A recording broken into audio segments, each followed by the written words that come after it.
Chapter 1 The Harrowing Zombie.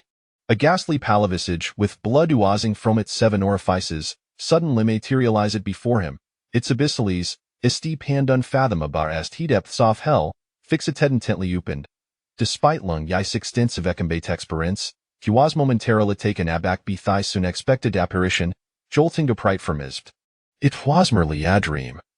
Outside, the Rinzi medtoful interence, Thepatero frame drops accentuating the tranquility within theorem.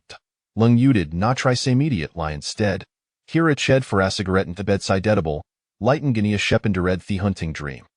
Within the swirling smoke, the visage from Miss Nightmare reemerged his dearest brother, Chugwa. 2 years spreer, during a mission, Chukwad sacrificedis lafeta save him, Dianjin Lung Yi's embrace. In his quest for vengeance, Lung Yu had disregarded military disciplineanders, resorting to brutalese laughter, ultimately leading to his forced retirement. Although not long had passed since those events, Dino felt like he distant memories, Thicho was off his military life feshroudy dindist. However, Theed sees Chukwa had never invaded his dreams before it was perplexing for the Shupirdo day, transforming slumber into a nightmare. Brother, you're a truly terrifying thighs way, he murmured. Finishing his cigarette, Lung Yu finally rose from. He brushed his teeth, washed his face, and in the Security uniform, preparing to descend for a bowl of noodles before eating tark. Being a security guard was a relatively easy job, albeit often requiring night shifts, which had inverted his daily rhythm, casting him into a life of nocturnal existence. As usual, he grabbed his phone and his way out. However, up and glancing at the screen, his heart sank. There were at when Tai Thomas said calls, all from Chu Shi. Worried that the Rinjing would disturb his sleep during the day, Lung Yi typically kept this phonian silent. Yet, heckled hardly fathom that Chu Shi, horror relicaldum, would die a lover twin tied amazing quick succession. His mind was in turmoil. Chu's I was Chugosi Aunger sister, a first-year student at Technological University. When Chu will lady engine his arms, his last word shad been a pleta lukov to her. Thus, after his retirement, Lung Yuko see to remain in Thicity, silently supporting Chu's as hintered university and embarked upon a new chapter in her life. Chuza was a beautiful and intelligent girl, excelling academically, attriuscular. The whereath Lung Yi was caring for her, she always greet him with joy, yet she endeavored to avoid burdening him unnecessarily. Now, to have called him over twin tidemies in a single day fill them with dread. Under normal circumstances, Chuza would never behave so frantically, unless there were an emergency. A quick glance revealed that last call had been made half an hour ago. Thesponif to me between he first and last call Swayze Towers, which offered Lung a sliver of comfort. The prolonged attempts to reach him indicated that Chuza was not facing an immediate threatening crisis, but rather something the tallowed herdo persistent seeking help. Xiaoxi Holden. With that, Lung Yiflingo pin his durandashed outside, dialing Chuza's number in haste. Thecal connected, yet despidithering, noon answered.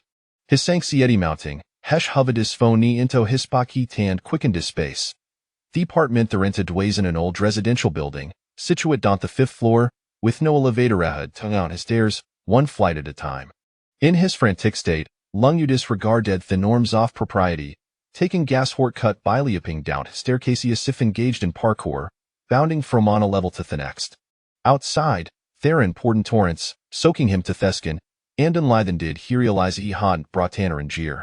Yet, Heffelt no inclination tottern back he surged in Tothadilage. Under the dim light of the commonity street lamps, Hekud vague glitizern several figures swandering, aimlessly, their heads bare. What madness was this? Ashes sprinteth root heron, the figure paused momentarily, then surged toward him. Lung Yi internally muttered, bewildered be Thessadine appearance of so many deranged individuals synth the commonity. Buth's concern for Chu's overshadowed in a curiosity about their behavior, and how propa led themselves forward, leaping over the garden and vanishing into Thrin. However, upon bursting through T commonity's gates, he was left in shock. Although T complex wasaged, it was centralilocated, and the entrance opened onto a major thoroughfare. Typically, even a tone Nortwine Themmerning, the streets would be bustling with traffic. Yet now, while numerous ficles remained, they were inexplicably halted, scattered haphazardly, many crashed into barriers, with authors plowing into storefront sore walls. Flames flickered, smoke billowed, and remnants of a catastrophic collision littered. Was thizakane reaction of car accidents? Such a severe crash were anteth presencio of traffic police where were they? Where were the people?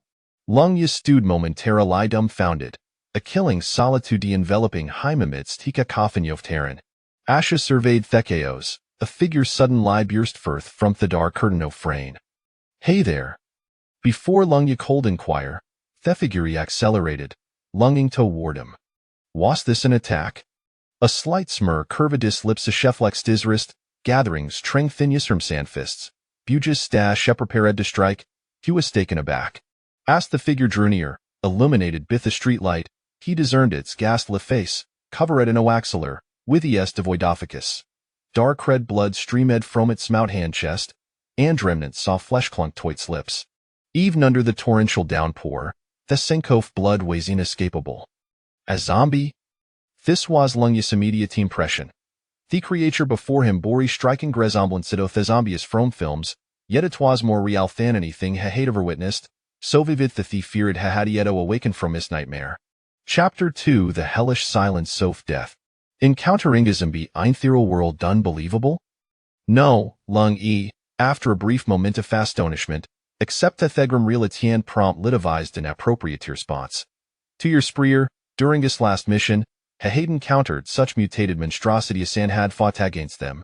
Though startled, he remained composed as he zombie charged toward him.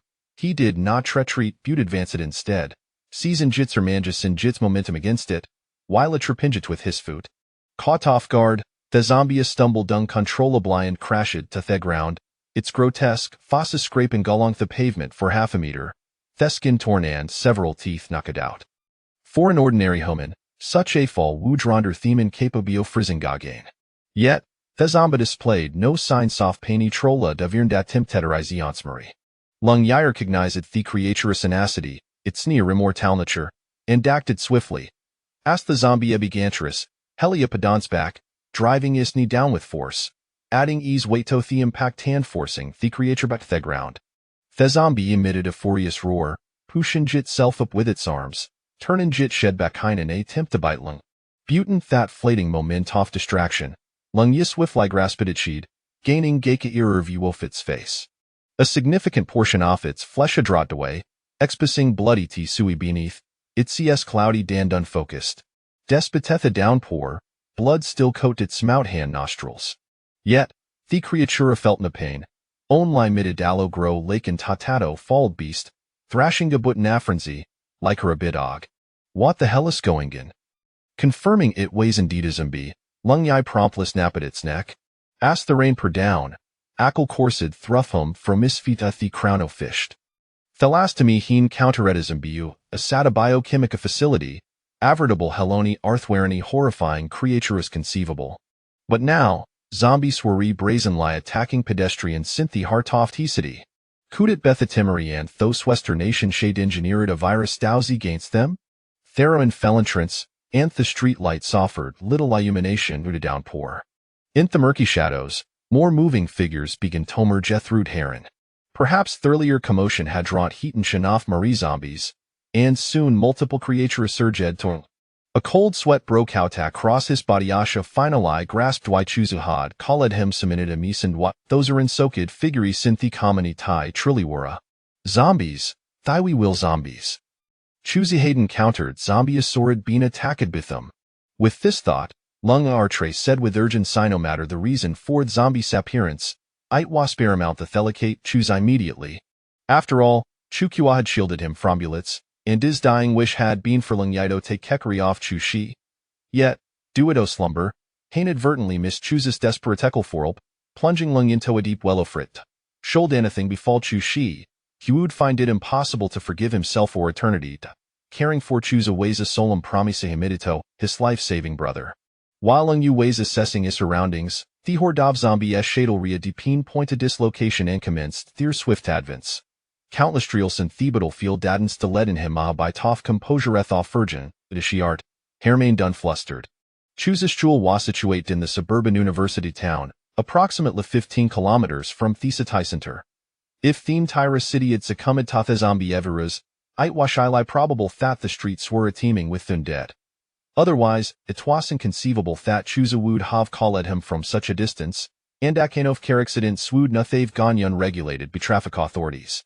Even if you were exceptionally skilled in combat, traversing 15 kilometers in food amid Stinsofthausans, if not millions, off zombie Astoriach University town weighs an insurmountable task. Glancing at the vehicles abandoned by the roadside, Anna Strucklungi in his moment of desperation. The sudden upheaval had resulted in horrific accidents, with some drivers meeting theorizing the spot. Through shattered windows, one could glimpse blood-soaked interior sand remains the thad being devoured to a grotesque degree, sprawled across the central console. Some vehicles remained relatively intact, Theodore Sager, and engine is still purring, yet no signal fly fuis evident within. Before a throng of zombies could close in, Lung Yai seized the opportunity and bolted in the nearest car theta pared to bane decent condition. As the door slammed shut, the zombie shadel ready encircled him. Their ghost lapali eye sand bloodied faces pressed against the window, pounding with ferocity. The front of the car had collided with the roadside barrier, becoming ensnared. With a swift flick, Lung engaged the reverse gear and slammed the accelerator, propelling the vehicle backward and flinging the surrounding zombies aside. Skillfully shifted gear sand pressing the throttle, the car were red to life, barreling forward and toppling the beast in its path. Theroad was littered with hickles, and amidst Thero am gun dead, a few mangled corpses strewn about. Navigating through Hekesways Akantos women gagain stacker and taxilerating was no simple fet. Yethemer behel thegrim spectacle, Themori astonished Lingyib came, ackling dread seeping from the depths of his being, rendering gislimpsissy. Furthermore, in this feeding momento for spite, his mind conjured more harrowing possibilities. If this calamity were a confined to Mirlyarj in a Razingal city, one would expect the government to take action within a day by Trescuferts, extermination of Thundead, or evacuation of citizens. The Senna before him, a stark tabiao aviri silensic to hell itself, was sutter lion congruous with such expectations. Yet the stark reality was beneath the torrential rain, a profound silence reigned. If this assumption held true, the implications were unimaginable. Gritting his teeth, Lung Yipris the accelerator on some more, the vehicle surging ahead would force his way through, come on. After all, Theon Lion Tidius roaming the streets were zombies, and Heffelt no compunction about colliding with them. Concerns regarding Denethler far from his mind. Amidst the downpour, Deezer Daenerys felt as if it were Yaten Kundaris command. Almost there, he muttered, careening through blocks. Once he navigate the Nimmer intersection, huge reach the bypass Y-way, where Etrifiquas Gantan speed could be increased once again. With his left hand gripping the steering wheel, Lung Yai right hand fumbled for his phone in his pocket, preparing to attempt an othercal to choose the highway. However, as the car circled the roundabout, beams from the headlights illuminate the group of figures shortling toward him from the shadows. Under the dim glow of the street lights, several silhouettes dashed frantically ahead, pursue close Libya Paco Fravena zombies. Chapter 3, Death and Rescue. Luhao, help me. I can't run anymore. A girl cried out in terror, desperately seeking assistance. The boy ahead, while sprinting, turned his head to urge her on, but the torrential rain had left the ground severely flooded. And the girl was clearly exhausted, greatly hindering their speed. The zombies behind were drawing ever closer, and in her fright, she couldn't help but glance back, only to slip and crash to the ground. She cried out in fear, reaching out to the boy ahead for salvation. However, upon seeing the shadowy figures of the zombies in the downpour, the boy was gripped by terror and dared not linger. A brief pause saw him take off running once more. The girl let out a despairing wail, seemingly cursing the boy for his cold-heartedness. Run, run fast. Behind the girl, another figure followed closely, a young mother cradling a 3- or 4-year-old girl in her arms. As she passed by the girl, the young mother reached out to assist her. Get out of the way, don't block my path. But just as the girl was about to use the mother's support to rise, a hefty woman rushed in from behind, colliding directly with the young mother. Already burdened with a child and trying to help another, the young mother cried out as they both fell to the ground. The child tumbled into the water, wailing for her mother amidst loud sobs. Despite the young mother and the girl trying to help each other up, their earlier sprint had wholly drained their energy. Now, having fallen, there was no time to escape. The young mother winced as her knee struck the hard ground, sending sharp pangs of pain through her. Dodo, run, quickly, run. Knowing she could no longer flee, the young mother hastily propped her child up, pushing her away while shouting for her to escape. Yet, the 3- or 4-year-old could comprehend little, only crying "Mama," and attempting to crawl back into her mother's embrace. "Help me! I can't run anymore. Please, take my child away. I beg you, save my child." As the zombies closed in, the desperate mother summoned an astonishing strength, gripping a figure racing past her with a single hand. Though the person tried to break free, the young mother held on tenaciously, pleading earnestly. The figure, seemingly a courier by the attire, hesitated upon seeing the 2 women on the ground and the crying child, ultimately softening and scooping the little girl into his arms. Upon seeing the courier lift her child, the mother immediately released her grip, bowing her head in reverence to the ground. "You all go. Take care of my child." A resolute expression crossed the young mother's face as she rose abruptly and charged towards the zombies. In that moment, as she was engulfed by the horde, her gaze remained fixed on the direction of her daughter. Alas, with the dimming light and the relentless rain, did she truly catch a final glimpse of her child's visage? "Go, hurry." The young mother's plea profoundly shook the courier's spirit. With the scent of fresh prey, the zombies seemed momentarily distracted, halting their advance. The courier cradled the little girl in one arm and grasped the fallen girl with the other, sprinting forward once more. Yet, as they moved, the zombies quickly resumed their pursuit with guttural growls. Just as the trio seemed destined to be consumed by the horde, the roar of an engine and piercing headlights broke through the torrential downpour. The boy named Lu Hao, spotting what appeared to be salvation, wildly waved his arms, shouting for help. However, the vehicle, emitting a monstrous roar, surged past him like a bolt of lightning. Seeing that the driver, Long Yi, not only failed to decelerate but instead accelerated, Lu Hao erupted in a stream of curses. Not far behind, the stout woman was also hurling various expletives, likely unleashing an even more furious tirade had she not been winded from running. But seated within the vehicle, Long Yi remained oblivious to their cries. Upon confirming the presence of living humans being pursued by zombies, he pressed the accelerator to the floor. The vehicle sped forth, executing a beautiful drift at the intersection, tires screeching as they sent torrents of water splashing, colliding violently with the rear of the zombie horde. The horrendous force of the car sent the zombies flying several meters away. "Get in!" As the vehicle slowed momentarily, Long Yi opened the door, reaching out to drag the girl, who was nearly being dragged along the ground, into the car, while shouting for the courier to hurry inside. Seemingly caught off guard by the unexpected rescue, the courier hesitated for a moment but quickly regained his senses, pulling the little girl in after him.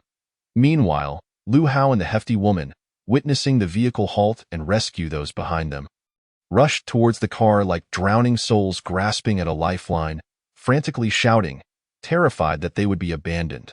Without a moment for idle chatter, Long Yi barked, "Get in quickly." Only then did Lu Hao realize.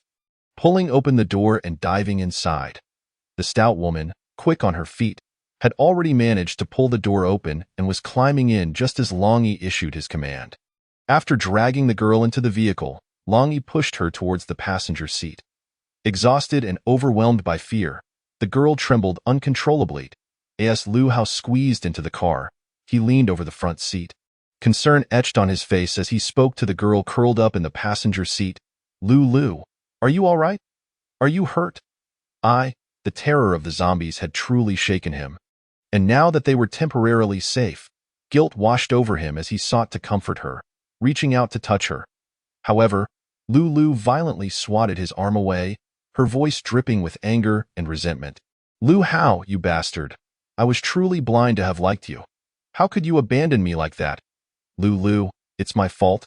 Please don't be angry, Lu Hao stammered, desperate to explain. He never intended to leave her behind. But facing the zombies had robbed him of his courage. "What time is it? Are you still arguing about this, driver? Hurry up and go. Those monsters are closing in." The stout woman's urgent voice interrupted Lu Hao's attempts at explanation. Meanwhile, in the middle of the back seat, the little girl, Dodo, cried for her mother. While the courier tried ineffectively to console her, lacking any experience with children. Chapter 4. Nightmare virus. Having just endured terror, dread, despair, and disappointment, Lu's heart felt like ashes. No matter how Lu Hao tried to explain, she was unwilling to forgive him. Coupled with the stout woman's taunts, Lu Hao found himself at a loss for words. The woman continued her incessant chatter, urging Long Yi to drive faster, while also extolling his virtues, claiming he was a good person who would be rewarded by Jesus Christ. Regardless of the tension between Lu Hao and Lu, or the elderly woman's idle prattle, Long Yi remained deaf to it all, as if after rescuing them, the rest was of no consequence to him. Once everyone was inside the vehicle, he pressed the accelerator, causing the car to surge forward onto the bypass. As Long Yi had surmised, while there were vehicles on the bypass, their number was sparse enough to not impede their high-speed travel. Most of these cars had suffered horrific crashes. And as for the occupants within, Long Yi had no way of knowing their fate and had no intention of investigating. He was anxious to locate Chu Shi, and likely, 9 out of 10 of those in the wrecked vehicles had already turned into corpses or zombies. Even if some were still alive, he could not possibly save them all. 3 or 5 might still be manageable, but when the entire world seemed to collapse, he was just one man and could not bear such a burden. "Hey, driver. Where are you going? Why are we heading out of the city? And you, little one, can you please stop crying? Can't you see adults are talking?" While Long Yi was assessing the road conditions, ensuring there was no immediate danger, the stout woman began to shout again from the back. However, her words provoked the courier, who retorted loudly, "How can you speak like that? She is just a child. What does she understand?" "She may not understand. But don't you? At your age, not knowing to respect your elders and show kindness to the young is one thing, but not knowing how to soothe a child. No wonder you're just a courier. It's obvious you're from the countryside and lack education." Upon being confronted by the delivery man, the elderly woman immediately straightened her back, assumed a combative stance, and spat vehemently at him. The little girl, who had been crying, was so startled by the woman's fierce shout that she ceased her sobbing, gazing up at the elderly woman in terror, fearing she might transform into a monstrous creature that would suddenly bite her. The delivery man swiftly pressed the girl's head into his embrace, then glared at the elderly woman, stating, "Do not use your age as a shield. If it weren't for you pushing her mother down, how would she be in such peril?" Upon hearing this accusation, the elderly woman's head recoiled slightly, appearing somewhat guilty. However, she quickly regained her composure and retorted, "Everyone is fleeing for their lives. How can you blame me for her blocking the path? Besides, it was merely a moment of panic that caused me to accidentally bump into her." The delivery man shot her a disdainful glance, feeling too weary to engage in further debate, wondering why such a malicious individual had not been devoured by the zombies. Seeing that he had fallen silent, the elderly woman assumed victory, her demeanor swelling with arrogance like a triumphant rooster. After muttering to herself, she began to pound on the back of the front seat, shouting at the driver, "Stop the car, driver. I need to go to Tianhong Community. Kindly take me there." "Where are you headed?" Coldy abruptly slammed on the brakes, bringing the vehicle to a halt, and coldly stated without turning his head, "I'm sorry, but that's not on my route. If you wish to go elsewhere, please exit and hail a cab yourself. Also, I am not your chauffeur. Hail a cab? Are you out of your mind? Can't you see the monsters everywhere? Everyone is dead. Where would I find a taxi?" she shrieked. "Turn around.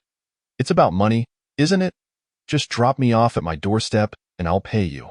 Whether it's 100 or 200, I will give it to you." Knowing you can't call for a cab, yet still shouting nonsense, you have two choices. Either exit the vehicle or be silent. Coldy suddenly turned to glare at the elderly woman, reprimanding her sharply.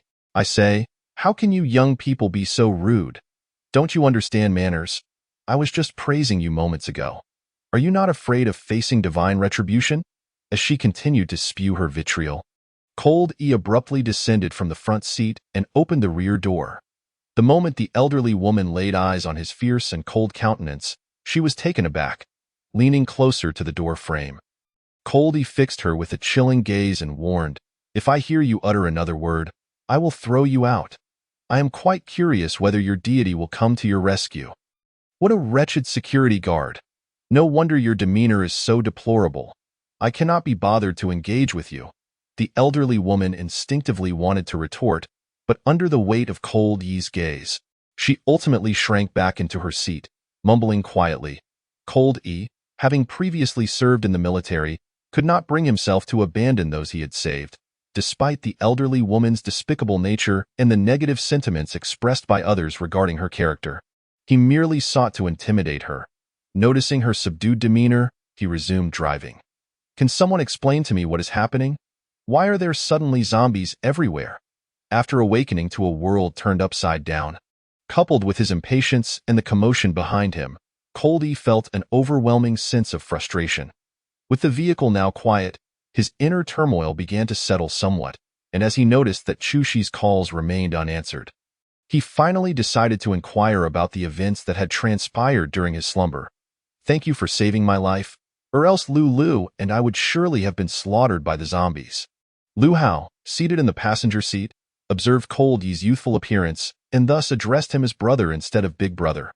However, the girl named Dong Lu coldly interjected, Lu Hao, do not associate me with you any longer. From this moment on, we have no ties. Lu Hao's expression turned awkward, yet he refrained from further arguing with Dong Lu and instead explained to Cold Yi, haven't you seen the news online? There are widespread rumors that the nightmare virus has mutated, ultimately turning humans into bloodthirsty zombies.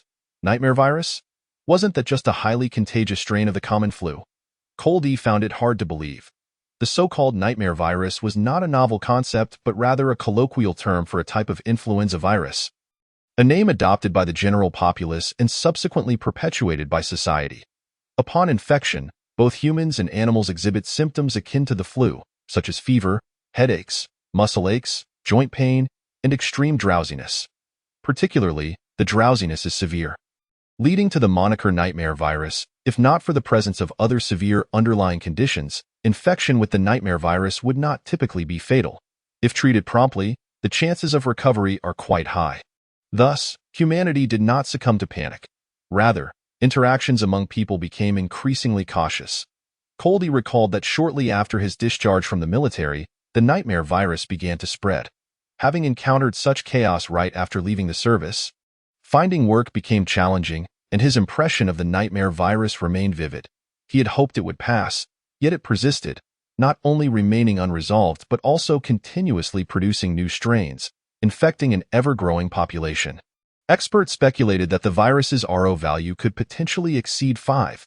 In addition to its formidable contagiousness, the virus's lengthy incubation period posed another challenge in overcoming the nightmare. Countless countries around the world were grappling with this issue, with some nations experiencing a collapse of their healthcare systems under the relentless onslaught of the nightmare.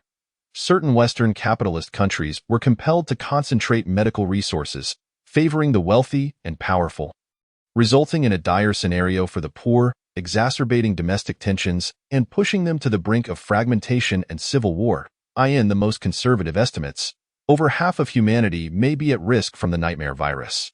Consequently, if zombies indeed stemmed from this nightmare virus, the ramifications would be catastrophic, the consequences unfathomable. It appeared that his earlier suspicions were entirely accurate.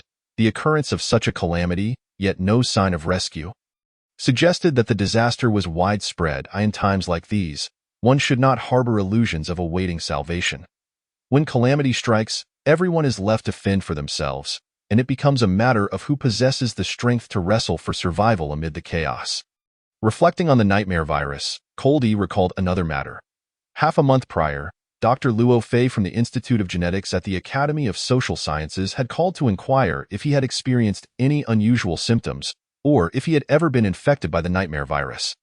Among other health concerns, at the time, he had felt a sense of pride, believing that the beautiful doctor had not forgotten him over the past 2 years and was seeking to reconnect. However, it now seemed likely that this was far from the truth.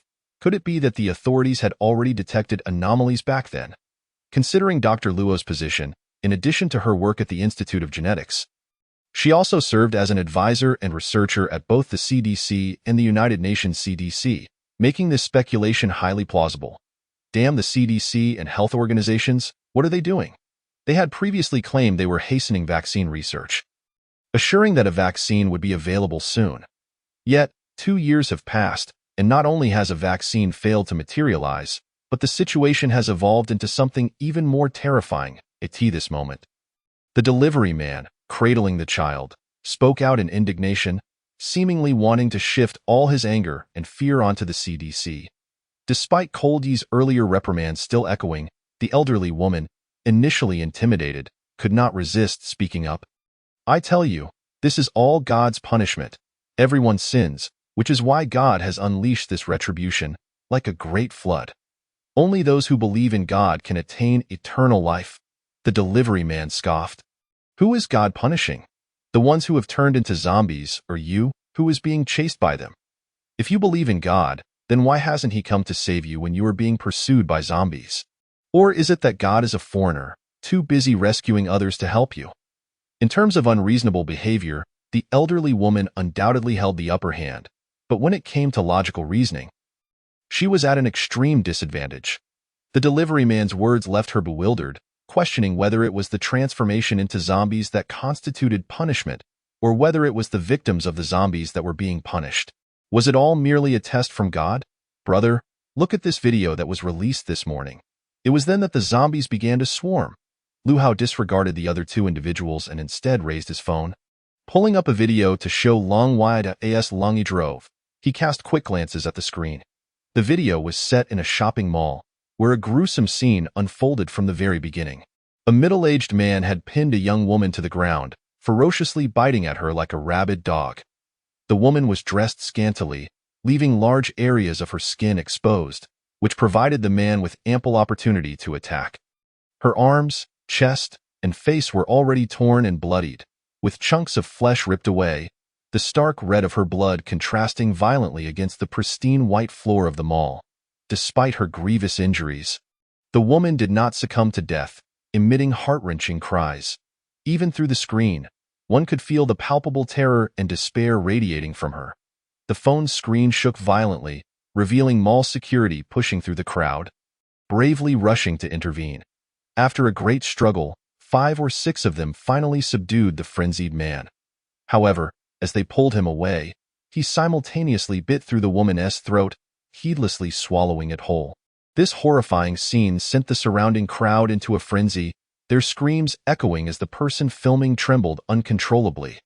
When the middle-aged man was pinned to the ground, his face towards the camera, Long E clearly saw the madness etched on his bloodied visage, his eyes resembling those of a dead fish. The video did not end there. Amidst the chaos, some were calling for the police, others dialing emergency services, while some shouted warnings of rabies. During the anxious wait, the middle-aged man continued to struggle and roar, while the female corpse lying in a pool of blood suddenly twitched. One of the security personnel, thinking she was not yet fully dead, hurried over to check. Little did he know, as he knelt and reached out, the lifeless woman abruptly lifted her head and bit down on his wrist. The guard let out a cry of agony, and by the time he freed himself from her grip, a significant portion of flesh had been bitten away from his wrist, in sheer terror. He stumbled backward, while the corpse on the ground suddenly rose, lunging at the spectators. At this moment, utter chaos erupted, with murmurs of zombie rippling through the crowd. The video abruptly cut off at this point. Chapter 6. Following the video was brief, and Lu Hao was fast-forwarding. Aside from noting the abnormal behavior of those in the video, Long Yi also focused on 2 crucial phenomena. First, those attacked by zombies would transform into zombies. Second, the conversion time appeared to be approximately 10 to 15 minutes. Although other cases had yet to be verified, the situation depicted in the video seemed consistent. Do you know the current situation in the city? What about the police? Is anyone organizing a rescue?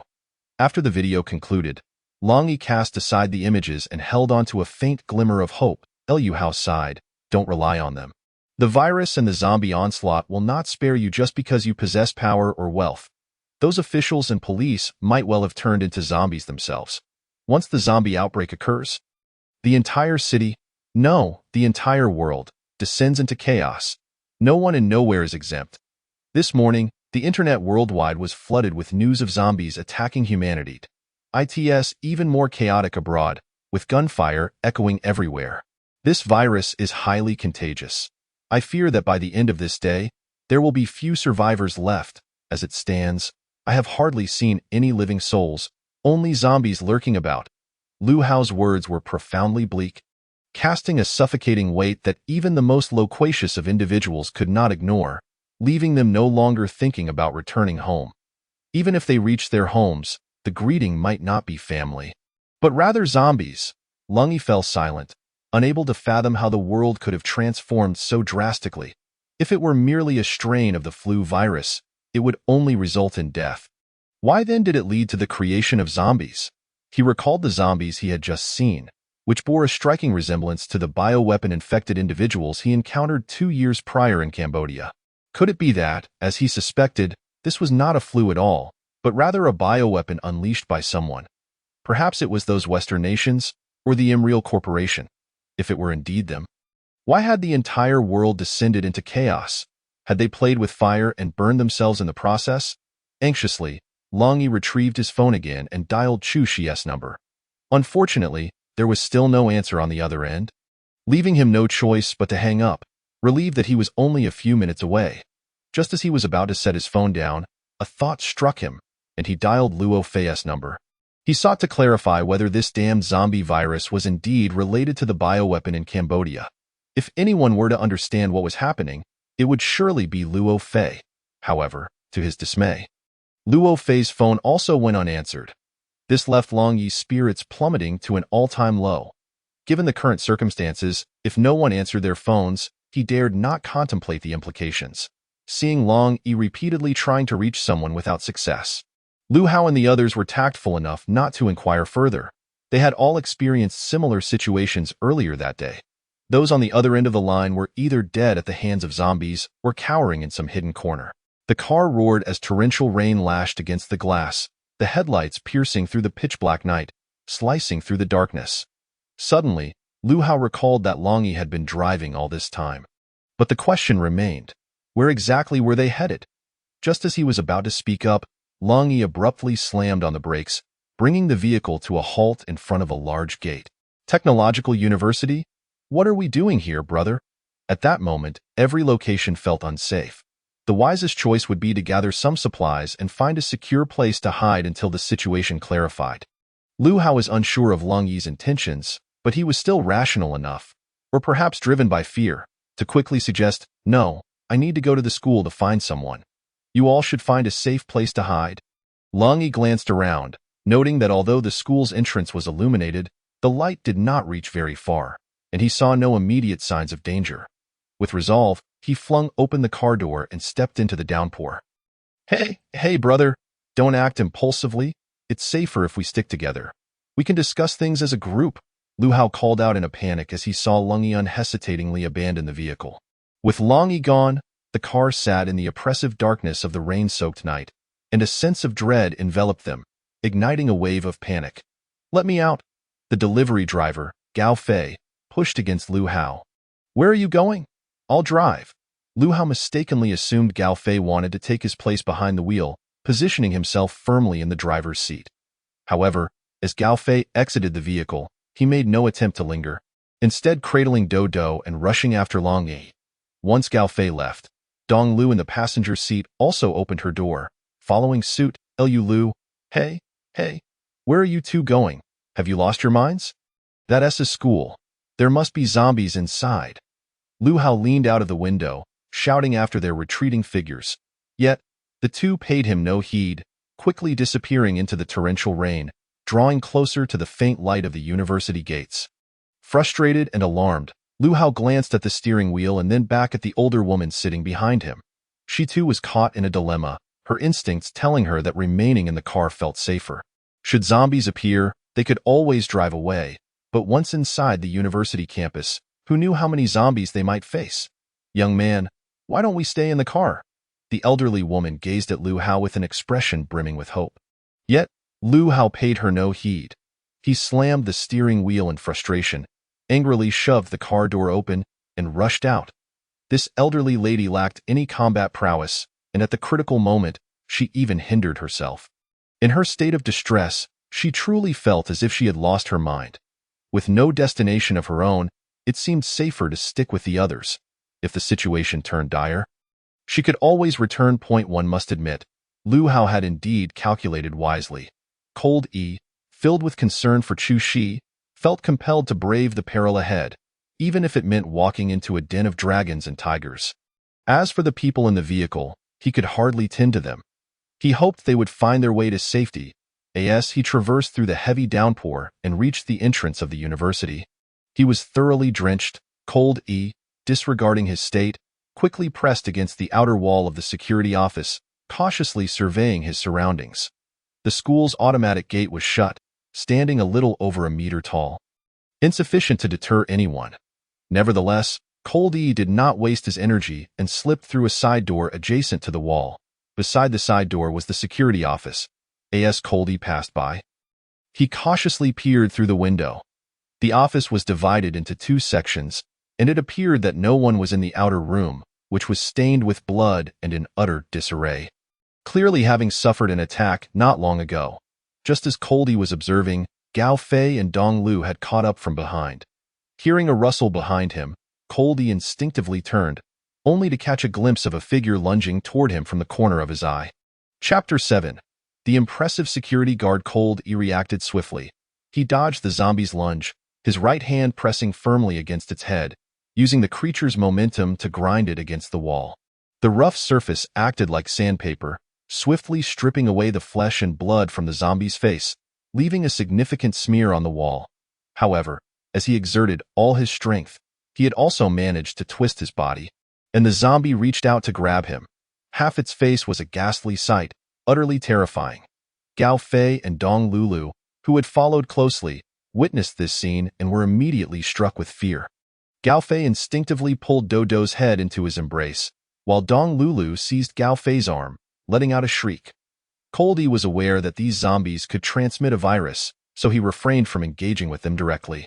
Just as he was about to evade the zombie's attack and seek an opportunity, another zombie suddenly burst forth from the security office. Caught between two attackers, Cold E had no time to ponder. He crouched low and rolled to the side. The zombie pursuing him stumbled and fell, while the first one quickly adjusted its trajectory and continued after him. Once Cold E regained his footing, he swiftly climbed up the side of the school's electric gate. The zombie, not understanding the concept of climbing, could only reach through the gap of the retractable gate, trying desperately to grab Cold E, its body becoming stuck. "Come help," Cold E called out to Gao Fei as he stepped back to create some distance at the entrance. "Hold her for a moment." Gao Fei quickly passed Dodo into Dong Lulu's arms and rushed over.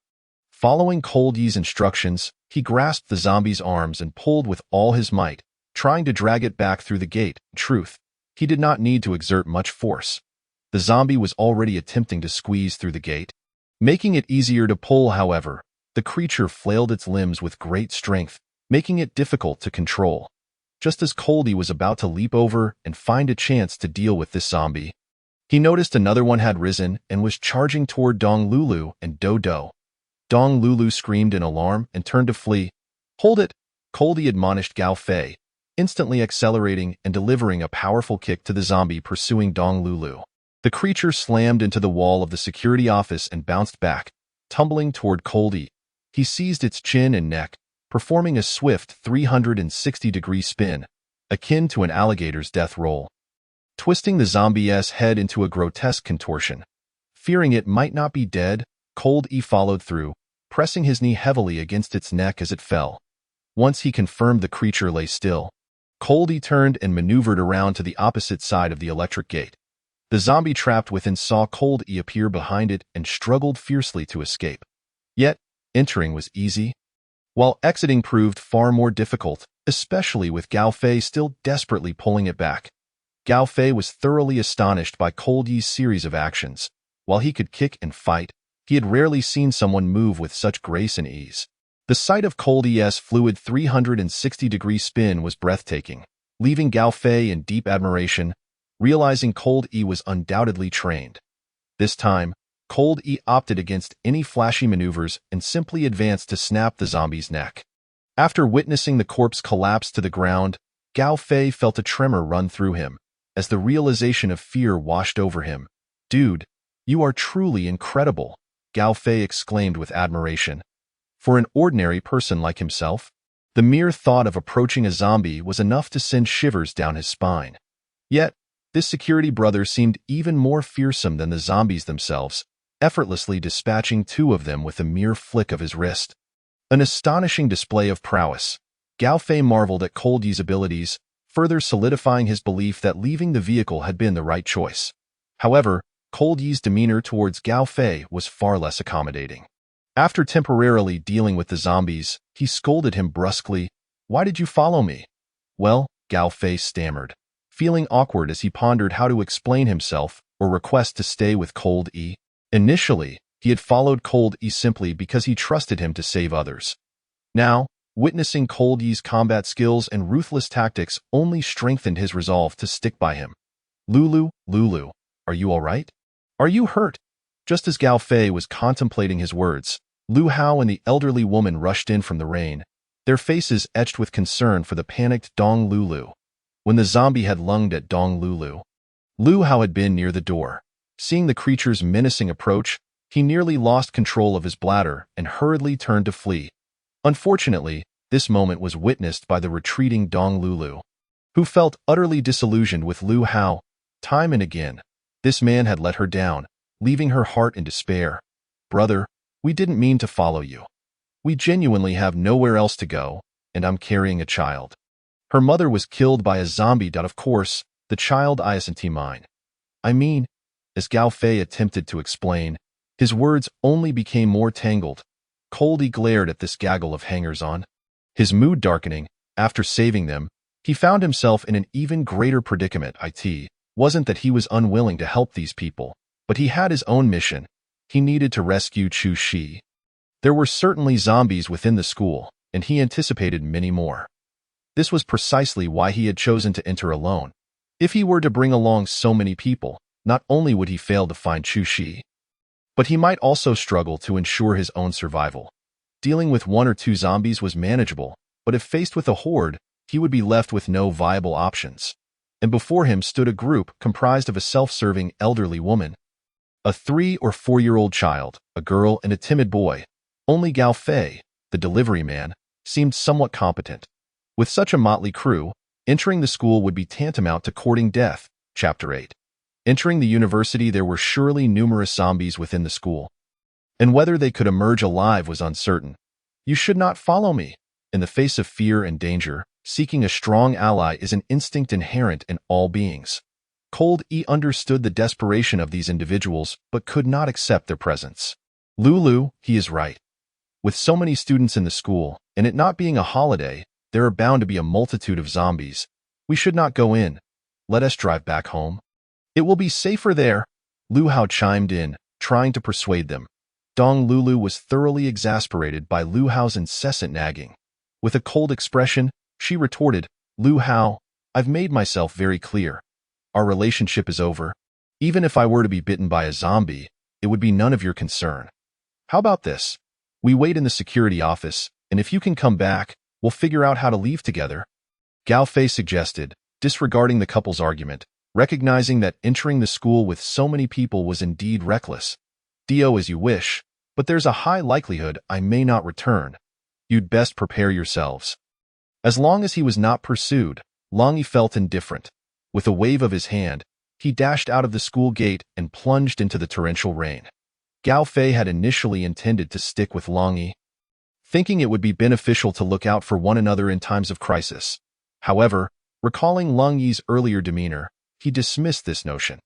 After Long Yi's figure was completely concealed by the downpour, Gao Fei entered the guardroom to conduct a thorough inspection. Satisfied that no danger lurked within, he called to the others to take shelter inside the guardroom, barricading the entrance with tables and chairs from within. The campus streetlight still flickered, yet under the cloak of darkness and the relentless rain, visibility remained painfully poor. Uncertain whether the ensuing events would bode well or ill, Long Yi felt an unsettling anxiety. Inside the school's main thoroughfare, the rain-soaked ground lay eerily deserted, devoid of any zombie presence. It was not difficult to surmise that during the outbreak, students had panicked and scattered in every direction, likely seeking refuge in hidden corners. Those who had succumbed to the zombies, either through bites or fatal injuries, had undoubtedly risen to join the ranks of the hunters. As for the whereabouts of the zombies now, It would not be long before he encountered their ominous presence. Upon entering the campus, Lung Yi did not embark on a blind search. Rather, he first established a target location for his search. Chu Shi was a diligent, self-disciplined child with a passion for learning. Ever since her brother, Chu Guo, perished on the battlefield, she had vowed to gain admission to a prestigious technological university, aspiring to research mechanical exoskeletons and war robots to spare humanity from the horrors of battle. As a leading institution in the realm of science and technology, this university had consistently excelled in fields such as intelligent AI, drones, and interactive robotics, particularly at the intersection of computer science and neuroscience, earning international acclaim. This prominence had rendered the university a recurring target for cyber attacks, often orchestrated by hacker factions backed by major Western nations. Lung Yi was a soldier, and among the finest special forces operatives. Although he wielded a variety of weapons with remarkable skill, he firmly believed that these tools were merely instruments of humanity. High-tech weaponry such as robots and unmanned aerial vehicles might shine on the battlefield in the future. Yet certain situations and confrontations necessitated human involvement. In essence, Lung Yi placed greater trust in humanity itself over machines. Nevertheless, recognizing Chu Shi's determination and her well-defined aspirations, he supported her choice, hoping she would achieve remarkable feats in her field. Thus, while other students may have begun to relax, indulging in leisure, fashion, and romance upon entering university, Chu Shi steadfastly maintained her diligent study habits. Her talent, combined with hard work, soon distinguished her. By the latter half of her first year, she had been invited to join the school's prestigious research team, led by Professor Wei Wenjia, an esteemed academic and member of the two academies. If her trajectory continued smoothly, her future appeared boundless. Yet now, as the apocalypse unfolded and civilization crumbled, all hopes seemed to dissolve into mere dreams. Lung Yi's singular thought was for Chu Shi's survival, praying she remained hidden somewhere, awaiting his rescue. Wiping the rainwater from his face, Lung Yi had identified his search target. Previously, he had regularly visited the school to see Chu Shi, familiar with her predictable routine: dormitory, cafeteria, classroom, laboratory, and the library. Today was Saturday, and the first call he received came at 10:20 in the morning. Based on Chu Shi's habits, there was a 90% chance that when the zombie outbreak commenced, she was in the library. With his objective set, Han Chong no longer hesitated, sprinting toward the direction etched in his memory. Despite his utmost vigilance, as he neared the basketball court, a zombie suddenly lunged from the shadows, tackling him to the ground. This zombie had been lurking silently before springing forth. It was only upon contact that Lung Yi realized the peril. Fortunately, his reflexes were swift. At the moment of impact, his elbow struck the zombie's jaw, distorting its gaping maw. With a heavy thud, the creature fell, its internal organs quaking painfully. Yet, Lung Yi had no time to dwell on his injuries. He rose quickly, facing the direction of the now-reeling zombie. After 3 intense exchanges, and factoring in his previous mission in Cambodia, Lung Yi's combat experience had notably expanded. Compared to normal humans, zombies possessed tremendous strength, far exceeding that of an average adult male. They felt no pain, exhibited no fatigue, and were impervious to injury. Their primary weaknesses lay in their relative lack of speed and agility. In a one-on-one encounter, Lung Yi felt no trepidation toward these monsters. Even unarmed, he was confident in his ability to prevail. However, dispatching a zombie bare-handed proved no simple task. The only viable methods were to either crush its skull or snap its neck. Yet, while defending against its claws and bites, as well as its overwhelming strength, attempting to twist its neck was no easy feat. In the ensuing quest to locate Chu Shi, Lung Yi could not foresee the dangers or the number of zombies he would confront. Thus, he resolved to conserve his strength, opting not to engage in combat with the zombie. As the creature struggled to regain its footing, Lung Yi swiftly bolted toward the adjacent basketball court. The school's basketball area was, in fact, a conglomeration of numerous smaller courts, spanning approximately 2/3 the size of a soccer field. Encircled by tall metal fencing over 3 meters high, Lung Yi seized the opportunity to scale the barrier.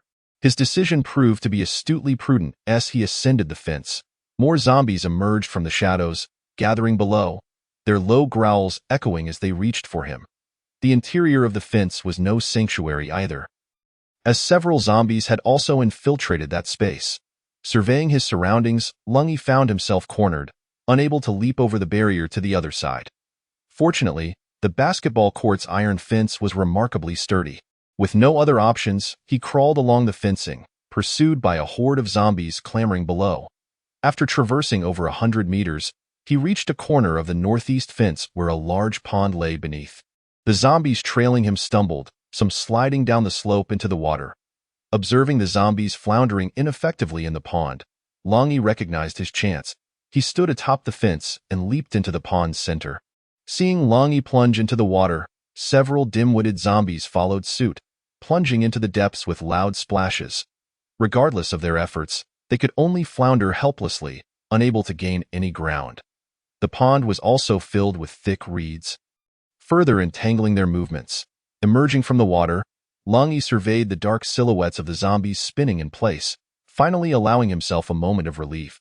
He quickly oriented himself and swam upstream toward the shore. Approximately 20 meters ahead lay a dam formed by a multitude of large stones, with water cascading over its edge. After climbing over the dam, he encountered a stone bridge where the river's depth had diminished considerably, barely reaching his chest. Once he passed under the bridge, he did not rush to the shore but continued to swim along the river's current, which wound past the right front of the library. Following the river would lead him directly to the library's main entrance and west side. However, upon arriving at the library's front square, where dozens of zombies roamed, Lungi decisively abandoned his intent to enter through the front and chose to continue upstream along the river. The library of the Technological University resembled a colossal sailing ship, oriented in a northeast-southwest direction. Its grand bow jutted out from the land, spanning the river below. From the river's perspective, one could observe a multitude of windows appearing like watchful eyes against the dark backdrop, evoking the image of a spacecraft from a science fiction realm. The light streaming from the windows invigorated Lungi, who was submerged in the murky waters.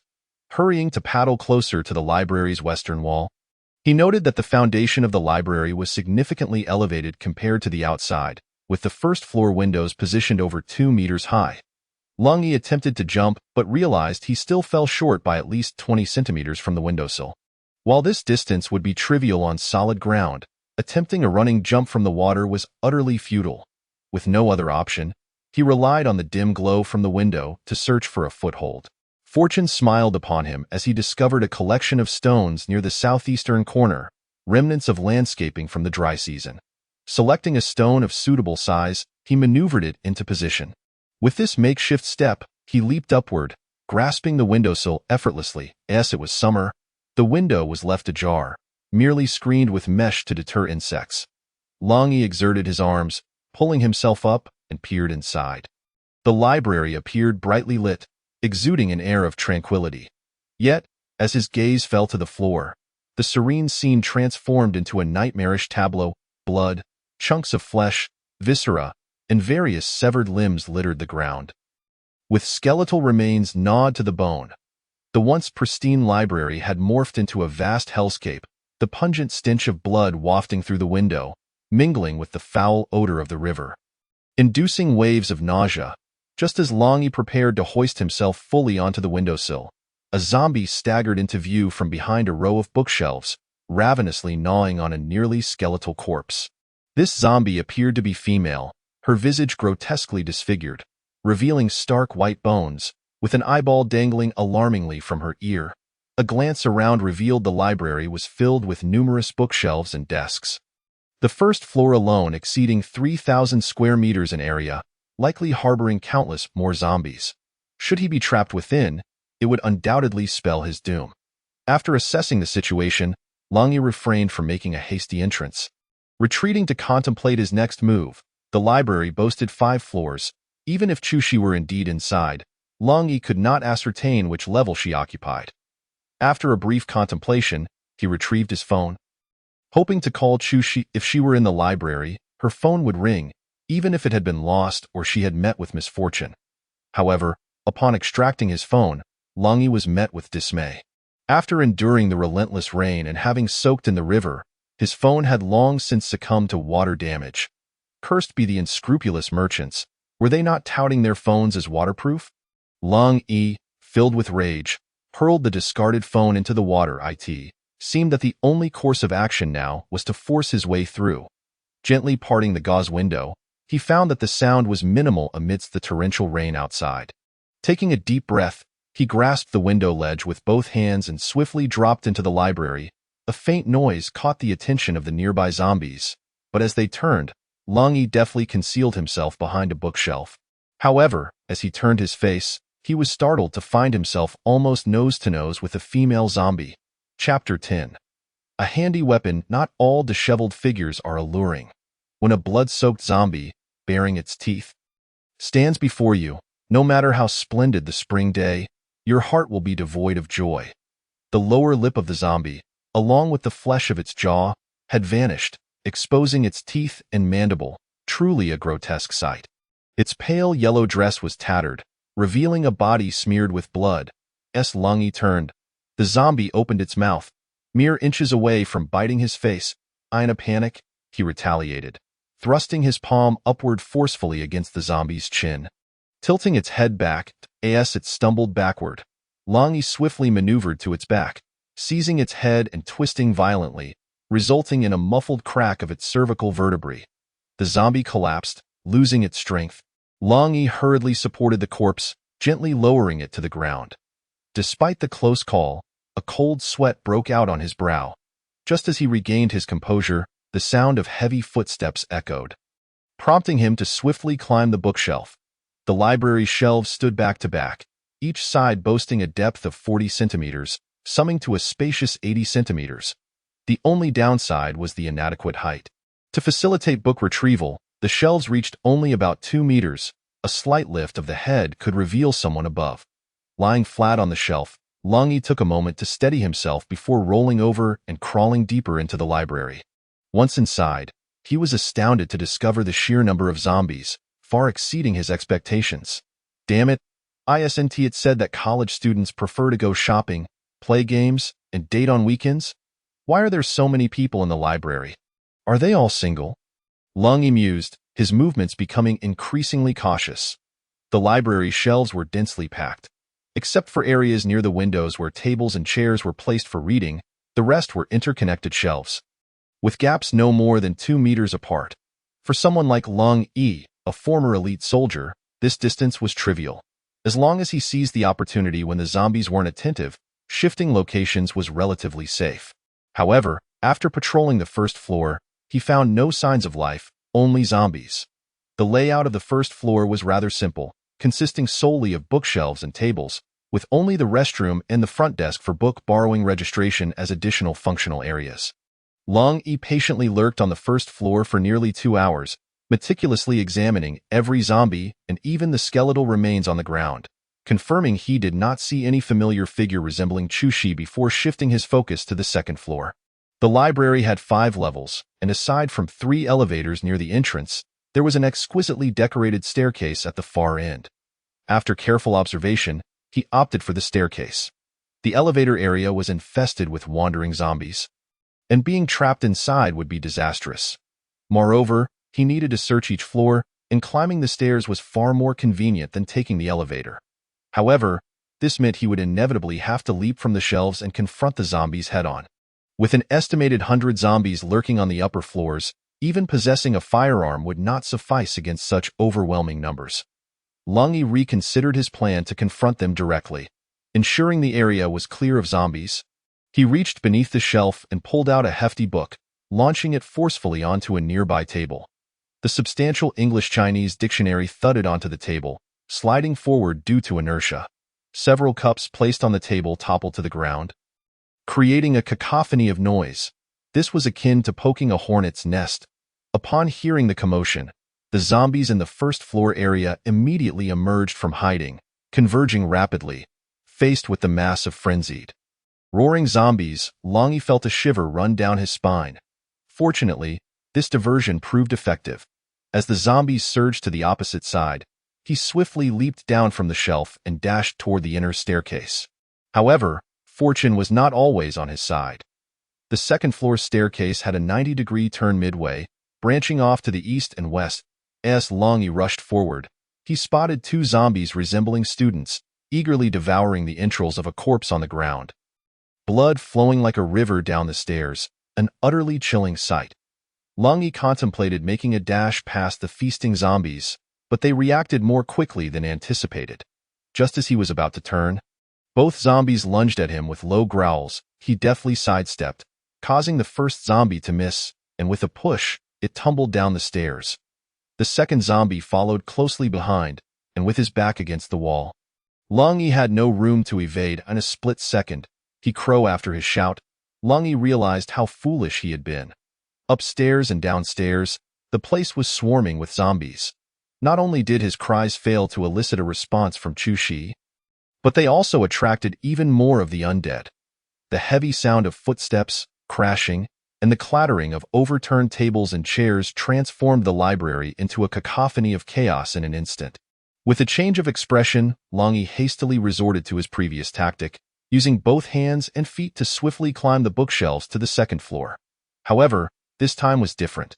The zombies had already detected his presence, raising their heads high and relentlessly pursuing him. Particularly as their numbers increased, these formidable creatures began to violently slam into the bookshelves below. The once sturdy shelves became alarmingly unstable under the relentless onslaught of the zombies, beginning to tilt and collapse. Realizing that evasion was no longer an option, Lang Yi decided to abandon the effort, shouting Chu Shi's name while nimbly leaping from shelf to shelf. The zombies, not particularly bright, appeared menacing in their numbers, but they could only claw at the shelves above, struggling to reach him. Seizing the opportunity, Lang Yi deftly severed numerous fingers and heads in the process. The only predicament lay in the zombies' sheer strength. Their crowded mass meant that even without pushing, the shelves would inevitably topple. Consequently, Lang Yi had to continuously leap across the bookshelves, searching for new space to survive. Behind him, the shelves fell like a line of dominoes, pushed over by the throngs of zombies below, causing utter pandemonium in the library. As the shelves collapsed, the zombies followed closely behind. The situation appeared dire, yet Lang Yi soon discovered a silver lining. The zombies, devoid of intelligence and emotion, were frenzied, bloodthirsty, and immensely powerful, but remarkably lacking in cunning. The fallen shelves crushed several zombies or trapped them beneath, rendering them unable to escape. The remaining undead were similarly hindered by the collapsed shelves. When attempting to climb, they became ensnared in the gaps, their feet stuck and their movements severely impeded. Observing the zombies struggling, Lang Yi felt a slight sense of relief as he continued to scan the library while calling out loudly. Having already provoked a horde of zombies, he no longer felt the need for trepidation. Finding Chu Shi was now his top priority. However, the problem was that, thus far, he had not encountered a single living soul. The vast library was filled only with corpses and zombies. Did these unfortunate students possess no adaptability whatsoever during the outbreak? Just then, he suddenly heard someone shout, "Classmate, grab the pipes above." Following the voice, Lang Yi spotted 7 or 8 individuals suspended above in a group of artistic book arrangements. The second floor opened up towards the south, revealing a space of 300 to 400 square feet, allowing a view of parts of the third and fourth floors. The rest of the area consisted of ordinary flat levels, and despite the height, there were various shaped ceiling panels above, behind the wooden railings of the second floor. A multitude of pipes extended downward from the ceiling. The students who had called out to Lang Yi were hanging from these pipes, and had they not spoken up, they would have been difficult to notice while merely observing the zombies below. It seemed that his previous assessment had been somewhat biased. These students had hidden themselves quite cleverly, ensuring their safety for the time being. However, hanging from a pipe all day was no small feat. Classmates, does anyone know Chu Shi from the Intelligent Computing and Neural Networks major? Lang Yi refrained from following their suggestion to hang from the pipes. Doing so would indeed leave him at the mercy of the zombies below, making escape impossible. Yet, the presence of so many survivors kindled a flicker of hope within him, and while wielding his axe against the zombies, he began to inquire loudly, "You idiot! Yelling like that will only attract all the zombies in the library. Hurry and move to the other side." Among the students, some kindly warned Lang Yi, while others angrily scolded him, believing his presence had brought them danger. Witnessing the zombies stirring below, those with fragile mental states were already terrified to the point of wetting themselves. Just managing to cling to the pipes was a miracle. Now, seeing Lung Yi draw so many zombies, even though they were not an immediate threat, the student still felt an overwhelming surge of psychological pressure. Kong Zongyao, what are you afraid of up there? The zombies can't reach you. The student who had earlier warned Lung Yi expressed his displeasure at another's cold and harsh demeanor. However, the other individual was ungrateful, retaliating with anger. You son of a dog, Wang Haiyang, mind your own business. If you want to die, go ahead. Just don't drag us down with you. Lung Yi cast a cold glance at the one who had been cursing, then turned to leave that spot in search of another place. His earlier inquiry had been casual, and he hadn't expected to receive an actual answer. To his surprise, someone did respond, can't get down? Hey, don't go. I know Chu Shi. Isn't she the campus beauty from the freshman year? As Lung Yi turned, the student named Wang Haiyang shouted out. Upon hearing this, Lung Yi was instantly elated. Halting in his tracks as he eagerly asked, you know her? Do you know where she is? Is she in the library? Wang Haiyang, seeing Lung Yi's urgent demeanor, misunderstood and replied somewhat exasperatedly, hey, buddy, what are you thinking? At a time like this, you're still thinking about women? The zombies are about to catch you. Hurry up and climb up here with us. Any extra time alive is valuable. A horde of zombies swayed below, howling loudly. The fact that he could still speak so calmly was commendable. Yet Kong Zongyao could not tolerate it any longer.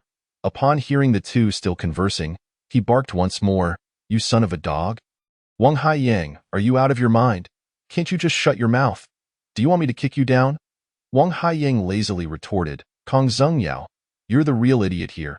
We've been stuck here all day without food or water. How much longer can you hold out? The zombies have no intention of leaving, and we're doomed. Can't I find some joy before I die? Want to kick me? Come on, if I go down, I'll be sure to drag you with me. Wang Haiyang's words rendered Kong Zongyao hesitant to act. Clinging to the pipe, his body was already numb, and any sudden movement could indeed lead to a fall. Though his body remained still, Kong Zongyao's mouth was not idle, continuing to curse, bullshit. If you die, you die. Why dad's a policeman? They have guns at his station, and he'll definitely come to save me. Wang Haiyang scoffed, your phone's out of battery. Has your cop dad picked up the phone? Who knows what's going on at the police station with all these zombies around? While the two exchanged insults, Lung Yi swiftly severed the fingers of a zombie clinging to the bookshelf and then leaped to a shelf closer to the group. Kong Zongyao immediately shifted his focus, urging Lung Yi to roll away quickly and not draw the zombies towards him. However, he exerted too much force while yelling, causing the pipe to creak ominously, which paled Kong Zongyao's face. In contrast, Wang Haiyang gave Lung Yi a thumbs up, shouting, dude, you've got some skills. Wow, are you from the sports academy? I heard our tech university is looking for talented athletes. Just be careful not to hit that one. That's a famous professor from our school. Oh, and that's the librarian. Professors? They've all turned into zombies. Lung Yi replied, somewhat speechless. After stabilizing himself, he called out to Wang Haiyang, classmate, tell me where Chu Shi is, and I'll show you a way out. You think you can escape when you're in this situation? You really are a man who values desire over life. Wang Haiyang chattered on, continuing, I don't know where Chu Shi is. She is the goddess and a top student at our school. Always followed by admirers. However, judging by this morning's situation, the library was quiet. So it's clear that Chu Shi hasn't come here. You might have come to the wrong place. Wang Haiyang was quite talkative, still chattering away in such dire circumstances, but at least he provided crucial information. Chu Shi had previously enjoyed sitting by the window on the third floor, where many boys would eagerly occupy spots in anticipation of her arrival.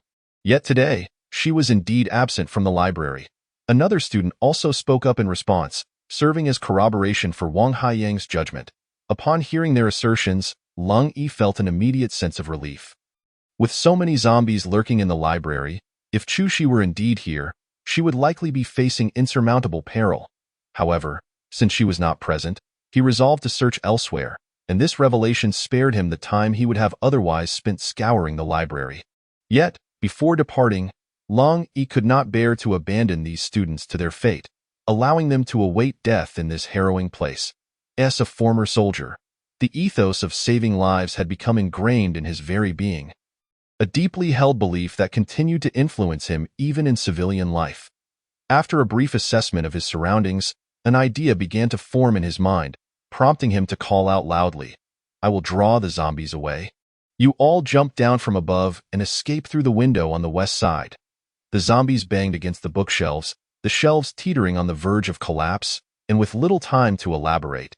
Lungi shouted to divert the zombies toward the exit. As the students above prepared to descend through the pipe, they heard Kong Zhengyao advise against Lungi's plan. "Don't listen to him. It is safer to stay put if there's nothing but zombies down there. Where can we go?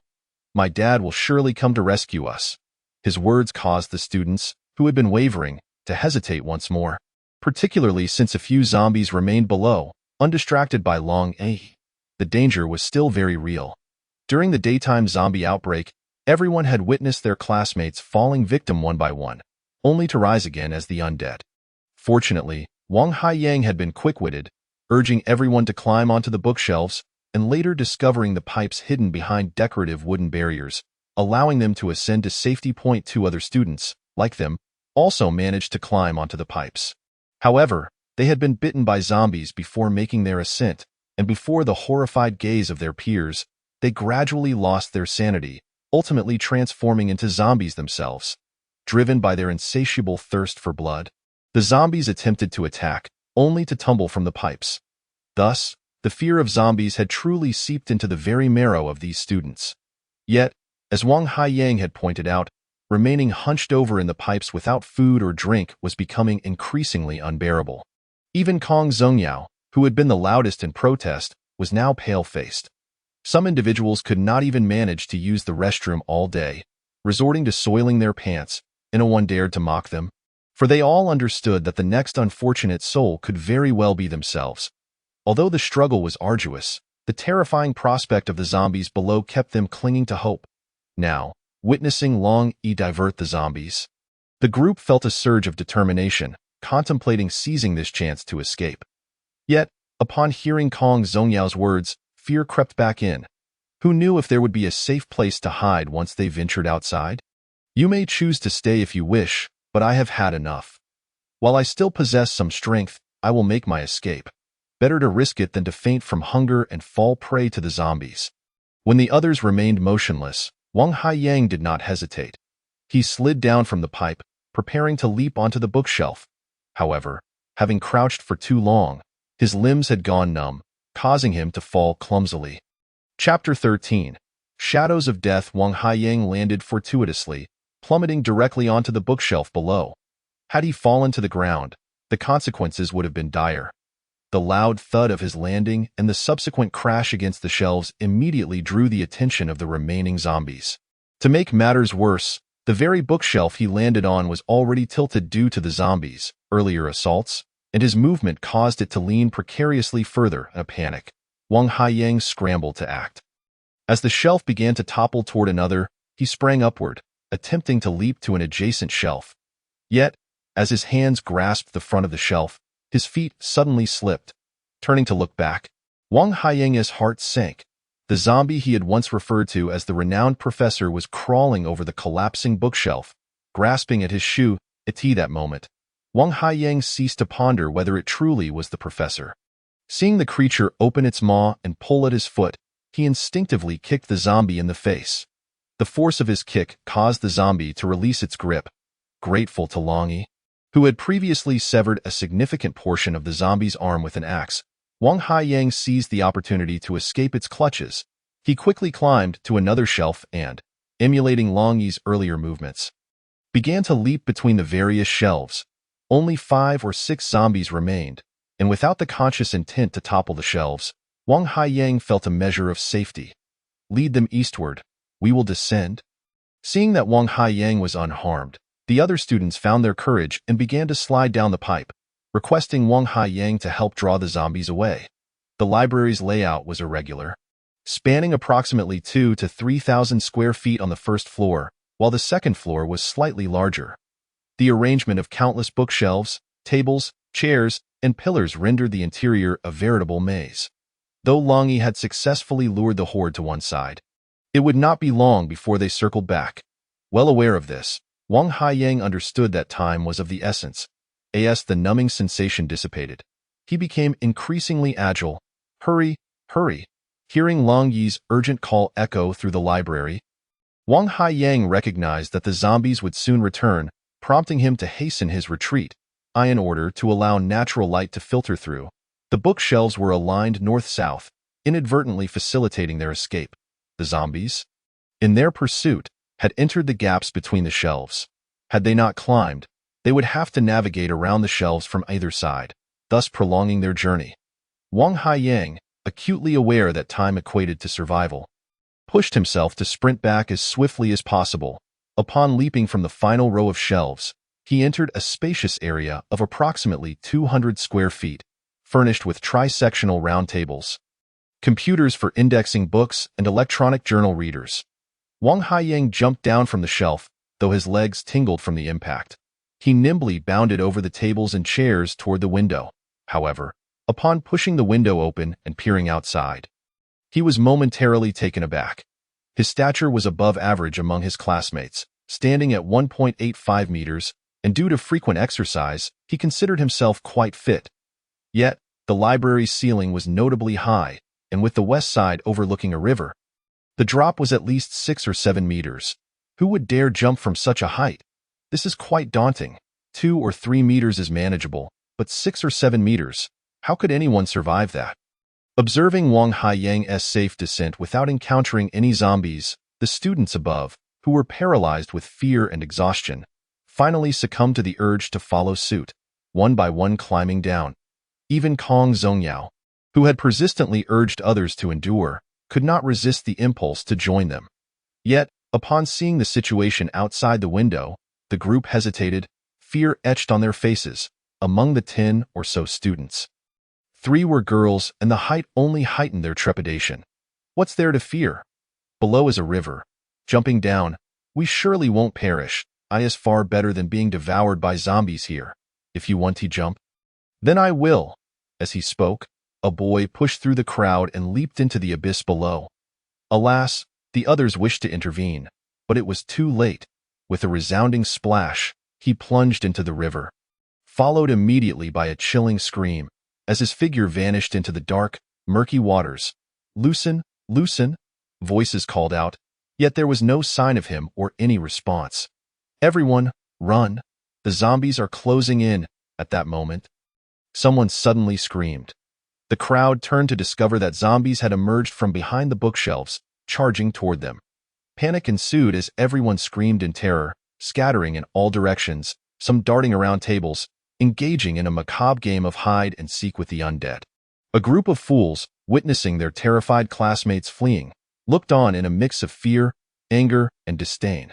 Kong Zongyao seized an opportunity and dashed towards the northwest restroom. It must be said that while Kong Zongyao's character was questionable, his mind was agile. In this dire moment, he managed to think of an escape route. With no courage to jump from the window and no other exit in sight, especially upon seeing Long Yi accompanied by a horde of zombies returning, the students had no choice but to blindly follow Kong Zongyao's lead. However, 2 unfortunate students, having fled southward earlier, noticed Long Yi and the zombies returning, hurriedly turned around, only to be intercepted and knocked down by the undead. Their chilling cries for help echoed throughout the library, but the more desperate their pleas, the more frightened the others became. No one dared to return to rescue them. Moreover, it was not merely a question of whether to save them. Those 2 students had already been bitten by zombies, and bringing them back would only lead to further doom, as they would become threats to everyone. Ultimately, no one was capable of combating the zombies, and returning would only mean certain death. In a frenzy, the students sprinted after Kong Zongyao. The fall of those 2 students bought the others precious time. Their blood and the scent of the living drew the zombies' full attention. The few pursuing zombies pounced upon the 2 fallen students, temporarily abandoning their chase. Yet, behind them, Long Yi and the countless zombies surged forward, the shadow of death looming ever closer. Chapter 14. The life and death restroom. The roar of hundreds of zombies, the heavy sound of their running, and the terrifying clamor of overturned bookshelves and furniture were utterly chilling. The students' faces turned pale, some even regretting their decision to descend, at least if they had remained on the shelves. They could have survived a bit longer. Now, they faced only a dead end. Fortunately, Kong Zongyao did not betray them. Upon reaching the restroom doorway, he halted and began pounding furiously on the wooden door of the fire hydrant opposite him. This fellow, either trembling from fear or simply inept, pressed insistently against the door several times, but it remained stubbornly shut. However, upon seeing the fire hydrant, the others quickly understood and rushed forward to assist in prying the door open. A male student swiftly pulled a roll of escape rope from within and turned to dash into the restroom. Inside, there were 2 windows available for escape. Damn it! I thought of this method first. Why are you rushing? Seeing the escape rope being snatched away, Kong Zongyao erupted in anger and hurried to follow. The zombies were already closing in from behind. Escaping even a moment earlier meant evading the threat of death, and none wanted to lag behind to meet their fate. Upon witnessing the glimmer of hope for escape, the others surged into the restroom. Wang Haiyang, however, remained calm, observing the coiled fire hose before him. And suddenly a plan formed in his mind. While others flocked into the men's restroom, Wang Haiyang dragged the fire hose into the women's restroom, pushed open a window, and tossed the hose out. The fire hose, already connected to the hydrant's metal pipe, extended at least 20 meters when uncoiled, making it perfect for descending. After ensuring its stability, Wang Haiyang shouted, "This way can also lead down. Send a few people over." Suddenly, a loud banging erupted from a stall in the restroom behind him. Crap, there are zombies. Wang Haiyang's scalp prickled with fear. The restroom door could only be of so much quality. After several blows, a gap began to form, and it seemed a few more hits would cause the door to give way entirely. In his panic, Wang Haiyang could no longer wait for the others. He quickly slid down the hose. Meanwhile, in the adjacent men's restroom, 3 individuals rushed in, immediately spotting the trembling door and Wang Haiyang's vanishing head. Among them were 2 girls who froze in fear, while the lone boy, bolder than the others, leaped to the windowsill and slid down the hose. What's there to fear? Besides, do we have a choice?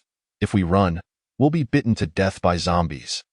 Before sliding down, the boy noticed the 2 girls hesitating and couldn't help but shout at them, before his figure disappeared completely. Perhaps spurred by his words, the 2 girls pressed against the row of stalls. Quickly moving toward the window, however, as one leaned out, she recoiled in terror. "Is too high. I can't do it. I'm afraid of heights."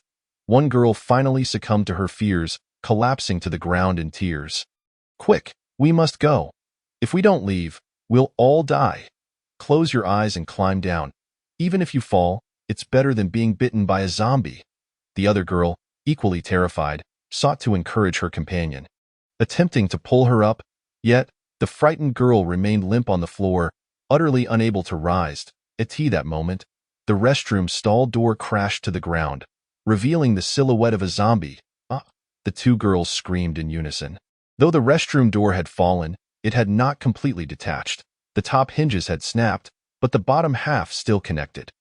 The door now leaned at an angle, no longer obstructing the view of the interior. The zombie had likely been caught off guard while using the toilet, its lower half exposed and bare, pants pooled at its ankles. The door's position caused the frenzied zombie to trip and fall.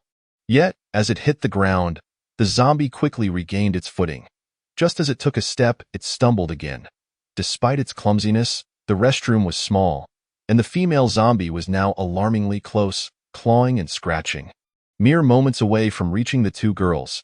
Just then, a figure burst through the doorway, momentarily stunned by the scene before him. Long Yi had indeed overestimated these students. He had risked his life to buy them time. Yet they had still not escaped. "Get down!" Upon entering the restroom and witnessing the white body writhing on the floor, Long Yi was taken aback. However, now that the individual had transformed into a zombie, he felt no pity or hesitation. He shouted loudly while swiftly advancing, bringing his axe down cleanly upon the zombie's head, simultaneously roaring at the 2 girls. Even though it was a zombie, the sight was enough to send the 2 girls into a panic. Blood splattered onto them, plunging them into a state of shock and fear. As Long Yi withdrew his axe, he saw the 2 girls huddled together. trembling uncontrollably, and felt an overwhelming headache. If the pursuers were merely ordinary humans, he could hold the restroom door long enough to endure. But facing zombies, should they swarm, even iron could not withstand their bites. Killing zombies elsewhere was futile. Each strike had to land on the head, a tremendous test of strength and timing. After running around, even Longy, who maintained regular training, felt utterly exhausted and realized he could not hold the door. He had only about 10 seconds left. Without further thought, he seized one girl and hurled her out the window. "Catch her!" The girl flailed in terror, screaming loudly. Longy's eyes widened, and he let out a fierce shout. The girl, startled by his ferocity, finally calmed down and reached for the hose. However, her limbs felt weak, and she could not grip it firmly as Longy released his hold. The girl let out a terrified scream and slid down rapidly. Outside, heavy, chaotic footsteps echoed, accompanied by the primal roars of the zombies. Longy could not spare a moment to check on the girl. He quickly lunged for the second. Yet, to his surprise, this girl, like a startled bird, not only dodged his hand but also squeezed herself into the narrow gap between the restroom and the wall. At that moment, the zombies charged into the restroom. Chapter 15. A mere security guard zombies surged relentlessly into the restroom, and Longy realized that he was beyond salvation. He could no longer rescue the girl. With a furious curse, he leapt through the window before the undead could reach him, sliding down the water hose directly into the river. Behind him, the window echoed with the terrifying roars of zombies and the girl's anguished cries. Standing in the rushing waters, Longy glanced back at the swaying figures of the zombies at the window. A deep sigh escaping his lips. In this apocalyptic world, where zombies roamed freely, such tragedies would not be isolated incidents, but rather a recurring theme. The girl, who had a chance to escape, lost her life due to fear and cowardice. If one could not muster the strength to endure in the face of calamity, even the most earnest attempts to save them would be in vain. Having served in the military for years and undertaken countless missions, some even more absurd than this, Longy could only sigh internally, quickly redirecting his focus to the current predicament.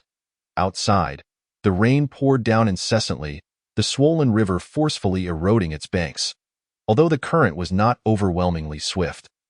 Maintaining one's footing in the water was no easy feat. Illuminated by the light spilling from the library's windows, Longy discerned the silhouettes of 4 or 5 figures standing in the river. Their identities obscured by shadows. In the ladies' restroom, only one girl remained when he had descended. Conversely, in the men's restroom, despite the earlier movement and greater numbers, only a handful managed to make it down safely. The boy who had seized the rope initially, upon entering the restroom, found himself in a scramble with Kong Zongyao and others, all eager to secure the rope for their own escape.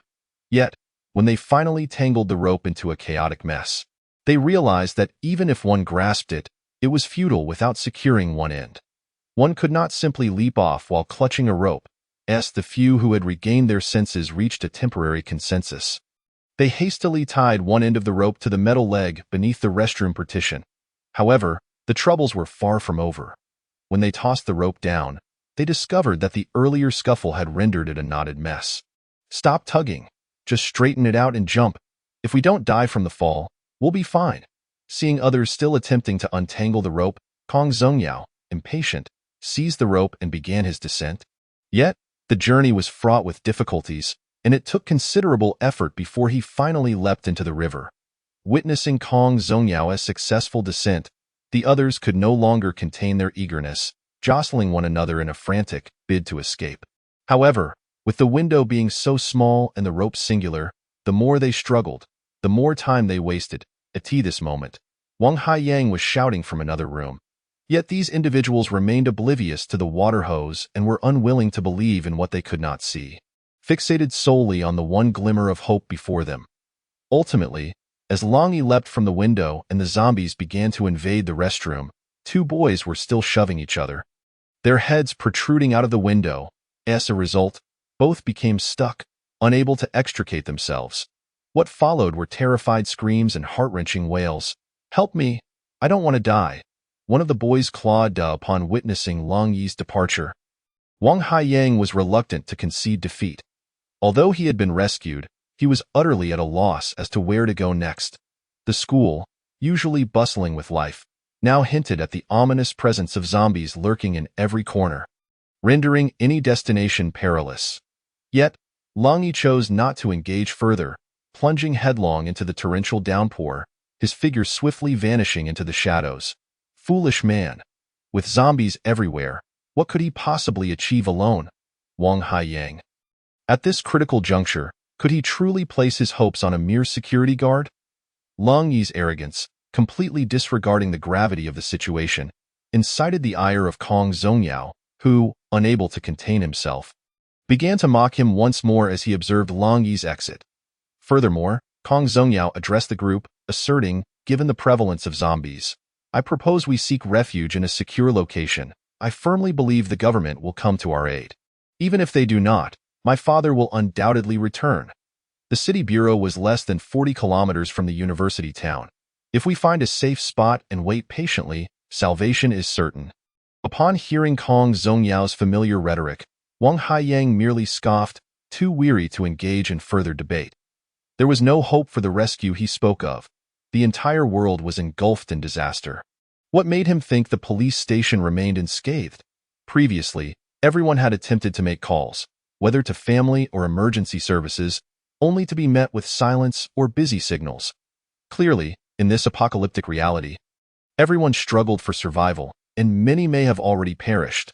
Though he worried for his own loved ones, he knew he must first find a way to endure. Moreover, they had not eaten for an entire day, and the combination of fear and exhaustion had pushed both their mental and physical limits to the brink. They needed to find something to satiate their hunger. Wang Haiyang remained remarkably clear-headed. And after a moment of contemplation, he proposed to the others, I suggest we follow that older brother.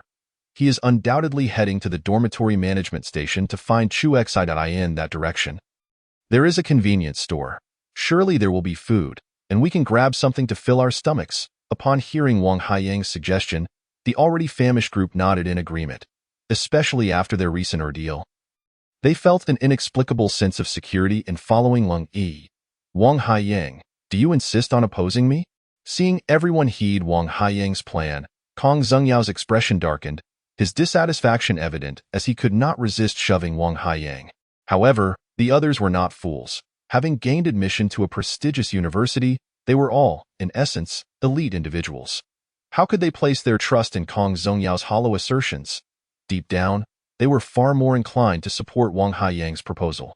Thus, when Kong Zongyao pushed Wang Haiyang, the group quickly intervened, urging him to consider the collective opinion. Wang Haiyang, exasperated by Kong Zongyao's antics, coldly replied, I am not forcing you to accept my opinion.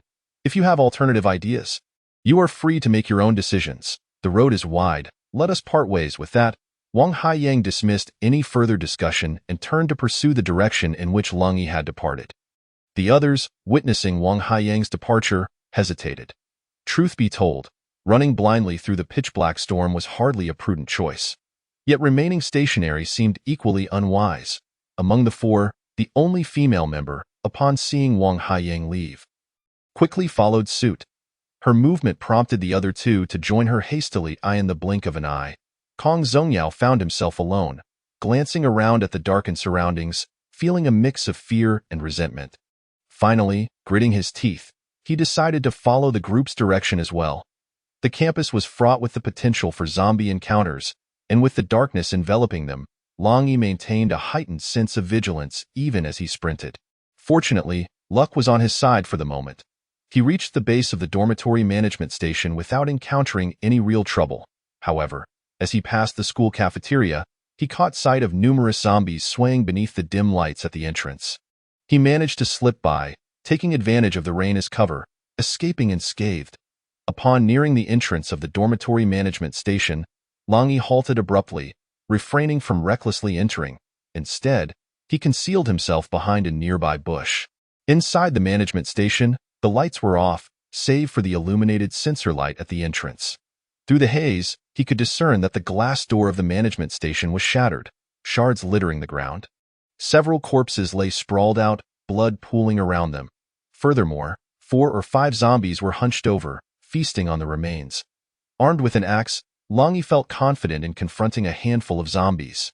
Yet, engaging them could potentially attract more. Complicating matters further, he needed to devise a careful strategy to enter the dormitory. Chapter 17. Wetting one's pants. Long Yi crouched behind the bushes at the entrance of the management station, observing the scene before him. After assessing the situation, he lowered his body and cautiously navigated around the entrance, reaching the area nestled between the two management stations. Point 1 management station oversaw 8 buildings, 4 to the north and 4 to the south, arranged in an east-west orientation, with a rectangular garden in the center.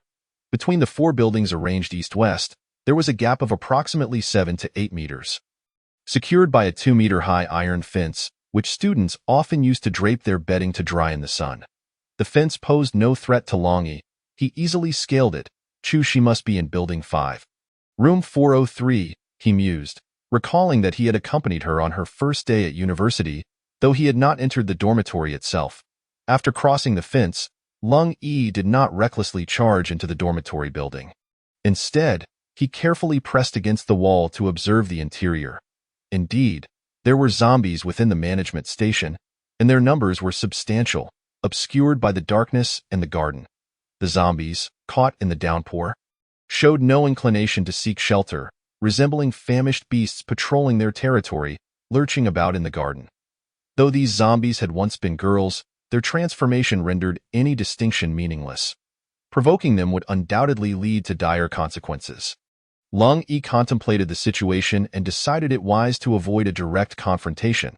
He climbed back over the fence and maneuvered to a diagonal position, as far from Building 5 as possible, and deliberately shouted out loud.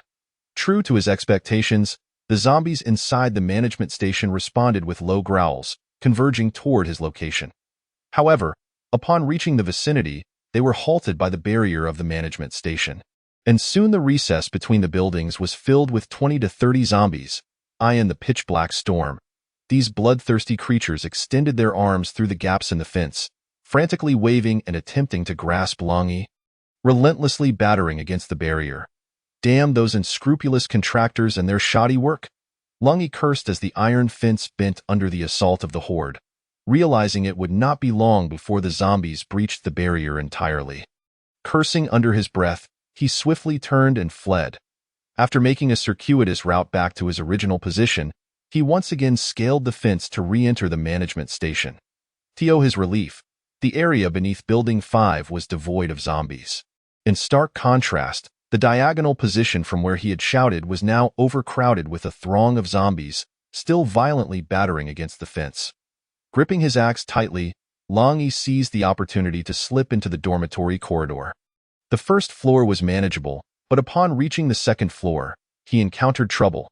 The iron doors of the 2 rooms directly opposite each other stood wide open, revealing 2 to 3 scantily clad female zombies staggering within, the floor strewn with blood. Long Yi had intended to stealthily navigate past them, but as he peered in, one of the zombies lurched toward him, emitting a feral growl. The movement startled the other zombies in the adjacent room, prompting them to rush toward the staircase. Damn it! Long Yi raised his foot and kicked the first female zombie that charged out, sending her tumbling backward to collide with another behind her. At the same moment, he swung his arm, and the axe spun fiercely, striking the forehead of another zombie on the opposite side. With a swift motion, he withdrew the axe, blood sprayed forth, and the body tumbled down the stairs. Following closely behind this corpse was yet another zombie, a female one, who was rather brazen. Perhaps due to the heat, she was scantily clad, or her clothing had been torn off during a struggle. In any case, she appeared wearing only a pair of panties, her right breast a gruesome sight, bloodied where flesh had likely been devoured by her companions, and her left arm was nothing but a skeletal framework, which looked utterly chilling. Pressing against the stair railing, Long Yi propelled himself into the air, executing a graceful 360-degree turn, evading the female zombie's lunge and landing deftly behind her. The zombie missed her target, and before she could turn around, Long Yi delivered a swift kick to her backside, sending her crashing through the door opposite, colliding with the 2 zombies that had just risen inside. Seizing the opportunity, he rushed over and slammed the heavy iron door of the dormitory shut. Turning around once more, he noted that no further zombies appeared from the adjacent dormitory. However, for the sake of caution, he decisively shut the iron door with a resounding bang. Having experienced such a harrowing encounter, Long Yi became even more vigilant. He ascended to the third floor with utmost care and, upon seeing both iron doors securely closed, exhaled a sigh of relief. Yet, just as he passed the third floor and aimed to ascend to the fourth, he was taken aback when a door behind him suddenly swung open with a sigh. He pivoted his body, swinging the axe instinctively. However, midway through the swing, he hastily raised his hand, and the axe grazed the scalp of the figure that had appeared at the door, striking the iron door frame with a loud clang, sending sparks flying. Simultaneously, two high-pitched screams erupted from the girls. The one who had narrowly avoided losing her head to the axe paled in terror and fell to the ground. "You're not zombies?" Long Yi, surprised, withdrew his axe and looked at the two girls, catching a whiff of an unusual scent. Hello? We are not zombies." The girl slightly behind, tall and striking, possessed a curvaceous figure. Her face, exuding a hint of joy, bore an exotic beauty that suggested either ethnic diversity or foreign lineage, resembling a porcelain doll, strikingly lovely. Yet at this moment, she too was visibly shaken by Long Yi's fierce demeanor, her delicate hands nervously patting her chest. Stuttering through her response to Long Yi, she finally remembered her companion on the ground and hurriedly reached out to help the girl who had fallen. "What is wrong with you? Can't you assess the situation before acting recklessly?" The floor bore a conspicuous puddle, and the girl clenched her legs, both furious and embarrassed as she reprimanded him. "It's dangerous outside. Why did you open the door without warning?" Long Yi was equally startled. In such a tense environment, who could have anticipated the sudden emergence of two beautiful girls? However, the attitude of this girl, rather than prompting an apology, caused his expression to harden, and he found himself retorting with indignation. Reclaiming his authority, "I apologize, but we heard commotion downstairs and were peering through the peephole. We only opened the door upon seeing you were a normal person." The girl with an exotic flair, noticing Long Yi drenched in blood and wielding a bloodied axe, was indeed intimidated, stammering her apologies and explanations. Chapter 18. A desperate act? Trapped in a room by zombies, overwhelmed by fear and helplessness. The sudden sight of human companions brought joy that Long Yi could understand. Yet, as with previous dilemmas, even if he could rescue these two, he was at a loss as to how to accommodate them. Observing their pleading and hopeful gazes, the only advice he could offer was to remain in the room and await further assistance. The outside is swarming with zombies, and the situation remains unclear. "It would be best for you to stay put. It's safer in here." Long Yi, reluctant to linger, turned to ascend the stairs. She was just one floor above, and he could no longer contain his anxiety. He had to ascertain her safety. However, just as he turned, the two girls suddenly rushed forward, grabbing him and pleading desperately, "Please, big brother, take us with you. We can't contact anyone." The girl who had earlier soiled herself crossed her legs, enduring discomfort as she implored, "We haven't eaten in half a day. I've never endured such suffering. If we wait any longer, we'll surely starve to death. Please, take us with you, or at least find us some food." Long Yi's eyes widened in disbelief as he looked at the girl, incredulous that someone could be so dramatic in such dire circumstances. In this environment, half a day without food is not a death sentence. Look for snacks in the dormitory. If all else fails, drink some water. You won't perish in a day or two. I still need to go upstairs to rescue someone, he said, waving his hand dismissively as he prepared to turn again. Yet, the girl suddenly made a reckless move, shouting, "Take me with you. I'll do anything you ask. Right now, right this moment. I'm very skilled." The girl who had so recently been furious and indignant now, facing Long Yi's cold demeanor and refusal to help, became utterly frantic. She ripped open her top, revealing a considerable display, and reached toward Long Yi's lower body. "What are you doing?" Long Yi barked, swatting away her outstretched arm and pushing her back toward the stairs. The exotic beauty beside her was equally taken aback by her companion's behavior, momentarily at a loss, feeling a mix of shame and shock. Liz Han, her roommate and classmate, was quite striking, considered one of the school's renowned beauties alongside Lung Yi and Chu Shi. The third dormitory management station, Building 5, had earned the moniker Beauty Building. However, Chu Shi was in a lower grade and was an academically gifted individual who prioritized her studies above all else. Though Lung Yi was not an academic star, his looks had made him sensitive about his reputation, and despite many admirers, he had yet to find a suitable match. Li Zihan, in contrast, reveled in the attention. Dressing flamboyantly, often chauffeured around, exuding an air of arrogance. Typically, she barely acknowledged her roommates, only occasionally exchanging a few words with Lung Yi. She would return late in the night, sometimes scaling the railing to avoid the dormitory supervisor's scrutiny or not returning at all. In the mornings, she wouldn't rise until 11 or noon, often skipping classes, which explained how she ended up trapped in the dormitory during the outbreak of the zombie virus.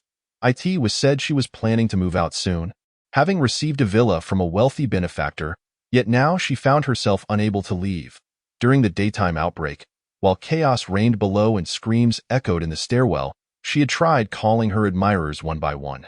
However, they either refused to answer or responded with anger, accusing her of drawing zombies with her calls, or they simply screamed in terror, having attracted zombies with the sudden ringing of the phone. The continuous blows had transformed the once proud goddess into a figure more desperate than a common harlot, willing to forsake all dignity and pride merely to survive. Aren't boys supposed to like this? I can do anything. My figure is great. Just take me home, and I'll do whatever you want. The girl remained undeterred, believing her allure insufficient, nearly tearing her top off. Witnessing her antics, Lung Yi neither feigned indifference nor leered at her.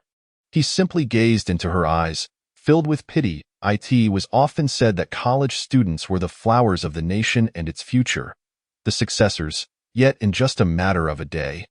Without even facing any zombies directly, they had already been reduced to a state of panic and mental collapse. How could such individuals be expected to shoulder the responsibilities of tomorrow? Sighing, Lung Yi shook his head, fearful that the girl might take further reckless actions. You two should return to your room and shut the door. I'll go upstairs to find someone, and once I do, I'll come back down. Zihan, let us go back and wait. The exotic beauty, reacting to her roommate's erratic behavior, quickly pulled her back, and the two retreated into their room. Saisi, do you look down on me? Once the iron door of the dormitory closed, Li Zihan adjusted her clothing, hesitating before speaking. Surviving is difficult, and now is not the time for discussions. You should change into something else. I'll keep watch here, and if he comes down, I'll call for you. Li Sisi shook her head, unwilling to comment extensively on Li Zihan's actions or delve into the reasons behind them. Instead, she turned and leaned against the peephole of the door, continuing to gaze into the corridor. Observing Li Sisi's demeanor, Li Zihan pursed her lips and silently retreated to her room to change clothes. Upon reaching the fourth floor, she discovered that the two iron doors were also firmly shut. Lung Yi took a deep breath, forcing himself to calm his turbulent emotions, hoping that Chu Shi would be as fortunate as the two girls he had just seen. Knock, knock, knock. Lung Yi held his breath, rapping on the door of room 403. However, as soon as he made a sound, commotion erupted from both doors, accompanied by the violent banging of the doors and the chilling roars of zombies from within. Hearing the loud banging from inside 403 sent a chill down Lung Yi's spine, and a wave of sorrow and fury surged within him. The presence of zombies indicated that the occupants had undoubtedly met with a tragic fate. Regardless of whether Chu Shi had transformed, how could a young girl possibly withstand the might of a zombie? Damn it. After the initial wave of grief, an uncontrollable rage consumed him, and with no outlet for his pent-up emotions, Lung Yi kicked the iron door with all his might. A thunderous crash reverberated through the stairwell, yet the door remained immovable. Along with this cacophony, the growls of zombies echoed from within the room. Lung Yi's legs trembled with pain, but it could not mask the profound sorrow that lay deep within him, and no matter what had happened to Chu Shi, he had to see it with his own eyes. Even if she had become a zombie, he would personally put an end to her existence and ensure she received a proper burial, rather than allowing her to wander as a terrifying creature. Chapter 19. The frenzied axe slaughter Big Brother. Just as Lung Yi raised his axe to chop down the iron door, a girl's voice cried out from downstairs, a fashionable mixed-race beauty, peeked her head out from the staircase. "Why are you all out again?" In that moment, Long Yi's mood was exceedingly foul, his tone naturally sharp. Coupled with his bloody appearance as a harbinger of death on the battlefield, he seemed ready to unleash violence at any moment. Li Sisi flinched, instinctively retreating her head, yet she persisted, saying, "The dormitory office downstairs has the keys for all the buildings. If you want to go in, go back to your room." Long Yi fell silent for a moment, his tone softening considerably. "You, be careful." Watching Long Yi's retreating figure, Li Sisi murmured with concern before closing the door. "What happened?" Hearing the commotion outside, Li Zihan, who had just changed clothes, hurriedly stepped out. Upon seeing the closed door and Li Sisi still inside the dormitory, she sighed in relief. "Oh, it's nothing. He wants to enter the room upstairs, and I was just reminding him that the dormitory office has the keys." Li Sisi glanced at Li Zihan, feeling somewhat speechless. Earlier, Li Zihan had been wearing extremely short shorts and a form-fitting tank top, revealing a generous amount of skin. While such attire was undeniably alluring, it did not hinder mobility. Now, having changed, one would expect her to opt for something more modest or at least more practical for movement. To her surprise, she had instead chosen a snug gray mini dress, the outline of her undergarments clearly visible, accentuating her enviable figure. Could such attire truly entice zombies? Was it not meant to captivate Long Yi instead? "Oh no, you shouldn't have told him. What if he doesn't come back?" Li Zihan, oblivious to Li Sisi's unusual gaze, immediately began to complain after hearing her words, striding toward the northern balcony in her high heels. The fifth building lay south of the third dormitory office, and the northern balcony provided a clear view of the office below. Earlier that morning, while doing laundry in the northern balcony's washing area, Li Sisi had heard the terrified screams from downstairs. Realizing that something was amiss, in a panic, she had dashed back to her room to rouse the slumbering Li Zihan. The two had observed from above that chaos was unfolding throughout the campus. And through phone calls and online communication, they learned that the world had descended into utter darkness. They had acted wisely, staying hidden in the dormitory since realizing the gravity of the situation. At that moment, as Li Zihan rushed to the northern balcony, she caught sight of Long Yi emerging from behind the building's cover, hastening towards the dormitory office. Previously, while outside the office, Long Yi had noted the presence of 4 or 5 zombies inside. Understanding that luring them away would not be easy and could potentially attract even more, Tio obtained the keys. A direct confrontation was necessary, and it had to be swift. The zombies he had previously led away seemed to be returning. If the battle lingered too long, more zombies could indeed be drawn in. Filled with an overwhelming sense of brutality, fueled by the anticipation that Chu-Shi might have already perished, Long Yi craved a cathartic release through violence.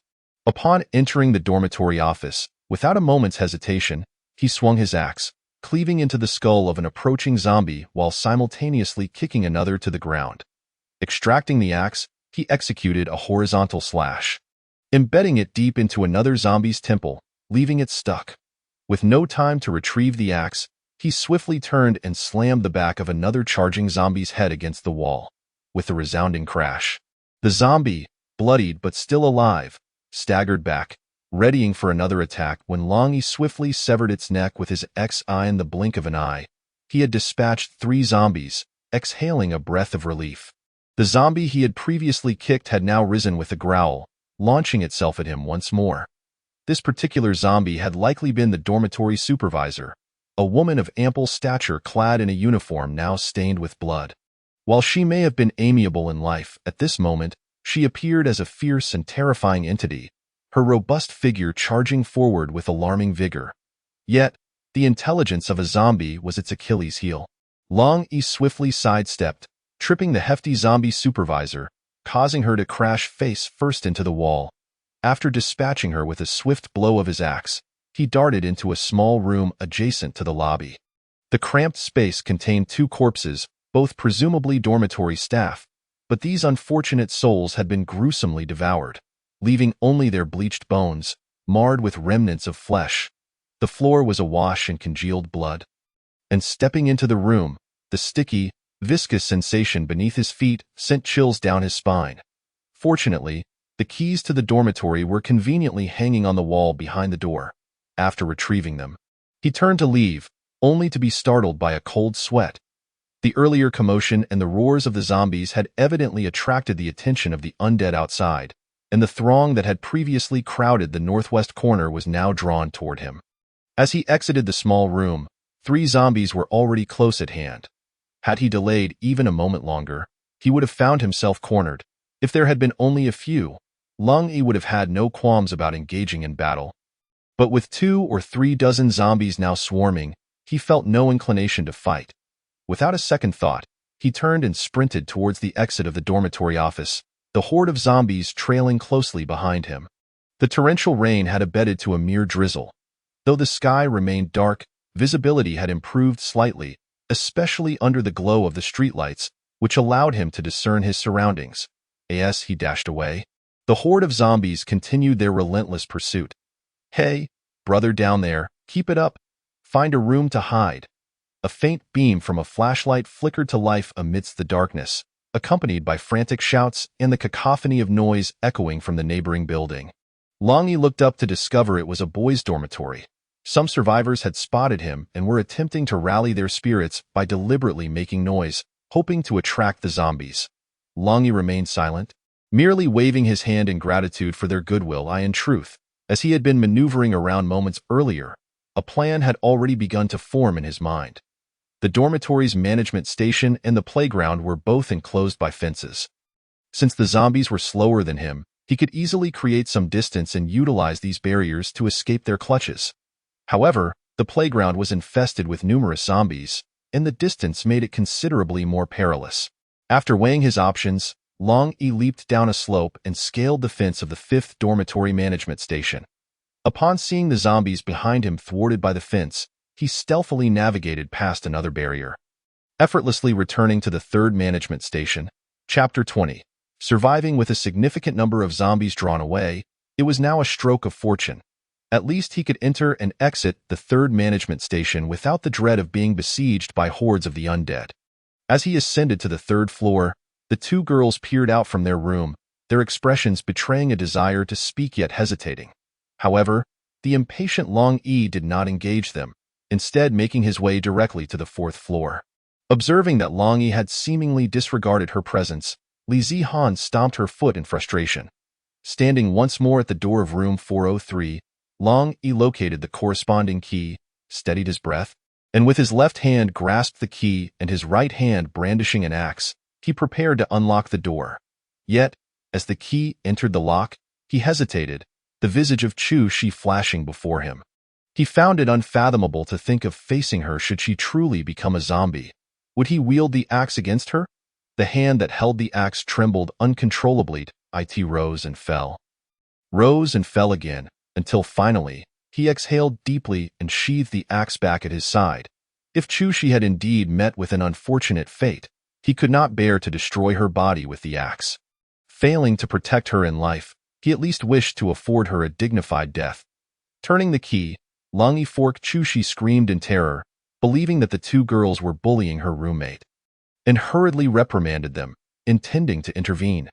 However, as soon as she spoke, the 2 girls turned to her, revealing their ghastly and horrifying visages, their ashen eyes glaring menacingly, before they lunged at her with clawed hands.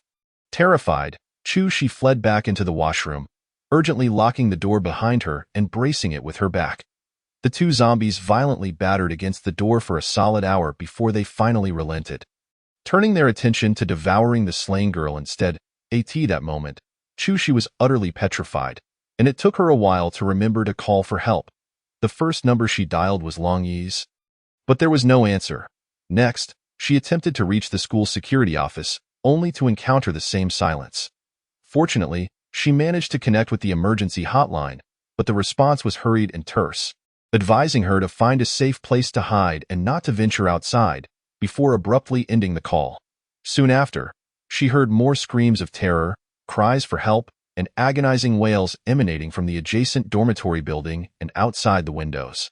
Once she confirmed that the 2 terrifying creatures could not breach the washroom, Chu Shi first propped a mop against the door and then moved to the northern window of the bathroom. Chapter 21. Self-rescue like Li Sisi and her companions. Chushi witnessed the zombies attacking students and the dormitory supervisor below, as well as how those victims transformed into new zombies after being slaughtered.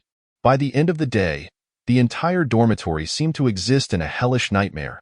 It wasn't until the afternoon that a torrential downpour began, the sound of the rain drowning out all else outside, restoring a semblance of quiet.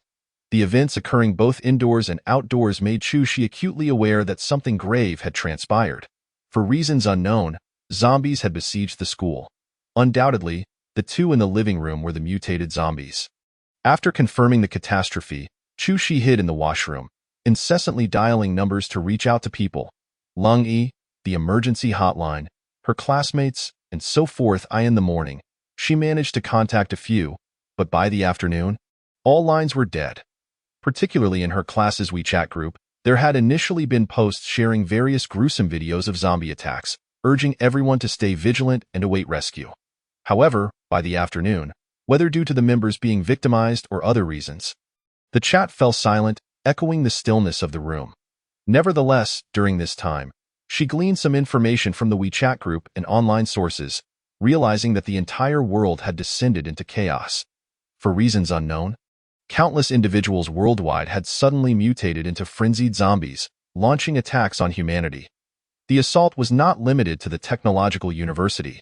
The entire globe was engulfed in turmoil. It was then that Chushi understood why her calls remained unanswered, and why neither the emergency service nor the government had organized any rescue efforts.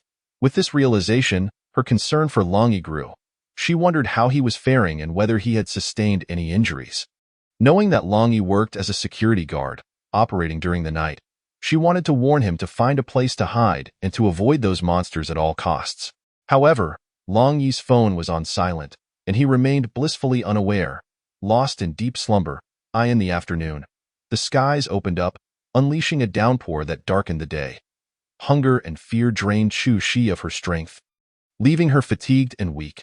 Attempting to call Lung Yi again yielded no results, and the emergency hotline remained unanswered. Her phone was nearing a dead battery, and Chushi realized she could no longer afford to wait idly. If she were an ordinary girl, she might have already curled up in terror. But Chushi was no ordinary girl. With a brother serving in the military and living with her grandmother, she had developed a sense of independence and an indomitable spirit from a young age. Furthermore, with two elite special forces brothers who were ever vigilant against her being bullied, she was not as fragile as she appeared. Feeling a slight resurgence of spirit, Chushi recognized that she could not remain passive. She needed to devise a plan for self-rescued. At the very least, she needed to find a way back to her bedroom, where she had snacks and a charger, essentials for her survival and for maintaining contact with the outside world. She pressed her ear against the door to listen, but the rain was too loud for her to discern any sounds. After a moment's thought, Chushi lay on the floor, using her phone's flashlight to check if the two zombies lingered at the door. Confirming that the entrance was clear, she still felt uneasy and moved to peer out of the northern window. The balcony to the north jutted out at a right angle from the bathroom wall, approximately 1.5 meters away.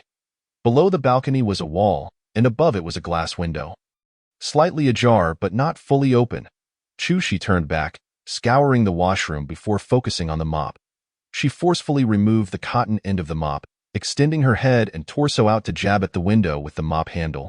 After managing to push the glass window open halfway, Chushi paused to catch her breath, then grabbed a bottle of shampoo and a cup from the washroom, tossing them through the window. The clattering sound was followed by a resounding crash as two figures shattered the glass door of the balcony, bursting in. This time, Chushi saw clearly. Her former classmates had been utterly transformed into monsters. Their pale eyes, faces, and bodies smeared with blood and bits of flesh, mouths agape as they emitted beast-like howls, appeared both grotesque and terrifying. Upon failing to locate their target on the balcony, the two zombies immediately turned their attention to Chushi at the window. They howled, crowding around the window, clawing desperately, as if trying to squeeze through the narrow opening. Chushi secretly wished for the two zombies to tumble headlong out of the window, but alas, her hopes were dashed as their fearsome countenances startled her. She hastily closed the bathroom window and seized the opportunity to fling open the washroom door, dashing directly into the adjacent bedroom. In truth, Chushi's bedroom was the one nestled between the other two. Yet she lacked the courage to traverse the living room to reach her own room, opting instead for the nearest one. However, her anxious and frightened, forceful closing of the door immediately attracted the attention of the two zombies. They first stormed into the opposite washroom, and upon finding it empty, began to ram against the door of the bedroom with ferocity. Just as Chu-Shi feared the door would give way, everything fell eerily silent. The two zombies seemed to abandon their assault, retreating to the living room to resume their gruesome feast. With her heart racing, Chu-Shi felt the tension ease as she began to search the dormitory. Typically, girls stockpile various snacks and fruits, and by sheer fortune, Chu-Shi discovered instant noodles in a drawer. The water in the thermos was not particularly hot, but under the current circumstances, any sustenance was a blessing. After satisfying her hunger and quenching her thirst, she felt a slight sense of calm wash over her, which led her to consider her phone. However, upon searching, she realized it was missing. It dawned on her that she had left her phone on the sink while grabbing the shampoo and mop. Panic surged within her. Though her phone could now connect with only a few people, it represented her hope. What was she to do? After her escape, the zombies had followed her, likely sated from their feast, now loitering at her bedroom door. Any slight sound prompted them to violently batter the door. Attempting the same tactic again was clearly not an option. What exacerbated her anxiety was the sudden ringing of her phone. She speculated whether it was Longy calling, her heart racing with urgency. Tragically, the sound of the ringing also caught the attention of the zombies, who emitted low growls before charging into the washroom. Chapter 22. The opportunity lies tonight. The ringing of the phone plunged Chu-Shi into a state of terror and conflict. She longed for the call to be from Longy, as it would at least confirm his survival. Yet, she feared that if it were indeed him, upon realizing she had attempted to reach him multiple times without success, he would undoubtedly rush to the school to find her. With zombies lurking outside, the danger was immense, and she dreaded the thought of Longy being harmed. When Longy first kicked the door, the entire room shook with the force of the sound. Although the zombies were drawn away, the noise startled Chu-Shi, leading her to fear the emergence of yet another monstrous threat. After that, silence reigned outside, plunging Chu-Shi into despair. While she spiraled into thoughts of how to escape her dire predicament, she heard the sounds of a door opening and a struggle outside. Chu-Shi began to suspect whether the two zombies were fighting amongst themselves or if someone had come to rescue her. After a brief moment of waiting, silence once again enveloped the surroundings. Unable to contain herself any longer, Chu-Shi boldly grasped the mop handle and opened the door. To her astonishment, the very person she had been yearning for stood before her. It's fine, Longy repeated, gently patting her back in a gesture of comfort.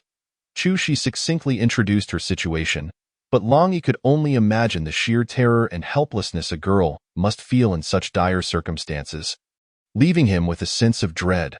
Fortunately, all that was behind them now. From this moment forth, he vowed to protect Chu-Shi from any harm. Let us quickly gather the essentials and leave this place. After regaining some composure, the sight of blood-soaked surroundings was nauseating. Longy himself was not exempt from this grim reality. Chu-Shi had clung to him in her excitement, leaving stains of blood on his attire as well. However, that was the least of their concerns. Once Chu-Shi relaxed and took in the horrific scene in the living room, she could no longer suppress her urge to vomit. The dormitory was filled with belongings. But at this point, tidying up seemed futile. She simply took her phone, charger, a power bank, a small backpack, and a few articles of clothing, deeming that sufficient. As they descended to the third floor, Longy hesitated. After all, guiding Chu-Shi in an environment swarming with zombies was already quite a challenge. Adding two more girls into the mix would undoubtedly increase the pressure. Yet, the two girls, who had been peering through the peephole, offered him no respite for contemplation. The moment they saw him, they immediately flung the door open. Upon noticing Chu-Shi behind Longy, Li Sisi and Li Zihan realized that the person Longy had risked everything to save was none other than the equally renowned beauty. Chu-Shi. The sight of the three campus beauties together was unprecedented. In ordinary times, it might have stirred quite a commotion. Yet now, there was no one to witness this spectacle, not even Longy, whose mind was consumed with the pressing predicament they faced. Although they were all campus darlings residing in adjacent floors, Chu Shi and the two girls were unfamiliar with each other due to their differing grades and departments. Li Sisi was cordial enough to nod in greeting, but Li Zihan's reaction was starkly different. Upon seeing Chu Shi, a wave of jealousy surged within her. Under normal circumstances, the mere sight of Long Yi in his security uniform would not have warranted a second glance from Li Zihan. However, the situation had shifted. This man now represented their sole hope for survival, prompting Li Zihan to mentally designate him as her target.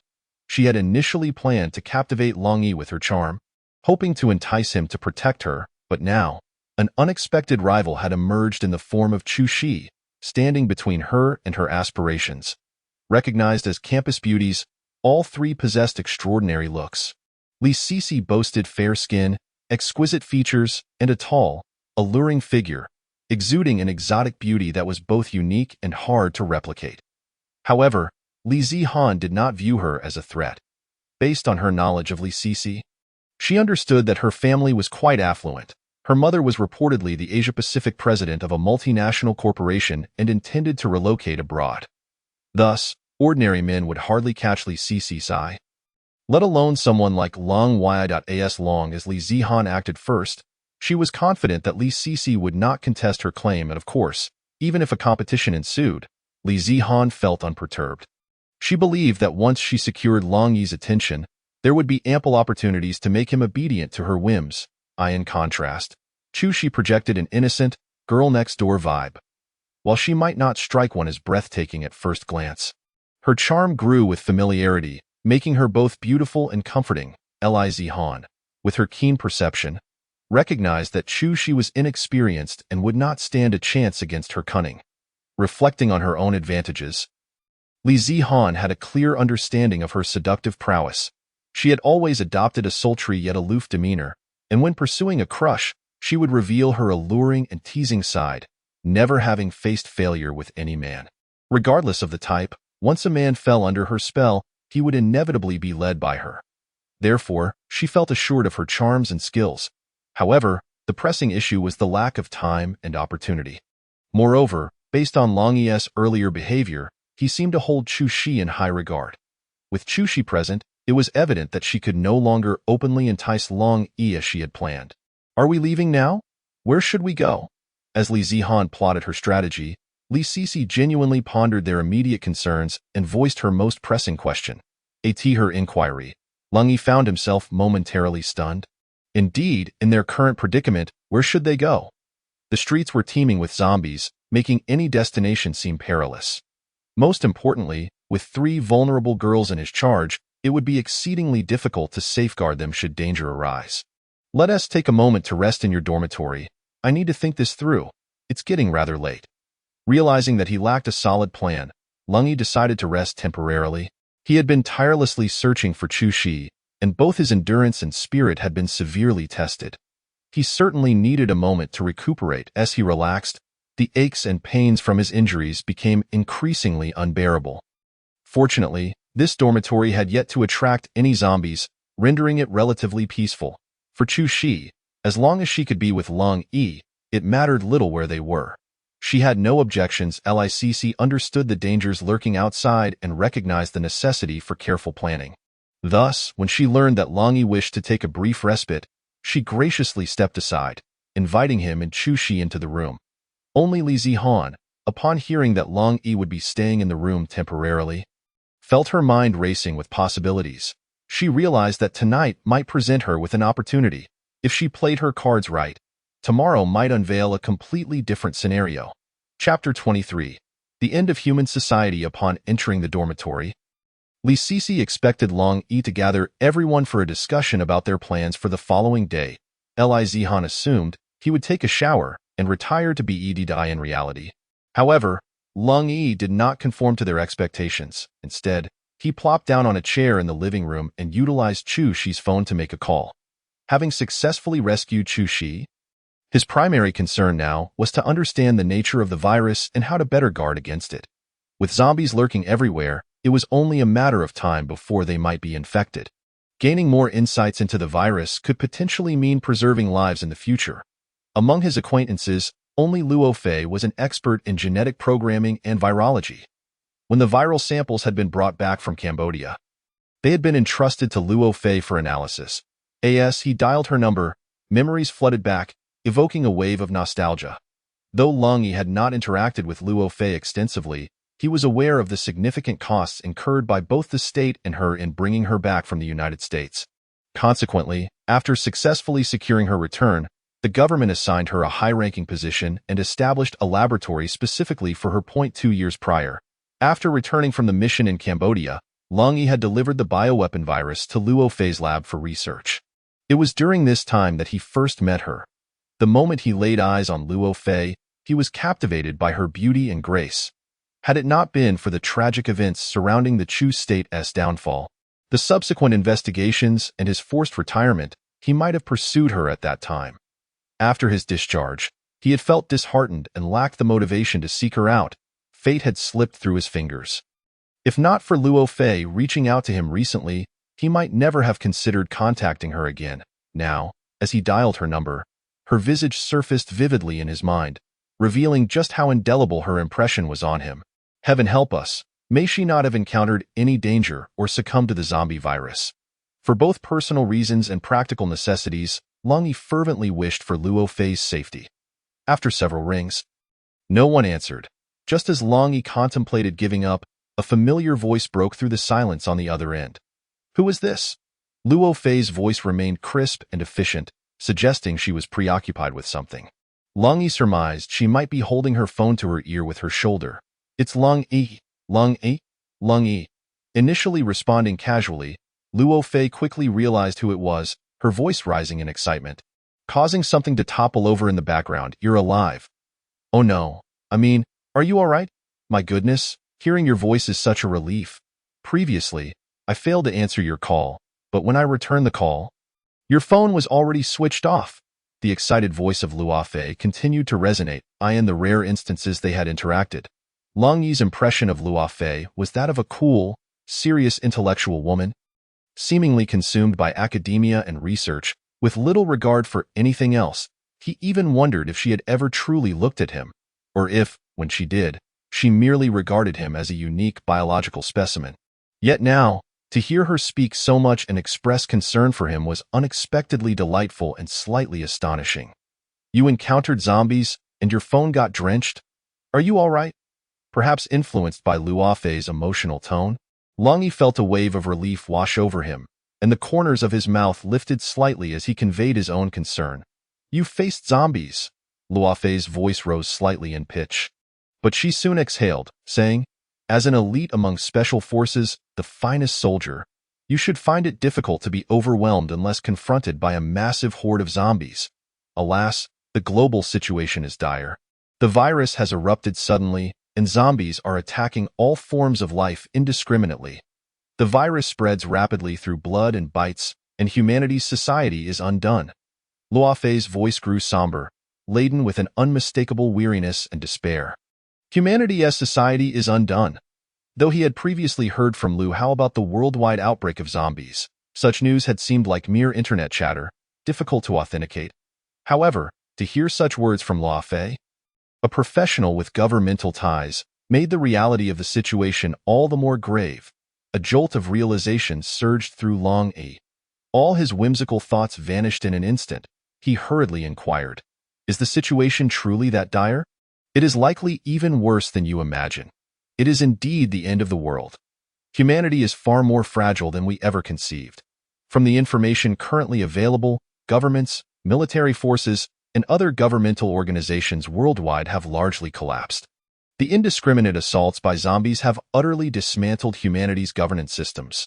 Given her unique position, Luo Fei somewhat represented the government and maintained close ties with the military, thus her insights were quite comprehensive.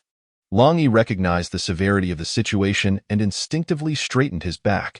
If what Luo Fei said were true, then this world was indeed finished. Humanity in this apocalypse would not receive the anticipated rescue. The collapse of leadership and management systems would plunge humanity into complete chaos and disaster. Given the military's training and combat prowess, they should not face total annihilation, should they? As someone with a military background, Long Yi held a degree of confidence in this regard.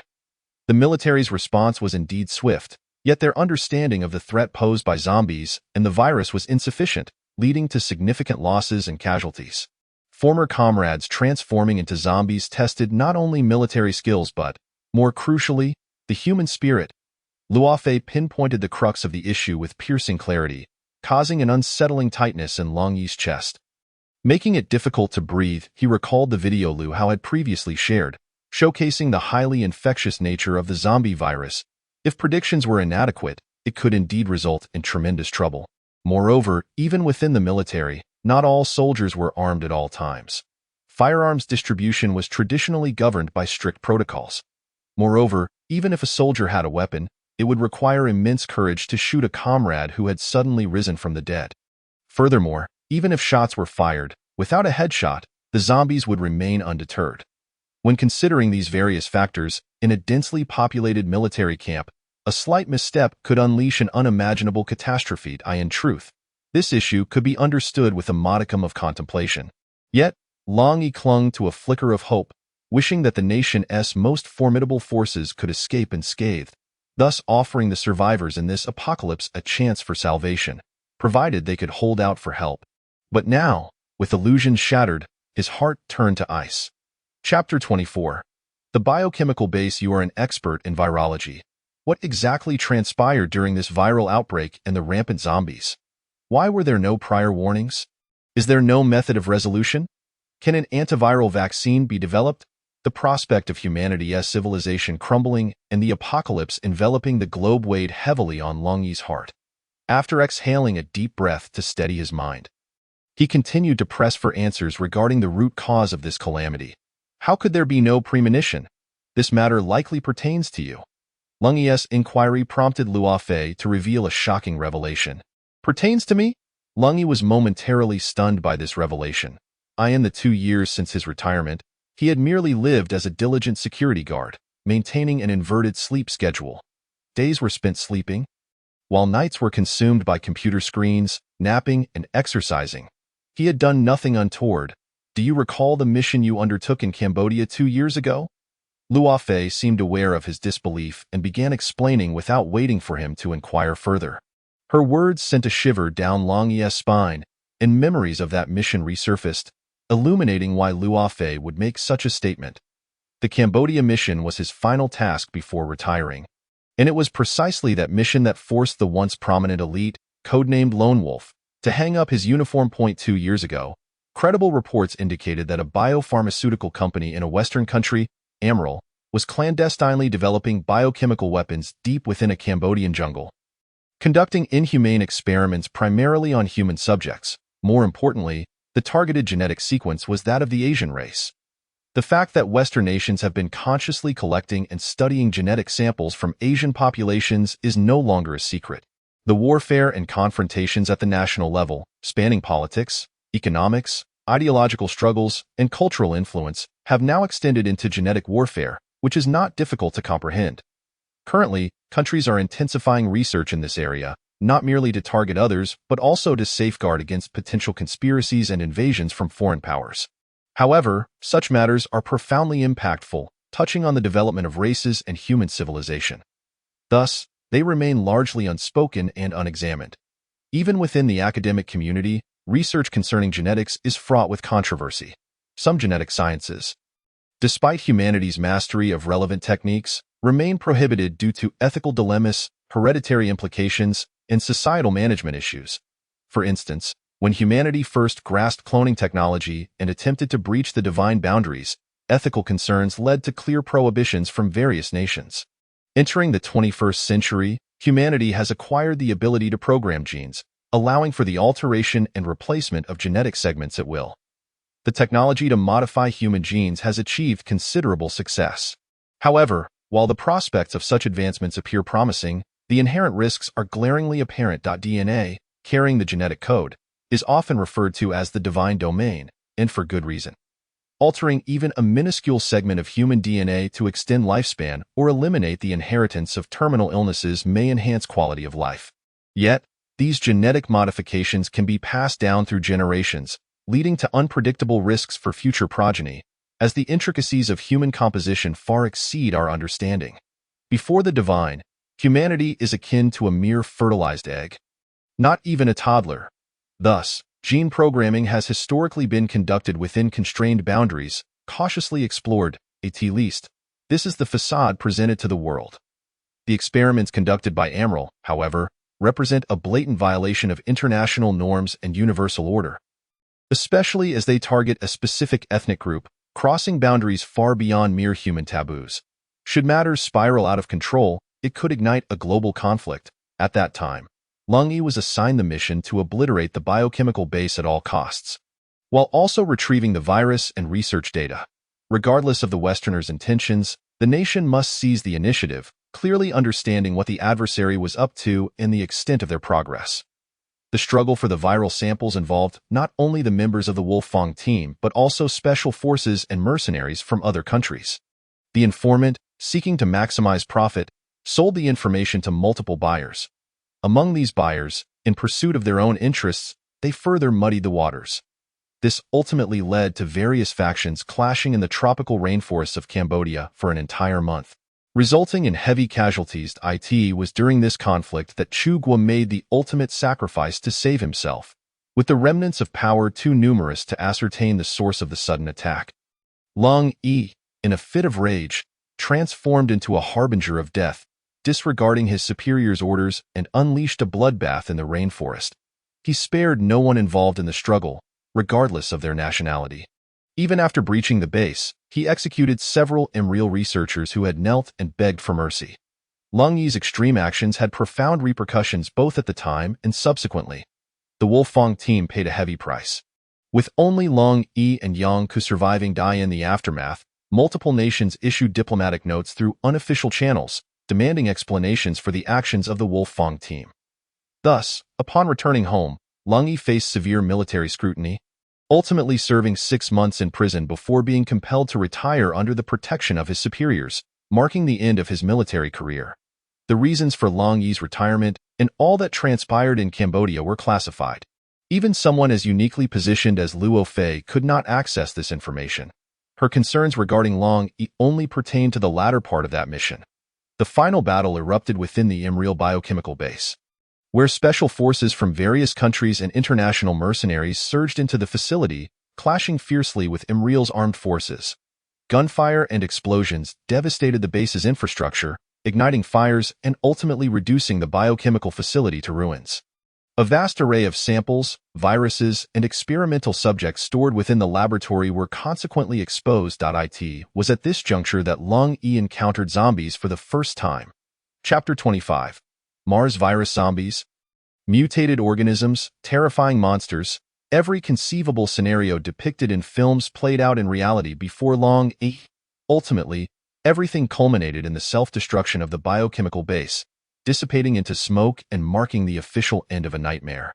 The explosions and inferno were sufficient to bury all in a scenario where Western nations would label something as innocuous as a bag of laundry detergent a weapon of mass destruction. It became inconsequential to accuse them of committing genocide or engaging in unethical experiments. Nevertheless, this incident left the Western countries, Imreal Corporation, and their Cambodian associates at a significant disadvantage. Of course, Cambodia might not have been fully aware of what this Western pharmaceutical giant was undertaking within its borders. The West recognized the sensitivity of the situation, opting to remain tight-lipped about the destruction of the base, publicly attributing it to a drought-induced forest fire. Consequently, Imreal Corporation provided Cambodia with substantial compensation to address the aftermath. These events transpired 2 years prior, and as a witness, Lung Yi was not unfamiliar with them. Shortly after the explosion at the base, abnormal phenomena began to manifest among the residents of Cambodia and neighboring nations. This phenomenon bore a striking resemblance to the flu but was far more severe. Once infected, individuals would become lethargic, coughing, experiencing runny noses, and exhibiting rigid thought processes alongside extreme drowsiness. Luo Fei explained that she was a principal researcher of the virus, thus well acquainted with its origins and Imreal's research endeavors. As a direct participant on the battlefield, Lung Yi possessed a clearer understanding than Luo Fei. Following his imprisonment, scrutiny, and retirement, he remained unaware of subsequent developments. Prompting Luo Fei to elaborate, However, her explanation only solidified Long Yi's unsettling suspicions. Are you suggesting this flu? The so-called nightmare virus originates from Cambodia? According to Luo Fei, the characteristics and outbreak timing of the virus coincided precisely with the flu virus known as the nightmare virus, which had been prevalent for the past 2 years. Previously, when Lu Hao had mentioned that the nightmare virus caused the zombification, Leng Yi had dismissed it as nonsense, believing it to be yet another irresponsible sensationalism from some media outlet seeking attention. However, hearing it directly from Luo Fei made it seem plausible, albeit difficult for Leng Yi to accept. Indeed, in the general public's perception, the nightmare virus was the commonly used name, while its true scientific designation was Mars. Typically, viruses are categorized into 3 standard forms: isotropic spherical structures, helical symmetrical rod-like structures, and tadpole-like structures formed by aggregation. The Mars virus particles, however, exhibit an asymmetrical linear structure, entirely distinct from known viruses, suggesting it was an accidental synthesis and remarkably unique. This virus— oh, pardon me, I seem to have said too much. Upon discussing her area of expertise, Luo Fei appeared to lose her train of thought. Fortunately, she quickly regained her composure, clearing her throat before succinctly summarizing. In any case, the mutation and transmission rates of this virus are extraordinarily rapid. Current research methods can only follow in its wake. By the time a laboratory develops a solution for one variant, the virus may have already mutated once or twice. The production and defense of vaccines suffer from significant lag, allowing preventive measures only against existing strains, while new mutated strains remain unaddressed. Furthermore, with each mutation, the new strains become increasingly insidious, with prolonged incubation periods, milder initial symptoms, or even asymptomatic presentations, making it exceedingly difficult for infected individuals to detect their condition. The sudden outbreak of this zombie virus occurred precisely because of this, rendering prevention virtually impossible. Just as Leng Yi was about to respond, a voice suddenly interjected. If that's the case, why wasn't there an isolation and treatment protocol implemented at the earliest stage, allowing the virus to spread unchecked? Leng Yi turned to see that he had been so engrossed in conversation that he had failed to notice Chu Shi nestled beside him, eavesdropping on his phone call. Opposite him, Li Sisi and Li Zihan were also seated, their eyes fixated intently upon him. Why aren't you all sleeping? What are you doing here? Leng Yi shifted slightly to the side, frowning at the trio. However, Chu Shi and the others feigned ignorance, remaining seated without moving. Is this your girlfriend? After a prolonged silence, Luo Fei asked again. Not yet. Chu Shi interjected swiftly. No, she is my sister, Leng Yi carefully articulated. Chu Shi, Leng Yi, Luo Fei? The other 2 girls? Don't misunderstand. She is the sister of a comrade. Leng Yi shot a glare at Chu Shi before hastily clarifying. Am I really your comrade's sister? Chu Shi pouted, making a clawing gesture at Leng Yi. Clearly displeased it regarding your comrade who made the ultimate sacrifice. Oh, I've heard that your retirement was ultimately due to him, Luo Fei continued. Perhaps sensing the inappropriateness of her words, she quickly added. I'm sorry. I shouldn't have mentioned that point 2 years ago. I reached out to your unit, and they informed me that you had retired, citing the confidentiality of the information. It wasn't until a year later that significant discoveries emerged regarding the virus, which made Luo Fei hesitant to continue speaking, as if she were concealing something. Especially beside Leng Yi, there was a girl, which caused Luo Fei's face to flush involuntarily. The details surrounding Leng Yi's experiences indeed fell within the realm of secrecy. Her understanding of so much was already beyond what Leng Yi had anticipated. The incident that led to Leng Yi's retirement was, in fact, the result of the higher-up's desire to protect him, but subsequently, all information regarding him was thoroughly sealed. During their time in the military, Commander Luo Shuebing held Leng Yi in high esteem, recognizing the rarity of cultivating an exceptional special forces soldier, particularly one with extensive combat experience. Had it not been for Leng Yi's occasionally troublesome disposition, which often resulted in chaos and was viewed as a sign of political immaturity, he would have been promoted long ago. Of course, had Leng Yi attained a position of authority back then, perhaps the subsequent events would have unfolded differently. Luo Fei's concern for Leng Yi indeed surpassed that of an ordinary friendship. Regrettably, Leng Yi had simply vanished. Furthermore, following the outbreak of the nightmare virus, the situation became dire. After receiving orders from superiors, Luo Fei remained in a state of high-intensity work, which caused this matter to fade into the background. It was not until new findings emerged regarding the virus that another surviving comrade of Long Yi arrived at the laboratory, allowing Luo Fei to truly comprehend what had transpired with Long Yi back then. Chapter 26. Mars, 19 Imral Biopharmaceutical Company has established a clandestine biochemical base in Cambodia to research viruses targeting the Asian race. This poses a grave threat to Asian nations and ethnicities, as well as to the global Asian population. Years ago, in an effort to obtain virus samples, Lung A led the Wolfang team, incurring great costs to break through the encirclement of numerous special forces and mercenaries from various countries. Once the samples were secured, the nation prioritized research on the virus, which is why Dr. Luo Fei and her team were engaged in this work. A year ago, Dr. Luo Fei's research group had already made a series of significant discoveries. Among these findings, two were particularly critical. First, Mars was not, as previously believed, specifically targeting a single racial gene. At least based on experimental data and factual circumstances, Mars's assault on humanity did not distinguish between Asian, European, or African races. Moreover, research results indicated that the virus exhibited strong infectivity across non-human species such as pigs, sheep, monkeys, and dogs. However, research concerning humans took precedence and thus was not pursued in depth. Second, while studying a member of the Wolfang team involved in the Cambodian biochemical base operation, a virus was discovered that was entirely different from Mars. This virus displayed significant differences from the currently prevalent nightmare virus, potentially resulting in completely different manifestations. Should this research result be made public, it could send shockwaves throughout the entire world. Luo Fei had often pondered whether this research outcome, or the manifestation of the virus, was a result of Imral's proactive investigation or the virus's autonomous evolution. If it were indeed the result of Imral's interference, then it was likely that all nations involved in the operations had been manipulated by Imral. 2 weeks ago, while Luo Fei was weighing which of the two crucial studies to prioritize. A new situation emerged. Mars had once again mutated, giving rise to the new variant Mars 19, the 19th generation of the Mars virus. Research revealed that this viral variant differed significantly from its predecessors and was promptly classified as a level 4 virus, meaning it posed the most severe threat to humanity.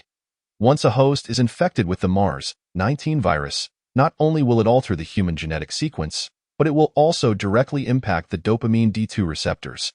After an asymptomatic incubation period of approximately 15 to 20 days, during which the virus replicates within the body, it will erupt suddenly. The external manifestation of this is a propensity for violent, bloodthirsty behavior, increased strength, and a loss of cognitive awareness. Are you implying that you discovered the virus's potential to turn individuals into zombies 2 weeks ago? If that is the case, why wasn't there a preemptive isolation of these carriers? Upon hearing this, a surge of anger erupted within Long Yi, causing him to raise his voice in indignation. Although he lacked knowledge in virology and medicine, Luo Fei's explanation made the implications of her words clear. In his view, since the virus could be detected in advance, preventive measures should have been taken, just as Chushi had suggested. 2 weeks would have been ample time to concentrate and isolate the infected individuals. In that time frame, if there had been genuine intent to act, a catastrophe could have been averted. It is not as simple as you think.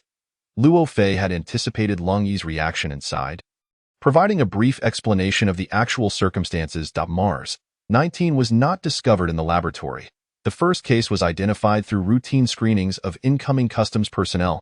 Upon discovering this viral variant, the nation immediately initiated research and informed the public, while also notifying the World Health Organization, hoping to leverage their influence to enhance preventative measures against the virus. However, previous iterations of the virus had not caused widespread fatalities, and instead, their impact on individuals had diminished, leading countries to refrain from escalating their preventive policies and measures upon receiving the news. By the time the true horror of this virus was realized in the laboratory, it was already too late. The incubation period of Mars 19 is not particularly long, yet it is not short either. The critical issue lies in the fact that this virus's incubation period is sufficient to render all existing detection methods ineffective.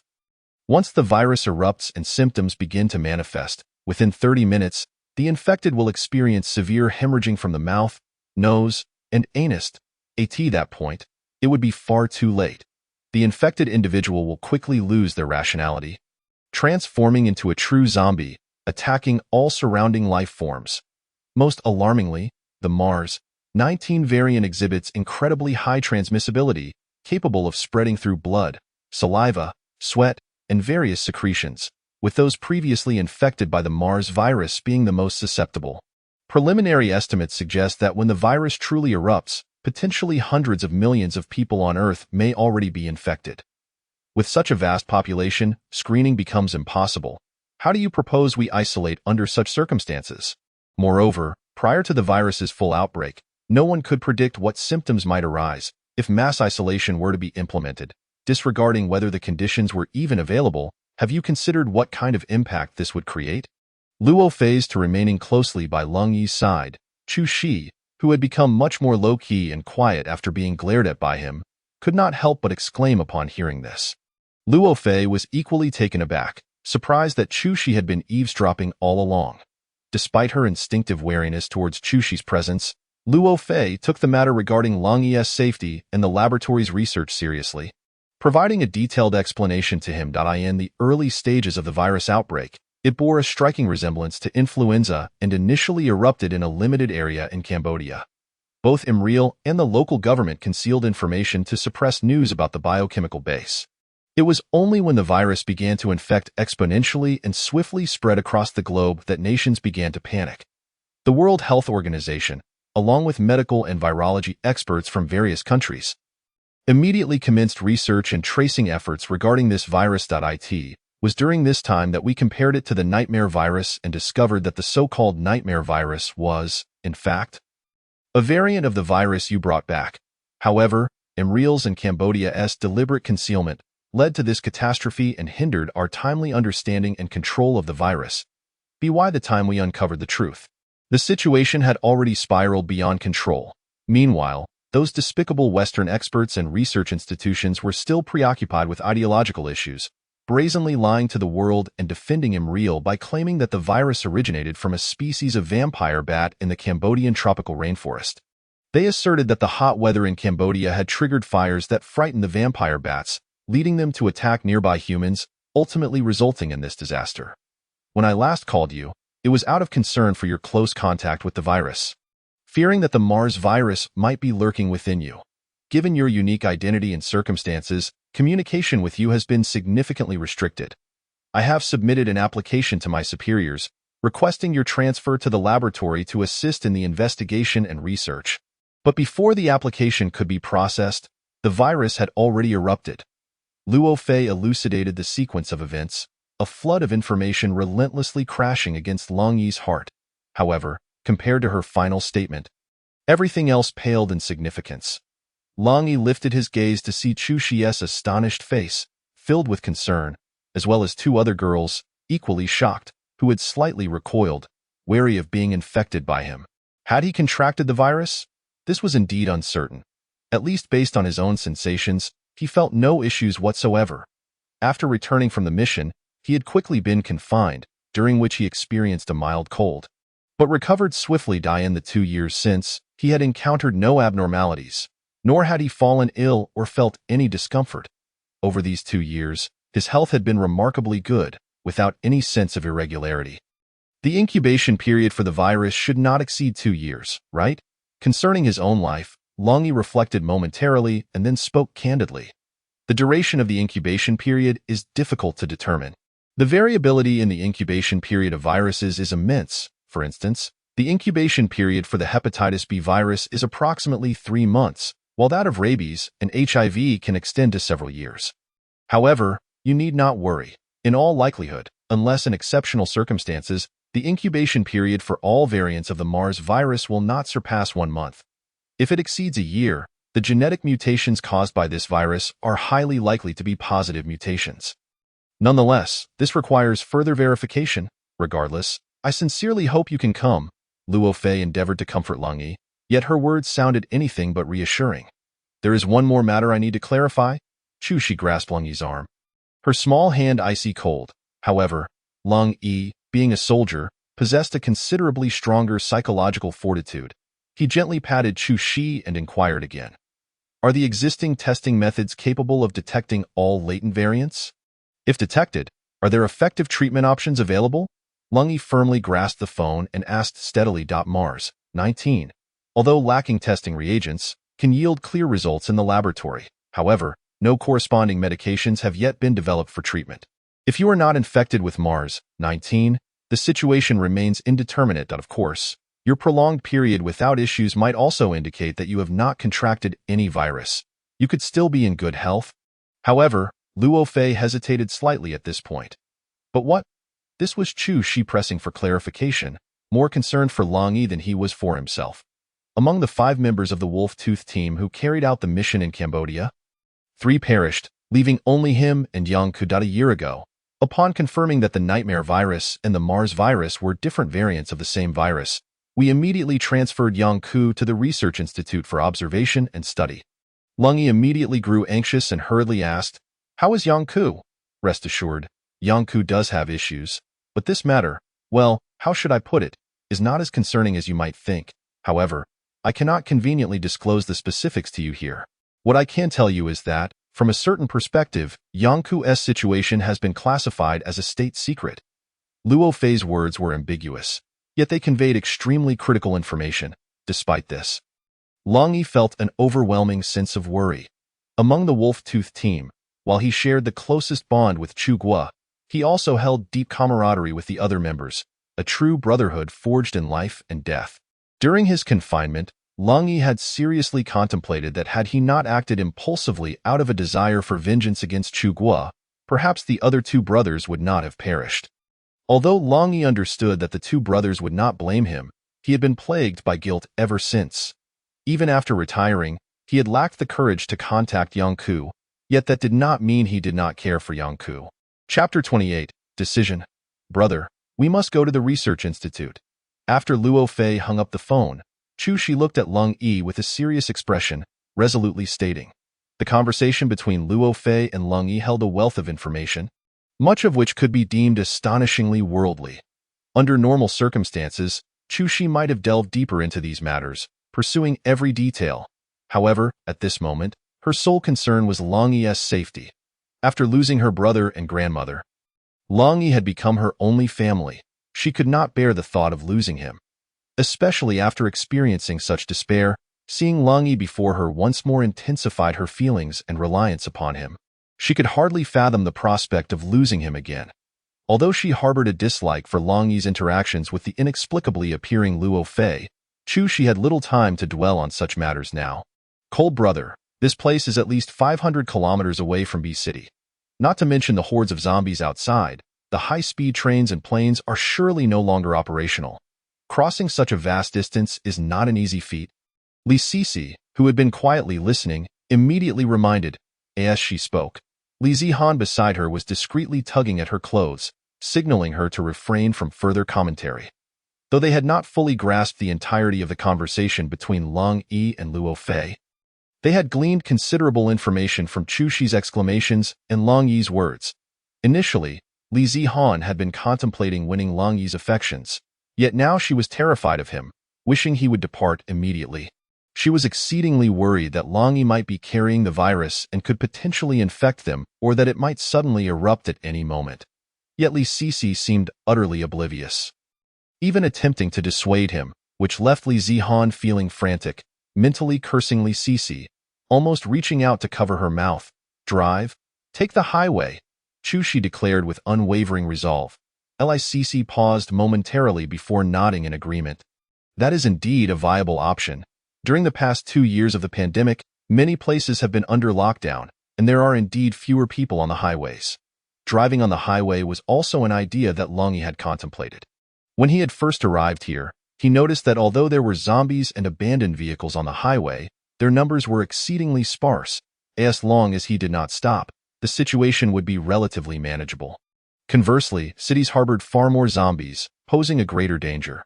The fact that Chu Shi and Li Sisi had thought of this without venturing outside impressed Lung Yi immensely. Then, what should we do?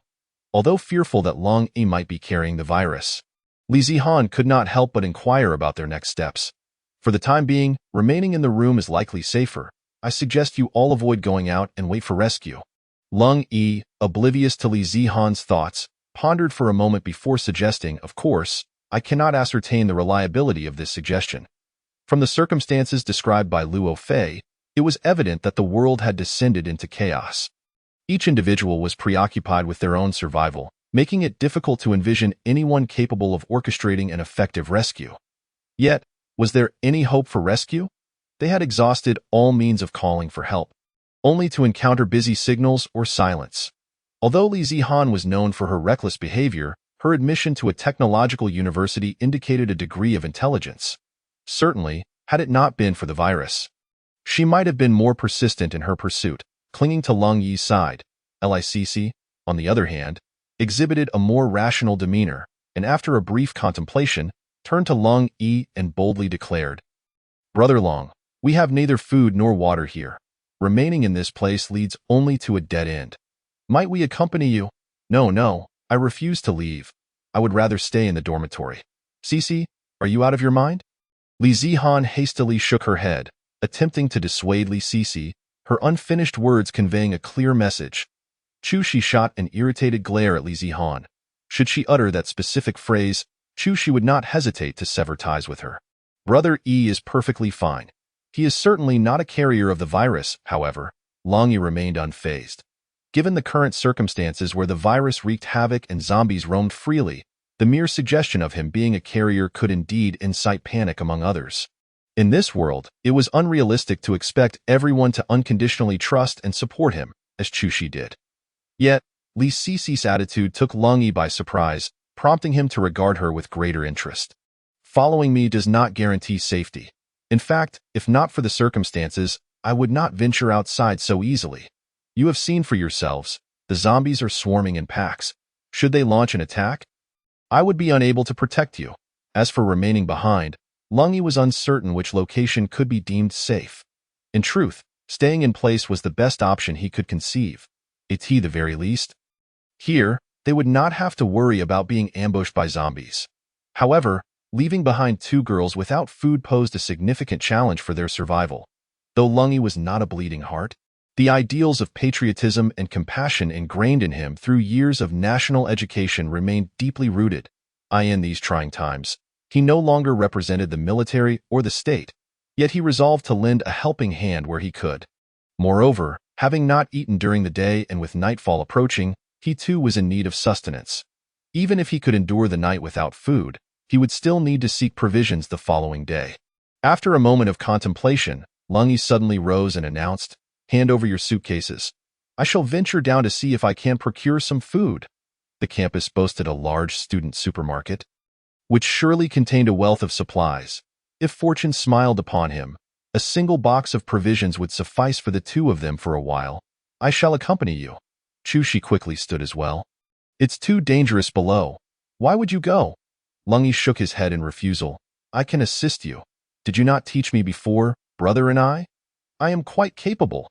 Chu Shi brandished her small fists, attempting to bolster her own confidence. "Huh? Your meager skills are hardly adequate." Lung Yi chuckled, playfully tapping her on the head before adopting a serious tone. "Zombies differ vastly from humans.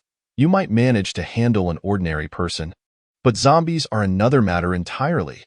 They possess no sense of pain and are impervious to various forms of harm, boasting strength approximately double that of an adult. Their sole weakness lies in the head. Should one fail to eliminate them promptly and effectively, they may find themselves in dire straits. While your assistance is not required at present, you must remember this."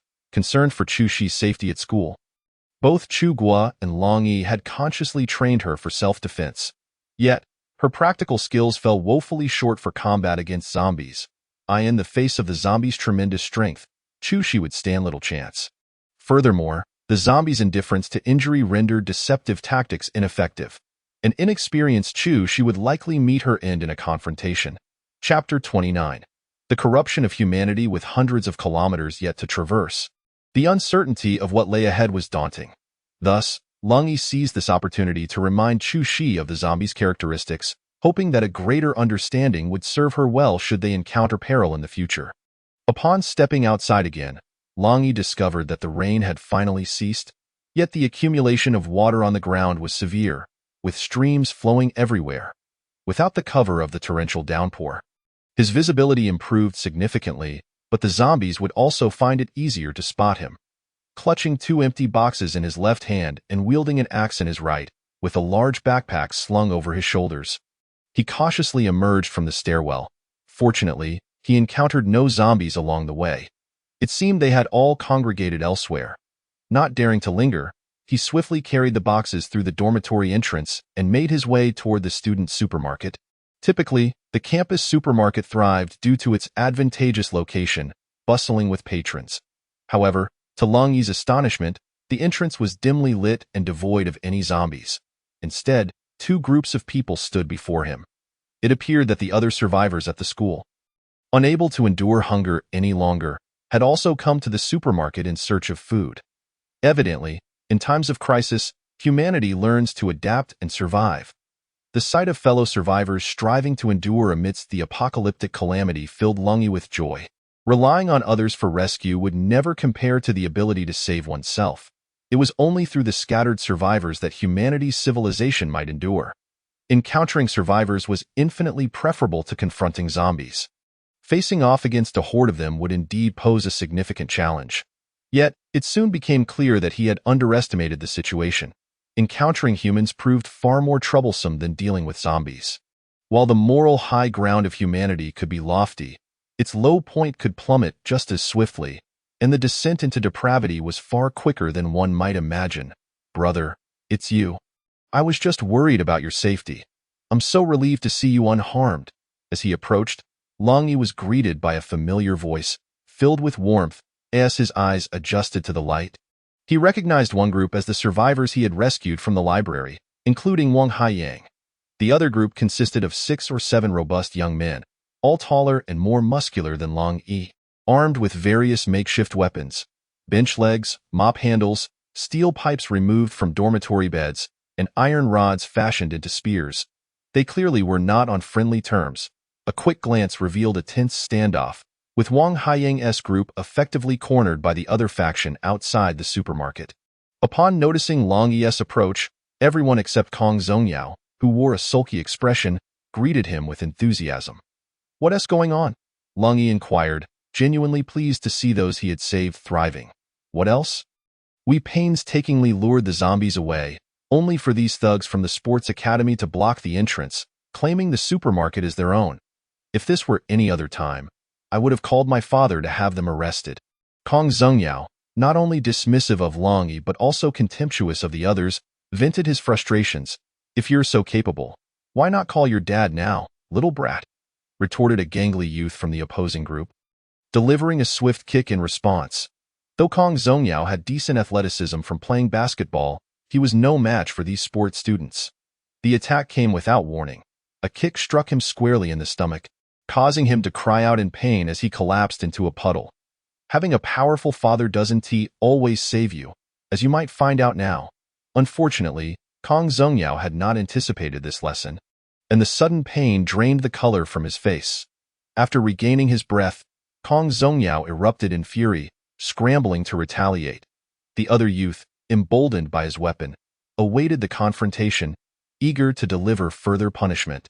Just as Kong Zongyao prepared to charge, Long Yi stepped forward, placing a hand firmly on his shoulder. Kong Zongyao felt as though he were ensnared by iron, immobilized and in pain. Turning to see Long Yi, "The security guard," he exclaimed. "What are you doing?" Long Yi, uninterested in the antics of this impetuous youth, pushed him back and advanced toward the confrontation. "Hey, security guard, step aside. Now this supermarket has been claimed by us brothers. If you seek sustenance, you should head to the cafeteria or some other place." The young man who just made a move slowly twirled the stick in his hand a couple of times, then jabbed one end of it into Long Yi's shoulder twice, lightly scolding, "How much can one person eat?" In this situation, with zombies lurking everywhere, everyone is waiting to fill their bellies. Don't you think your actions are excessive? In the face of the provocation, Long Yi remained unfazed, responding calmly, "Are you foolish? Haven't you ever read a post-apocalyptic novel? The apocalypse has arrived, and zombies are everywhere. Controlling resources means controlling everything. The fate of others is of no concern to me. A saint in the apocalypse is merely courting death. Another, larger young man approached, smoking a cigarette, exuding an imposing aura. Long Yi, standing at 1.80 meters, was not exceptionally tall, but next to this individual, he appeared noticeably smaller in both height and physique. His name was Gao Gang, the former captain of the school basketball team. If worst comes to worst, we can head to another supermarket. There are 2 smaller ones in the eastern district of the school. Wang Haiyang interjected, fearing that Long Yi might suffer. He quickly stepped forward, whispering an explanation. The earlier confrontation with these individuals stemmed from the fact that they had attracted the zombies away, yet these others sought to enjoy the spoils alone, which was utterly outrageous and infuriated Wang Haiyang and the others. Furthermore, the school was dimly lit, and no one wished to venture into other perilous areas. However, when that athlete had kicked Kong Zongyao earlier, he had shown no restraint. Kong Zongyao, despite holding on, was now pale and sweating profusely from the pain.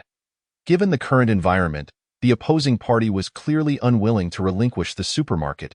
If they continued to entangle themselves, it would be their side that would suffer. Chapter 30. A murder. Long Yi was the savior of his group, but facing the towering athletes across from him, even though he was a capable security guard, it seemed unlikely that his fists could withstand the might of 4. Moreover, there were 2 girls among their ranks. If a fight broke out, the disparity in strength and numbers would be substantial. Therefore, after assessing the situation, Wang Haiyang decided it would be prudent to temporarily retreat and endure the indignity.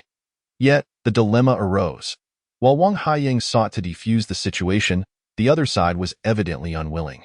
Gao Gang, having recently assumed a leadership role, was clearly reveling in his newfound power.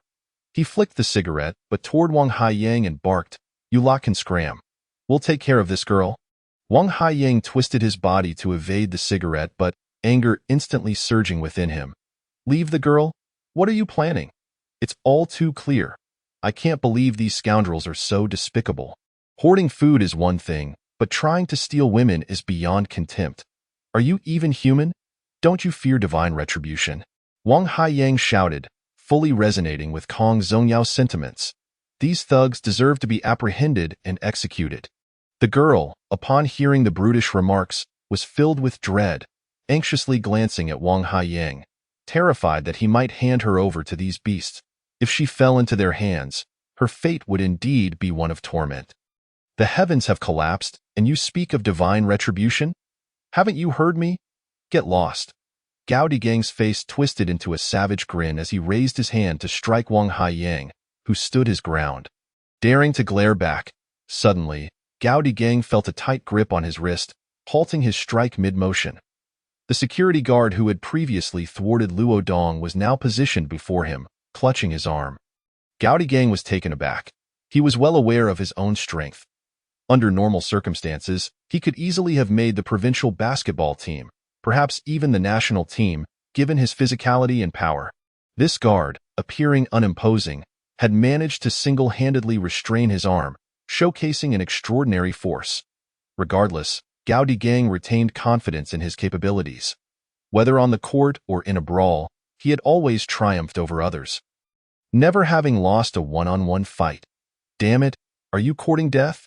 Long Yi's actions infuriated Gao Gang, who, in a fit of rage, hurled a punch at him. In this apocalyptic world, survival resources were indeed paramount. If it were merely a matter of seizing food, Long Yi might have considered overlooking it. However, the audacity of these brutes, targeting women with such brutality, was intolerable. Were it not for him, Wang Haiyang and the others might have been severely injured, and the 2 girls could have faced unspeakable horrors. The apocalypse had only just begun, and these individuals were already exhibiting such tendencies. If they were allowed to grow unchecked, the survivors of the entire university would eventually find themselves subjugated beneath their tyranny. Given the current circumstances, the restoration of societal order seemed a distant dream. Chaos and disorder would likely prevail for an extended period. If such individuals were permitted to exist, they posed a significant threat to others. Fueled by righteous anger, Long Yi made a decisive choice. As he witnessed the oncoming assault, he no longer held back, grasping Gao Gang's arm as the latter's fist was about to connect with his face. Long Yi swiftly extended his left hand, palm facing forward to intercept the blow. In the moment the punch began to retract, Lung Ye's hand followed suit, angling slightly to grasp Gao Digang's fist and forcefully bending it downward. The sound of cracking bones echoed as Gao Digang let out a pained cry, stumbling backward. Lung Ye swiftly pursued, channeling his strength into a punch that landed squarely in the softest part of Gao Digang's abdomen. As a former Special Forces soldier, he understood precisely where to strike for maximum effect. While such tactics proved ineffective against zombies, they were devastatingly effective against humans. The impact caused Gao Digang's towering frame to bend like a giant shrimp, his stomach convulsing violently, threatening to expel his very insides. Breath caught in his chest, he struggled to exhale. Yet, that was not the end. As Gao Digang doubled over, Lung Ye's knee shot forth with tremendous force.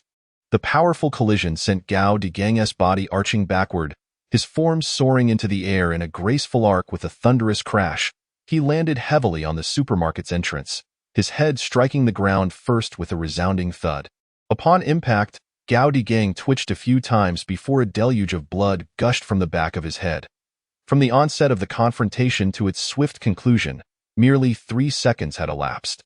The onlookers finally comprehended the gravity of the situation. The fight was over. Old Gao. The opposing athletes quickly rushed to assess Gao Digang's condition. However, upon their realization, they were left in a state of shock. He's dead. A murder. In this lawless, chaotic era, devoid of legal and moral constraints, the darkness and depravity of human nature rapidly emerged, exposing itself to the light and descending into further degradation. Gao Digang was but a representative of this decline.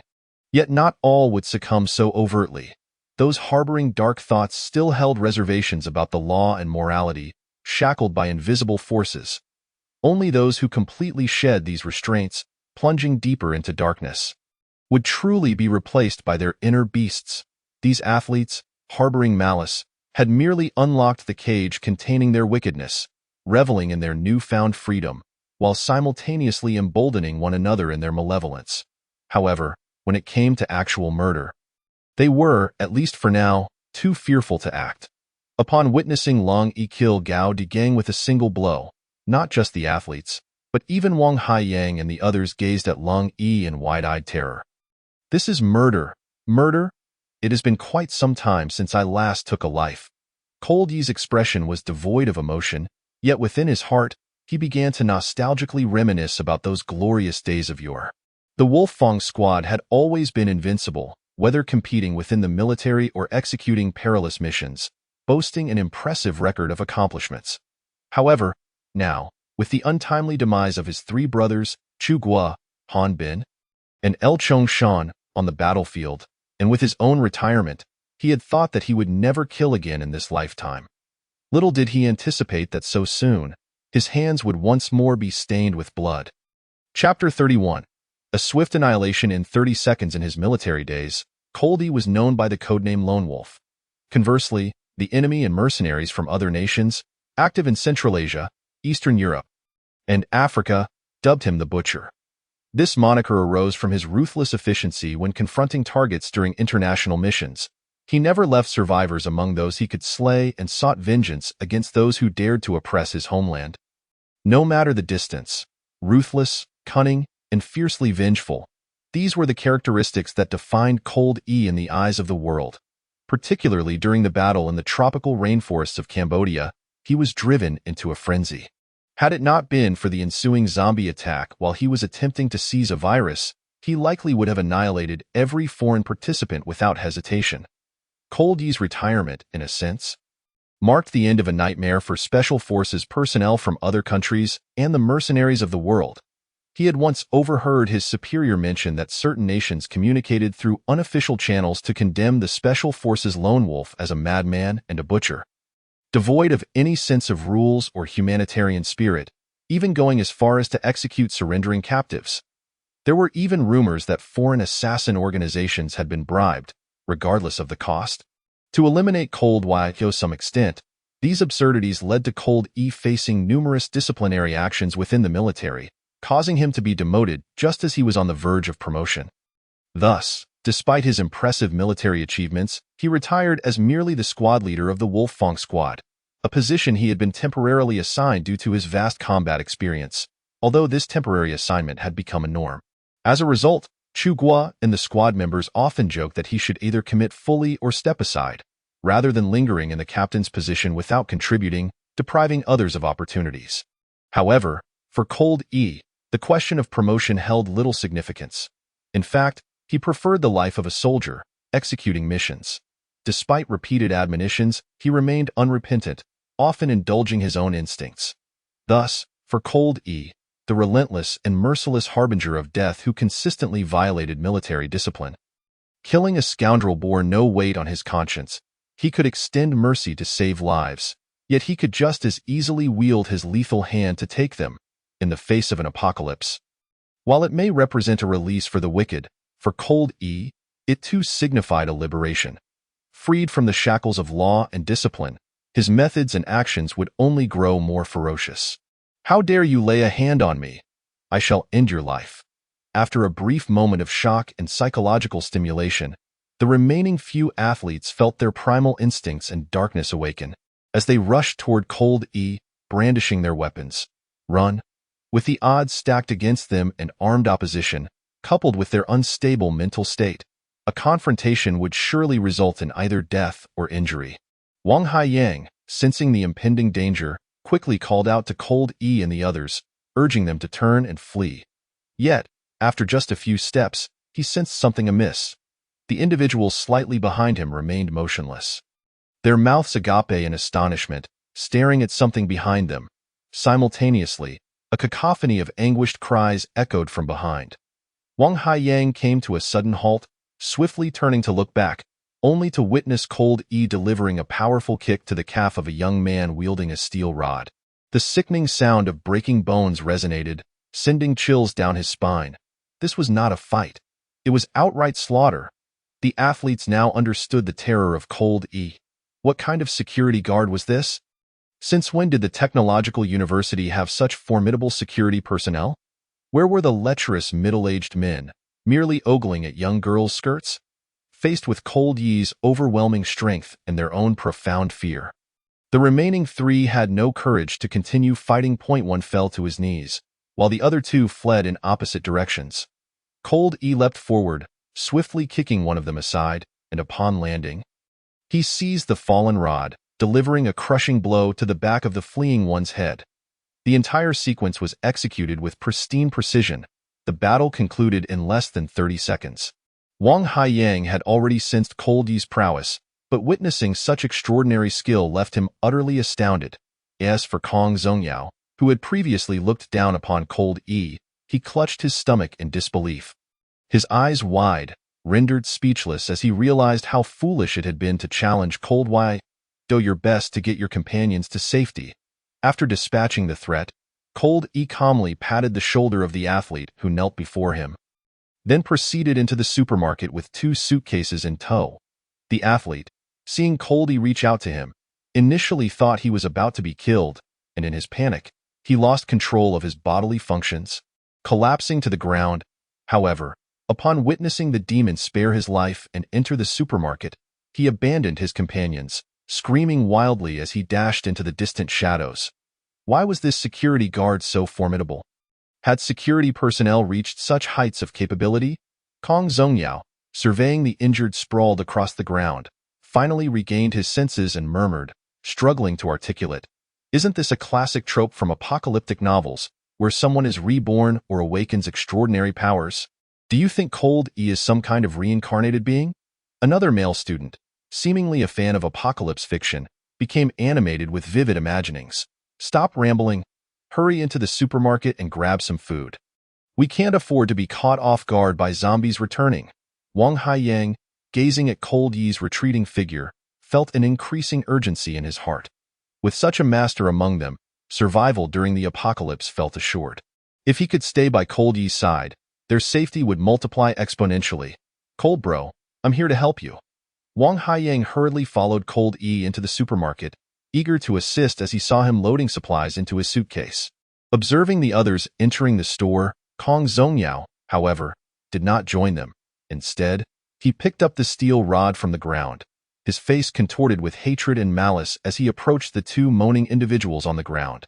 I'm sorry. Please spare me. The moment Luo Dong, who had previously kicked Kong Zongyao, saw him advancing with a look of vengeance and a steel rod in hand, he sensed danger and hurriedly tried to appease him. Yet, Kong Zongyao remained silent, raising the rod to strike point 1 blow, 2 blows, 3. It continued until Luo Dong fell silent, blood pooling beneath him, at which point Kong Zongyao delivered a vicious kick and turned toward the other individual. That person, already terrified by Kong Zongyao's brutality, found escape impossible due to his severely injured leg. As Kong Zongyao approached, the only option left was to crawl forward, crying out in desperation. But as the footsteps drew nearer, darkness engulfed him, and everything faded away. There was no pain, no fear, and no more guilt. Chapter 32.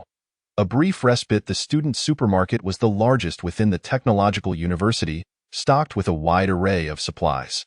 While snacks dominated the inventory, they were merely a source of diversion. They would not suffice to stave off hunger.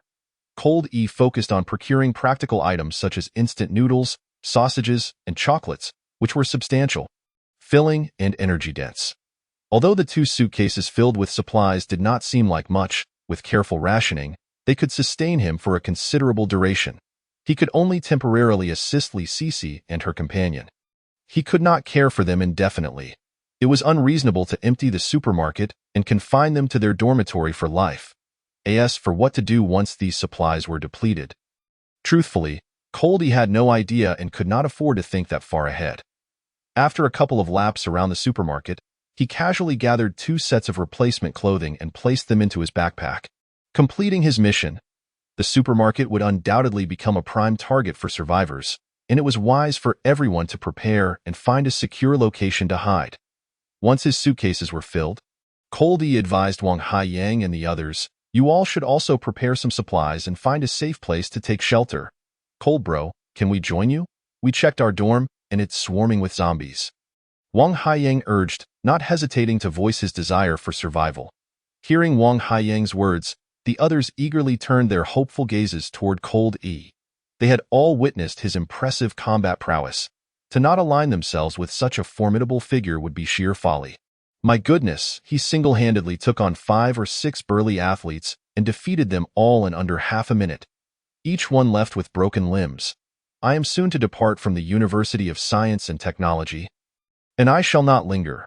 Thus, I cannot take you along. In response to Wang Haiyang's plea, Lung Yi shook his head and replied. Had he remained in this place, he might have chosen to assist them. However, he had already resolved to head to City B and could not extend his support to them. Brother Lung, we have verified through phone calls, the internet, and various sources. The world is now overrun with zombies, and disaster has befallen the globe. There is no safe haven. Wang Haiyang, believing Lung Yi to be unaware of the dire situation, took the initiative to elaborate, hoping to persuade him to stay. I have pressing matters to attend to. But if you have nowhere else to go, you may temporarily accompany me. Let us find a dormitory to rest in tonight. Lung Yi recalled that in the dormitory were 2 girls, Li Zihan and Li Sisi. After his departure, it would indeed be challenging to arrange for their safety. Wang Haiyang appeared to be a decent fellow. Perhaps he could assist in looking after the 2 girls. With such considerations in mind, Lung Yi chose not to refuse them, allowing everyone to gather essential supplies before hastily vacating the supermarket. Have these individuals perished?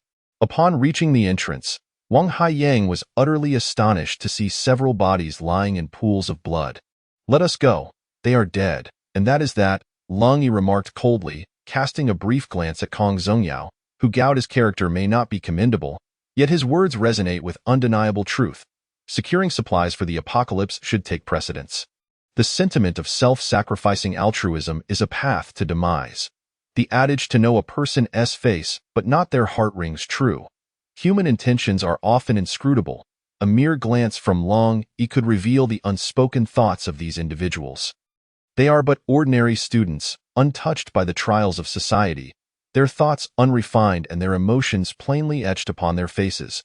This elicited a quiet sigh from Lung Yi. Such selfishness and trepidation cannot be wholly condemned.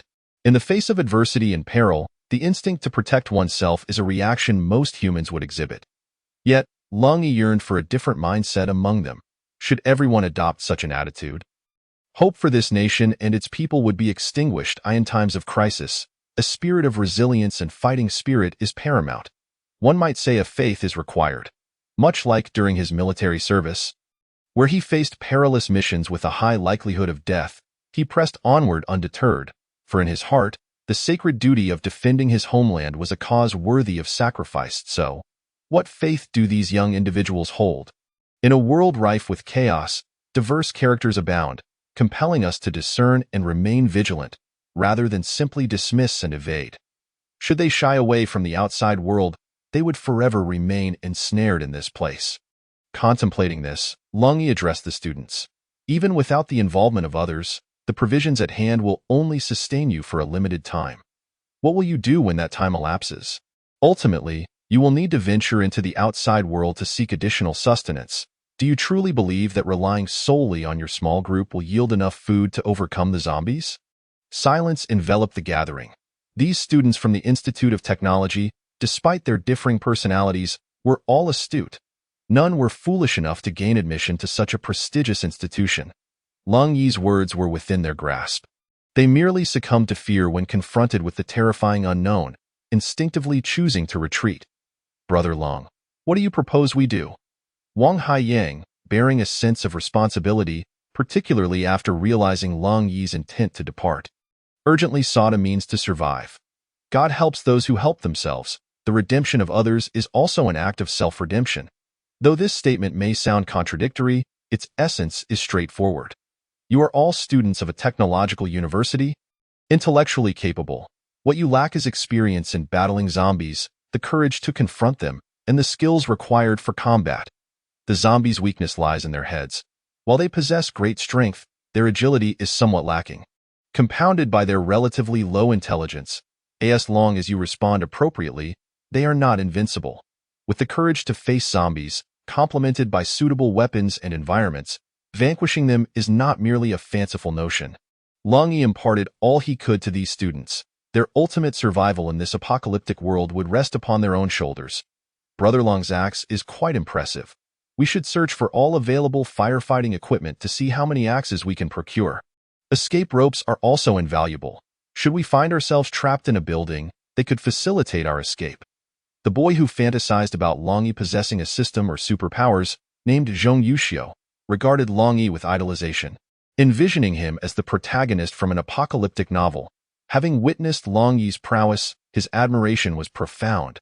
He believed in whatever Long Yi espoused. To him, everything about Long Yi was exemplary. If his idol wielded an axe, then he too would wield an axe. Axes were supreme. However, his suggestion prompted others to remember Miao Miao, the girl whom Long Yi had saved in the library, free from the threat of zombies. She regained her composure and wisdom.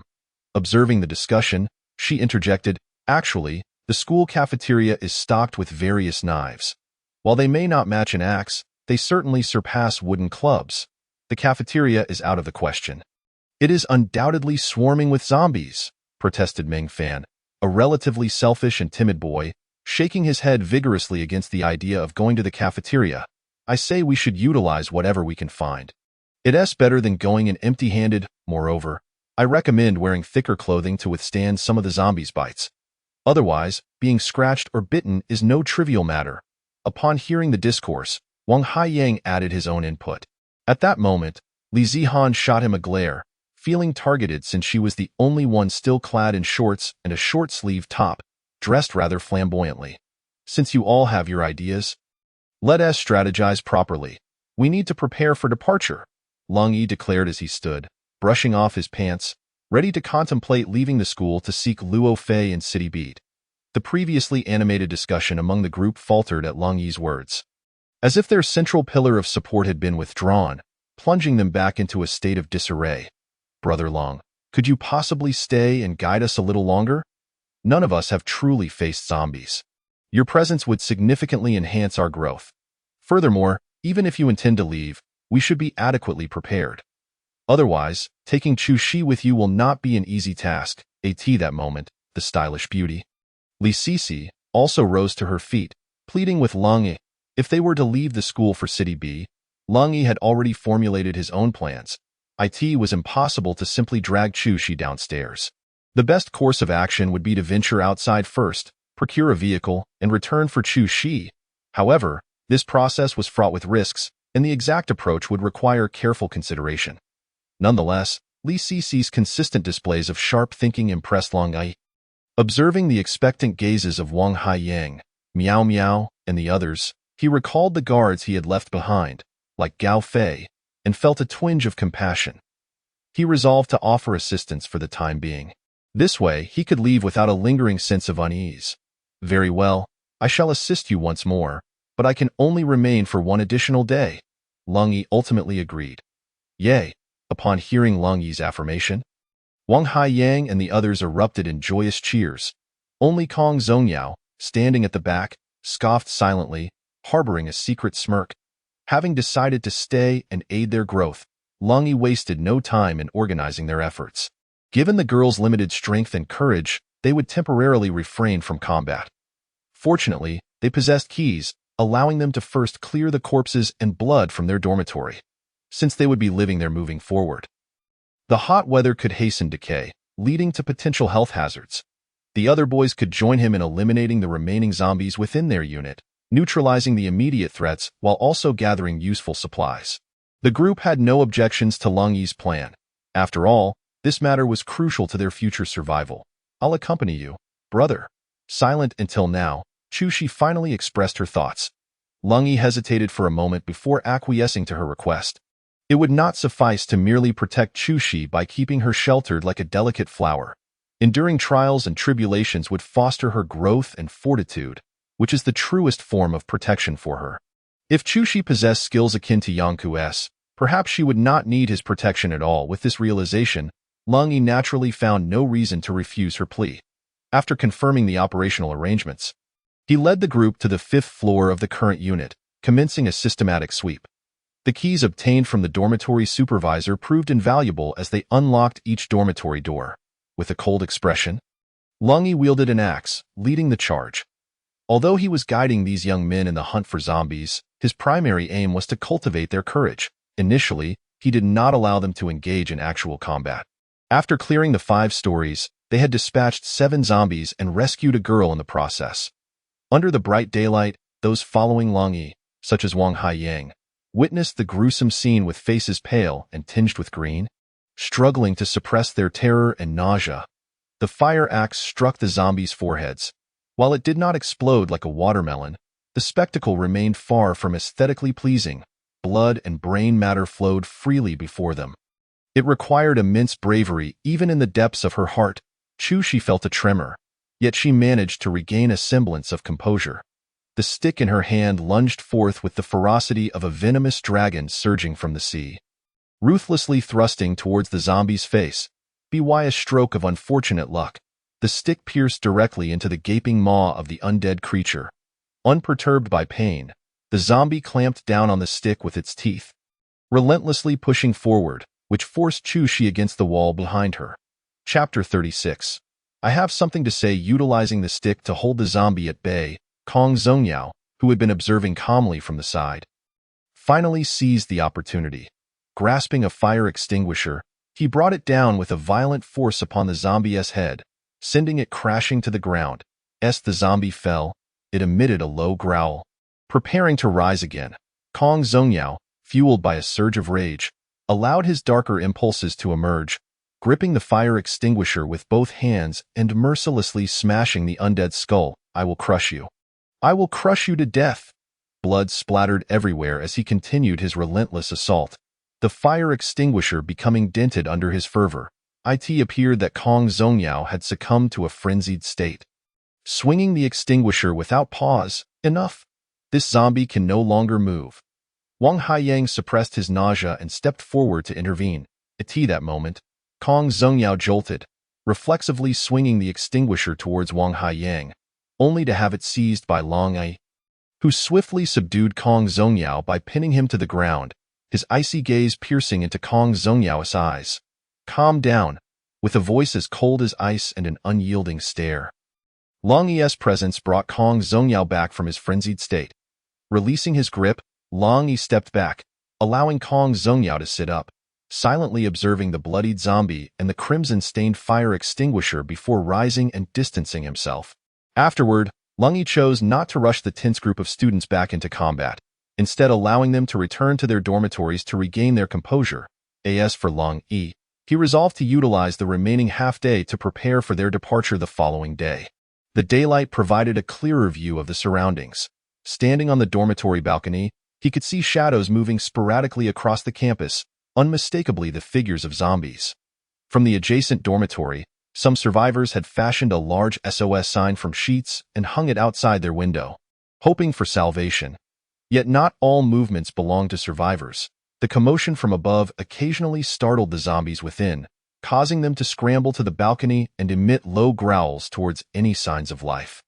"Classmate, do you have any food?" Someone, evidently famished, called out upon noticing movement on the upper floor. "There is food, but how can I give it to you?" Zhong Yuxiu replied, feeling some sympathy for the students in the opposite building. "Have you lost your mind? Why would you tell them we have food?" In a choice between beauty and survival, Li Zihan ultimately opted for her own safety, having somehow changed into a form-fitting pair of jeans. Strutting onto the balcony with an air of arrogance, she was highly displeased with Zhong Yuxiu's actions. In earlier times, if the campus belle had spoken to him, Zhong Yuxiu would have been flustered, sweating with excitement, eager to please. Yet after having smashed the heads of so many female zombies, he felt as if he had miraculously been cured. His resistance to beautiful women significantly heightened. Rolling his eyes in response to Li Zihan's reprimand, he retorted, "We are all victims in this plight. Shouldn't we help one another? Besides, what is the harm in informing them? They can't exactly fly over here. Moreover, our idol said we must support one another. For strength lies in numbers." The so-called idol, Lung Yi, paid no heed to their quarrel. Due to his efforts the previous night in diverting the zombies elsewhere, the area below Dormitory 3 was devoid of their presence.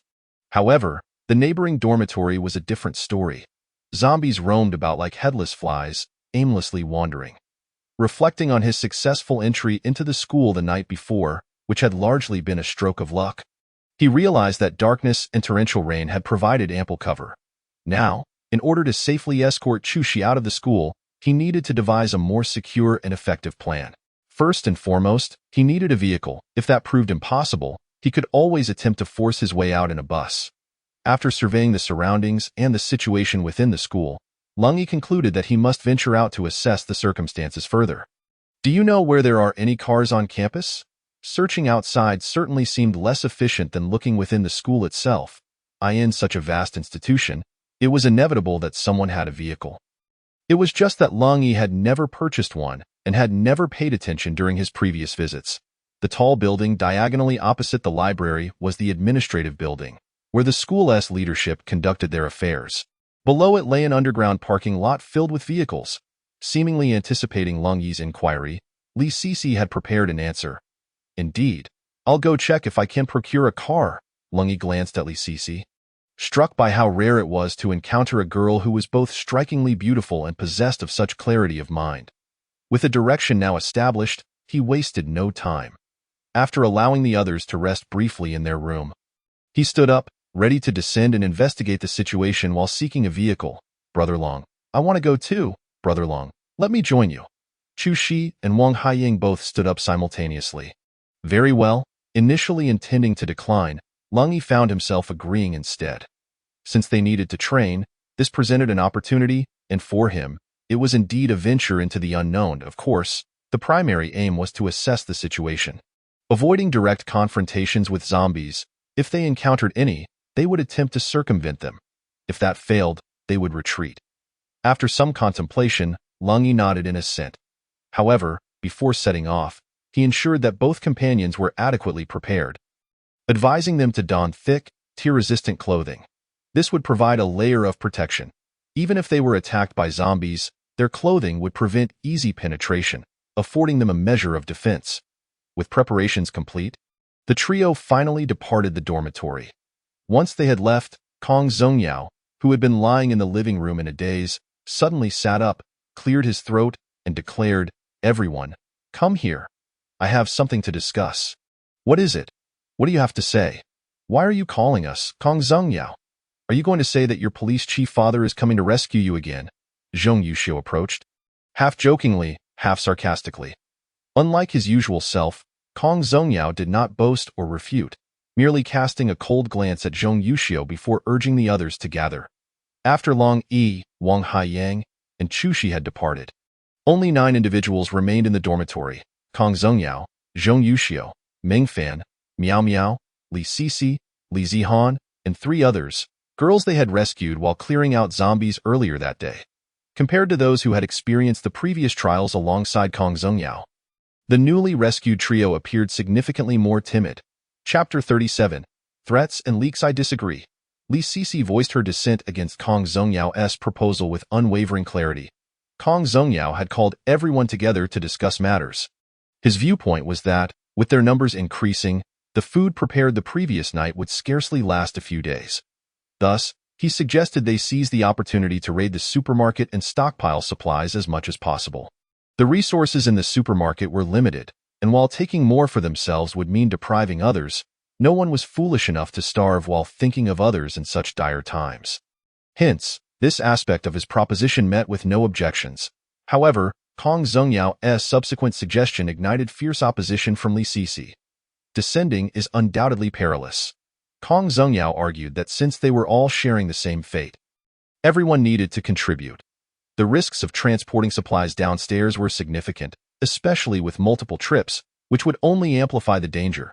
He proposed that they should all move as one, gathering every suitcase and backpack they could find to maximize their supply transport to the dormitory. Yet, Miao Miao countered that moving in such a large group made them an obvious target for zombies. Thus, Kong Zhengyao suggested that one person should scout ahead and also serve to divert any zombies they might encounter. Upon hearing this, silence enveloped the group. Attracting zombies was easy, but the real question was how to escape. Last night, Long Yi had drawn the zombies away during their escape from the library, and Wang Haiyang had done the same at the supermarket entrance. Who would take on that role today? Noticing the group's silence, Kong Zhengyao seemed to have a plan ready. Pointing at the 3 new girls, I suggest one of them be responsible for luring the zombies. No way, no way. We can't do that. The 3 girls were immediately alarmed, nearly toppling from their seats as they waved their hands in protest. Yet, Kong Zhengyao's expression darkened as he scolded them. This is the apocalypse. Every resource is incredibly precious. To survive better, we cannot afford to harbor the idle and the useless. Among all the individuals present here, only the 3 of you have yet to make any contributions. Nearby, Li Zihan, upon realizing that Kong Zhengyao's remarks were not directed at her, felt a sense of relief wash over her and promptly stepped forward to express her support. Indeed, with such limited resources at hand, we must be frugal and meticulous in our consumption. If you wish to join the team, it is imperative that you contribute. Otherwise, refrain from depleting our supplies. Hearing Li Zihan's words, Li Sisi couldn't help but roll her eyes, thinking to herself that it was merely luck that had allowed her to encounter Long Yi first, and thus she had no right to speak of contributions. The 3 girls spent the day and night in a state of terror and dread, their spirits worn thin and teetering on the brink of collapse. At that moment, under pressure from the 2, they nearly broke down in tears. Kong Zhengyao's expression darkened as he coldly remarked, "Tears are the least valuable currency in this apocalyptic world. If you wish to avoid starvation, I suggest you make a choice and not waste everyone's time." Witnessing Kong Zhengyao's intimidation of the 3 girls, Li Sisi could no longer contain herself and stood up in opposition, declaring, "I disagree. In their current state, you are essentially pushing them towards death. You disagree?" Kong Zhengyao turned his gaze toward Li Sisi, his eyes darkened with malice, but as he scanned her figure, a glint of greed and desire flickered within him. The series of unsettling events had caused him to lose his composure, rendering him oblivious to the presence of 2 beautiful girls, the very embodiment of campus beauty. Although Li Sisi appeared delicate, she was remarkably astute, and she sensed that Kong Zhengyao was likely not a man of good character. Instinctively, she shifted her stance and spoke coldly, "Kong Zhengyao, this is not a dictatorship, and this team does not belong to you. If Long Gu were here, he would never permit you to act this way." Upon hearing Li Sisi mention Long Yi, The fervent desires and greed that had consumed Kong Zongyao were instantly doused with a cold splash of reality, replaced by a surge of anger and cold resentment. Nevertheless, he was aware that he was no match for Long Yi.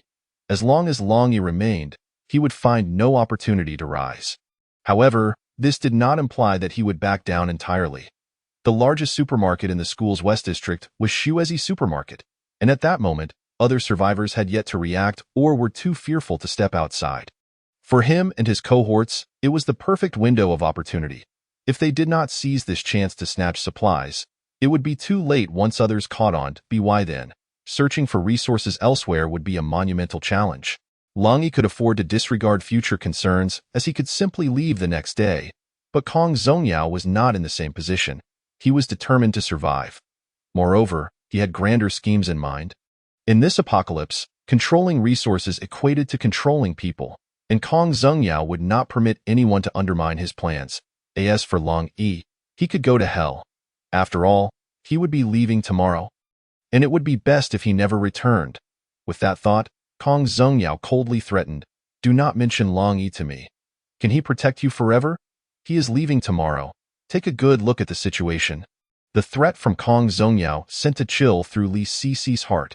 She had never anticipated that such a sinister individual could exist. Of course, he was not entirely clever. At the very least, he had revealed his intentions, alerting Li Cici to the danger. "Cici, why are you so foolish? Long Yi is leaving tomorrow. Why do you still rely on him? Moreover, he carries the virus. If you try to keep him here, you could endanger us all." Li Zihan was undoubtedly a master of opportunism. Upon observing Kong Zongyao's behavior, she quickly realized who she would need to rely on for her future. Fortunately, she still retained a shred of conscience, and while leaning toward Kong Zongyao, she contemplated how to assist Li Cici. "What do you mean Long Yi carries the virus?" Kong Zongyao seized Li Zihan's arm, a mixture of shock and delight evident in his eyes. He had not anticipated that while scheming to sow discord between Long Yi and the others, someone would inadvertently hand him the perfect opportunity. "Zihan, do not speak carelessly." Upon seeing Kong Zongyao's excited demeanor, Li Cici immediately guessed his intentions and admonished Li Zihan to refrain from making unfounded claims. Yet Li Zihan, twisting her body and deliberately leaning toward Kong Zongyao, feigned innocence as she said, "How am I being reckless? Yesterday, during his phone call, that doctor explicitly stated it. Moreover, this global outbreak of the zombie virus may very well be related to him. If they hadn't detonated that biochemical base, causing the virus to leak, perhaps we would all be just fine." Chapter 38. A stab in the back. Li Cici finally grasped the terrifying nature of human hearts. In different circumstances, the same person's behavior could exhibit two entirely opposing attitudes. Take Li Zihan, for instance. During their school days, she always presented herself as a proud goddess, pure and aloof, keeping her distance from others. Yet yesterday, her frenzied treatment of Long Yi and the words she spoke were far from what a high and mighty goddess would typically express. Now, she shamelessly chose to side with Kong Zongyao, not only suppressing the three newcomers, but also carelessly spreading secrets about Long Yi. It was easy to imagine that in a time of frequent virus outbreaks and widespread panic, should the others learn that Long Yi might be a carrier, their treatment of him would be dire. It is often said that people are selfish. While this statement is not absolute, it holds true in the majority of cases. After Li Zihan revealed this information, Li Cici understood that even if Long Yi chose not to leave the science and technology school, there would be no place for him here. It was a pity that he had done so much for these people. With Li Zihan openly aligning herself with Kong Zongyao, and the two colluding in their scheming, one could only predict the grim future for the inhabitants of this place once Long Yi departed. Everyone would be forced to submit to Kong Zongyao's tyranny.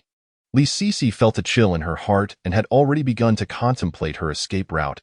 Under pressure, she felt like a solitary tree struggling to stand tall.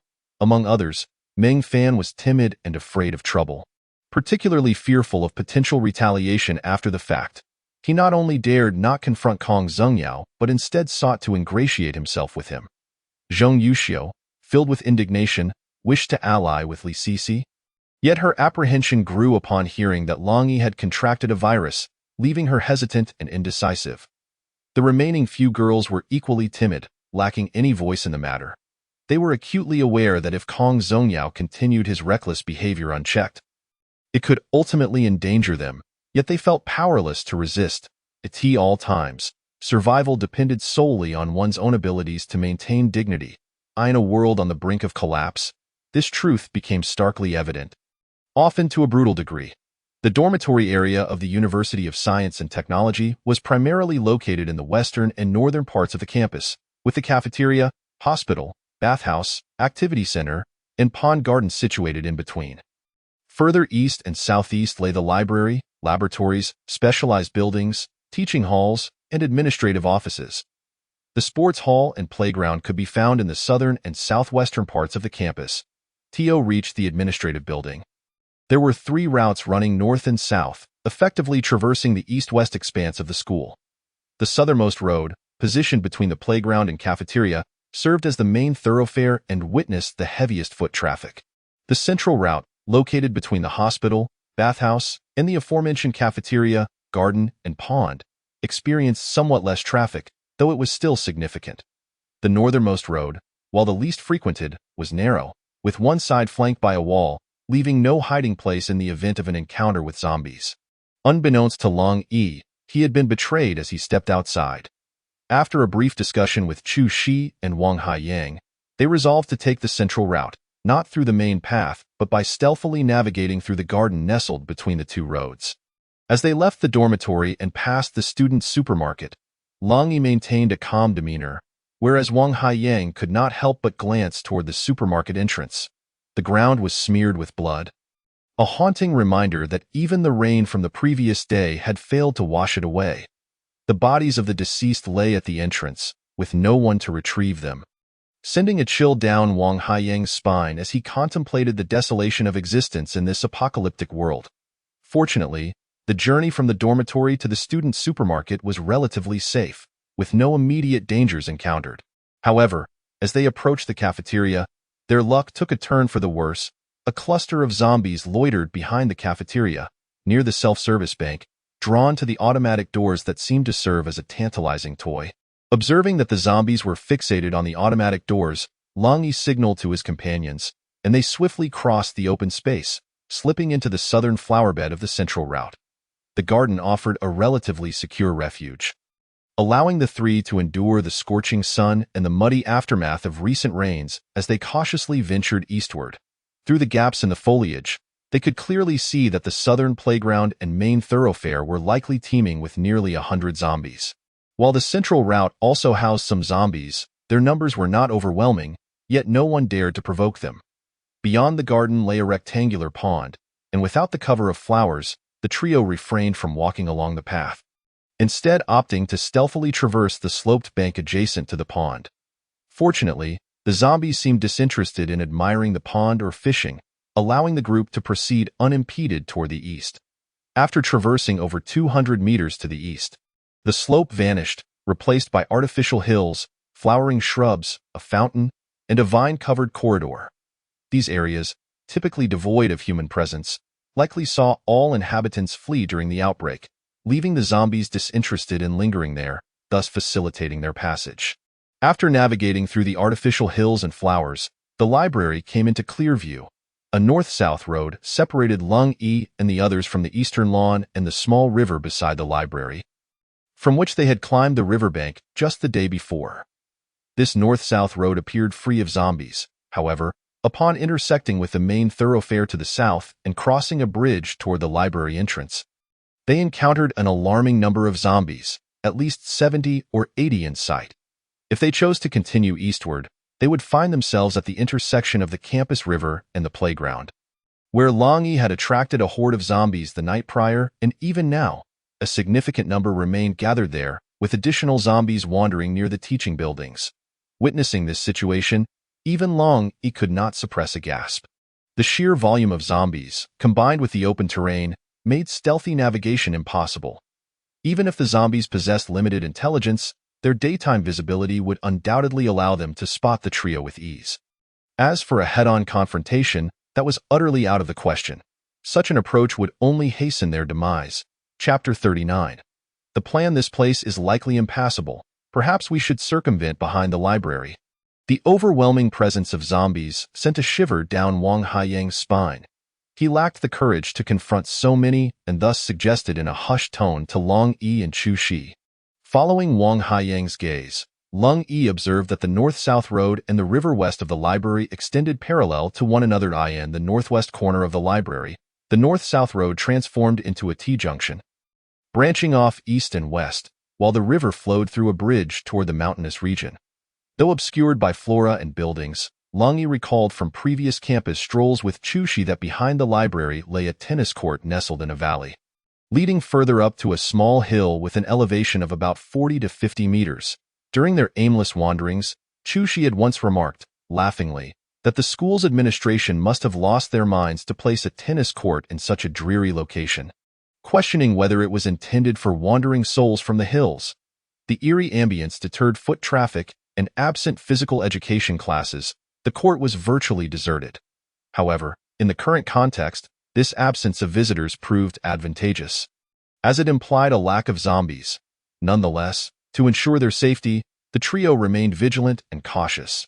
They swiftly crossed the road and lawn, then leaped into the river west of the library, exposing only their heads as they began to swim upstream against the current. Yesterday, we came down this very spot, and it was thanks to Brother Long's assistance that we managed to escape. As they passed a library window, Wang Haiyang pointed to the hanging fire hose above, expressing his gratitude. Long Yi continued forward in silence, but Chu Shi, upon hearing this, bit her lip and cast a few lingering glances at him, a mist of emotion rising in her eyes. Chu Shi understood all too well the dangers lurking within the library. Entering to search for anyone was nearly a death sentence. Yet Long Yi remained resolute, venturing onward without hesitation. In the past, I would often spend my weekends immersed in books at the library. When Long Yi came to find me, he would always head straight to the entrance of the library and then send me a message. During those moments, I felt the utmost joy, and I would dash downstairs with lightning speed, only to behold my elder brother standing there, tall and poised like a javelin, gazing at me with a warm smile. In terms of looks, my elder brother may not possess the striking features of a celebrity, yet he exudes a unique masculine charm that is undeniably captivating and grows more appealing with each glance. I secretly cherished a photo of Long Yi in his military uniform, treating it as a treasured possession. However, after he retired, he no longer donned the military attire but instead wore a security uniform, which left me feeling regretful for him. Nevertheless, even in the security outfit, I still found him exceedingly handsome. Whenever he waited for me at the library entrance, numerous girls would sneak over to catch a glimpse of him. Reflecting on the fact that Long Yi braved hordes of zombies to reach the library for my sake filled my heart with a mix of sweetness, concern, and fear. Oh, how I wish time could freeze at that moment. Or even if the world turned bleak, I would be content as long as I could remain by my elder brother's side. Long Yi remained oblivious to my youthful sentiments, and paid no heed to the fact that the little sister he once cared for had blossomed into a carefree young lady. Her thoughts now more complex and inexplicable.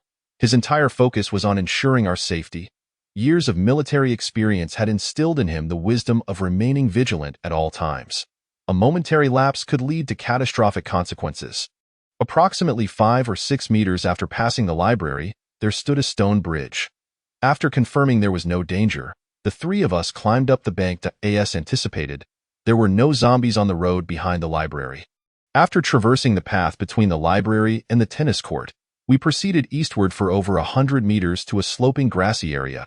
At the far end of the lawn stood a solitary building, the school's laboratory. As one of the nation's top technology universities, this laboratory is also a key national facility where countless technological projects have been conceived. It could be said that this laboratory is the sanctum of the university. I had often described to Long Yi my aspiration to design my own creations there, enabling robots to undertake perilous tasks in place of humans. Yet, I never imagined that before this dream could materialize, I would be forced to abandon my studies. This place seemed no safer. It was an open expanse, and if zombies were to spot us, we would still face an onslaught. The area in front of the laboratory was teeming with zombies. Long Yi cautiously surveyed the scene before signaling us to retreat, opting not to take unnecessary risks. What should we do? Perhaps we could swim south through the river and then circle around the school's entrance?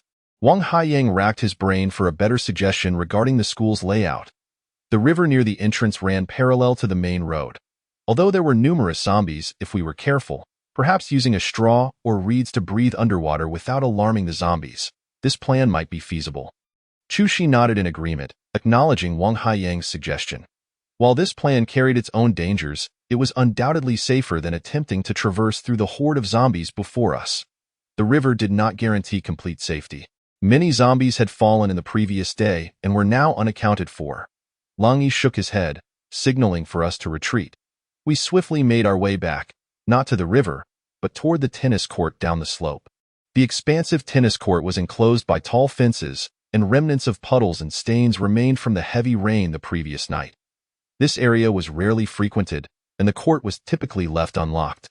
As Lang Yi approached the entrance of the tennis court to inspect the chains and locks, Wang Haiyang was puzzled but quickly explained, "If you had to sprint from that bridge to here to close the gate and secure it with chains, how long do you think it would take you?"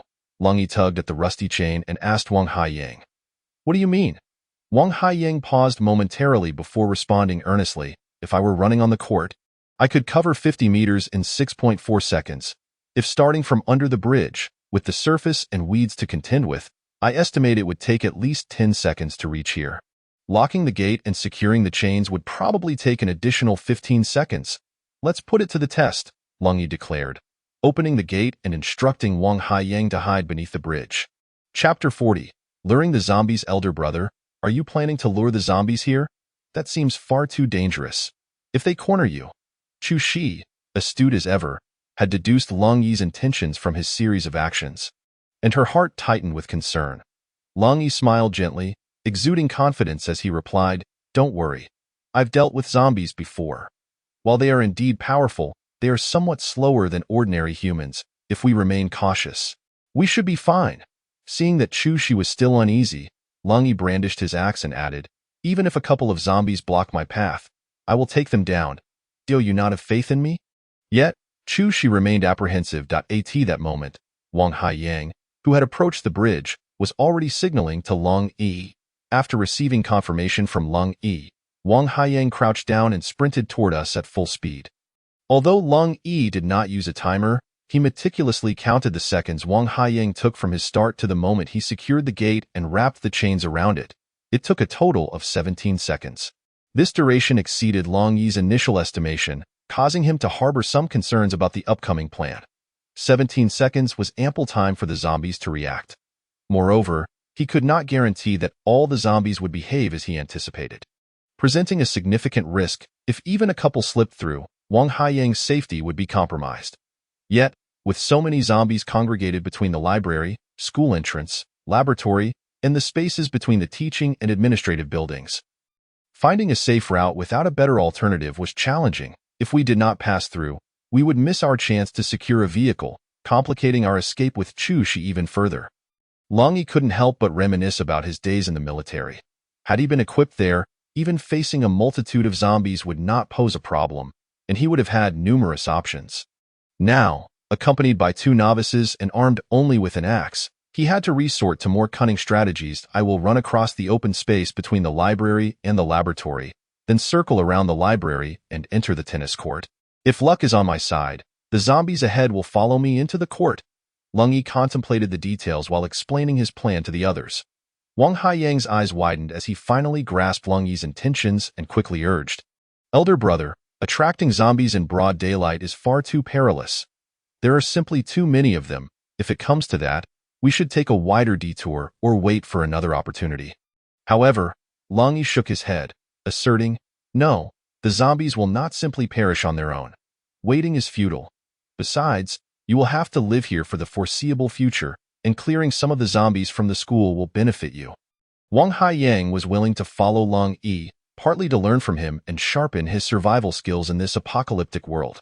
More importantly, he held immense trust and respect for Lang Yi's character and actions. Moved by Lang Yi's words, Wang Haiyang eagerly proclaimed, "Elder brother, rest assured. Once the zombies enter the tennis court, I will do everything in my power to complete the task." Yet, Lang Yi's expression turned serious as he replied, No, quite the opposite, I want you to understand. If the zombies do not all enter the tennis court, do not act recklessly. Simply swim down the river and wait for me. But Wang Haiyang felt it would be a tremendous waste if Long Yi took such a significant risk to lure the zombies into the court without sealing them inside. Just as he was about to voice his thoughts, Long Yi interrupted him. Fighting these undead creatures is futile. Even if the gate isn't completely sealed, given the zombies' limited intelligence, they likely won't find their way out of the tennis court in a short span, which won't hinder our plans. After hearing Long Yi's reasoning, Wang Haiyang ceased to press the matter. Chu Shi, you and Wang Haiyang should hide beneath the bridge. When the timing is right, swim down the river, and I will wait for you by the stone bridge. After reiterating his instructions, Long Yi turned to leave. Chu Shi, who exactly is elder brother, and why is he so formidable? As the silhouette of Long Yi vanished behind the thicket, Wang Haiyang finally seized the opportunity and could not help but inquire about Chu Shi. Chu Shi was a celebrated figure at the University of Science and Technology, often regarded as the campus belle. Most of the male students at the university were familiar with her, and this was Wang Haiyang's first close encounter with Chu Shi. However, at that moment, he was devoid of the usual excitement that accompanied proximity to a beautiful woman. Instead, his mind was consumed with images of zombies and questions regarding Long Yi's background. Just moments ago, he had boasted loudly, hoping to aid Long Yi in confining the zombies within the tennis court. Now, as he calmed down and contemplated the prospect of facing a horde of zombies, he could not help but tremble, his palms slick with sweat. Approaching the topic of Long Yi would also serve to divert his attention. In fact, rumors had long circulated at the University of Science and Technology, suggesting that the campus belle, Chu Shi, had taken a liking to a security guard. Some even claimed to have witnessed her strolling through the campus, arm in arm with the guard. This revelation shattered the hearts of countless male students, who cursed the unfortunate soul who had claimed such a prize. The idea that the esteemed students of the University of Science and Technology could be outshone by a mere security guard was a profound humiliation. Such tales had circulated among the male students, and Wang Haiyang was somewhat aware of them. Yet, he had never imagined that these rumors held any truth. What astonished him even more was the fact that this security guard had materialized right before him. And astonishingly, he was indeed formidable. Deep down, he yearned to uncover the true identity of this security guard who had seemingly bested all the university's top scholars. Chu Shi, oblivious to the myriad of thoughts swirling in Wang Haiyang's mind, felt a surge of sweetness and pride at the mention of Long Ymy brother was a special forces soldier, the very best of his kind. He has faced off against elite soldiers and mercenaries from various nations on the international stage, and he has never known defeat. Chu Shi proclaimed with great pride. In truth, she knew little about Long Yi's past exploits. Many military operations are shrouded in secrecy, and even after his retirement, Long Yi seldom spoke of them. However, from the sparse praises her brother had shared, Chu Shi had gleaned a modicum of understanding. Yet, even this scant information was sufficient to leave Wang Haiyang in awe. A special forces soldier. No wonder he is so impressive, he thought. However, he mused, isn't it a bit inappropriate for a special forces soldier to don a security uniform and pursue girls at our university? Wang Haiyang finally comprehended the source of Long Yi's prowess. Just as he was about to inquire further, his expression abruptly shifted. Chapter 41. Encircled by zombies, the cacophony of footsteps, the growls of zombies, and Long Yi's loud shouts rapidly approached. Following the bridge arch below, the two could clearly see Long Yi running ahead, shouting to draw more zombies toward him. As they turned their gaze, Long Yi waved his arms, signaling them to stay concealed and prepare themselves. Behind him, a dense throng of zombies surged forth.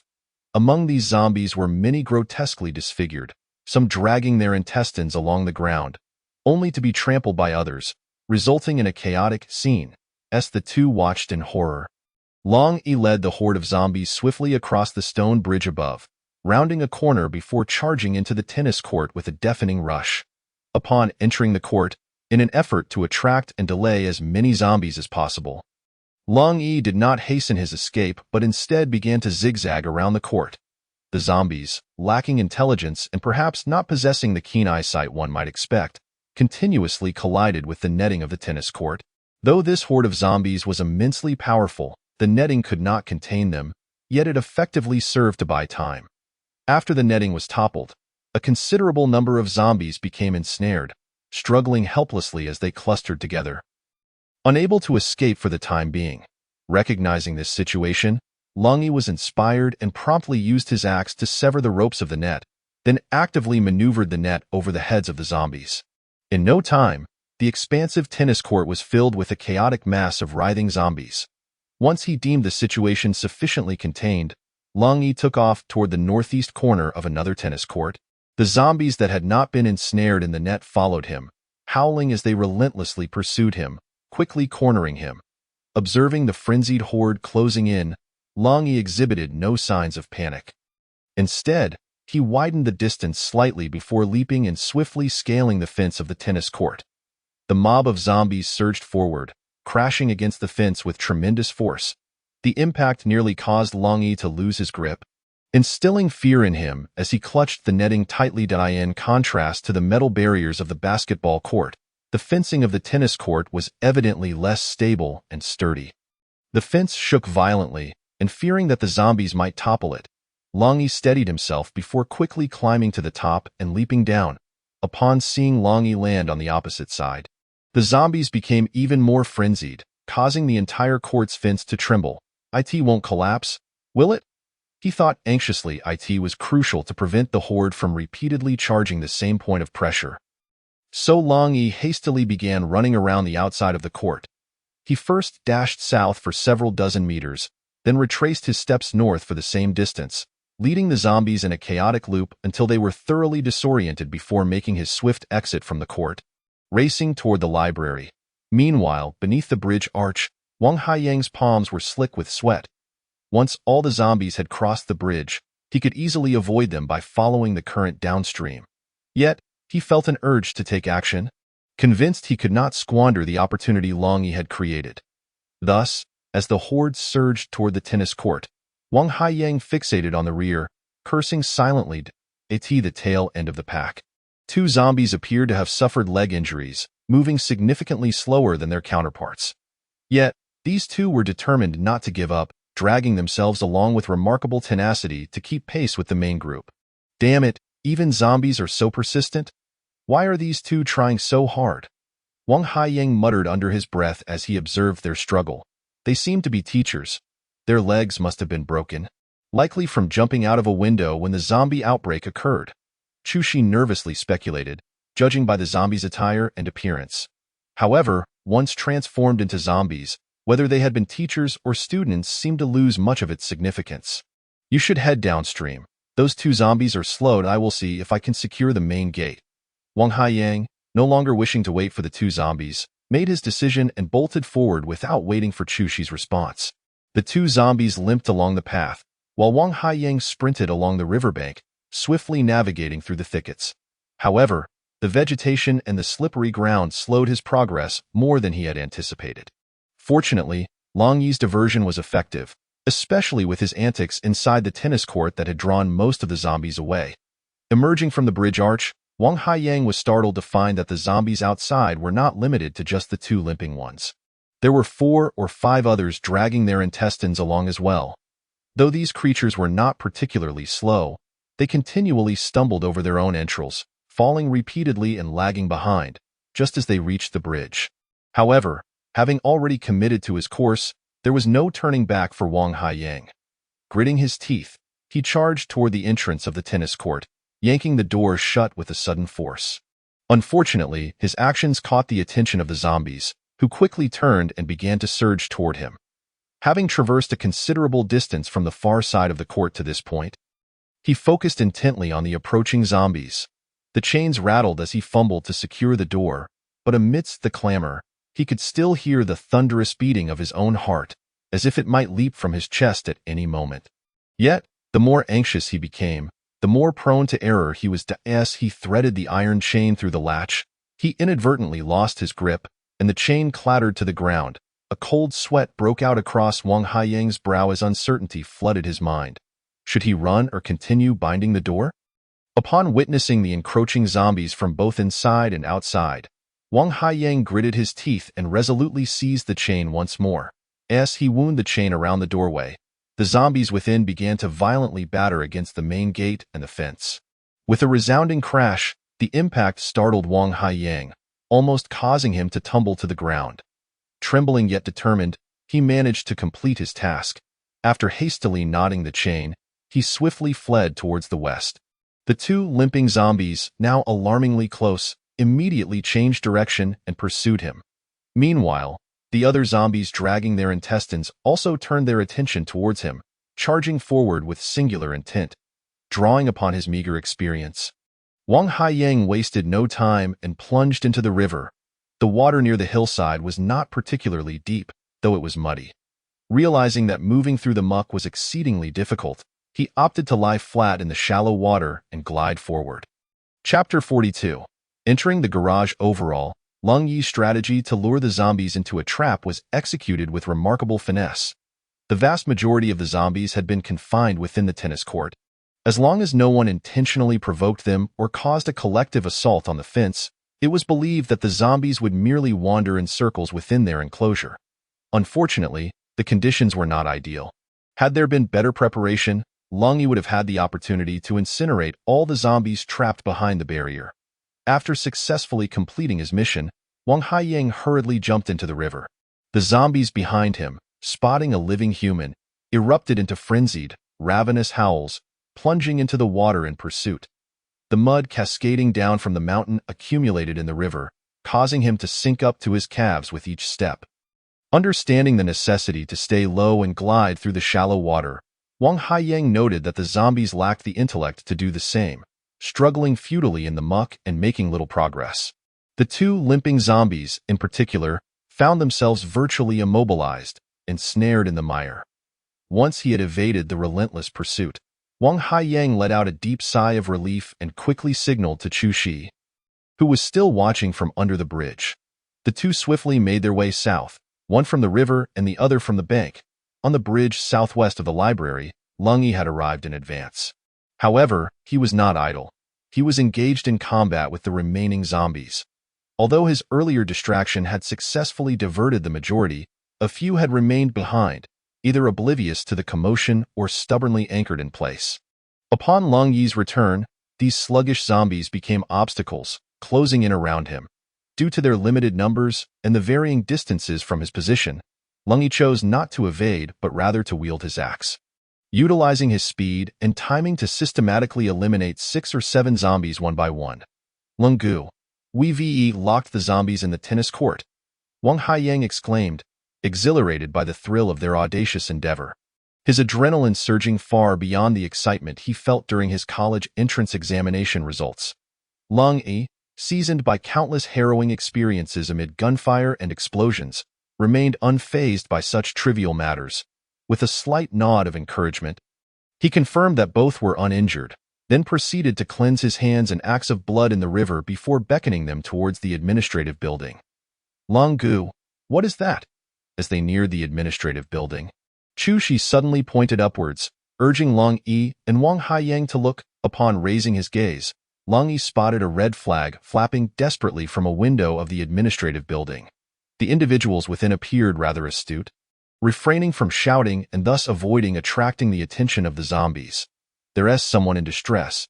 Should we go to their aid? Wang Haiyang looked to Lung Yi, eager to test his mettle. Feeling a surge of bravado, let us assess the situation first, Lung Yi replied, unwilling to make a hasty decision. While he did not oppose the idea of rescuing someone, he was not inclined to recklessly jeopardize their lives without a clear opportunity. With no zombies obstructing their path, the trio advanced rapidly. They traversed the expansive square in front of the library, crossed the main road leading to it, and reached the intersection of the east-west paths, ultimately entering the garden behind the administrative building.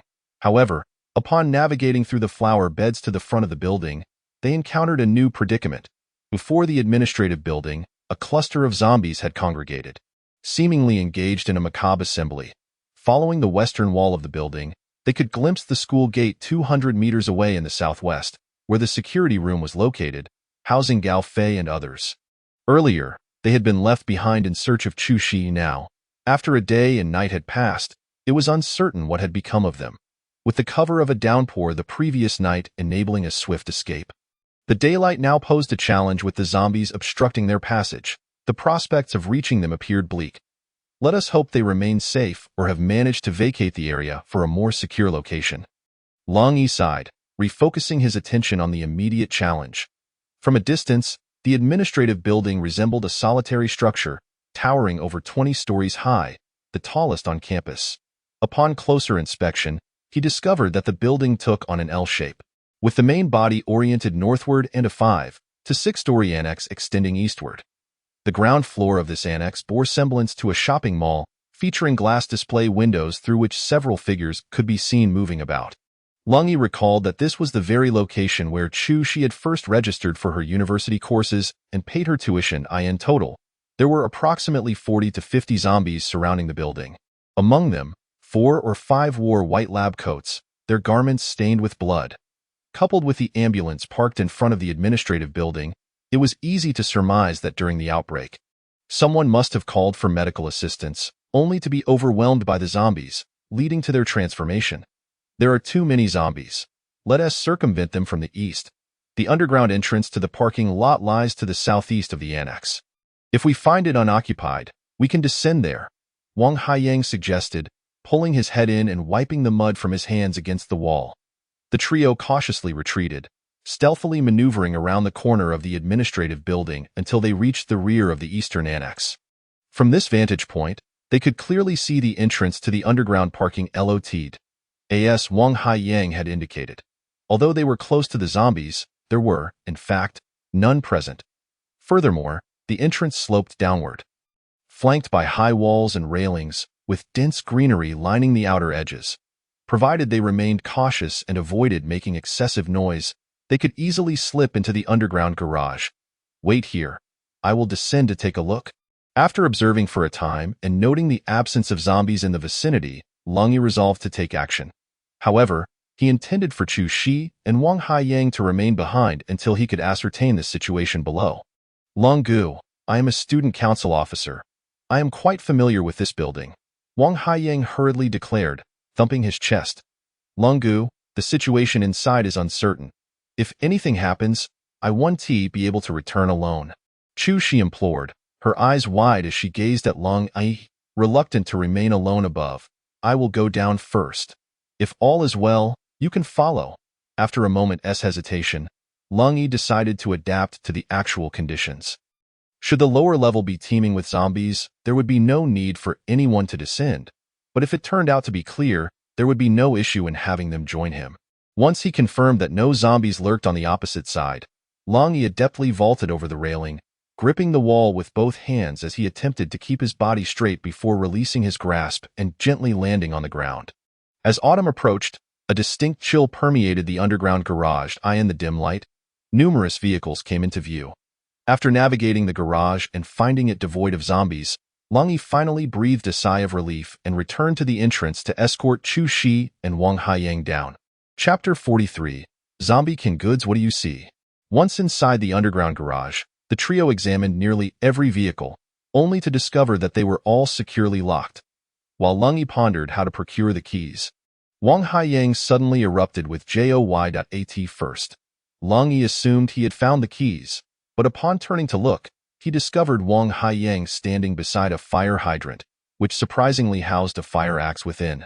In the ongoing struggle against the zombies, the scarcity of weapons had been a significant hindrance, so acquiring the fire axe was an invaluable find. The trio continued to search the garage, ultimately locating a second fire hydrant, thus providing Chu Shi with her own axe. Wang Haiyang and Chu Shi each wielded their axes, swinging them with exuberance and delight. I'll head upstairs to see if I can find the keys. You two should wait here, Long Yi instinctively suggested, concerned about the unknown conditions above. However, Chu Shi immediately interjected. This is the administrative building, not an academic one. Each floor contains many individual compartments, and the number of people inside is likely quite limited. Though this building appears grand, it likely houses fewer individuals than a single dormitory.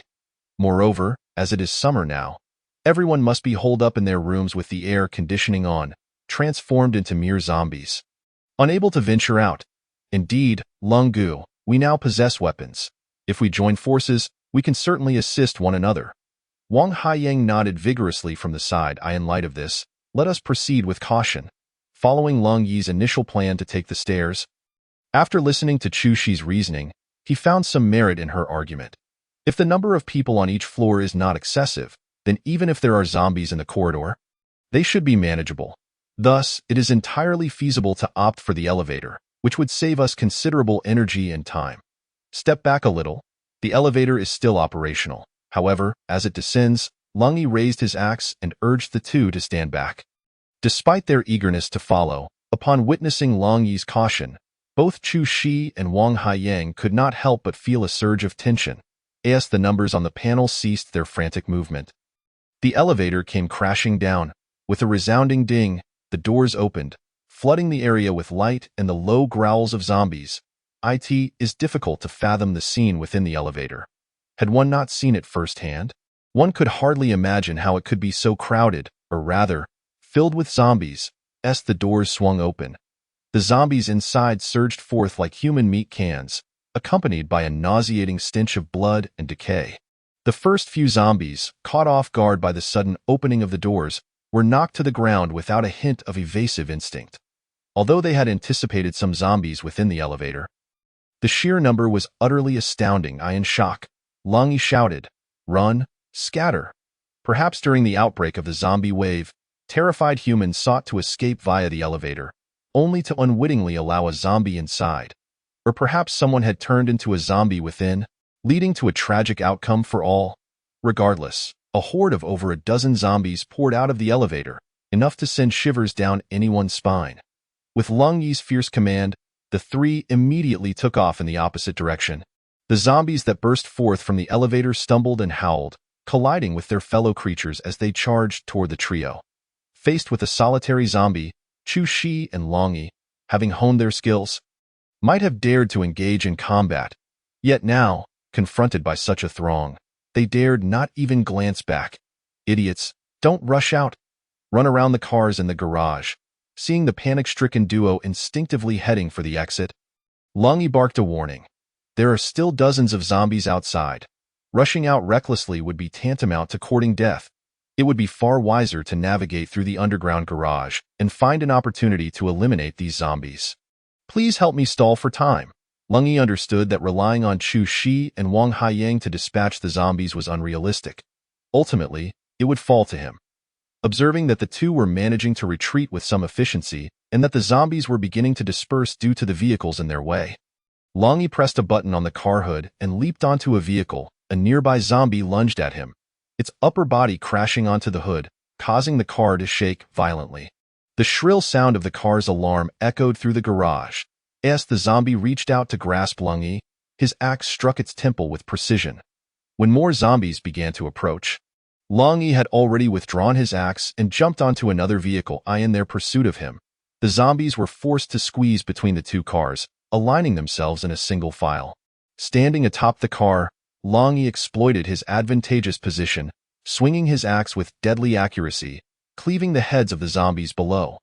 Seizing the moment and asserting his dominance, he transformed into a gruesome yet remarkably composed butcher, dispatching 3 zombies in swift succession. The 4 zombies that had been pursuing him were utterly annihilated without even grazing his clothing. Just as Long Yi turned to check on the other 2, he heard Chu Shi's piercing scream. His expression shifted dramatically as he leaped from the car and rushed toward the source of the cry. Between 2 vehicles, 2 zombies were hunched over, clawing and growling beneath the car. It appeared that while attempting to evade the zombies, Chu Shi had inadvertently found herself sandwiched. Long Yi nodded slightly, yet he did not immediately spring into action. Instead, upon exiting the elevator, he first surveyed the fire escape on his right. After confirming that it was devoid of any zombies, he waved his hand, pressed himself against the wall, and cautiously inched down the corridor. Each time he passed a room, Long Yi would first check whether the door was closed and whether he could push it open.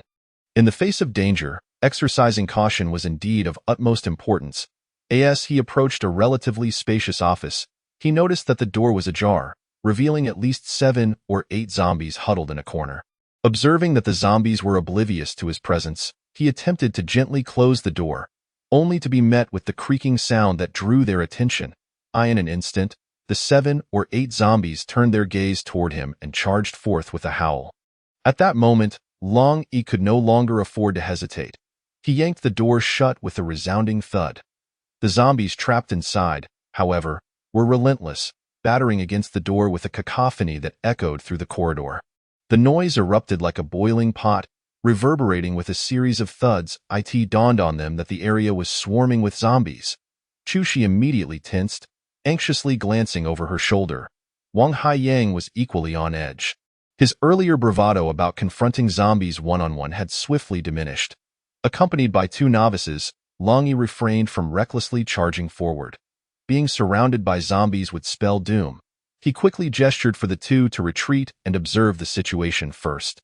Meanwhile, the commotion had attracted the attention of the zombies at the far end of the corridor.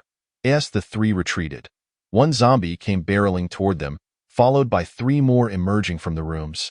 The zombies possessed great strength. They needed to evade rather than engage head-on, avoid being scratched or bitten. The corridor was narrow, making it impossible to maneuver like in an underground parking lot. A fierce battle was inevitable. Long Yi signaled Wang Haiyang and Chu Shi to prepare themselves while he took the lead, refusing to back down. Behind him, Wang Haiyang gripped the axe tightly, his palms slick with sweat, his eyes fixed on the approaching zombies. Fearful of missing any detail, Wang Haiyang's agility was commendable, and his physical fitness was decent.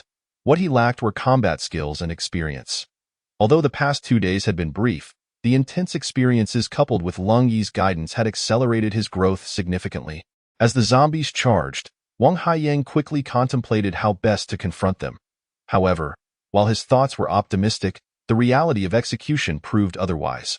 Long Yi moved with remarkable agility, deftly dodging the zombies' lunges even in the confined corridor.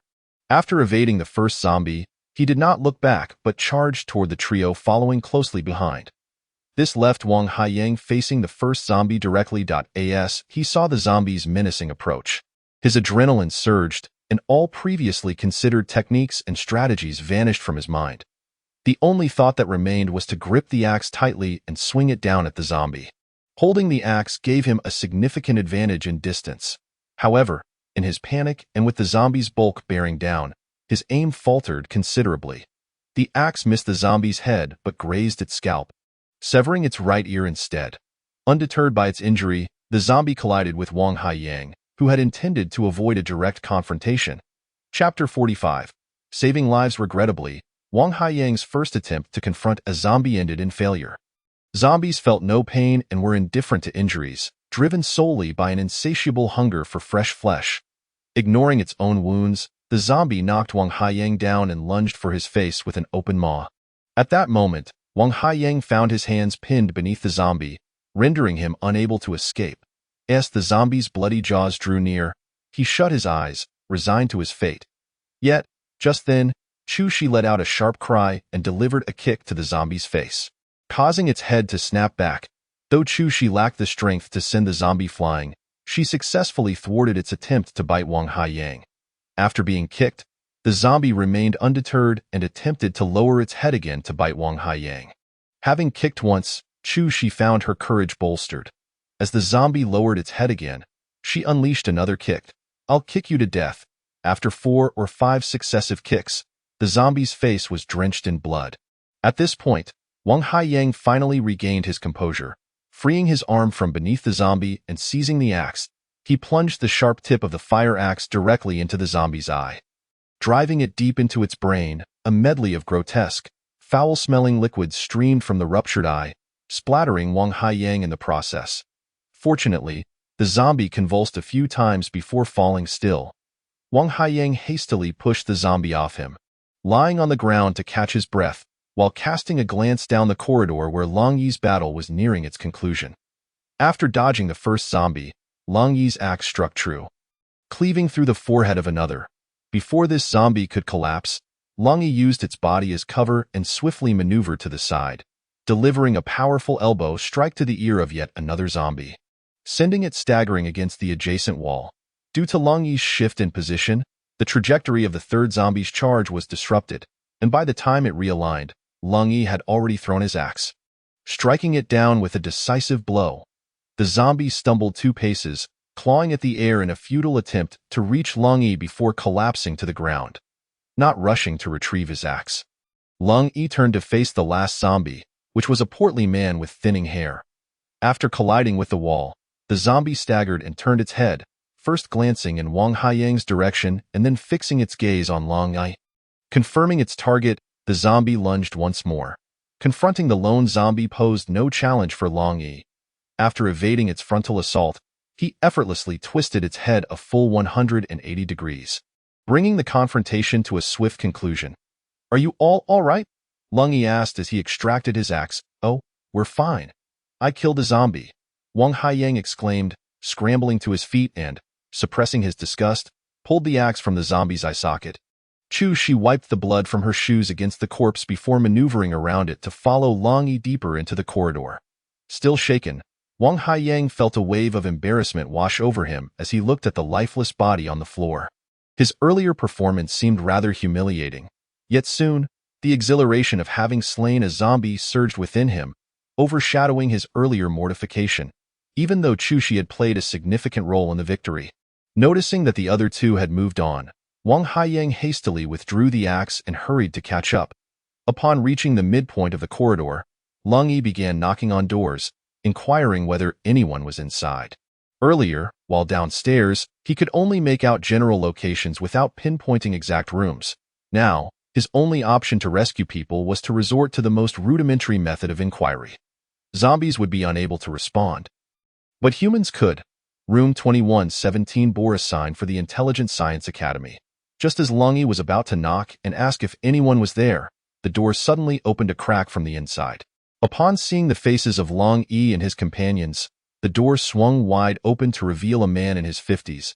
"It's dangerous outside. Please come in quickly," the elder urged, his voice tinged with urgency as he stepped aside to usher the three inside. "Young comrades, there are zombies everywhere outside. You came from where? Were you the ones at the library entrance? What about the zombies in the corridor?" The elder bombarded them with questions. After securing the door, he turned to see the bloodstains on their clothes and the dripping axes in their hands, his expression shifting to one of shock. "Hello, Professor Wei. We came from the dormitory after seeing your distress signal. So we came to check," Chu responded, recognizing the elder. "Oh, you know me?" Professor Wei replied, somewhat taken aback. "Of course. You're an academician of both institutes and a doctoral advisor, renowned for your pioneering work in intelligent science and artificial neural networks. My major is in this field, and I've always dreamed of studying under you for my research and doctorate." Chu gushed excitedly, treating Wei Wenjia as her idol. Hearing this, Professor Wei offered a wry smile. "What is the point in considering graduate studies now? Survival is the priority. Currently, there are fewer than 20 people still alive in this entire building." "Professor Wei, how do you know there are only 20 left?" Wang Haiyang curiously inquired. "We have internet access and a telephone here, yet I dare not venture outside where zombies roam. So I perused the contact list and called each room one by one to gather information. Many people are trapped in the building, too frightened to exit." Professor Wei settled back into his chair, likely weary from a day of hunger, his spirits noticeably low. "Professor Wei, do you have a car?" Long Yi suddenly asked. "A car?" Wei Wenjia responded with a hint of confusion. "A private vehicle. We need one." Chu interjected, "However, the cars in the garage below lack keys. I typically take the school bus to work and did not drive in today." Professor Wei replied, shaking his head. Long Yi felt a pang of disappointment, realizing that their efforts had yielded no results. After a moment's thought, he shifted his focus to others, suggesting, "How about this, Professor Wei? Please provide me with the floor and room numbers of the survivors. I shall see if I can rescue everyone. This information is readily available. I had hoped for government and police assistance, so I made records in advance, never anticipating the chaos that would engulf the world, leaving everyone to fend for themselves." Professor Wei picked up a note from the table and handed it to Long Yi while asking, "But where can we go now, with zombies lurking everywhere?" "Professor Wei, there are still a few people in the dormitory area, which is also convenient for resting. Why don't we gather there first?" Wang Haiyang briefly described the situation near the dormitory management station. Upon hearing that numerous survivors were congregating, Professor Wei's spirits lifted, and he began to praise Long Yi and the others for their youthful resourcefulness. Chapter 46. A desperate situation. I will escort you all downstairs. And then we can devise a plan to rescue the others. Lung Yi scanned the note in his hand, pocketed it, and swung open the door. There was little to tidy up in the office. Merely leaving was a stroke of luck. Professor Wei did not linger, quickly following Lung Yi and the others out of the room.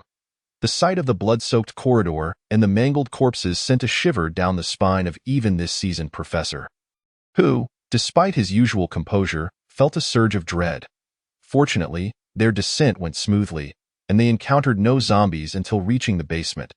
However, upon entering the basement, the sight of a pile of zombie corpses rekindled Professor Wei's unease. Had his rationality not prevailed, he might have dashed back to his office, where he felt a greater sense of security. Yet, the fear lingered that a zombie might suddenly spring forth, or that these bodies could rise again. You all stay here. As long as you remain silent, I believe we won't encounter any issues. I will head up and see if I can rescue these individuals, upon reaching the underground garage and ensuring it was safe. Lung Yi swiftly made arrangements. Brother Long, I will accompany you. I want to check if there are any fire axes upstairs. I can gather some to distribute later. Wang Haiyang's confidence had grown since he had slain a zombie. Ah, young comrade, I just recalled something. Upon hearing Wang Haiyang mention collecting axes, Professor Wei immediately spoke up. If you need weapons, I suggest you go to the principal's office on the top floor. His room contains a collection of swords. Professor Wei, we need weapons capable of killing zombies, not mere decorative items. Wang Haiyang dismissed, thinking they were just trinkets belonging to scholars. They are not mere decorations, Professor Wei insisted. Last year, a graduate from our school crafted them specifically for the principal. It is said that their family has long preserved the ancient art of sword-making. After graduating, they combined modern scientific techniques with ancient sword-making skills to create weapons that are both resilient and sharp. Such a sword would cost at least several $100,000. Wang Haiyang was taken aback. Recalling something, he asked, the graduate you mentioned, could it be Senior Tang Xian, the renowned female knight online? She performed martial arts and weapon demonstrations at school last year. Yes, exactly her. Professor Wei nodded vigorously. Wang Haiyang became animated, eagerly explaining to Long Yi, Brother Long, I have witnessed the power of that weapon. During her demonstration, she sliced through a wooden beam the thickness of a bowl with a single stroke, leaving a clean cut. If we could obtain that weapon, it would undoubtedly surpass this axe. Surpass the axe? Long Yi chuckled softly. For someone untrained, an axe's weight makes it easier to wield and chop. While a sword is longer and sharper, capable of inflicting significant damage with a mere scratch on a human, zombies are impervious to such injuries. Only a blow to the head can vanquish them, making the axe more advantageous for decapitation. However, seeing Wang Haiyang's excitement, Lung Yi suspected he would not comprehend this until he experienced its practicality firsthand. The true value of a weapon lies not in its appearance or prestige, but in its functionality during combat. Accepting Wang Haiyang's desire to accompany him, Lung Yi instructed Shi to stay with Professor Wei below, and the two began their search according to the note provided by Professor Wei. To Lung Yi's surprise, the rescue operation commenced under exceedingly difficult circumstances. The top floor was inexplicably teeming with people. Professor Wei had mentioned that the top floor housed the offices of several principals, suggesting it should be sparsely populated. Yet, as the elevator doors opened, 4 or 5 zombies lunged forward. These zombies appear to have feasted upon one another, with several missing half their faces, their bodies grotesquely exposed, viscera spilling onto the floor. Lung Yi, on high alert, swung his axe upon the elevator doors opening, cleaving one zombie's forehead while simultaneously kicking another aside. Had these zombies been former comrades of Wang Haiyang, Lung Yi might have felt more at ease. However, he dared not allow Wang Haiyang to confront the zombies alone, opting instead to bear the brunt of the assault. As a horde of zombies surged forward, there was little room to dodge. Even the finest techniques would prove ineffective. Moreover, zombies possess considerable strength. Once in close proximity, escape becomes impossible. Thus, Lung Yi exerted all his strength, forcefully kicking the zombies at the entrance, temporarily pushing them back from the elevator. Charge out! Seizing the opportunity, Lung Yi shouted, hurling his axe at a zombie barreling towards him, striking its forehead. He then followed through the gap, leaping out. Hurry out! Lung Yi turned to see Wang Haiyang still frozen in place. And he yelled urgently while kicking a zombie attempting to rise, sending it flying once more. Isn't it more dangerous outside? Why go out? Although Wang Haiyang was puzzled, he snapped to attention and quickly jumped out of the elevator as instructed. Yet, he was slightly slower and found his right leg caught by a fallen zombie. In a moment of desperation, Wang Haiyang kicked back fiercely, freeing himself from the zombie's grasp, and hurriedly ran to Long Yi's side. Seeing him emerge, Long Yi wasted no time. He pivoted and pushed open the door to the adjacent staircase, slipping through. Hand me the axe. You go up and hide. As soon as Wang Haiyang squeezed through, Long Yi snatched the axe from him and urged him up the stairs. This was the top floor. Only a few more steps led to a door that presumably opened onto the rooftop. Unfortunately, the door was locked, barring any further ascent. Only then did Wang Haiyang realize that Long Yi's intention in exiting the elevator was to gain a more advantageous position. However, with the door now locked, it seemed they were in a dire situation. While he pondered this, zombies in the corridor had already begun to flood in, crashing through the fire door. The main door slammed against the wall with a deafening crash. The momentum of the zombies rushing through the door, after crashing into the wall opposite and glancing around, I finally spotted Long Yi and Wang Haiyang, who were pressed against the wall. Once the target was confirmed, the zombies emitted a ravenous, frenzied roar and lunged forward en masse. Earlier, at the elevator entrance, Long Yi had dispatched 2 zombies in quick succession, but now there were still 7 or 8 more charging at him. As the zombies surged through the doorway, Long Yi seized the opportunity to strike one down with his axe before swiftly retreating to the staircase. Now, as the zombies turned and charged, Long Yi, from his elevated position, cast aside any notions of finesse or technique. He kicked down those he could and decapitated those within reach. In the tumultuous clash, he found himself relentlessly pushed to the rooftop. Chapter 47. Blade and sword. With zombies swarming in front and the rear door firmly shut, despair gripped Wang Haiyang's heart, and he believed his end was nigh. Yet, the situation underwent a remarkable reversal. Under Long Yi's deliberate guidance, the set of steps transformed into an insurmountable barrier for the zombies. Some were kicked down by Long Yi, while others met their demise at his hands, and one even stumbled and fell on the stairs while attempting to ascend. Upon reaching the summit, only a solitary zombie remained before Long Yi. This brief ascent had allowed Long Yi to create a localized advantage, which he exploited to methodically eliminate each approaching zombie from above. When he stood, drenched in blood amidst a pile of corpses, Wang Haiyang could only feel an unbearable thirst. Whether in the elevator or witnessing the horde of zombies surging up the stairs, he had almost resigned himself to certain death.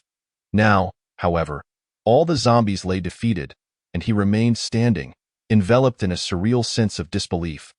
Wang Haiyang swallowed hard, at a loss for words, yet his admiration and envy for Long Yi had reached an unparalleled peak. The earlier joy and pride from vanquishing zombies had long since evaporated. It dawned on him that the chasm between himself and Long Yi could not be bridged by mere effort or courage alone. To survive in this apocalyptic world, one needed Long Yi's skill, bravery, and adaptability. In school, academic excellence sufficed. But in this new reality, everything had changed. Regrettably, Long Yi would soon depart from this place. Otherwise, Wang Haiyang would have seized the opportunity to learn combat techniques from him. Suddenly, he recalled a certain internet celebrity senior named Tang Xian, whose striking demeanor and martial prowess were renowned. He wondered if she too would carve a path through the apocalypse as Long Yi had done. Wang Haiyang felt a pang of regret for having focused solely on academics. Had he known, he would have sought training in martial arts at Shaolin Temple. Unlike Wang Haiyang, who was lost in thought, Long Yi, having dispatched the zombies, shook the blood from his axe, gestured to Wang Haiyang to move the corpses aside, and then pushed open the door to exit. After confirming that the corridor was devoid of new zombies, Long Yi handed his axe to Wang Haiyang and retrieved his own from the head of a fallen zombie. The corridor was smeared with blood, far more gruesome than what they had witnessed on the 21st floor. Tracing the bloodstains, it appeared they originated from a large conference room. It seemed the school's higher-ups had been in a meeting when the apocalypse erupted, completely caught off guard by the zombie onslaught, leading to the bloody battle they had just experienced. However, there was a silver lining. With the zombies eradicated, The area was now considerably safer. Lung Yi's objective was clear. He traversed the conference room and located the principal's office at the innermost part of the top floor. This is my first time in the principal's office. Wow, the decor here is quite impressive. Wang Haiyang exclaimed as he plopped into the principal's chair, feeling his legs tremble slightly. The earlier fierce battle, though he participated, had severely rattled him, and he felt too embarrassed to show it. Are these the two weapons? He pointed excitedly at the opposite side of the room. Across from the desk was a spacious reception area furnished with sofas and a coffee table. Adjacent to it stood a red check display cabinet, which housed an array of medals, trophies, certificates, and photographs, along with two weapons in a larger compartment. These two weapons appeared to be over a meter in length, with handles approximately 20 centimeters long.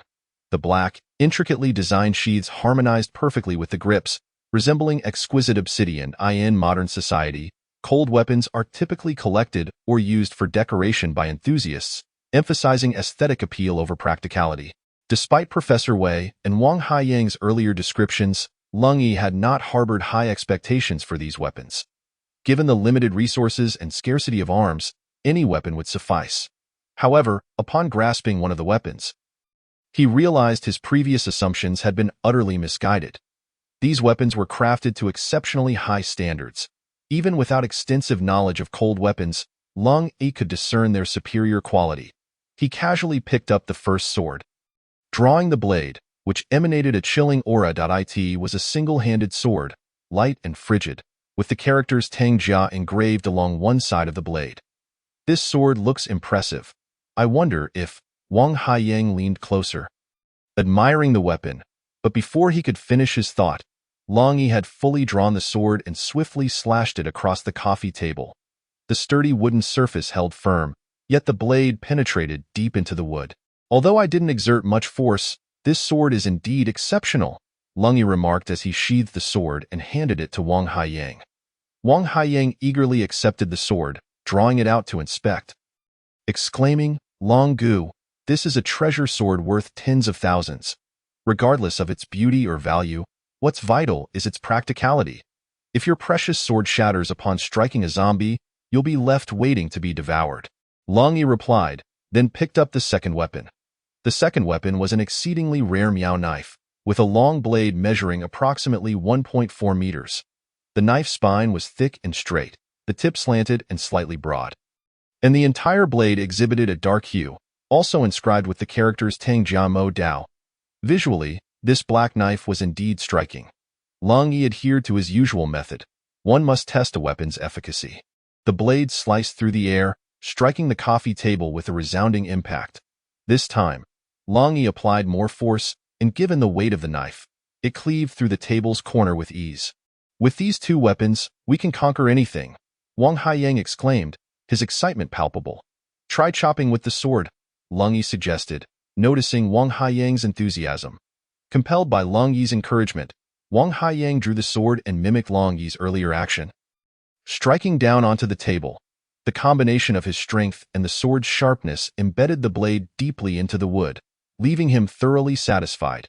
Wang Haiyang struggled to withdraw the sword. Lung Yi prompted, "Now try chopping with the axe." Initially, Wang Haiyang believed Lung Yi was merely testing the sword. It soon became clear that Lung Yi's intentions were far deeper. He raised the axe and brought it down with force. The axe struck the table, producing a thunderous crack, and the surface splintered apart. Chapter 48. Not worth it. Did you notice any difference? Lung Yi asked as he observed Wang Haiyang's stunned expression while holding the axe.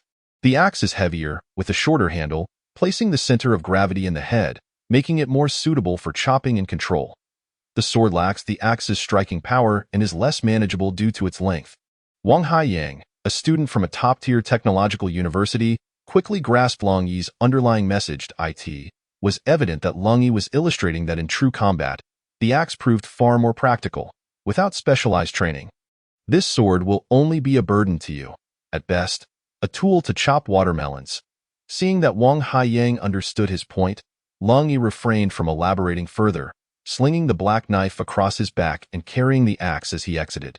Wang Haiyang gazed at Lung Yi's retreating figure, feeling immense gratitude, knowing that Lung Yi was offering him invaluable guidance. Yet, despite this awareness, he could not suppress his affection for the sword, mimicking Long Yi as he joyfully slung the sword across his back. Upon exiting, Wang Haiyang, despite the blood and stench, diligently searched the bodies of all the zombies. Fortune smiled upon him as he discovered 2 keys from the remains of 2 male corpses. Long Gu? I found them, Wang Haiyang exclaimed, waving the keys excitedly. Hold on to them for now.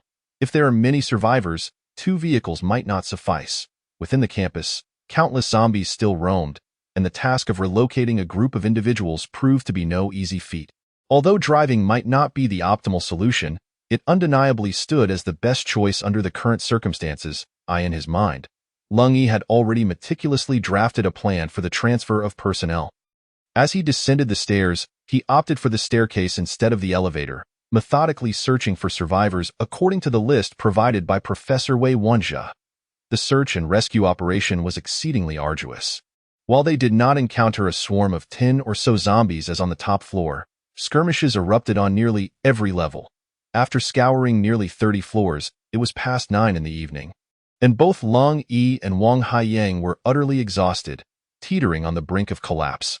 Continuous combat had transformed them into figures drenched in blood, their clothes soaked and reeking of the metallic scent. Nevertheless, their efforts bore fruit, successfully rescuing 23 survivors.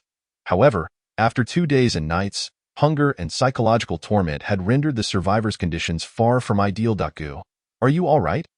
After gathering everyone in the underground parking lot, Long Yi felt utterly drained, unwilling to lift even a finger. Seeing Long Yi nearly in a state of exhaustion, Chu Shi felt a pang of sympathy. Undeterred by the bloodstains, she grabbed his sleeve and began to wipe the grime and blood from his face. I'm fine. Let everyone tidy up, distribute the vehicles, and prepare to leave this place.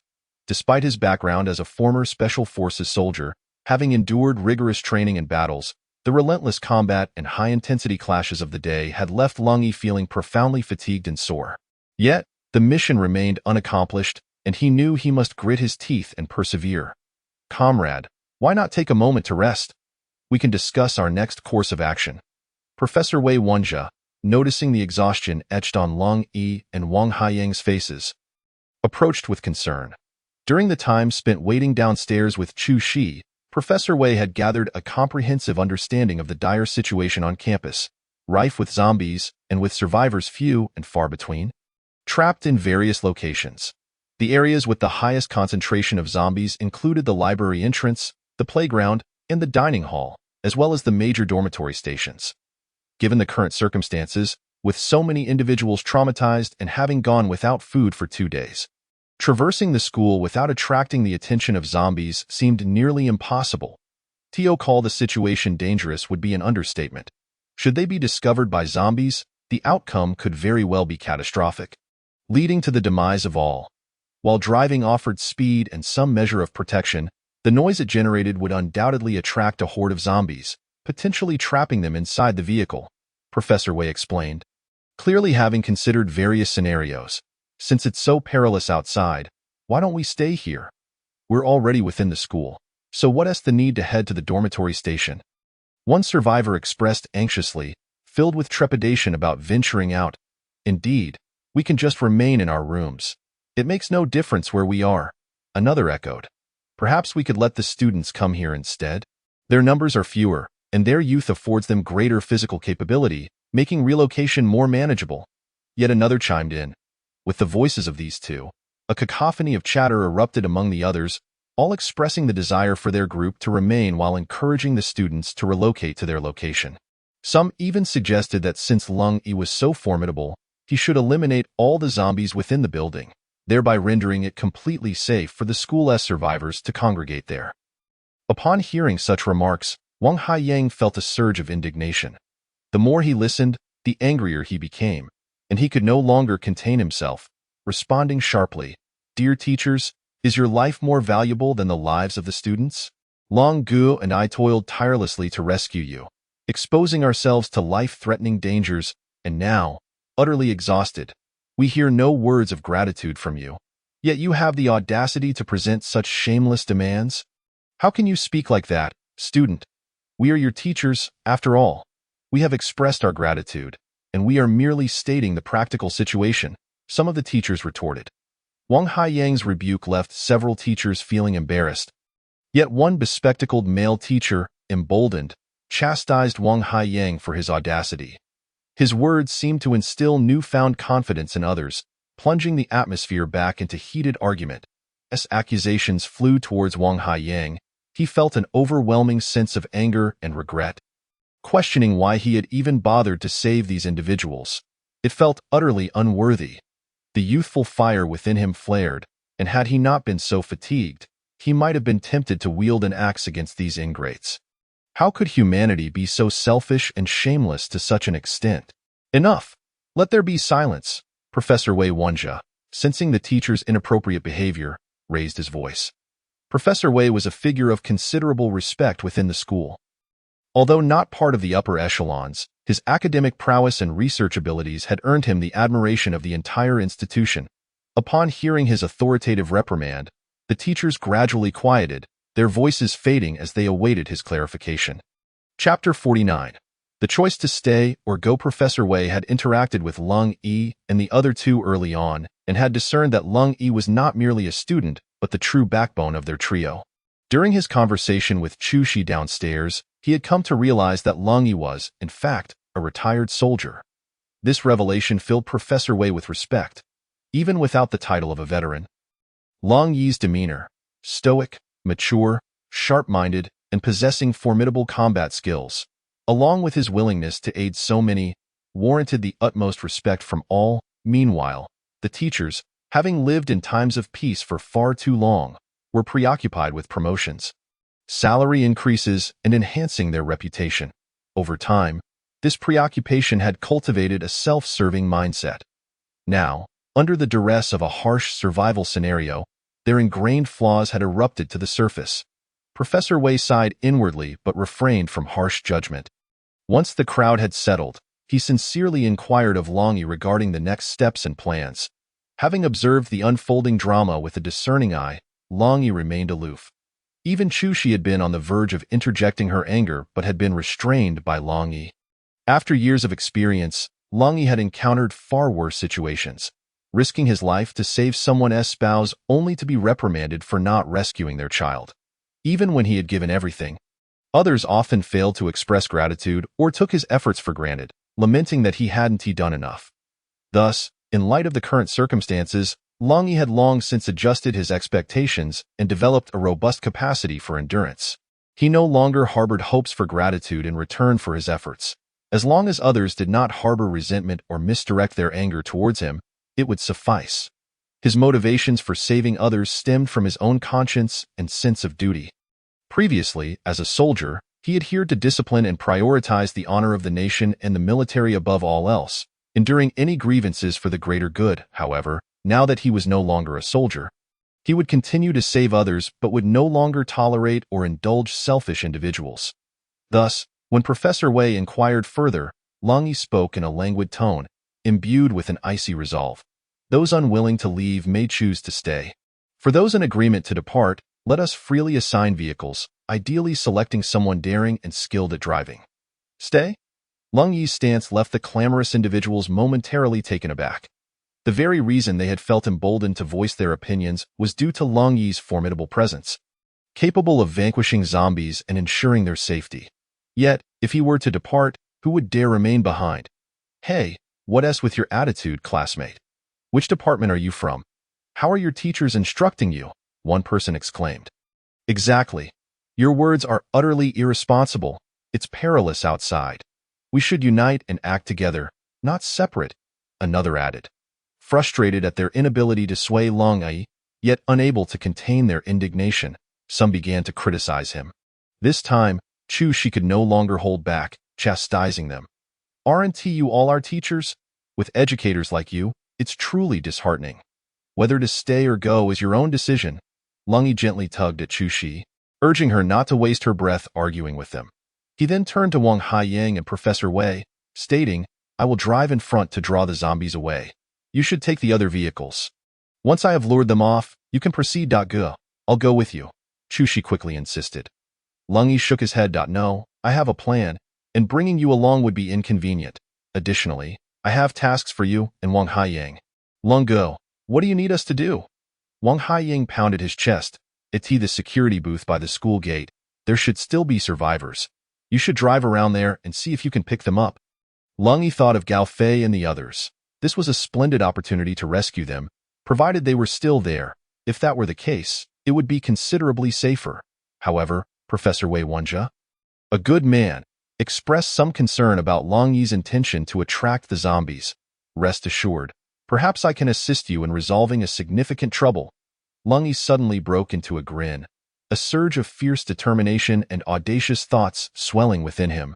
His blood-stained visage chilling to behold. Be careful, brother. Though reluctant, Chu Shi understood she could not stop Lung Yi. Her delicate face was etched with worry. Whether it was her brother or Lung Yi, both were men of military background, always ready to step forward for their country and people without a moment's hesitation. This was their duty and mission as soldiers, yet now, with their grandmother gone and her brother absent, Lung Yi was her only kin. Moreover, Lung Yi had already retired, no longer bearing the title of a soldier. Chu Shi hoped he would consider his own safety more, not throwing himself recklessly into danger. But when Lung Yi truly resolved to act, she found herself unable to voice her concerns, for this was a man's responsibility and burden. Ultimately, all her unspoken words transformed into profound affection, spreading from her heart to the tips of her brows. Don't worry, wait for me in the dormitory. Later, brother will treat you to see the fireworks. Lung Yi embraced Chu Shi, offering a gentle smile before turning to enter a vehicle. Seeing Lung Yi and Wang Haiyang preparing to depart, the previously noisy and hesitant crowd suddenly became anxious, scrambling to find vehicles and clambering inside, fearful of being left behind. After confirming that everyone had boarded, Lung Yi couldn't help but let out a cold laugh. Then started the car, accelerating as it wailed out of the underground garage. Outside, the sky had long since succumbed to darkness. Although the apocalypse had descended upon humanity, the city's infrastructure remained largely intact, with streetlights still illuminating the night. The campus, once filled with the lively chatter of students, now lay in eerie silence, transformed into a playground for wandering spirits. The back seat of the car was filled with gasoline, its pungent odor serving as a wake-up call. Upon exiting the garage, Lung Yi unabashedly turned on the headlights and honked the horn. The blaring sound echoed sharply in the darkness, accompanied by the car's roar. As they moved forward from the direction of the administrative building, as the car emerged from the underground garage, the zombies in front of the administrative building surged toward them, their grotesque faces contorted in rage as they pounded on the vehicle. Yet, Lung Yi remained unperturbed, maintaining a steady speed to lure even more zombies. However, as their numbers swelled, the situation grew increasingly dire. Chapter 50. The burning library. Once the horde amassed to a certain extent, Lung Yi dared not maintain a slower pace any longer. Otherwise, should he be encircled by the zombies, this Chevrolet sedan would be utterly incapable of breaking free. His aim was to lure the zombies, not to serve as their meal. Sensing the precariousness of the situation, he gradually pressed the accelerator. The car maintained a consistent speed and momentum, ensuring it did not stray too far from the zombies. If any zombies obstructed the path ahead, he would not hesitate to crash through them, refusing to linger as they drove past the administrative building, teaching blocks, library, playground, and cafeteria, areas teeming with the undead. The horde behind them grew exponentially. Through the rearview mirror, a dark mass could be seen, forming a long line, obscured by the shadows, making it impossible to ascertain their exact numbers. Under normal circumstances, the Technological University admitted around 7,000 to 8,000 students annually. With undergraduates, postgraduates, doctoral candidates, and faculty members combined, the total would reach 30,000 to 40,000. Given that it was the start of the semester, even on a weekend, there would surely be at least 20,000 individuals on campus. Among those, while the number of zombies directly transformed by the virus might not be high, a significant number had undoubtedly been bitten and subsequently turned. Lung Yi estimated that he had successfully attracted a considerable number of zombies during his wide detour. And if he continued to linger, escaping would become increasingly challenging. Having weighed the odds, Lung Yi decided against further circling. The car's horn blared incessantly, roaring through the campus, echoing the zombies' persistent wails. After rounding the cafeteria, Lung Yi did not continue forward but instead turned sharply, heading straight down the central thoroughfare of the school, the very path they had previously traversed, making for the library on the southern road. Separated by a pond, 7 vehicles stealthily navigated through the darkness without illuminating any lights. Chu Shi peered through the window, witnessing Long Yi's bright headlights and the long line of zombies trailing behind. Her heart racing to her throat. Rest assured, Long Gu is meticulous and strategic. He must have already devised an escape plan. Wang Haiyang felt an overwhelming sense of anxiety, yet he observed Chu Shi intently gazing out of the window, wishing she could escape through it. Unable to contain himself, he offered some words of comfort. "Hey, young man, focus on driving. I in the back seat." Among those rescued from the guardhouse, the elderly woman and Lu Hao sat in the vehicle. Although the elderly woman appeared somewhat listless after going 2 days without food, her spirited nature remained unchanged, as she only cared for herself and disregarded others. Neither Wang Haiyang's nor the elderly woman's words registered with Chu Shi. Her gaze remained fixed outside the window as she silently prayed for Long Yi's safe return. In her heart, she regarded Long Yi as nearly omnipotent, yet the worry lingered incessantly. This was not merely a matter of planning. In the face of so many zombies, a moment's carelessness could lead to irreversible consequences. The 2 teams passed each other on different paths, with Long Yi not paying attention to the other convoy.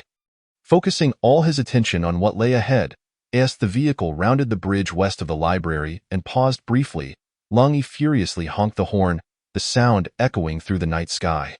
Upon witnessing a horde of zombies pouring out from within the library, he slammed the accelerator, and the vehicle surged forward. After drifting around the flower bed in front of the library, he pressed the gas pedal firmly to the floor, transforming the Chevrolet into a racing machine, then a rugged off-roader.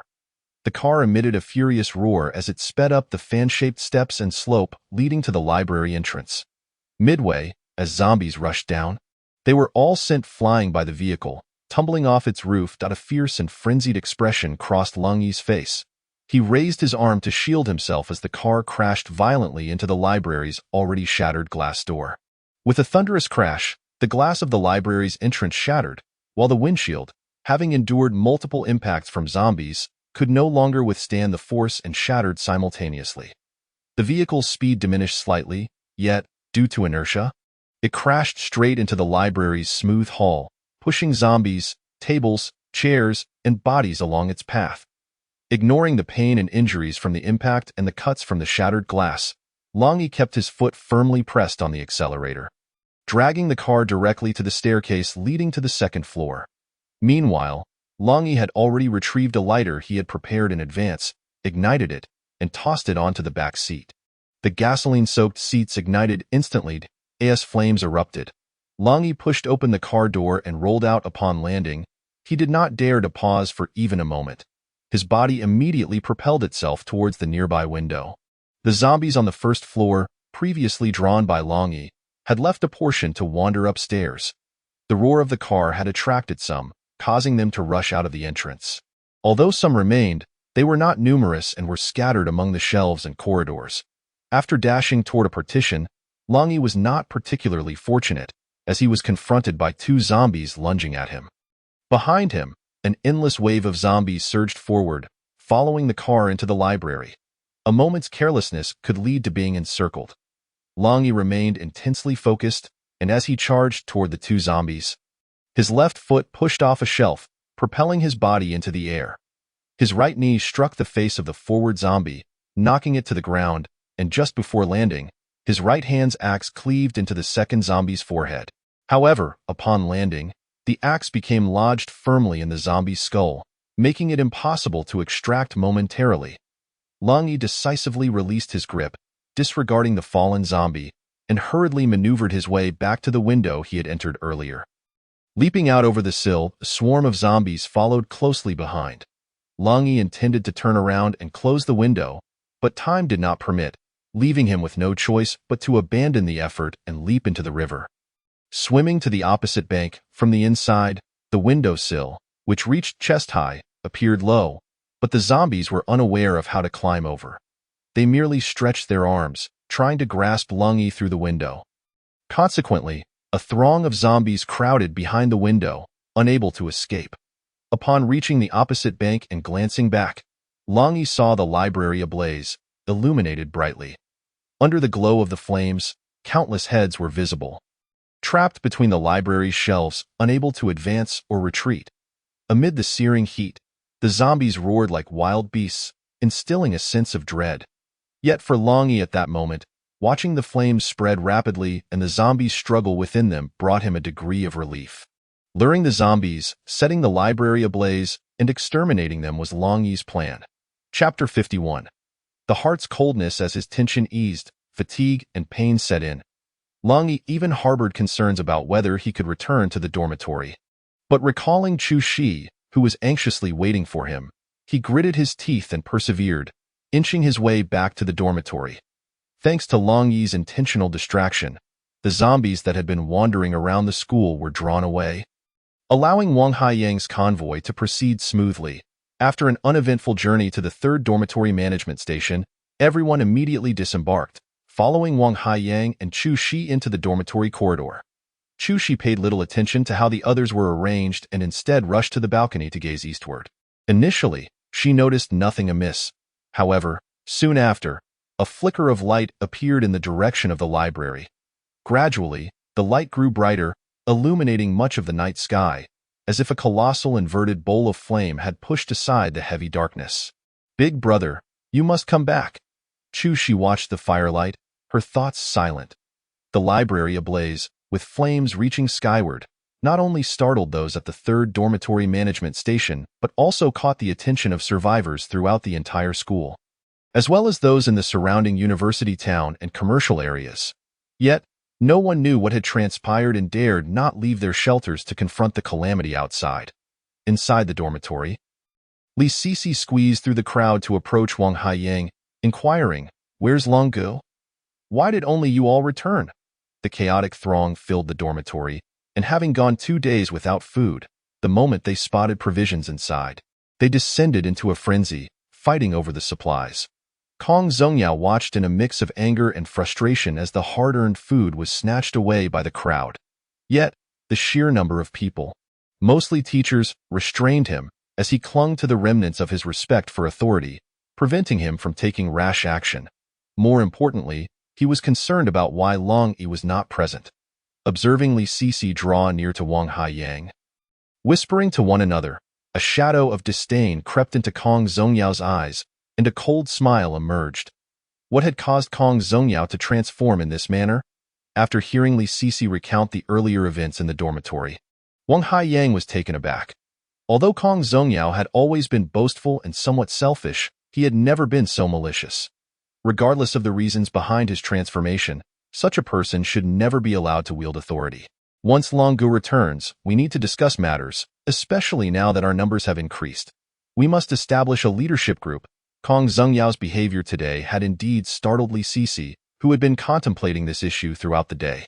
In this team, Long Yi held a unique leadership position, but regrettably, he would be leaving the next day. Among the others, only Wang Haiyang had the opportunity to rival Kong Zongyao. If she allied with Wang Haiyang and executed their strategy properly, they could easily suppress Kong Zongyao. Humph, these people are truly insufferable, contributing nothing yet consuming so much food. Watching the ravenous crowd in the room, Li Zihan felt a surge of anger, yet was powerless to act. Having just approached, she was shoved aside by the throng. With no other recourse, she leaned toward Kong Zongyao, half flattering and half provoking, saying, "Kong Zongyao, you should take charge." Kong Zongyao withdrew his gaze from Li Sisi, scanning the chaotic crowd with a sneer lurking beneath the surface, then whispered something into Li Zihan's ear. More than 20 minutes later, Long Yi, weary and staggering, returned to the dormitory. He did not even step inside but collapsed onto the staircase. Utterly exhausted, a full day of intense activity had drained him of all his strength. "Big brother." Seeing Long Yi covered in blood, on the verge of collapse, Chu Shi was greatly alarmed, tears streaming down her face as she rushed to support him. "Long Gu, are you all right? Everyone, step aside and let Long Gu rest." Wang Haiyang and Li Sisi hurried over to assist Chu Shi in helping Long Yi into the dormitory, intending for him to lie down on the sofa in the common area. Just then, Li Zihan suddenly stepped forward, raising her voice. No, he cannot go in. Why can't he go in? Chu Shi wiped her tears, her eyes blazing with defiance as she glared at Li Zihan. He is a virus carrier. He carries the virus, with so many people in this room. What if he suddenly mutates? Li Zihan deliberately raised her voice and exclaimed loudly. The argument between the two had already drawn the attention of the crowd. And with her pronouncement, everyone was taken aback, retreating in panic, their gazes towards Long Yi akin to that of encountering a zombie. What nonsense are you spouting? Chu Shi was truly furious, never expecting Li Zihan to be so malicious. Openly accusing Long Yi in front of so many people. It was akin to pushing him towards his demise. Wang Haiyang and Li Sisi exchanged glances, a chill creeping into their hearts. They had been devising strategies to deal with Kong Zongyao. Yet they never anticipated that the opponent would strike first, and in such a lethal manner. It was exceedingly sinister. Li Zihan, cease your baseless accusations. Brother Long has been with us these past few days, showing no signs of infection, and it was he who saved all our lives. Wang Haiyang, still oblivious to Li Zihan's character, reprimanded her sternly, simultaneously reminding everyone of who their savior was. However, what chilled him further was that none among the crowd stood up to defend Long Yi. At that moment, Kong Zongyao parted the crowd and stepped before Wang Haiyang, a cold smile gracing his lips as he said, Long Yi saved us, for which we are grateful, yet that does not negate the fact that he is infected. Isn't that right, everyone? Indeed. We are all thankful to him, but he is infected with the virus, which could endanger us all. Oh yes, if he saved us, I doubt he would wish to harm us now. He has so much zombie blood on him, even if he wasn't infected before, he is likely a danger now. Everyone, let us keep our distance. Do we have any disinfectant? If not, at least some bleach would do. We must sanitize, with Kong Zongyao leading the charge. A wave of murmurs erupted among the crowd, each voice laden with disdain towards Long Yi. Eventually, even Wang Haiyang and Chu Shi, stained with blood, found themselves the subjects of disdain. How can you behave like this? Do you have no humanity? Chu Shi had never imagined people could act this way. These were her classmates and teachers, and Long Yi had just risked his life to save them. Now utterly exhausted and unable to stand, tears of grievance streamed down her cheeks. Wang Haiyang, filled with rage, could only laugh bitterly, his eyes brimming with an endless fury. Enough! A hoarse voice rang out as Long Yi reached out to grasp both Wang Haiyang and Chu Shi. Let us not linger on this. We should leave. Long Yi's raspy voice cut through the chaos as he struggled to stand, signaling for them to cease the argument. Brother Long. Wang Haiyang and Chu Shi hurriedly stepped forward to assist him. Brother Long, they have truly gone too far. Everyone here owes their lives to you, and you cleared this dormitory and building of zombies. Wang Haiyang's fury was palpable, unable to find an outlet for his pin-up anger. Let it go, let us just go. Long Yi's expression was indifferent, offering no further debate, merely urging them to depart. Wait for me. Upon hearing Long Yi's words, Wang Haiyang suppressed his anger, but just as he stepped down a stair, he recalled something. He turned, intending to place Long Yi's arm over the stair railing for support. Allow me. Suddenly, Li Sisi, who had been silent, stepped in to take Long Yi's arm, draping it over her shoulders. Wang Haiyang shot Li Sisi a surprised glance, not expecting her to choose to follow Long Yi, but recalling her earlier revelations about Kong Zongyao, he could understand her decision. After releasing Long Yi, Wang Haiyang stormed up the stairs, and whether inside or outside the doorway, the onlookers recoiled at his fierce demeanor, coupled with his bloodied attire. Li Zihan, who had initially taken the lead, paled in fear. Assuming Wang Haiyang sought revenge, and as she stumbled back in a panic, the heel of her high-heeled shoe snapped, causing her to fall unceremoniously to the ground. Oh no! She exclaimed, hastily covering her backside with one hand while tugging at her short skirt that had slid down due to her fall. Yet, Wang Haiyang paid her no mind, nor did he acknowledge anyone else, as he dashed into the room to retrieve his axe and sword. These two items were indispensable treasures for survival in this apocalyptic world. With their impending departure, he certainly could not afford to leave these weapons behind for that scoundrel Kong Zongyao. Upon witnessing Wang Haiyang seize the weapons, regret flickered in Kong Zongyao's eyes. Had he known Wang Haiyang would go for them, he would have barred him from entering the room by any means necessary. Weapons were the most scarce resource at this moment. Even an axe was exceedingly precious, however, as Wang Haiyang stalked past him. Axe in hand and radiating menace, Kong Zongyao bit his tongue, ultimately refraining from attempting to snatch the weapons away. He had already pushed Wang Haiyang to his limits, successfully driving him away and achieving his initial objective. If he pressed further, he feared Wang Haiyang might resort to reckless actions. In this apocalypse, individuals were often driven to the brink with unpredictable, frenzied behaviors. Especially with Wang Haiyang drenched in blood, it was evident he had faced numerous zombies today. The people surrounding Kong Zongyao were merely pawns he had manipulated for his own ends. They stood by him not out of loyalty or genuine support, but out of fear of zombies and the virus. They might oppose and ostracize Long Yi, but to compel them to fight on his behalf was an impossibility. Humph! Once I have complete control over everyone. Kong Zongyao clenched his fists, harboring dark intentions. Simultaneously, he felt an intense hatred towards Li Sisi, who had publicly betrayed him by choosing to leave with Lung Yi. Must be said that since Kong Zongyao's character transformed, his cunning and depth of thought had significantly evolved. Skilled in the art of subterfuge, he had also learned the virtues of discretion and patience. It is often said that the barking dog does not bite. It is those adept at cloaking their darkness and core intentions that are truly formidable. You need not follow us. Lung Yi's arm rested upon Li Sisi's shoulders, the fragrance of youth wafting into his nostrils. Yet, at that moment, he felt no romantic inclinations, only confusion regarding her choice to remain by his side while others regarded him with trepidation. Was she unafraid of the virus? Or was she drawn to him? Li Sisi lifted her gaze, meeting Lung Yi's blood-stained visage, and with a sweet smile, she replied, "Because I feel safer by your side." What sort of explanation was that? Just then, Wang Haiyang returned, and Lung Yi chose not to press further. Glancing up at Kong Zongyao, who stood above, he spoke slowly, "Your growth and transformation have taken me by surprise. Yet I must congratulate you on acquiring the means to survive in this apocalypse. Take good care of those around you. Otherwise, you shall rue the actions you take today." With that, Lung Yi ceased his words, and with the support of Chu Shi and Li Sisi, began to descend the stairs. Kong Zongyao merely chuckled coldly within, offering no response. Among the crowd gathered above, Gao Fei, Dong Lu, Wei Wanjia, Miao Miao, and Zhong Yuxia watched Lung Yi's departing figure. Feeling both regret and shame, yet ultimately finding themselves at a loss for words. Any other issue might be easy to discuss, but they had all witnessed the terror of zombies firsthand, understanding their horrific nature. If Long Yi were indeed a virus carrier, no one would dare to accept him. It was this fear that led these otherwise decent individuals to temporarily suppress their consciences, watching their savior being forcibly driven away in desolation. Xiao Long is quite a remarkable person, capable and courageous.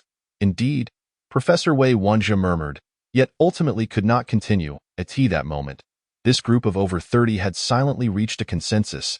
This was not a decision any one of them could make alone, and they could only harbor silent regrets for Long Yi in their hearts. May good people find good fortune, Brother Long. Are we truly leaving just like this? Upon reaching the ground floor, Wang Haiyang surveyed the enveloping darkness, perceiving it as a realm rife with lurking beasts.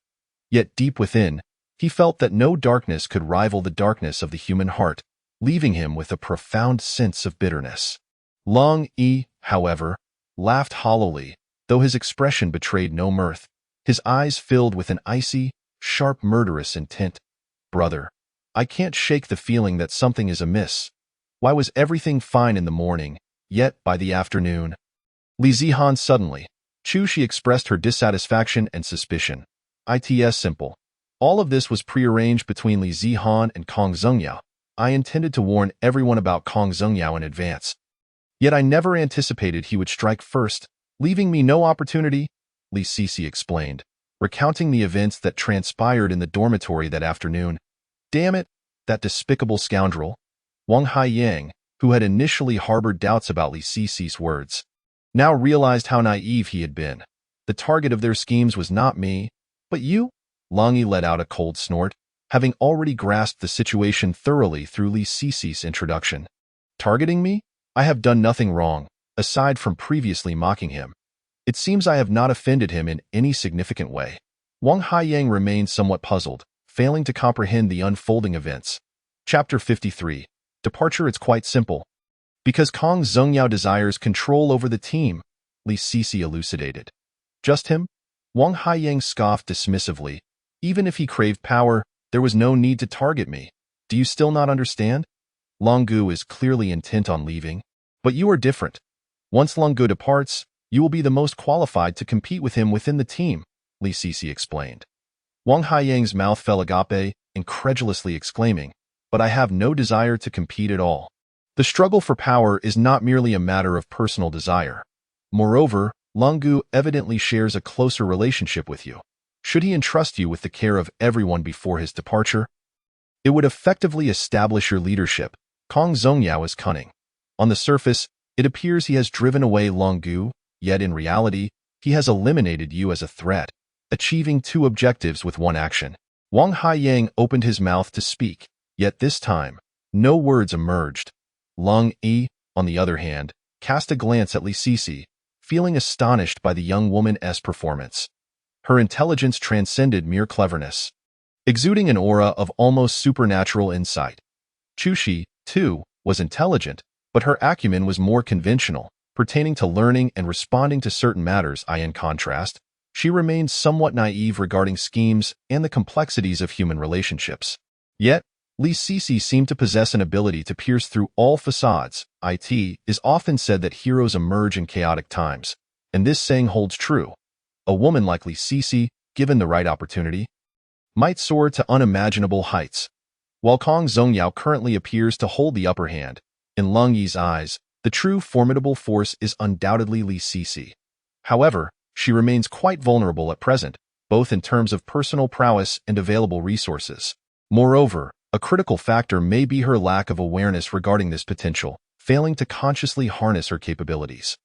What's the matter, Long Gu? Is there something on my face? Li Sisi noticed Long Yi staring at her intently, her cheeks flushing with embarrassment, accompanied by a tinge of sweetness in her heart. Beside them, Chushi discreetly pinched Long Yi, feeling quite dissatisfied, yet refraining from expressing her discontent at that moment. Long Yi grinned, realizing that both Li Sisi and Chushi had misunderstood him. However, he chose not to clarify, instead stating, Kong Zhengyao seeks to seize power, while the others remain ignorant and easily manipulated, allowing them to live according to their whims for the time being. I can only hope they survive. Internally, Long Yi scoffed, already foreseeing the outcome. Kong Zhengyao harbored dark intentions, and those swayed by him would likely soon regret their decisions made today. Yet, the paths we choose are our own. We must endure the consequences of our choices. The best way to punish someone is to let them taste the bitterness of their own tears. Long Gu, what shall we do now? Are we leaving the school? Li Sisi looked up at Long Yi's face, illuminated by the flickering flames in the library, feeling a profound sense of tranquility despite the uncertain future. Let us rest at the administration building for the night. We will leave here first thing in the morning. The poor state of his body prevented Long Yi from continuing the endeavor, and without his leadership, venturing out at night would be even more perilous. It was clear that remaining in the dormitory was no longer a viable option. Given Kong Zhengyao's sinister motives, staying there could potentially lead to disastrous outcomes. Having cleaned the administration building during the day, they decided to spend the night there. The four of them followed Long Yi's lead. There were naturally no objections to his decision. That night, as Long Yi curled up on the sofa, the pain and fatigue rendered his rest anything but peaceful. However, upon awakening the next morning, he felt invigorated, as if the injuries and exhaustion had been swept away overnight. Yet, an overwhelming sense of hunger gnawed at him, driving him to the brink of madness, yearning to bite into anything he saw. Unfortunately, they had left without any provisions the day before. Although Chushi and Li Sisi managed to find some biscuits in the administration office, it was hardly sufficient to stave off their hunger. First, let us head to the school supermarket to gather some food. We'll leave once we're well fed. The intense hunger compelled Long Yi to slightly postpone their departure, opting to leave in the morning rather than immediately. The largest supermarket in the Western District had been completely stripped bare by Kong Zhengyao, so the four of them chose not to head west. but rather to a smaller supermarket in the east. It seemed that the other survivors within the school were still unaware of the situation outside, reluctant to venture out.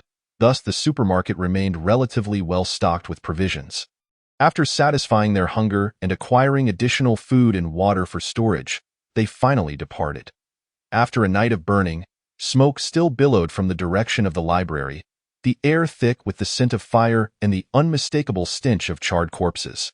How many zombies were incinerated yesterday, Lung Yi could not ascertain, but it was certain that most of the wandering zombies within the school had been lured into the library. A portion had been confined within the tennis courts on the back mountain. Having accomplished so much, Lung Yi had effectively helped the school's survivors resolve a significant dilemma, and he should have received cheers and gratitude from the masses. Yet he departed in solitude. Despite his ability to remain detached, his mood was not particularly bright.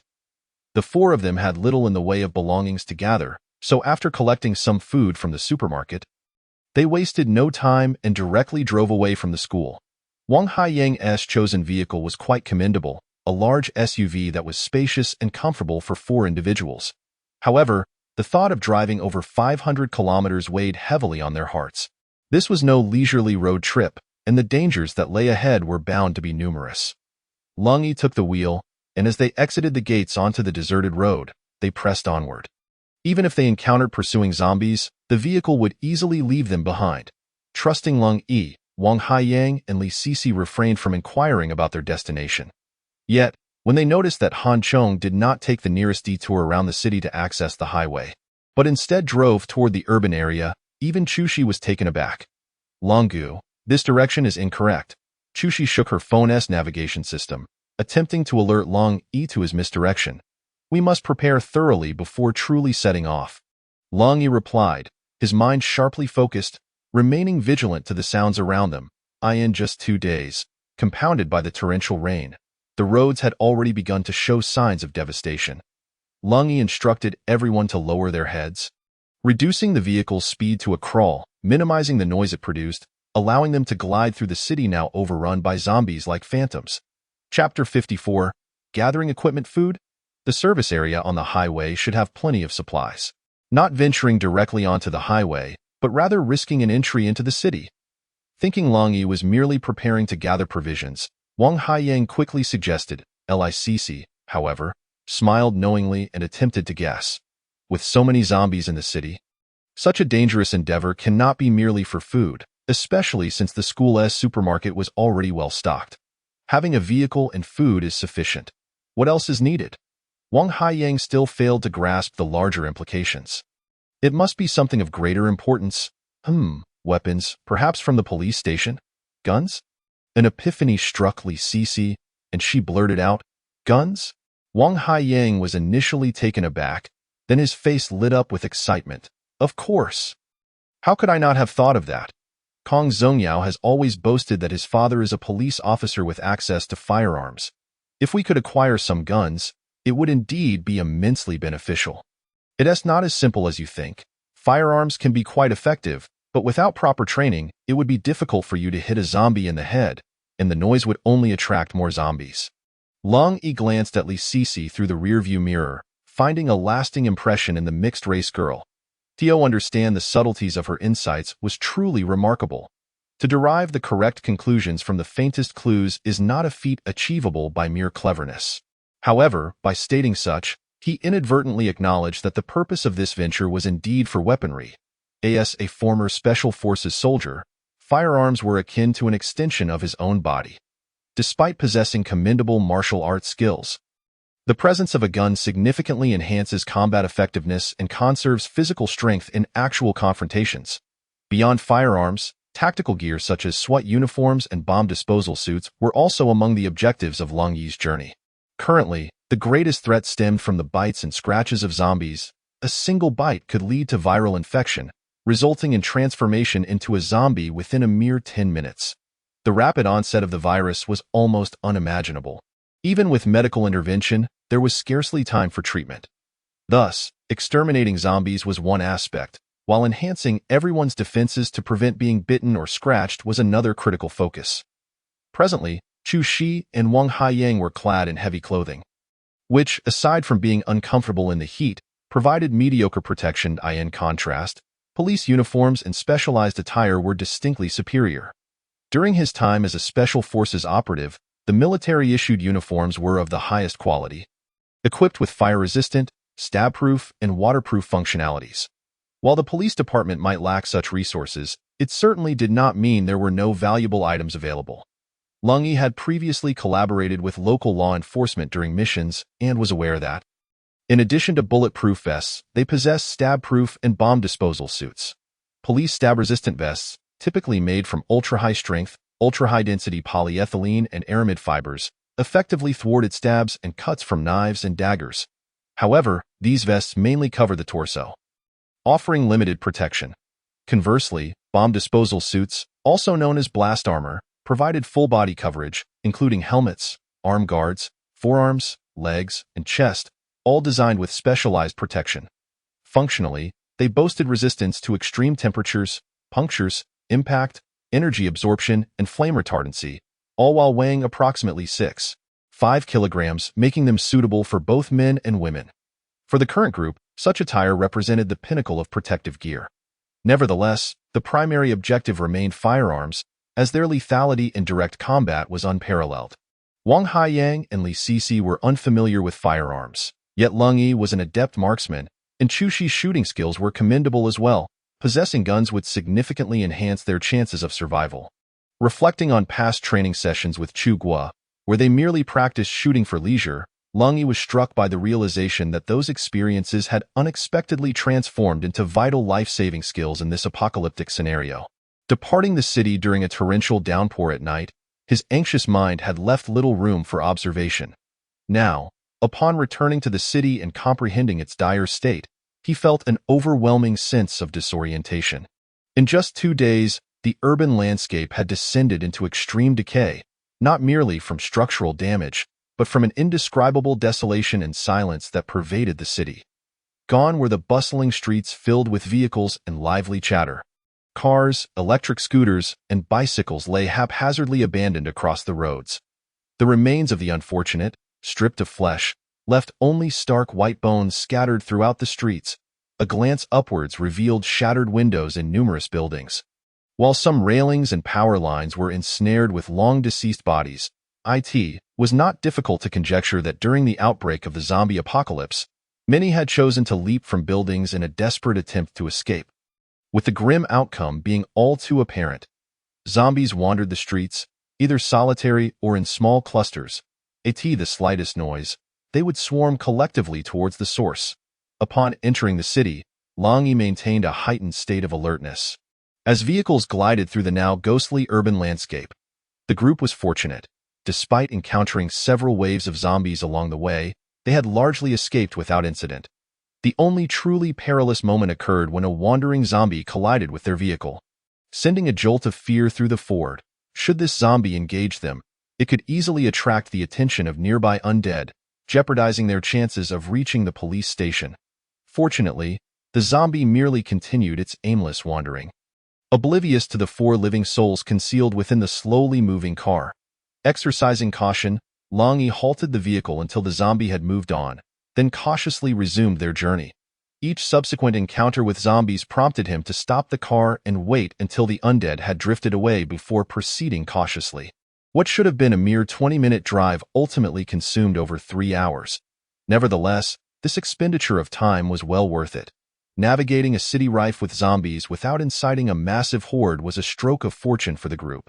Upon confirming Lung Yi's intentions, Chu Shi consulted her phone's map to examine the terrain. The police station was situated within a narrow alley, surrounded on 3 sides by residential buildings and facing south towards the lane. Perhaps due to the zombie invasion, most residents had fled, resulting in a relatively sparse number of zombies within the alley, a fact that brought a sense of relief to the group. However, upon reaching the police station, they were taken aback by the scene before them. Chapter 55. Trapped in desperation while the streets were devoid of zombies, the police station's courtyard was teeming with the undead, a swirling mass akin to a gathering of sorts. Brother Long, there are far too many zombies. Should we consider another police station? Wang Haiyang peered out, his scalp prickling with dread, instantly becoming apprehensive. No, It is fortunate we have safely arrived here. Venturing elsewhere may lead to unforeseen dangers. Yet, Long Yi shook his head, unwilling to turn back. He slowly reversed the vehicle, distancing themselves from the police station's entrance. Once parked in a relatively concealed alley, Long Yi turned to Chu Shi and said, "Xiao Shi, bring up the panoramic map for me to examine. Brother E, you're not contemplating luring the zombies again, are you?" Chu Shi frowned, clearly displeased at the thought. "Rest assured, I would never undertake a reckless endeavor." Long Yi was acutely aware of Chu Shi's concerns. He smiled reassuringly at the others before opening the car door.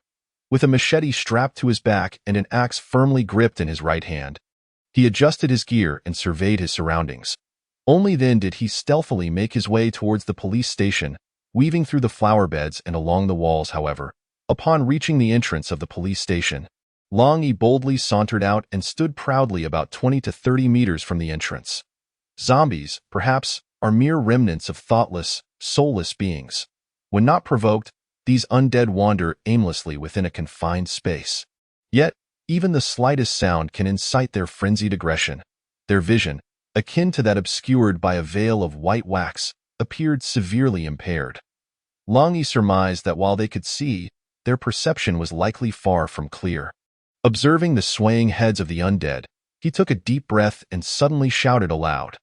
This exclamation was like a catalyst dropped into the horde, swiftly triggering a violent reaction. The zombies in the courtyard reacted en masse, erupting forth like startled flies rising from dung, surging out in a chaotic tide. Seeing the horde in disarray, Long Yi quickly took flight, following the route he had mapped out previously, heading west towards the intersection. The layout flanking the police station varied significantly. To the east stood a long wall, followed by a narrow alley leading to a well-known kindergarten, where he had just parked his vehicle, due to the weekend. The kindergarten was entirely deserted, devoid of both human presence and zombies. On the west side of the police station, adjoining residential buildings, lay a row of storefronts selling hardware materials, relatively niche and obscure, with little foot traffic even during ordinary times. Directly across the street from the police station was an expansive garden once owned by a high-ranking official during the Qing dynasty, now transformed into a public park. Typically, this park attracted a fair number of visitors, especially elderly patrons and children engaging in leisure and exercise. However, during the outbreak of the zombie plague, it seemed that all surviving humans had flocked to the police station seeking refuge, rendering the park eerily empty.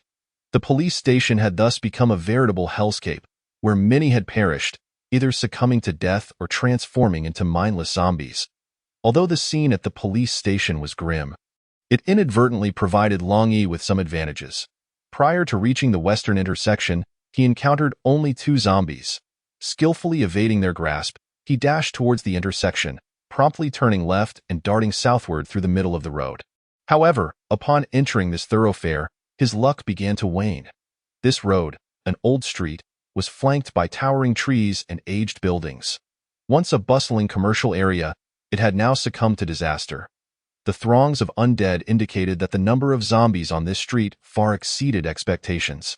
As Long Yi sprinted forth, the cacophony of the horde behind him drew the attention of the zombies on the commercial street, inciting an immediate response from all corners.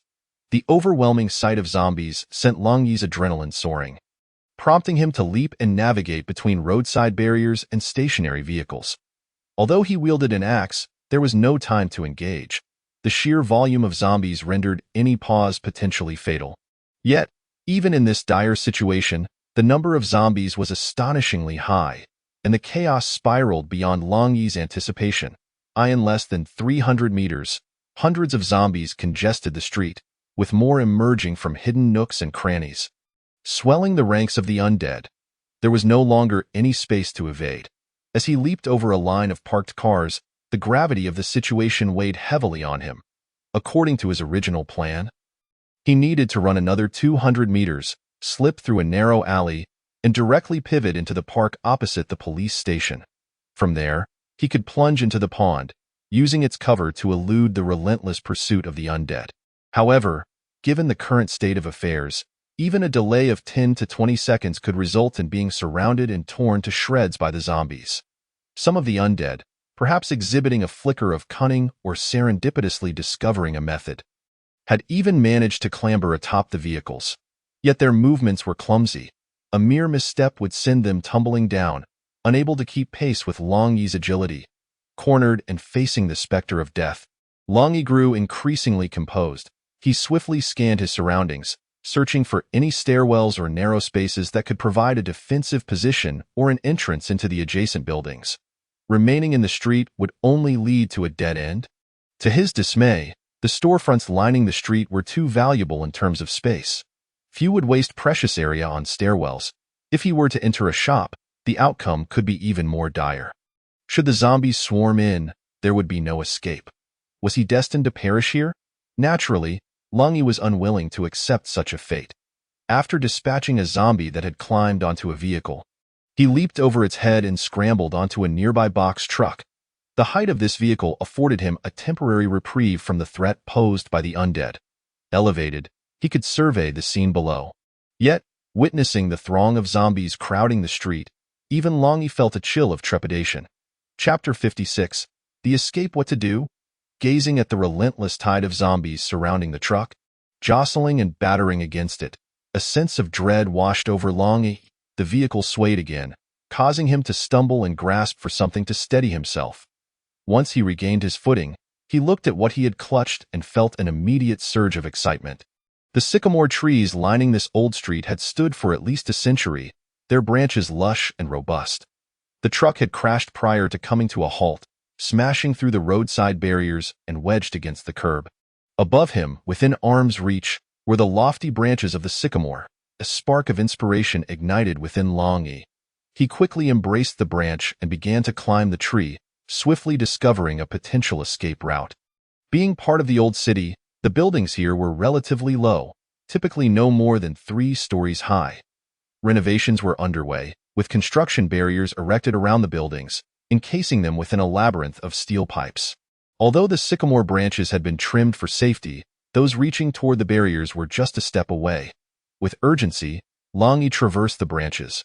As he shifted his weight, the originally straight branch bent under his mass, bringing him closer to the barriers. With a slight exertion, he launched himself from the branch, hurtling toward the opposing barrier.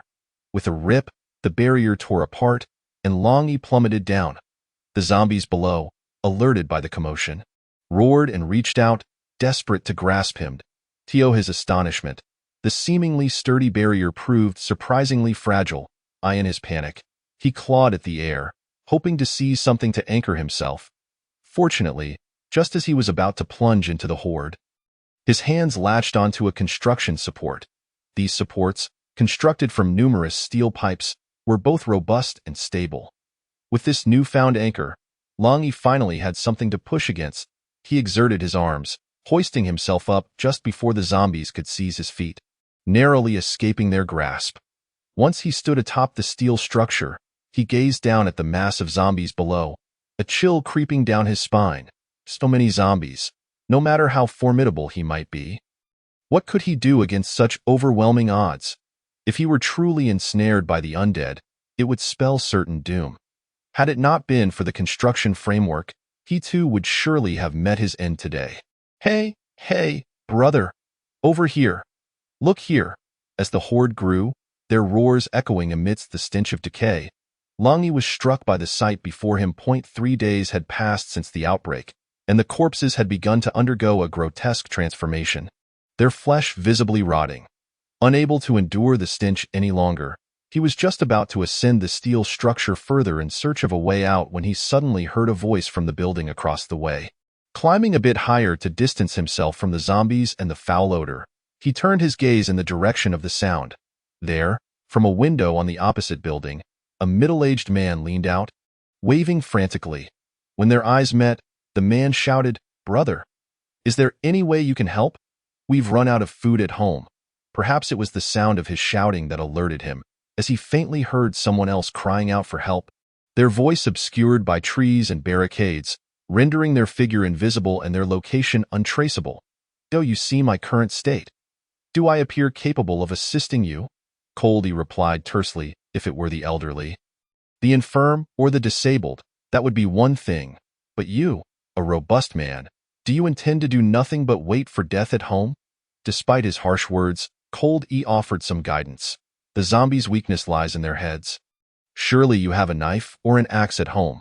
You should attempt to find your own way to safety. He pointed below at the zombies, indicating his own inability to aid him. Not only in this city, but in this world, one could only speculate on the number of survivors hidden within the buildings lining the street. However, could one truly rescue themselves by relying solely on their own efforts? To survive, one must ultimately depend on oneself. To seek salvation, one must first learn the art of self-rescue. The man across was a vigorous male. If he merely cowered in his home, waiting for others to save him, he would indeed be no different from a useless being. After delivering his remarks, Cold E did not linger, continuing to scale the metallic structure above. As he climbed, zombies within the adjacent building heard the commotion and began to crawl through the windows. However, these zombies, lacking in intelligence, fell directly to the ground after clambering through the windows, unable to reach the metallic framework outside. Upon reaching the rooftop, Cold E swiftly made his way eastward, only to discover that behind the street buildings lay a residential complex. Devoid of the steel structures found in the front, it appeared impossible to descend from the rear. Moreover, he could see the figures of zombies wandering within the complex. With no other choice, Cold E had to traverse the rooftops southward.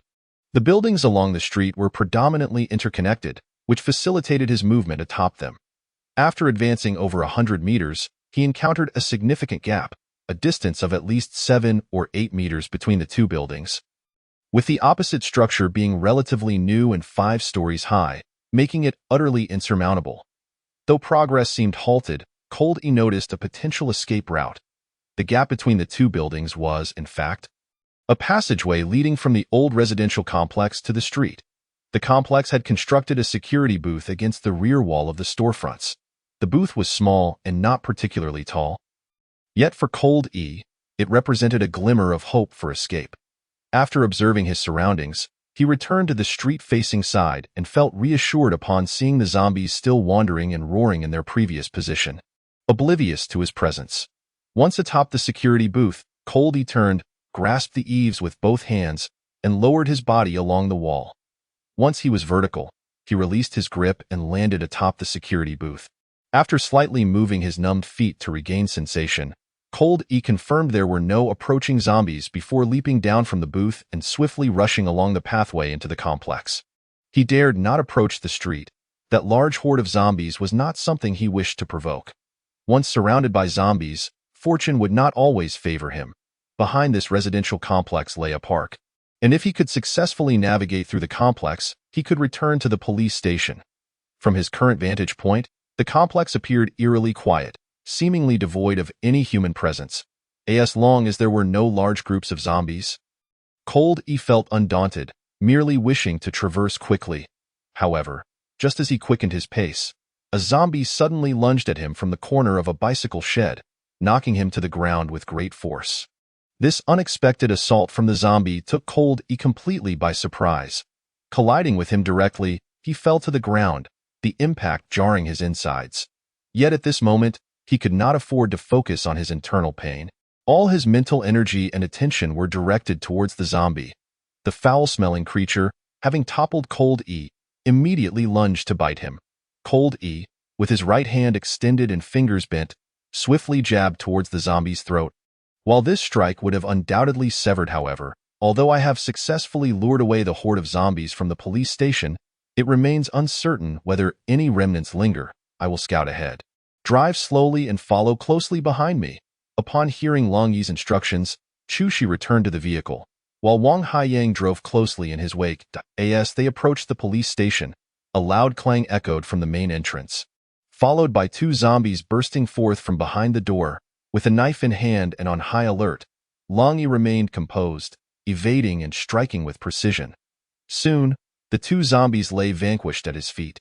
Since acquiring this, it was his first time putting it to use. Judging by its effectiveness, the blade surpassed his expectations.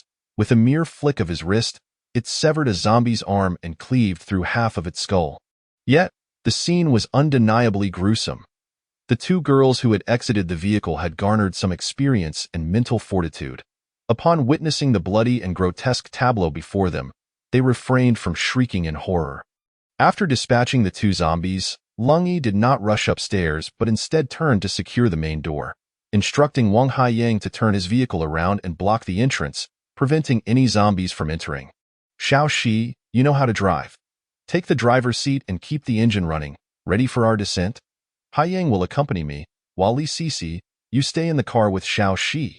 This area is not extensive, and we should be swift if, within an hour, Haiyang and I have not returned, you are to leave immediately.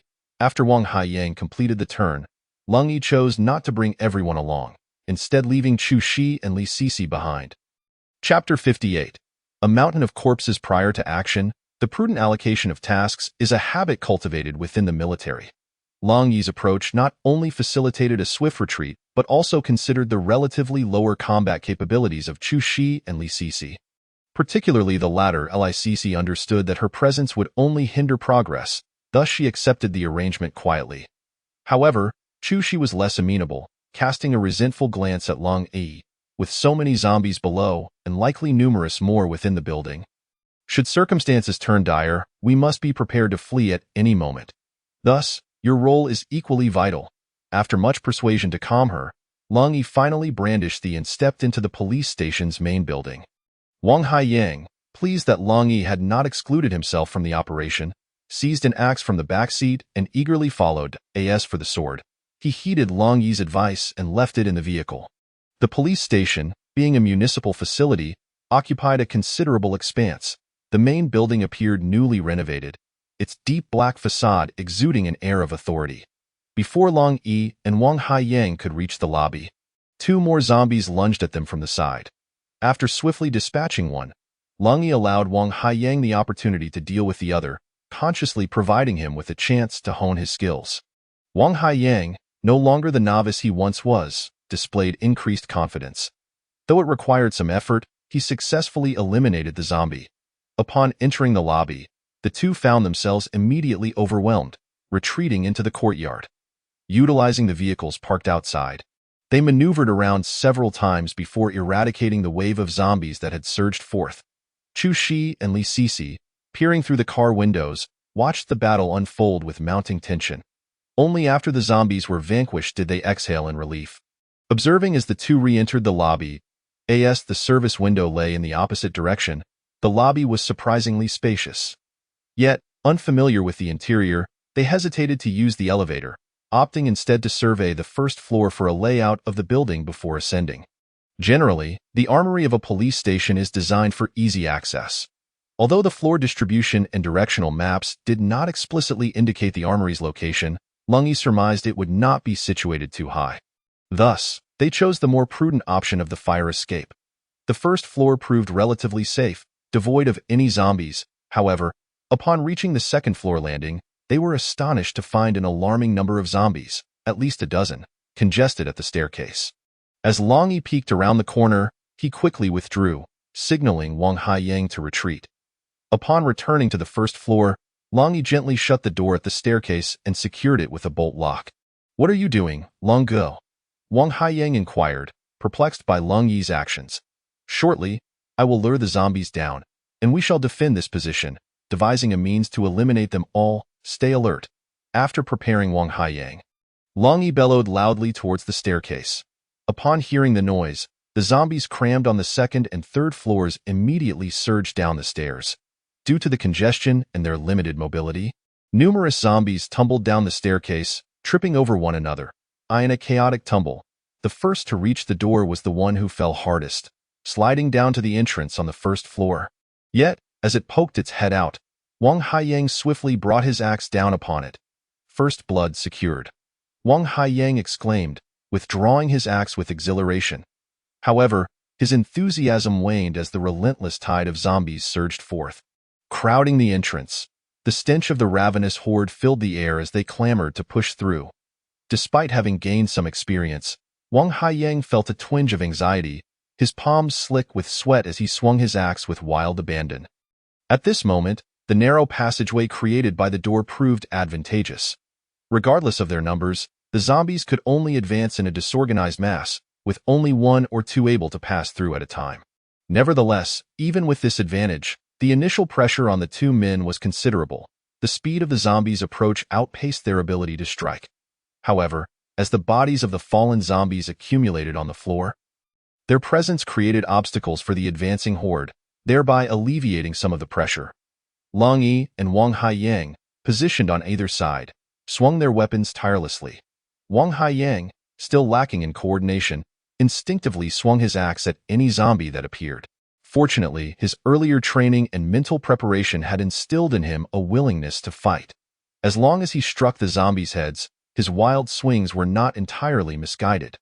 Seeing Wang Haiyang's overzealousness, Long Yi swiftly created distance, coordinating his attacks to focus on the stragglers.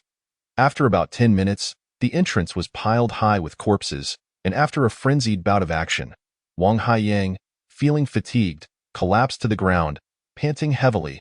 Stand up. At a time like this, slacking off is tantamount to courting death, Long Yi reprimanded upon seeing Wang Haiyang's relaxed demeanor. I'm sorry, Long Gu. Wang Haiyang scrambled to his feet, realizing the gravity of the situation. As long as the battle rages, one must remain vigilant. Long Yi reiterated sternly, yet did not solely criticize. Instead, he placed a reassuring hand on Wang Haiyang's shoulder, advising, in future encounters, focus on timing and technique, and make full use of your surroundings. Relying solely on brute strength will leave you unable to endure in prolonged skirmishes, just as you are now. Thank you, Long Gu. Wang Haiyang quickly revitalized his spirits in response. As a high-achieving student from a technological university, Wang Haiyang was no fool. Long Yi's encouragement and guidance signified a level of acceptance and recognition, which brought him joy. Are you holding up? Don't worry. Long Gu, Wang Haiyang replied, thumping his chest. Long Yi smiled and, once Wang Haiyang had regained his composure, deliberately shouted a couple of times towards the staircase. Satisfied that no zombies were making their way down, they began to ascend the second floor, stepping atop the heap of corpses. Perhaps due to the prolonged congregation of zombies in this area, the stench in the stairwell was nearly suffocating. Upon reaching the second floor, they were greeted by the sight of dark brown blood pooling on the ground. Congealed and sticky. 2 corpses, stripped to the bone, lay amidst the bloodstains. Chapter 59. Survivors encounter disaster. Bloodstains and handprints marred the walls and fire doors. One could only imagine the brutal scenes these two individuals endured before being devoured by the zombies. It is difficult to ascertain whether being consumed by zombies or succumbing to death only to rise as one of them is the lesser of two evils. There shouldn't be any more zombies, right? Wang Haiyang, having learned his lesson, cautiously rapped the fire door with his axe. The corridor echoed with the sounds of shattering footsteps and the growls of zombies. Downstairs, Cold Yi's expression shifted dramatically as he swiftly pulled Wang Haiyang back. The two retreated once more to the entrance on the first floor, employing their previous method to eliminate the zombies that had descended from the second floor. Damn it, why are there so many zombies? Wang Haiyang was truly exhausted, one hand resting against the door while the other leaned on his axe, bending over and gasping for breath. Let us take a moment to rest. Continuous and rapid slaughters had left even Cold Yi feeling utterly drained. The number of zombies within this building far exceeded their initial expectations. If every building harbored such a multitude of zombies, it was uncertain how long it would take for just the two of them to clear them all. Cold Yi pondered that, if it became too overwhelming, they might have to abandon this plan altogether. After about 10 minutes, the two rose once more. Entering the corridor on the second floor, they found no other zombies besides 2 relatively fresh corpses. However, they remained cautious, edging along the walls as they advanced. Fortunately, the critical rooms were not too problematic. Some doors stood ajar, and as Cold Yi and Wang Haiyang passed, zombies occasionally burst forth from within. After another arduous battle, to their disappointment, the equipment room was also not located on the second floor, rendering their efforts seemingly in vain. Are those humans outside? Just as the two were turning back in dismay to head to the third floor, a muffled sound emanated from one of the rooms. Brother Cold, there are people. Wang Haiyang pressed himself against a door to listen. Perhaps it was the sound of Wang Haiyang speaking that confirmed their human identity to those inside, as the tightly shut door suddenly swung open. A few huddled figures appeared, clad in police uniforms, both men and women, numbering around 7 or 8. What about the zombies outside? Who are you? Upon seeing the unfamiliar, blood-stained figures of Cold E and Wang Haiyang, the officers displayed a mix of surprise and wariness. We are merely ordinary residents who happen to pass by, Cold E replied coldly, his demeanor betraying little joy at the sight of these police survivors. Have you all dealt with the zombies outside? It seemed that prolonged confinement had left the officers somewhat lethargic. One younger officer, appearing more energetic, bravely stepped out from behind the door when he noticed Cold E and Wang Haiyang standing openly in the corridor. Upon seeing several corpses lying on the ground and catching sight of the bloodied weapons in their hands, he was taken aback. Indeed, we are responsible for all of this. We estimate there were around 40 or 50 zombies. But there are still many more in these rooms, Wang Haiyang said with a hint of pride, feeling the thrill of being a hero for the first time, especially in saving police officers. He was immensely pleased. Thank you so much. Otherwise, we would have no idea how long we would remain trapped here. Once assured of safety, the other officers also stepped outside, expressing their gratitude to Cold E and Wang Haiyang. Hey, you, Wang Haiyang, still in high spirits, grabbed a female officer, eager to inquire about the location of the arms storage room. However, Cold E swiftly pulled him back, shaking his head.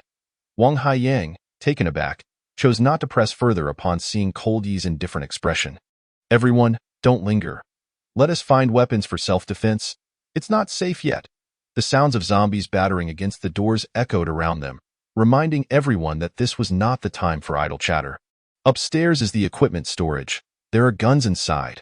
We need to hurry up, a hasty officer exclaimed. Yes, yes. As long as we have guns, we'll be safe. The others quickly agreed, and soon all the officers rushed upstairs in a flurry. Cold E and Wang Haiyang exchanged a glance and silently followed the officers toward the third floor. As they reached the staircase leading to the second floor, a female officer accidentally glimpsed the horde of zombies below. Letting out a startled scream, the others, thinking something terrible had occurred, hurriedly halted and turned to look in the direction she indicated. Upon realizing the situation, an older officer stared in shock at Cold E and Wang Haiyang, asking, "Did you kill all of these?" Cold E remained silent, offering no response, while Wang Haiyang, feeling a sense of pride at being questioned about their accomplishments, was about to boast when a series of thuds and the growls of zombies echoed from above. "Zombies are coming!" someone shrieked, and chaos erupted as many officers scrambled down the stairs, while others fled back to the corridor on the second floor. Only the elderly officer who had spoken earlier managed to retain some composure. Stepping back slightly and nervously asking Cold E and Wang Haiyang, "Can you handle this?" Cold E did not reply, instead looking up towards the third floor.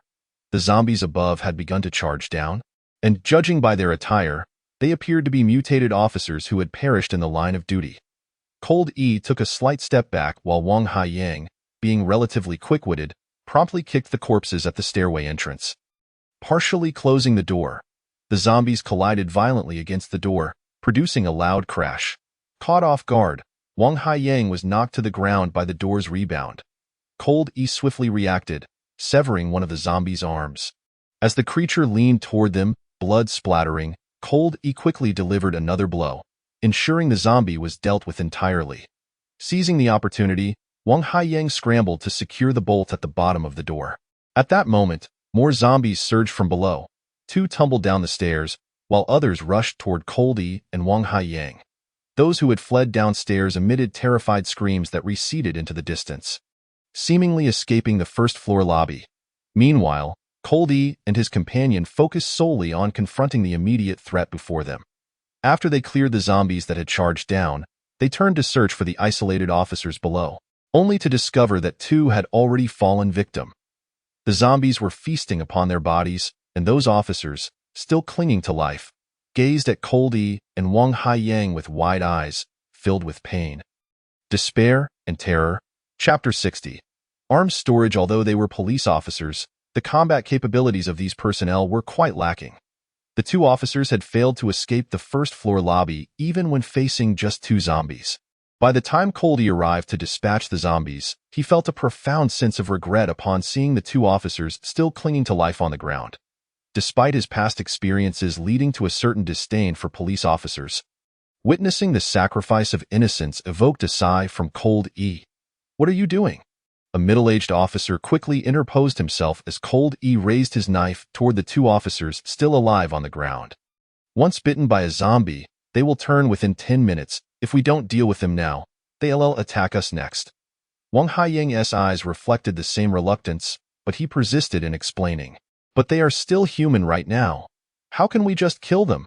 The officer looked back and forth between the two fallen colleagues, a struggle evident on his face.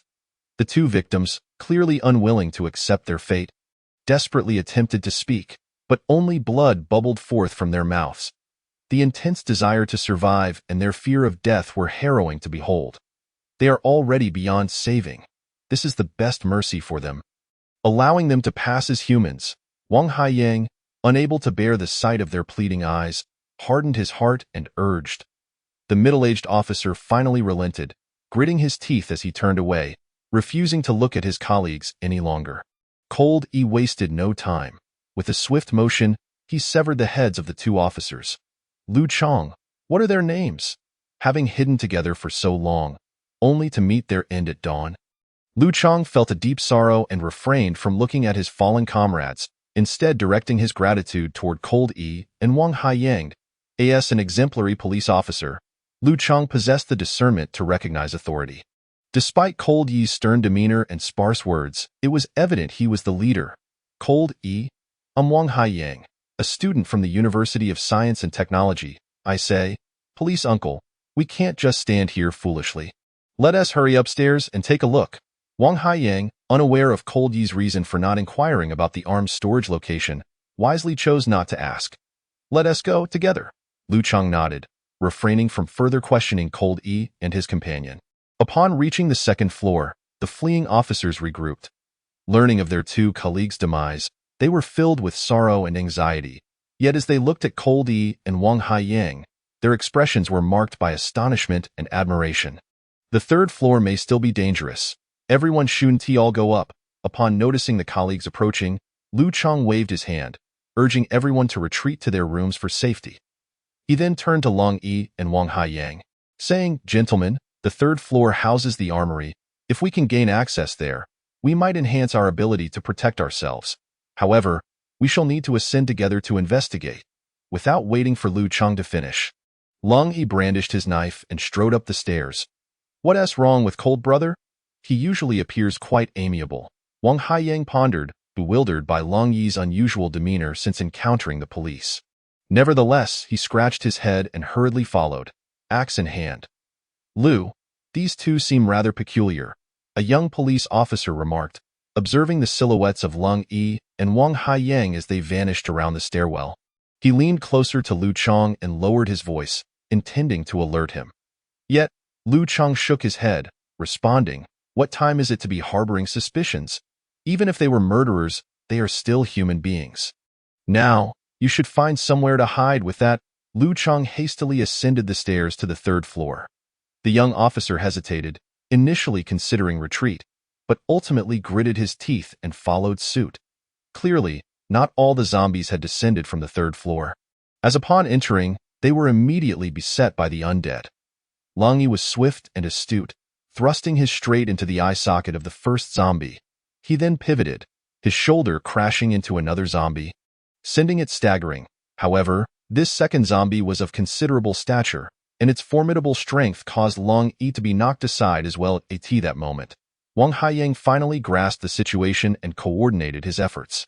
With a swift motion, his axe struck the towering zombie squarely on the forehead.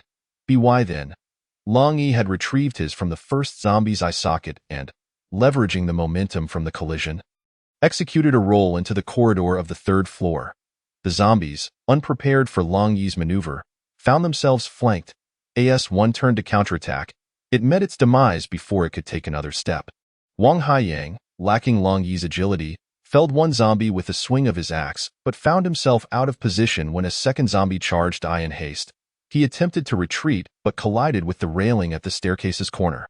Panic overtook him as he beheld the gaping maw. This request was not refused by Long Yi, and since Wang Haiyang was completely ignorant about firearms, it was opportune for them to guide him together. As a former Special Forces operative, Lung Yi was exceedingly familiar with various firearms. He could disassemble a weapon with his eyes closed and effortlessly reassemble it. However, for the surviving police officers, Lung Yi knew he could not impart too much knowledge in a short span of time. It sufficed to instruct them on how to disengage the safety, change magazines, and pull the trigger. Furthermore, he informed them that the zombies' weakness lay in their heads, and shooting other parts would be ineffective.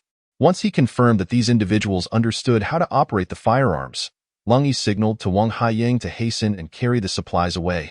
Lu, we are in an apocalyptic scenario. Ammunition is exceedingly precious. Why should we give away our valuable resources to others? After Lung Yi and Wang Haiyang vanished down the corridor, Xiao Lu complained to Director Lu, seemingly displeased that Lung Yi and his companion had taken away such an arsenal. Director Lu snorted in response, saying, "What else can we do? Not give it to them. They are also human beings, and they just rescued us. Without them, we would still be trapped in that room. You said it yourself? This is the apocalypse. With his skills, even if you held a gun, you wouldn't stand a chance to fire it, believe me." Hearing Lu Chang's remarks, Xiao Lu clearly disagreed and retorted, "Director Lu, it's not as exaggerated as you say. They probably just have a bit more training than we do. I trained back in the police academy as well," he insisted. "I've seen truly formidable special forces before. A mere 10 or so people wouldn't stand a chance against them, let alone when they are armed." Director Lu sighed and shook his head, feeling somewhat dissatisfied with Xiao Lu's narrow-mindedness, while also regretting his own lack of physical training in the past. During the police station's rotation training, he often made excuses to skip out or slacked off. Who could have anticipated that the world would suddenly descend into chaos? Chapter 62. An unfathomable hunger. You've finally returned. We were on the edge of our seats waiting. Upon seeing Lung Yi and Wang Haiyang, Chu Shi and Li Sisi hurriedly opened the car doors to greet them. The agreed-upon time was 1 hour, yet in reality, Lung Yi and Wang Haiyang had taken nearly 2 hours. Had it not been for Li Sisi's intervention, Chu Shi would have already rushed upstairs with Wang Haiyang's sword in hand. Opening the trunk, they loaded the items before making their exit. Lung Yi tossed the weapons and bomb suits into the trunk, affixing a handgun to his waist, urging Chu Shi and the others to board the vehicle quickly. Wang Haiyang opened the front door and leaped back into the car. The SUV sped off without hesitation, leaving the police station behind. "Brother Long, why the rush? Is there a problem?" After departing the police station, Wang Haiyang could no longer contain his curiosity. It seemed that after encountering those officers, Lung Yi had maintained an unusually cold demeanor, which struck Wang Haiyang as peculiar. "Better safe than sorry. With so many weapons and ammunition in our possession, it's inevitable that some may harbor resentment," Lung Yi replied while scanning the surroundings. While there might be some truth to this concern, Wang Haiyang felt that the matter was not as straightforward as it appeared. However, Lung Yi offered no further explanations, leaving Wang Haiyang to bury his thoughts and excitedly recount the previous events to Chu Shi and Li Sisi. The vehicle had not traveled far when they returned to a small alley adjacent to the kindergarten, where Lung Yi halted the car to allow everyone to change into the bomb suits acquired from the police station. He also distributed 2 handguns and 4 magazines to each of them. "Brother Long, I don't know how to use a gun," Li Sisi exclaimed nervously upon receiving her share of weaponry, quickly waving her hands in protest. "Just hold on to it. Chu Shi can guide you along the way. It's safer to have a weapon in hand, especially given the uncertainty of our journey," Lung Yi insisted, placing the handgun in Li Sisi's hands while he cradled an assault rifle to his chest. With the firearm in hand, Lung Yi felt a resurgence of the soldier's spirit within him, as if he were ready to charge into the fray ahead. Once everyone had changed, Lung Yi restarted the vehicle, roaring out of the city. This time, he did not drive cautiously as before. Instead, he pressed the accelerator to the floor, speeding through the streets. A multitude of zombies, attracted by the sound of the engine, surged forth from all directions.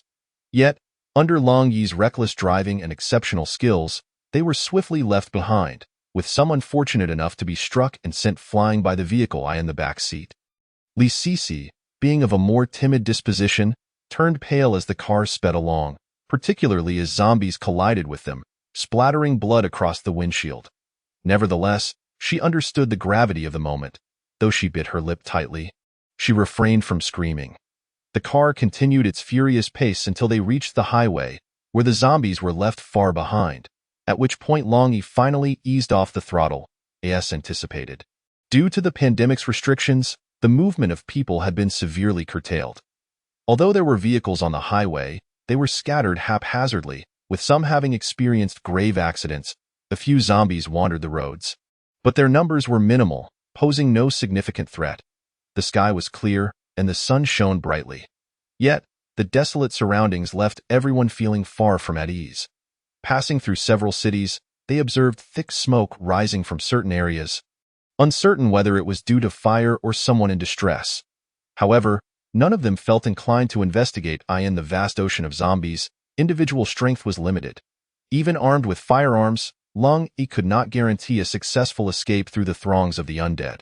As had been evident during the earlier chaos on the commercial street, even clutching a Gatling gun would offer no protection from being overwhelmed by zombies. "Brother, I'm hungry. Let us take a break and eat something." Along the way, Chu Shi and Wang Haiyang had been scrolling through their phones for quite some time, attempting to glean information about the situation elsewhere, hoping for some good news. However, they found the online world in a state of eerie silence. Mirroring reality, the latest updates had stagnated since the afternoon of the day before the apocalypse. After that moment, the zombie attacks and infections reached their peak, plunging the world into utter chaos. Finding no solace online only deepened their gloom. Upon hearing Chu Shi's words, Long Yi too felt a profound hunger wash over him, accompanied by a dizzying sensation, as if he were starved for oxygen.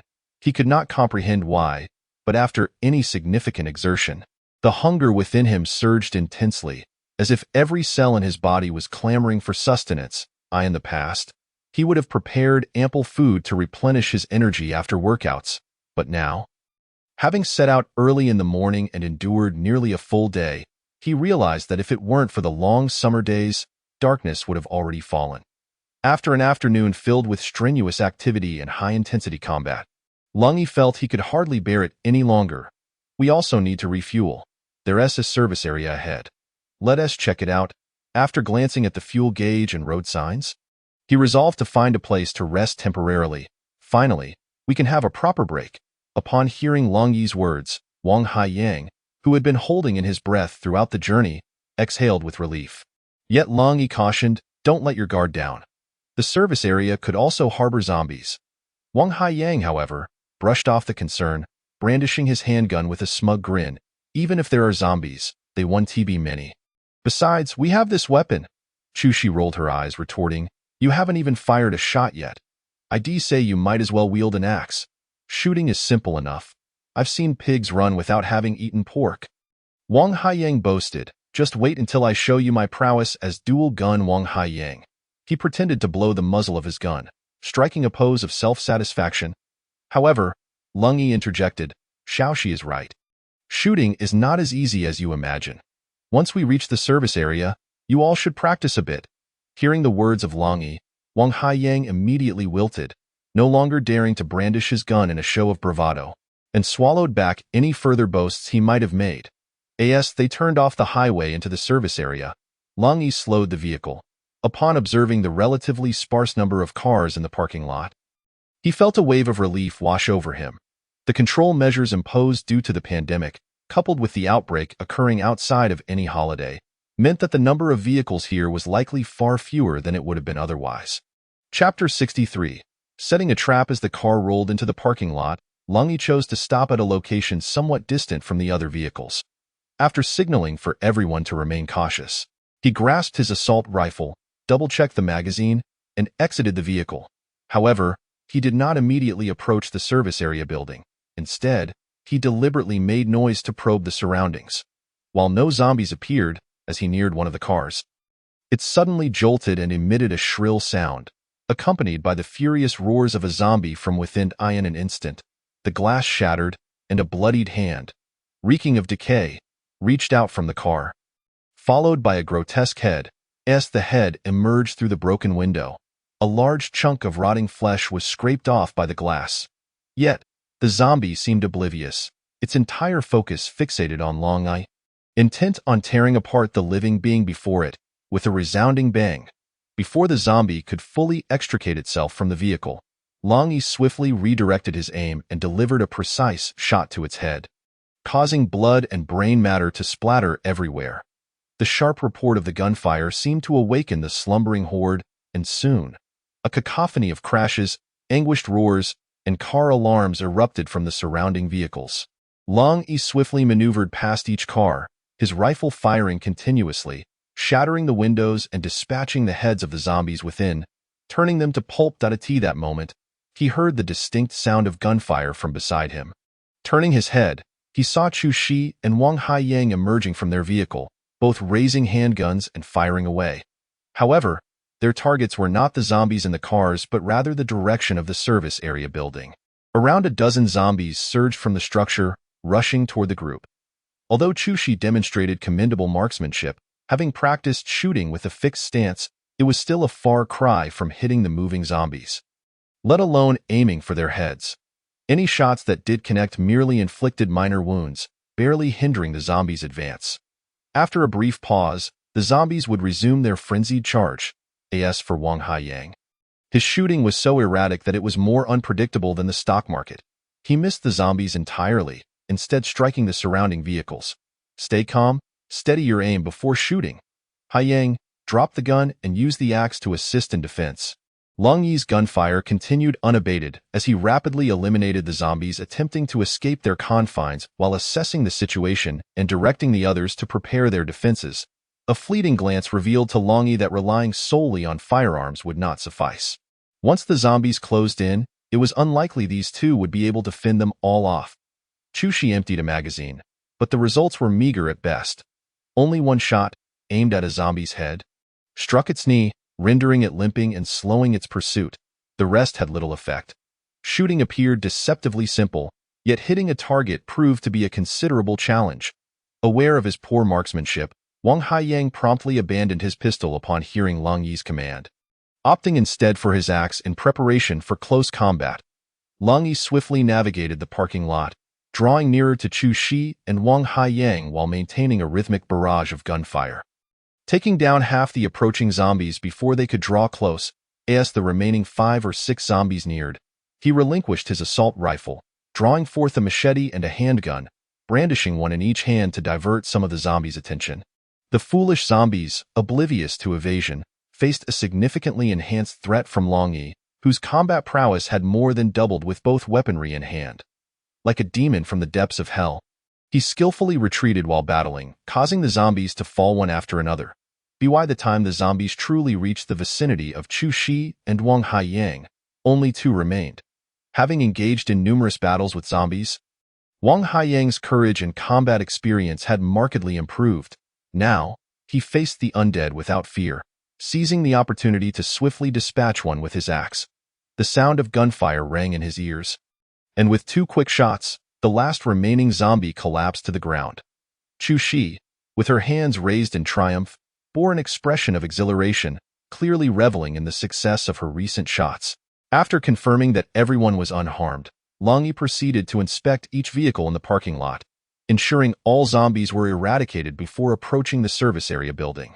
Prior to the outbreak, the nightmarish virus had ravaged the land for 2 years, leading to economic decline and a stark reduction in tourists. However, a lack of pedestrians did not equate to their absence. Thus, in places such as shopping malls, service areas, and tourist attractions where foot traffic was typically high, barriers and health inspection checkpoints were established for disease prevention. This service area was no exception, with long lines of barricades at its entrance. The health inspection point, dried bloodstains were evident on the table and floor, hinting at the ominous events that had transpired here. There must be many more zombies inside. Should we draw them all out? Chu Shi, gun in hand, vigilantly eyed the exit, bracing for any zombies that might burst forth. However, Long Yi shook his head, responding, "Not yet. You go search the car for keys and line up a few vehicles here to create a barrier. Haiyang, Cici, come over and help pull these barricades. Long Go? These barricades are more effective lying down than standing." Upon observing Long Yi maneuvering the barricades to the entrance of the hall, Li Cici stepped forward to lay them down, gesturing for more. "Let us do it this way. Lay them all down." A glance from Long Yi conveyed his understanding of Li Cici's intent. Kill the zombies. The barricades presented no real obstacle to their charge. Constructed from metal bars and hollow pipes, the gaps in the middle were quite large, likely a design choice to conserve materials. When upright, the zombies could easily topple them with their strength. However, once laid flat, the scenario shifted entirely. Zombies, lacking in intelligence, would not consider a detour or the practicality of their footing. Should they blindly charge into the laid-down barricade, their feet would inevitably become ensnared in the gaps and holes. At that point, with their feet caught in the barricades and a line of vehicles forming a defensive barrier ahead, the zombies would become living targets before the group. Long Yi commended Li Sisi for her insight before rallying Wang Haiyang to help lay down all the barricades, forming a vast net at the entrance of the hall. Once Chu Shi maneuvered a few vehicles into a line behind the barricade, Long Yi instructed the other three to wait outside the barricade while he lowered his bomb-proof helmet and raised his assault rifle. Entering the service hall, Chapter 64. The born marksman. The glass doors of the service hall had long been shattered, littering the ground with shards. The floor was awash with dried blood and muddled footprints. Intersecting chaotically within the hall, upon entering, Long Yi noted that the number of visible zombies was neither too few nor too many, around 7 in total. He did not advance further, instead positioning himself at the entrance, raising his weapon to swiftly dispatch the 2 zombies at the forefront. The instant the gunfire erupted, it startled the zombies within, prompting a surge of them to emerge from every corner, numbering at least 20 to 30.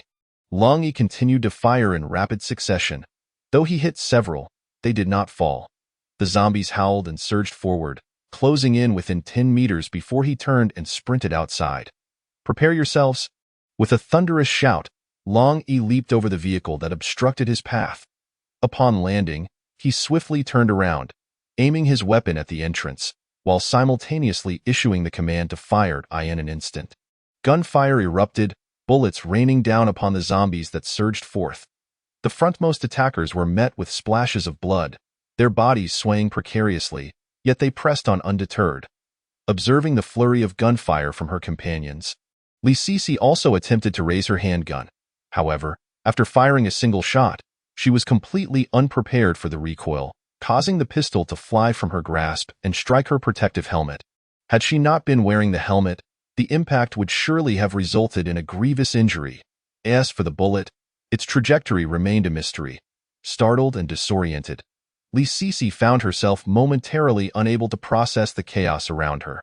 It was not until a horde of zombies collided against the metal railing with a cacophony of clattering and scraping sounds that she regained her senses. Upon regaining her composure, she observed that, as she had previously surmised, the zombies had become ensnared within the gaps of the railing. Unaware of how to extricate themselves, each movement resulted in them dragging the barricade along, making their progress laborious. When 2 zombies became trapped in the same gap, the situation worsened. One would stumble, causing the other to topple, rendering them both immobile. These beleaguered zombies became the perfect targets. Moreover, the presence of vehicles provided an additional layer of security, allowing Li Sisi to feel a newfound sense of calm in the face of danger, contrasting sharply with her previous panic and fear. Once her mind steadied, she quickly crouched down, retrieving the handgun and gripping it firmly in both hands. As she had observed Chu Shi do, resting her arms on the hood of a nearby car. Recalling the sensation of her earlier shot, she aimed once more at the advancing zombies and squeezed the trigger. With a resounding bang, the zombie before her collapsed. Surprised, Li Sisi initially believed she had coincidentally aimed at the same target as someone else, but the fact that her handgun did not misfire filled her with exhilaration, prompting her to target another creature. Another shot rang out, and yet another zombie fell at her aim. To confirm whether she was indeed the one to take down the target, for her third shot, Li Sisi chose the farthest zombie. The crisp sound of gunfire echoed rhythmically, each shot signifying the fall of a foe. Indeed, the decision to lay the metal railing on the ground proved to be a masterstroke. Once the zombies' feet became ensnared in the gaps, they tumbled to the ground, struggling to move as they dragged the barrier along with them.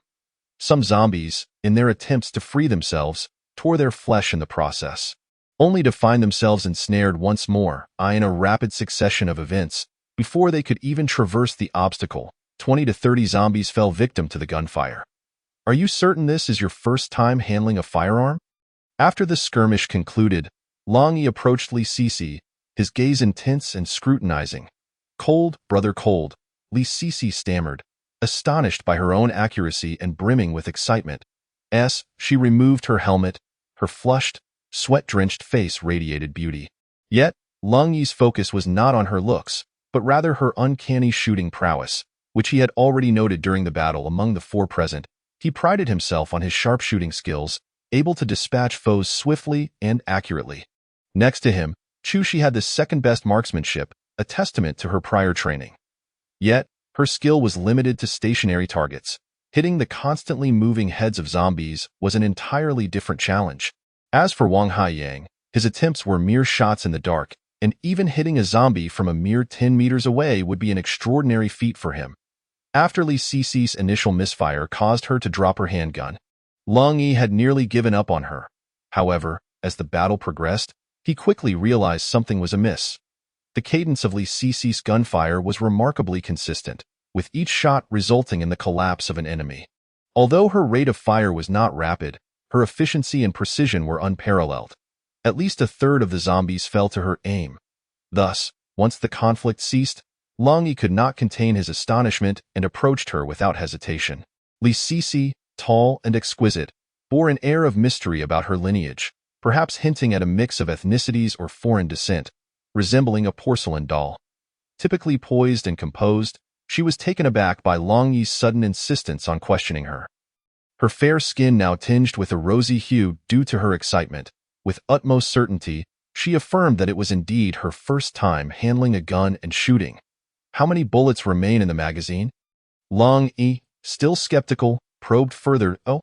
Li Sisi hurriedly fumbled to check the magazine, ejecting it to inspect its contents.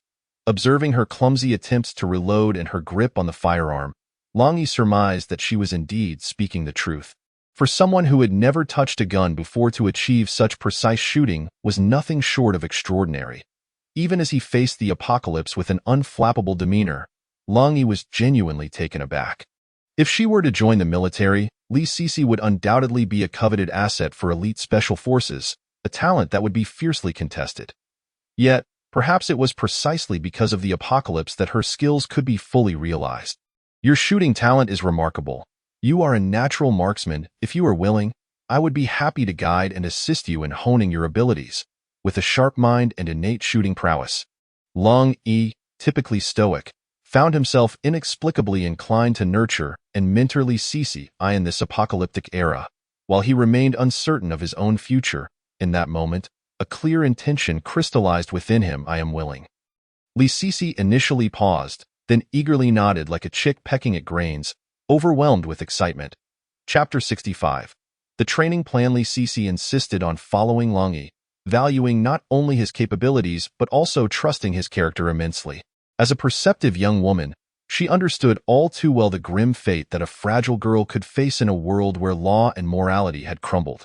With the apocalypse just dawning, many still retained a semblance of rationality and restraint. However, once the shackles of law and morality were shattered, the darkness within humanity would swiftly emerge, obliterating any remnants of ethical boundaries. She had heard of the events that transpired at the supermarket, witnessing firsthand the ominous signs of the darkness that had manifested among the students. Particularly, Kong Zhengyao's behavior filled her with dread, further solidifying her fears and convictions. Therefore, when Long Yi decided to depart, she chose to follow him despite the uncertain future ahead.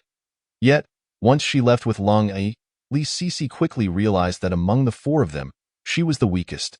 Even Chu Shi, another female, wielded an axe in combat against the zombies, while Li Sisi felt utterly helpless, becoming a liability to the group, a source of shame for her.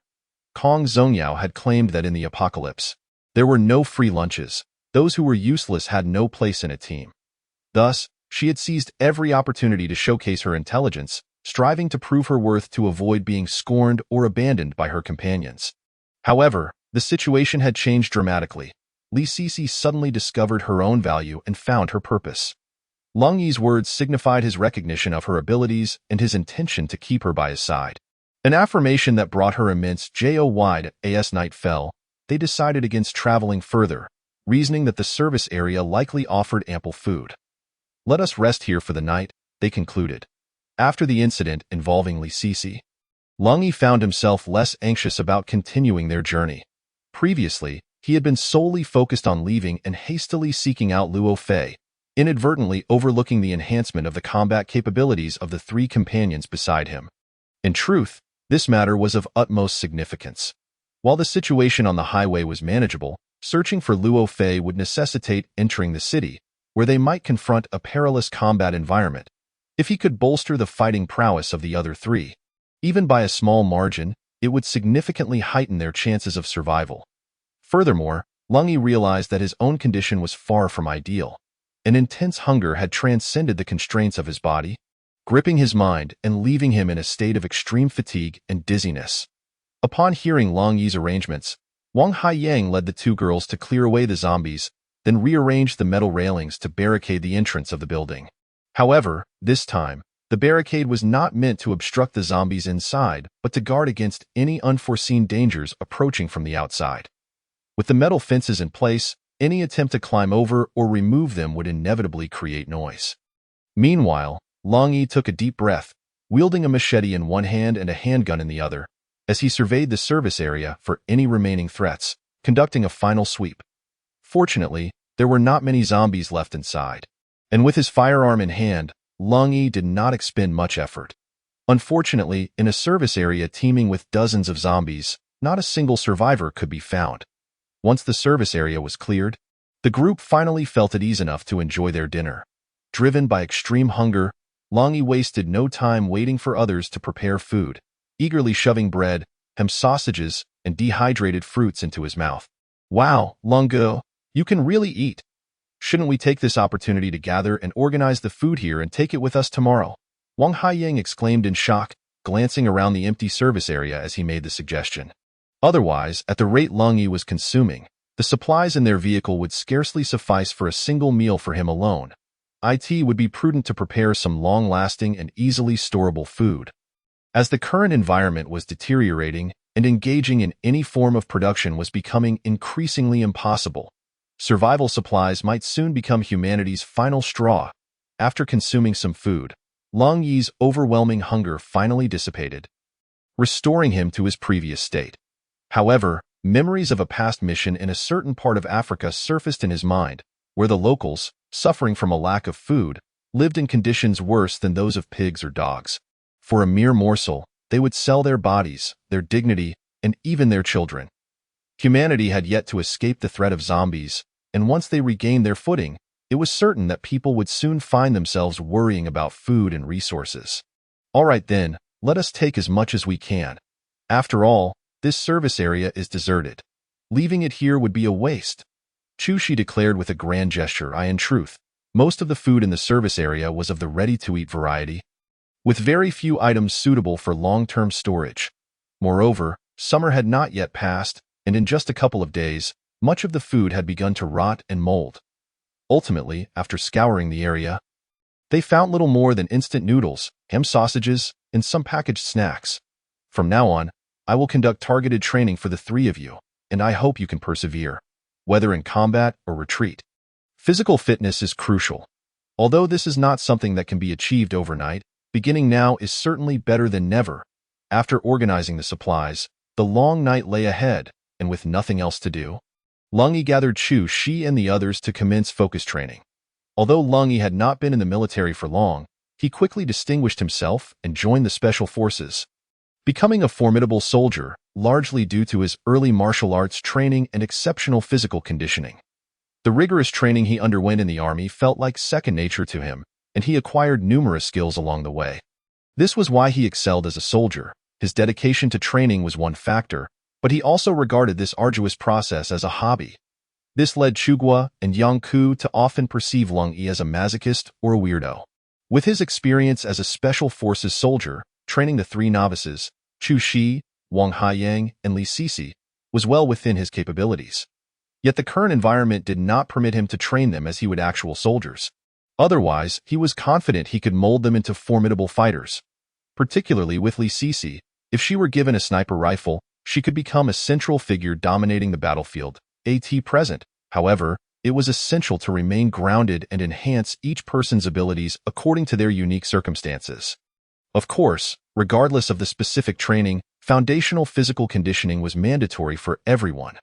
Those who practice punches without mastering the basics will find their efforts in vain.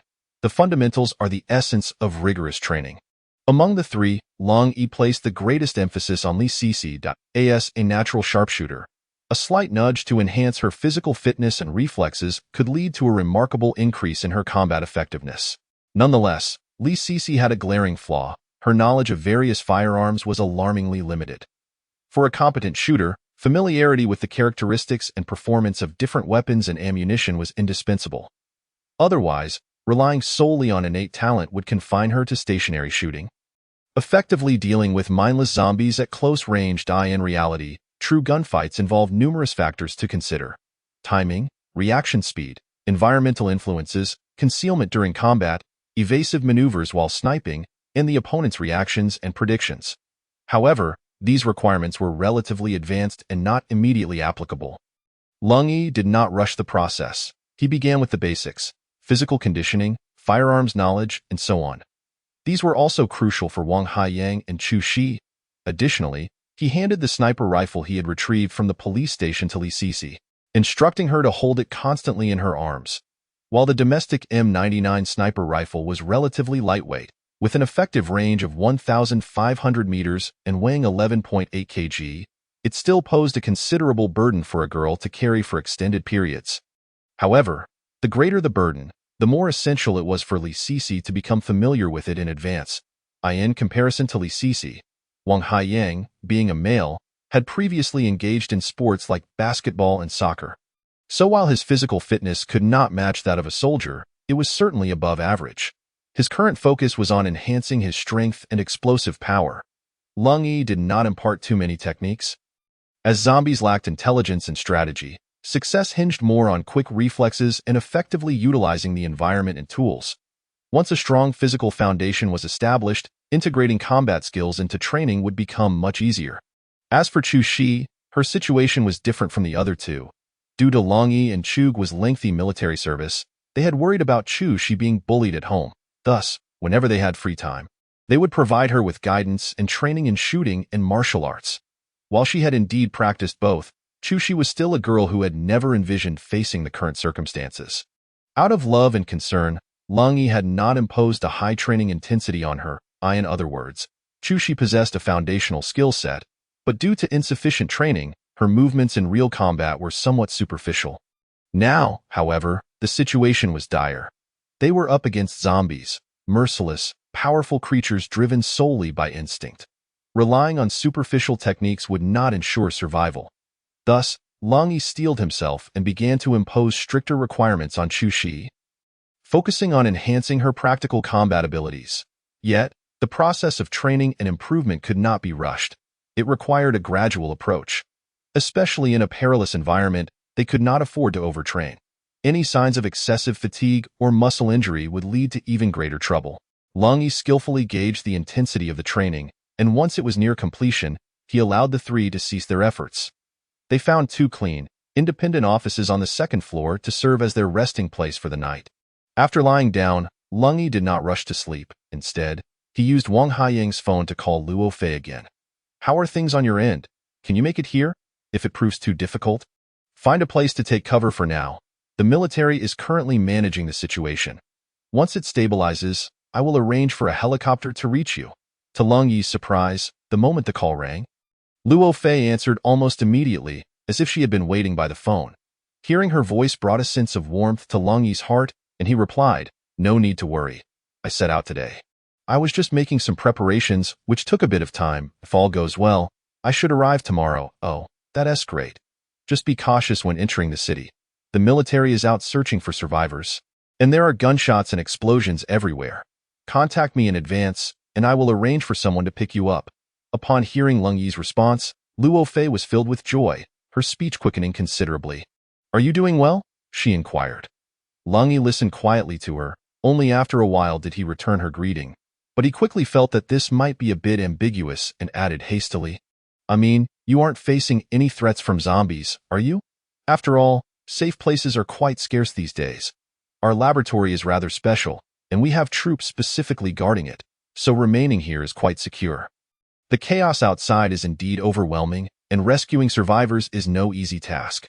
One can often hear the sounds of gunfire and explosions. Oh, by the way, have you been in contact with Yang Ku and Commander Luo? Luo Fei suddenly mentioned the two individuals. Her reminder conjured the images of two figures in Long Yi's mind. Yang Ku was a female, the only woman in their Wolf Fang team. With her short hair, she exuded a vibrant energy, and her personality was exceedingly forthright, to the extent that others often overlooked her beauty. However, to assume that Yang Ku was weak simply because she was a woman would be a grave mistake. When they first met, Chu Guo had underestimated her, often trying to provoke her, only to be left with a bruised ego after Yang Ku bested him decisively. In fact, in terms of overall strength, Long Yi held the top position among the 5 members of the Wolf Fang team, with Yang Ku rightfully claiming the second spot. However, after retiring, Long Yi had fallen into a state of despondency and had not contacted his former comrades. As for the other individual, Commander Luo, whose real name was Luo Shuebing, was the commander of the Northwest Wolf Special Forces. During their time in the military, Luo Shuebing had placed great importance on Long Yi and had shown him much care. Unfortunately, at that time, Long Yi's reckless nature had disappointed Luo Shuebing, leading to a series of mistakes that forced him into retirement. In a sense, this was also Luo Shuebing protecting himself. Otherwise, had the military court intervened due to Long Yi's troubles in Cambodia, he would have faced several years in military prison. As he reflected on these past events, he felt an impulse to call, yet ultimately chose silence, refraining from dialing. What was in the past had already transpired. Recalling or discussing it now held little significance. Setting down the phone, Long Yi succumbed to a deep slumber. The prolonged tension and combat over the past 2 days had left him utterly exhausted, reaching the limits of his endurance, and he desperately needed restorative sleep. However, when a commotion arose outside, he opened his eyes immediately. Chapter 67. The Prison Escapee Brother Long. Wang Haiyang groggily opened his eyes. But as soon as he spoke, Long Yi gestured for silence. The sky had brightened, allowing them to see silhouettes clearly. Wang Haiyang, feeling a bit anxious, raised his head, fearing the appearance of zombies. He armed himself and heightened his vigilance. Preparing to wake the other two, Long Yi offered no further explanation, hastily stating his intentions before slinging his and grabbing his assault rifle. He opened the door, however, upon doing so, he froze in place. Outside the door stood a man with a fierce expression, pointing a gun directly at him. Behind this man, Chu Shi and Li Sisi were bound and gagged, their hands tied behind their backs, while another man held their hair, pushing them forward. Li Sisi's M99 was slung over the assailant's shoulder. The man, of shorter stature, peered out from behind Chu Shi and Li Sisi, his sinister face betraying malice. Li Sisi and Chu Shi's faces were filled with terror. Upon seeing Long Yi, they let out muffled sounds, struggling to break free. "Shut your mouths." The man behind them snarled, yanking their hair back violently. The pain caused them to emit pained groans, tears streaming down their faces. Long Yi's eyes twitched violently, a surge of murderous intent flooding his chest. "Kid, I advise you not to make any rash moves. Hand over your weapons and come down with us, and perhaps you'll be spared." The man opposite him, startled by Long Yi's icy gaze, felt a flicker of fear but quickly masked it with anger. Nudging his gun to indicate that Long Yi should comply, Long Yi cast a glance at the pained expressions of Chu Shi and Li Sisi before turning his attention back to the gunman, slowly lowering his assault rifle while asking, "Who are you? We have no grievances. Why attack us? Mind your own business, Brother Long. What's going on?" Just then, Wang Haiyang stumbled out, still disoriented. "Stop." The man had not anticipated another person emerging, and his expression changed instantly as he instinctively aimed his gun at Wang Haiyang. A perfect opportunity. Long Yi sprang into action. He let his assault rifle fall to the ground and swiftly grasped the man's arm, twisting it and disarming him. The sinister-faced assailant realized the situation had turned against him and was about to react when a gunshot rang out. A bloody hole appeared in his exposed head, and he collapsed lifelessly to the ground. The man whose arm Long Yi had seized let out a pained groan, writhing in an attempt to break free. Yet, Long Yi offered him no chance, retracting his arm and striking the butt of his gun against the man's head, sending him sprawling to the ground. Li Liang, Li Liang, Hu Liang. What's happening? Damn it. Second floor, east side. Shut up. Go check it out. In an instant, the sequence of events unfolded rapidly, and within the blink of an eye, two men lay dead. Simultaneously, chaos erupted downstairs, filled with shouts and curses. There are others. Free them and arm yourselves. A sense of dread washed over Long Yi. After calling out to Wang Haiyang, he picked up the fallen assault rifle and dashed towards the staircase. However, the assailants were clearly faster.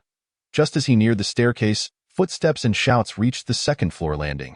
With both sides on the verge of confrontation, Long Yi suddenly lunged forward, dropping to the ground and sliding out flat.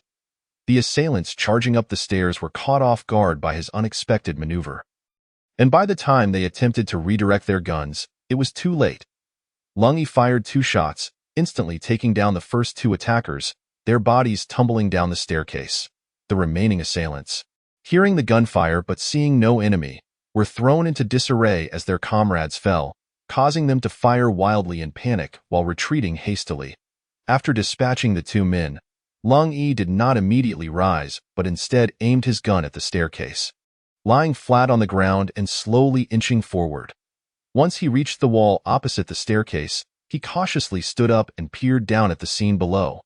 The assailants, now wary after the surprise attack, moved carefully, sticking close to the wall as they ascended.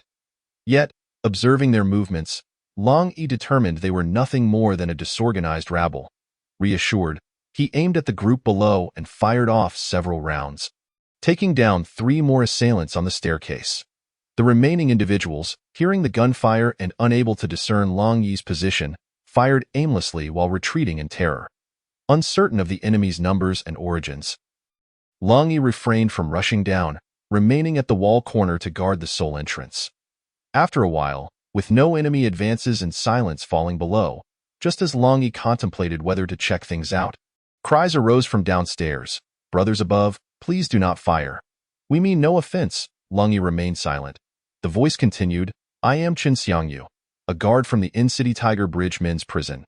We are here to evade the zombie attack and did not intend to cause any trouble. Tiger Bridge men's prison? Long Yi's gaze fell upon the corpses on the floor, noticing they all wore matching blue and white striped prison uniforms. Yet, those donned in prison garb claim to be guards? We are merely conducting a safety check of the area. If the individuals who came up earlier have offended you, I sincerely apologize. We have no grievances against one another, and with zombies lurking everywhere, there's no need for us to turn on each other. The individuals below continued to shout. However, Long Yi remained unconvinced by their words. Noting that no one dared to approach the staircase any longer, he swiftly maneuvered past the stairway and returned to the opposite side of the corridor. At that moment, Wang Haiyang had already untied Chu Shi and Li Sisi. The 3 of them picked up their weapons once more and moved closer together. After confirming that Chu Shi and Li Sisi were unharmed, Long Yi signaled for Wang Haiyang to ascend to the other side of the staircase, while he himself took the opportunity to retreat to the rear. The bandit whom Long Yi had knocked unconscious was now bound with tape by the 3, still lying on the ground, oblivious to his surroundings. Long Yi propped him against the wall and delivered several slaps to his face. Shut up! If you dare to scream, I'll blow your brains out. He pressed the muzzle of his gun against the man's forehead and tore away the tape from his mouth. Please, don't kill me. The moment the tape was removed, the man gazed at Long Yi with sheer terror. He had merely wielded a gun to appear intimidating. Yet this man before him had genuinely executed his companion. He truly was capable of murder. Chapter 68. Gunfire, what are you doing here? Who are you? Long Yi pressed firmly on the man's head with the gun, forcing him against the wall to ensure he could clearly see the man's eyes. The individual appeared relatively young, in his 30s, with a brutish face and a pair of bulging, bloodshot eyes that suggested he was no upstanding citizen. I am Li Liang, an inmate from Tiger Bridge Prison. Faced with the gun at his temple, Li Liang dared not act defiantly. Instead, he spoke candidly about his background. Tiger Bridge Prison was not far from here, merely 20 kilometers away, primarily housing inmates sentenced to life and death. The prison held around 3,000 criminals, with over 300 guards. When the zombie outbreak suddenly erupted, the prison, though relatively isolated, fell victim to the virus. Numerous guards and inmates began to exhibit alarming symptoms. Violently coughing up blood and collapsing in the ensuing chaos, the prison sought assistance while attempting to aid those afflicted. However, moments later, these suddenly ill individuals transformed into flesh-eating zombies. In an instant, the entire prison descended into pandemonium, with countless lives lost to the relentless onslaught of the undead, turning the facility into a veritable hell. After 2 days of evasion and combat, the remaining guards could no longer hold their ground. In desperation, the surviving guards sought an opportunity to release the inmates, hoping to join forces against the zombie threat. Yet, upon their release, the inmates showed little desire to assist the guards in clearing the prison of zombies. The sheer terror and overwhelming numbers of the undead deterred the prisoners from acting. Having gained their freedom and weapons, the inmates seized the chance to escape the prison. While passing through a service area, they, being famished, sought food. Upon witnessing the bodies of zombies and the traps set outside, they realized other survivors were present.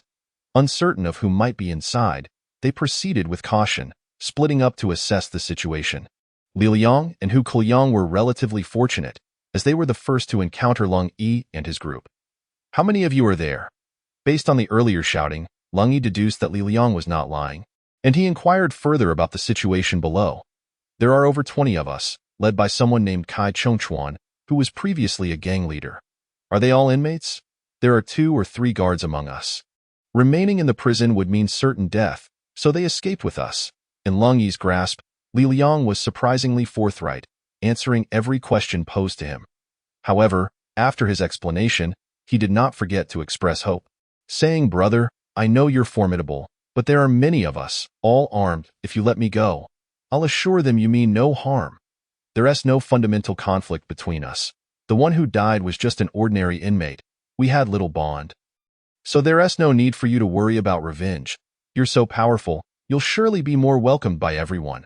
Lung Yi lowered his gun and nodded, replying, "You make a valid point. However, I must regretfully decline." Upon hearing Lung Yi lower the gun, Li Liang believed he had swayed him, but upon hearing the word regretfully, he instantly felt dread. "Please," in his panic, Li Liang attempted to scream. But as he opened his mouth, no sound emerged. Lung Yi's fingers had constricted tightly around his throat, forcing his head upward before it slumped down helplessly. "Since you are a death row inmate, then accept your fate." Lung Yi withdrew his arm and gave Li Liang's shoulder a pat. Standing again, Lung Yi's eyes were now filled with coldness and murderous intent. When Hu Kuliang had taken Chu Shi and Li Sisi hostage, Lung Yi had already harbored thoughts of killing, and now, having confirmed that these were a group of serious offenders, he felt no mercy or compassion. It was difficult to imagine what a group of individuals, already sentenced during peacetime, would do in the apocalypse. In this chaotic era, the dangers posed by such individuals could surpass even those of the zombies. The apocalypse had temporarily spared them from legal repercussions, but Lung Yi was determined to ensure they faced their destined fate. Having made up his mind, Lung Yi turned and returned to the staircase. Voices from below called out, "Brothers up top, what have you decided? In this world, where zombies roam freely and few humans remain, we survivors should assist each other. How about this? Why don't you join us? With guns in hand, we will have food and drink. Even the zombies will be helpless against us. Moreover, as you can see, we clearly outnumber you and possess more weapons. Continuing this battle will yield no advantages for you." Lung Yi chuckled coldly to himself before responding, "Feigning compliance, we just killed several of your men. Do you truly believe you will let that slide? Dead is dead. There are far too many dead already. The living are what matter most. Those zombies outside were all slain by you." "Right, brother, your capability is impressive. I admire it greatly." The man across seemed sincere, genuinely inviting Lung Yi, his tone and attitude mirroring that of Li Liang. Lung Yi suspected he was most likely the gang leader Kai Chongchuan. "Then why don't you all come to the staircase? Show me your sincerity," Lung Yi replied while signaling to his companions. "All right, don't shoot." Gunfire erupted, bullets striking the walls, the sound of shattering tiles drowning out Kai Chongchuan's furious expletives. Clearly, Kai Chongchuan harbored ill intentions, attempting to deceive them while plotting a surprise attack. It was evident that having lost 5 or 6 men to Long Yi, he could hardly be expected to remain calm. As soon as both sides revealed themselves, a chaotic exchange of gunfire ensued. Damn it! After the gunfire ceased, angry curses erupted from below. You bastards can stay up there. There's food and drink down here. I'll see how long you can last up there. I swear I'll kill you all. Long Yi smirked, disregarding the threats, and whispered to Chu Shi and the others. Those down there are dangerous felons who escaped from prison. Ruthless criminals, LICC. Your aim is precise. Guard this spot. As soon as anyone shows their face, shoot. You two, hide on either side. If LICC misses a shot and someone charges up the stairs, you both open fire. Just hold this position. What about you, brother? Chu Shi asked anxiously. Long Yi grinned coldly. As for me, I'll go down to meet them. Chapter 69. Changing positions. The service area, though not tall in its architectural design, occupies a substantial expanse of land, characterized by a predominantly elongated structure that extends laterally. Visually, the building presents a T-shaped configuration, consisting of 3 levels in total. The ground floor primarily accommodates restrooms and various shops, while the second floor serves as an office complex, and the third floor comprises a storage room and a sizable conference hall. The westernmost section of the ground level stands as the most bustling part of the service area, populated by numerous shops, with the restrooms conveniently located nearby for the ease and comfort of passers-by. Consequently, the staircase leading to the upper floors is situated on the eastern side of the service area, with only a single access route, which proves advantageous for defense. Given the T-shaped layout of the building, one can easily observe the restroom area from the corridor on the second floor, allowing for swift movement between the 2 levels. Although this vulnerability may not be readily apparent from the ground floor. Previously, as Long Yi cleared out the zombies, he had also taken the opportunity to survey the entire building's layout, yet he did not anticipate that the information would be put to use so soon. After positioning Chu Shi and the other 2 to guard the staircase, Long Yi ascended to the rooftop of the western half of the building through a window at the corridor's end, and then leaped into the bushes behind the restroom. Likely due to the gunfight occurring on the eastern side, all attention from the bandits had been diverted, leaving the restroom eerily vacant, devoid of any defenders. Cautiously inspecting the area and confirming its emptiness, he then pushed open the screen window and slipped inside. The restroom features 2 doors. One leads directly outside to the parking lot, but has long been blocked off due to health regulations, while the other opens into the service area itself. Exiting the restroom, one encounters the corridor and various shops therein, although several shelves had been toppled by zombies in the middle of the corridor. This did not hinder Long Yi's ability to scrutinize the situation within. On the eastern side of the corridor, he spotted 6 individuals nervously glancing towards the staircase above, their numbers appearing inconsistent. A quick glance revealed the anomaly. According to Li Liang's report, this group should consist of over 20 members. Having previously dispatched 8 of them upstairs, it would seem that at least 10 should remain. Yet, with only 6 present downstairs, the whereabouts of the others became a troubling question. A sense of foreboding washed over Long Yi, but it was too late to retreat upstairs. Swift action was imperative to neutralize the immediate threat. Staying close to the central shelf, Long Yi quickly advanced. Fortunately, the individuals in the eastern corridor were so tense that they failed to notice his approach. It was only when he neared their vicinity, having crossed the main entrance of the service area, that one of them turned to inquire, "How did you come down? Hey, who are you?" But before he could finish, realization dawned that this person was a stranger. Startled, he gasped and hastily aimed his weapon, but it was already too late. With a grin, Long Yi pulled the trigger of his pistol. The remaining 5 soon realized the perilous situation, their shock prompting immediate reactions. However, compared to Long Yi, their responses were woefully inadequate. Gunfire erupted, and 2 of the adversaries collapsed, as the 3 who had their backs turned to Long Yi spun around in panic. His blade swiftly sliced through the throat of the outermost figure, continuing its arc to sever the arm of the second individual raising their weapon. Accompanied by the anguished cries of the latter, another gunshot rang out, claiming the life of the third assailant. He swiftly redirected his firearm, delivering a fatal shot to the moaning survivor. "Get down!" Someone's climbed up from outside. After neutralizing the guards below, Long Yi urgently shouted towards the upper level. "Gidge? Long Go? upon hearing his call. The three above hesitated momentarily before swiftly descending. Just then, gunfire erupted in the corridor on the second floor.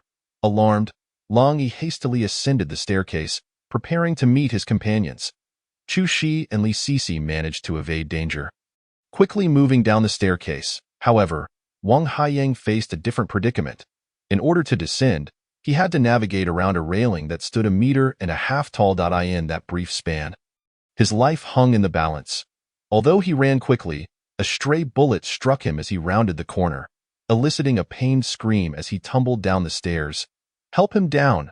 Without time to assess Wang Haiyang's condition, Long Yi swiftly mounted the stairs and, spotting movement above, opened fire in retaliation.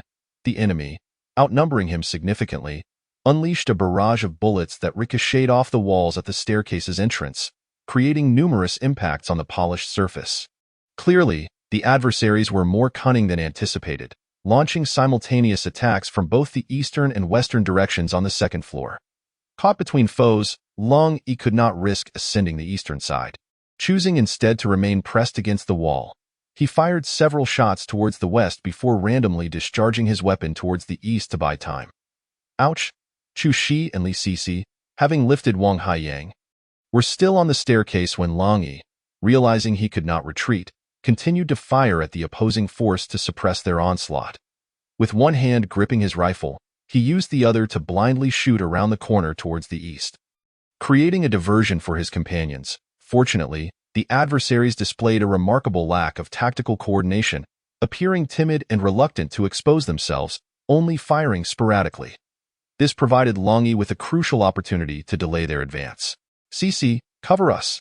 As Li Sisi and Chu Shi managed to drag Wang Haiyang downstairs, Long Yi called out loudly before leaping down the stairs. Although Li Sisi's actions were frantic and uncoordinated, she retained her wits. Upon hearing Long Yi's command, she promptly raised her pistol and unleashed a hail of gunfire towards the exit of the second floor. That moment, hitting the target was secondary. The primary goal was to deter the enemy from pursuing. Indeed, as Long Yi retreated, the gunfire from above intensified, predominantly consisting of erratic shots, with none daring to follow closely behind. "Where are you hit?" Once safely hidden behind a wall on the ground floor, Long Yi took a moment to assess his injuries. After a quick examination, he exhaled in relief. Wang Haiyang's wound was merely a graze, although it had torn a long cut in the skin beneath his ribcage. It remained a surface injury. Given the circumstances, it was fortunate that the bullet only grazed him. Otherwise, Long Yi would have been at a loss for effective treatment. "Long Gu, am I going to die? I feel like my intestines are about to spill out." Wang Haiyang cried out in agony, his anxiety palpable as he noticed Long Yi's silence after the inspection. Long Yi shot him a glare, exasperatedly replying, "It's just a scratch. Quit whining." Chapter 70. Dying foolishly in an instant, the situation had reversed. The bandits now occupied the upper level while Long Yi and his companions found themselves below. This turn of events rendered their position increasingly precarious. Although the enemy's military acumen was lacking, they were not entirely brainless. Attacking from above presented a significant advantage, especially given their numbers and the fact that each was armed. The current locale, riddled with vulnerabilities and lacking cover, was ill-suited for defense. A sudden assault would undoubtedly result in casualties. "This place is unsafe. Let's move to the restroom on the west side. I'll cover our retreat. Go." After surveying his surroundings, Long Yi decisively opted to shift their defensive position to the restroom located in the corridor's western section. "Sisi, you take the sniper rifle and hold this position." Upon entering the restroom, Long Yi positioned himself at the door, instructing Li Sisi to rest the sniper rifle on a cleaning cart. From this vantage point, he could oversee the entire east corridor, allowing a single sniper rifle to dominate the entire first floor. Yet, as of now, Li Sisi had never truly utilized a sniper rifle, and Long Yi was uncertain whether she could accurately strike the enemy. However, given the pressing circumstances, he had no choice but to place her here, pinning his hopes on her inherent talent. As for Wang Haiyang and Chu Shi, Long Yi assigned them to guard the men's and women's restrooms, respectively. The exterior walls of the windows were rather high. Any intruder attempting to scale them would find it as easy as playing whack-a-mole. Although Wang Haiyang was injured, suffering from severe rib pain, He had sufficiently recovered to maintain his armed defense. Once he confirmed that the three understood his intentions, Lang Yi himself climbed out of the window. After Lang Yi's departure, a wave of anxiety surged within Li Sisi. It was her first time executing a mission alone. Her palms were slick with sweat, rendering her grip on the rifle precarious. Yet, she dared not wipe her hands, fearing the enemy might appear at that very moment. The more she worried, the tenser she became, ultimately resorting to silently counting sheep to alleviate her emotional strain. Just as she reached 198, the doorway of the service area flickered with Kai Chengchuan's legs finally trembled.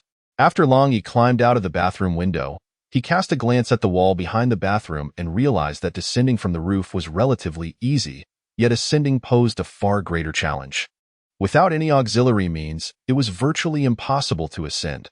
Consequently, Lang Yi decided to create distance, sprinting towards the distant thicket of wild grass and trees.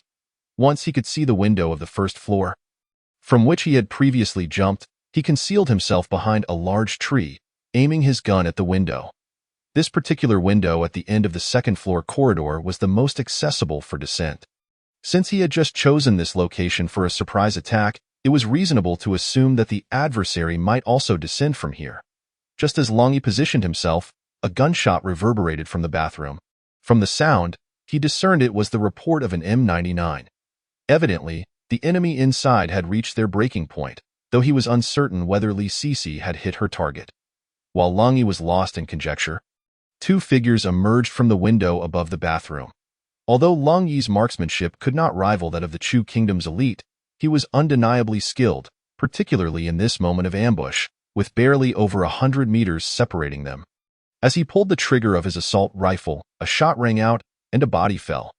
This moment highlighted the disparity between professional soldiers and ordinary individuals.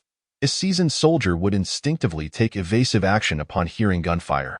However, the fool upstairs, upon witnessing his comrade's demise, stood frozen in shock before turning to flee towards the corridor without even ascertaining where the threat lay.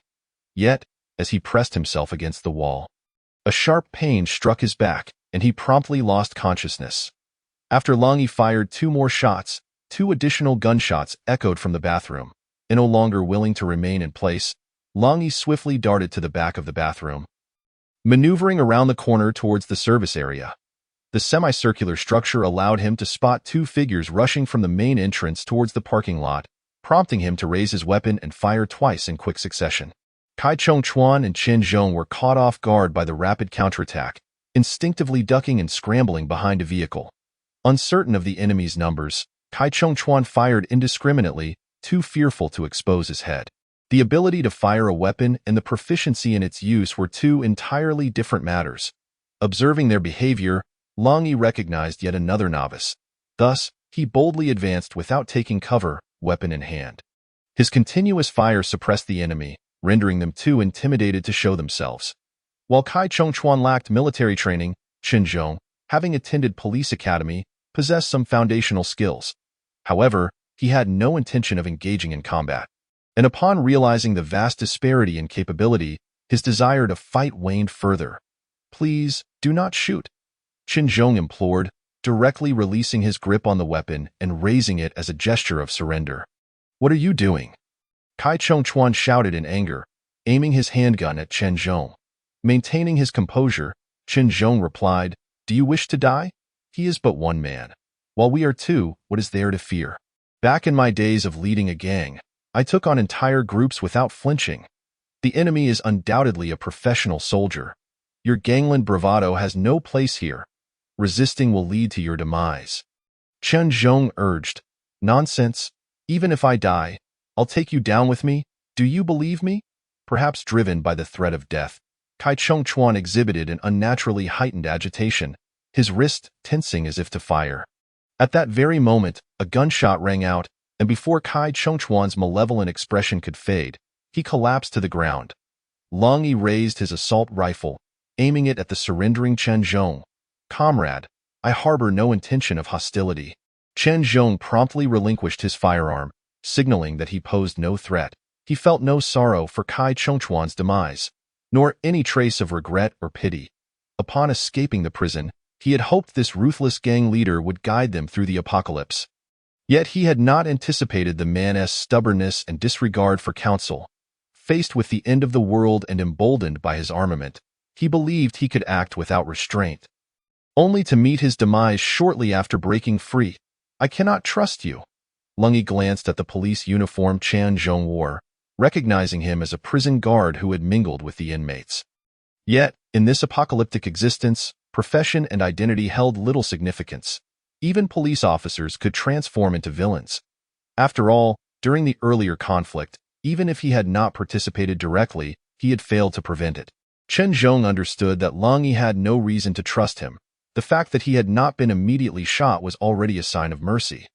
Thus, he boldly stated, "Those individuals were inmates. Although I released them, I could not control them. I do not speak this to exonerate myself, but to clarify that the previous attack was not orchestrated by me. I merely wish to survive. I can leave here unarmed." Composed and decisive, Chen Zhong impressed Lung Yi. Yet this did not diminish Lung Yi's vigilance and wariness. The world was not devoid of capable individuals, but excellence did not equate to safety. Therefore, Lung Yi switched from his rifle to a handgun, keeping it trained on Chen Zhong until he confirmed the absence of any concealed weapons, then nodded, indicating he could depart. However, when Lung Yi observed Chen Zhong approaching a large vehicle, he ordered him to halt. It was a prison transport vehicle, utilized for the conveyance of inmates, its blue and white exterior prominently displaying the word police. Clearly, this was the vehicle that had ferried the inmates during their escape. Upon seeing it, Lung Yi's eyes lit up, having resolved to claim it for himself. Chapter 72. Gunfire. Is this a prison transport? Upon seeing the iron bars inside, Chu Shi widened her eyes, finally recognizing the police-marked vehicle, which, although a police car, was specifically designed for inmate transport. In the end, Lung Yi spared Chen Zhong's life, allowing the prison guard to select a regular vehicle from the parking lot to make his exit, while the prisoner transport vehicle remained under Lung Yi's control. Compared to an SUV, the prison transport was evidently sturdier and more secure, with ample space to carry a larger supply of goods. When Lung Yi called the others from the service area, their reactions to the prison transport varied. While Chu Shi expressed disdain, Wang Haiyang was visibly elated, quickly recognizing the vehicle's utility as he enthusiastically explained. "Hey, this is great. The body is solid, the space is vast, and the iron bars inside provide effective defense against zombie attacks. As long as we aren't overturned by zombies, this is a moving fortress." Though calling it a moving fortress was somewhat exaggerated, as a sufficiently large horde of zombies could easily overwhelm it, the practicality was evident in the current context. The wealth of supplies, food, drinking water, firearms, and ammunition was swiftly loaded onto the police transport, filling the expansive space to the brim. An SUV would hardly have accommodated even a third of these supplies. Observing the bounty of survival resources and the substantial cache of weapons and ammunition scavenged by the inmates, a sense of profound satisfaction enveloped the group, as if the entire world had ceased to exist, and they could drive this vehicle to survive indefinitely. "Let us set off." A simple assistance was rendered to Wang Haiyang to tend to his wounds. After refueling at a service station, the vehicle set forth once more, and the spirits of the four seemed significantly uplifted compared to the previous day. To some extent, once one accepts the reality of an apocalypse, the oppressive gloom that weighs upon the heart appears to dissipate by half. Especially after enduring battles with zombies and gunfights with prisoners, any challenges that lie ahead seem surmountable, evoking a sense of transformation akin to a butterfly emerging from its cocoon. However, for Lung Yi, vigilance never waned. As long as human civilization had not been restored, more trials awaited them in the future. The road ahead fluctuated between good and bad conditions, but fortunately, the number of zombies on the highway was not as overwhelming as in the cities, where they appeared in the thousands. They encountered a stretch of road congested with abandoned vehicles, but with guns and ammunition at their disposal, and a sturdy prison van, they carved a bloody path through the zombie onslaught. They were compelled to turn back, taking a detour through rural roads before rejoining the highway. Such occurrences were rare, and the remainder of the journey proceeded relatively smoothly. Under prolonged restrictions, travel was tightly controlled, and given that it was not a traditional holiday, the favorable road conditions provided convenience for everyone. Lung Yi contemplated the Western countries that, when faced with the nightmare virus, chose to adopt a passive stance, believing humanity should learn to coexist with the nightmare virus as one would with other strains of influenza, gradually acclimatizing to its long-term presence. Such an unguarded policy would likely result in infection rates abroad far surpassing those domestically. The wealthy might still access medical treatments, but countless civilians and the impoverished, amidst a collapsing healthcare system, would be utterly deprived of effective care. Many had perished even before the apocalypse erupted. Those who survived were increasingly mutating, and conditions abroad would undoubtedly be even worse than those at home. Luo Fei's earlier hypothesis posited that the outbreak of the undead was a consequence of the nightmare virus. The root of the nightmare virus's spread was traced back to the Imreal Company's experiments in Cambodia, which led to the viral leaked eye. In this light, it seemed that these Western nations had indeed shot themselves in the foot, intending to harm others but inadvertently harming themselves as well. Nonetheless, the desolate world of the apocalypse and the barren highways continued to instill a sense of unease. Long Yi pressed the accelerator, the prison van roaring as it sped along the road. Occasionally, a few zombies would wander by, merely adding to the eerie silence of the end times. By 2 in the afternoon, they reached City B, where Luo Fei was located, and everyone's nerves instantly tensed. Domestic cities generally share a notable characteristic: high population density. In peacetime, City B maintained a resident population of around 20 million. Given the current circumstances, it was estimated that there were at least 10 million zombies within the city. 10 million. Just a single person spitting could drown several others. Thus, as they approached the highway exit, the tension among the group escalated. Long Yi chose not to proceed further but halted the vehicle. Gazing towards the city, they could see numerous plumes of black smoke and flames rising into the sky. In addition to the smoke and fire, over a dozen helicopters circled above the city. Brother, this city might still hold hope. Upon witnessing the uniqueness of City B, Chu Shi was overwhelmed with excitement. However, Long Yi's reaction was considerably more subdued. He understood that for a metropolis with millions, a mere dozen helicopters were insufficient. Even if there were less than 10,000 survivors remaining, these aircraft could not rescue them in the short term. Moreover, during this interval, threats from zombies, hunger, and disease persisted, causing numerous survivors to continue perishing, with rescue efforts lagging far behind the death toll. Of course, Long Yi was also acutely aware that the military district near City B likely possessed more than just these helicopters. The fact that only this many were deployed indicated that, despite regaining control amidst the zombie tide, the situation remained dire. Along with the rising smoke and fire, sporadic explosions and rumblings could be faintly heard. Long Yi recalled Luo Fei's earlier call, stating that the station troops were gradually regaining control over the situation in the city and beginning to clear out the zombies. Judging by the current circumstances, the cleanup process did not appear optimistic. Brother Long, are they fighting up ahead? It feels like a battlefield. Wang Haiyang exclaimed, excitement evident in his voice upon hearing the sounds of artillery, feeling as if they had finally found their organization. It must be the troops clearing the zombies in the city. Perhaps the zombie numbers are so overwhelming that they're using powerful weaponry, Lung Yi speculated. With modern weaponry, annihilating zombies or even erasing a city entirely could be quite feasible. However, the problem lay in the fact that employing large-scale destructive weapons, such as nuclear bombs, would also mean the obliteration of any surviving residents within the city. Furthermore, the subsequent dangers posed by nuclear radiation might not be any less severe than those caused by the zombies. From the sounds of explosions and gunfire, Lung Yi could roughly ascertain that the conflict within the city was not a large-scale offensive but rather focused on positional warfare. This suggested that the military commander remained composed, having thoroughly considered the impact of mass destruction on the survivors. Otherwise, they would not be engaging in such skirmishes. Chapter 73. Reunion. Brother Long, are we just going to charge straight into the city like this? The movement of his body tugged at his wounds, causing Wang Haiyang to grimace, yet his spirits soared. For a man, the allure of gunfire and warfare seemed to invigorate the senses. That won't do. The explosions and the roar of helicopters will attract all the zombies. If we rush in like this, we'll likely be engulfed by a sea of the undead. Before long he could respond, Li Sisi voiced her opposition. You're right. We can't just force our way in, Lung Yi nodded, then picked up his phone to call Luo Fei. Upon answering, Luo Fei seemed quite exhilarated and, after confirming Lung Yi's location, quickly instructed, "Stay put." Before hanging up, the wait was not long. Approximately 20 minutes later, a helicopter appeared overhead. A helicopter?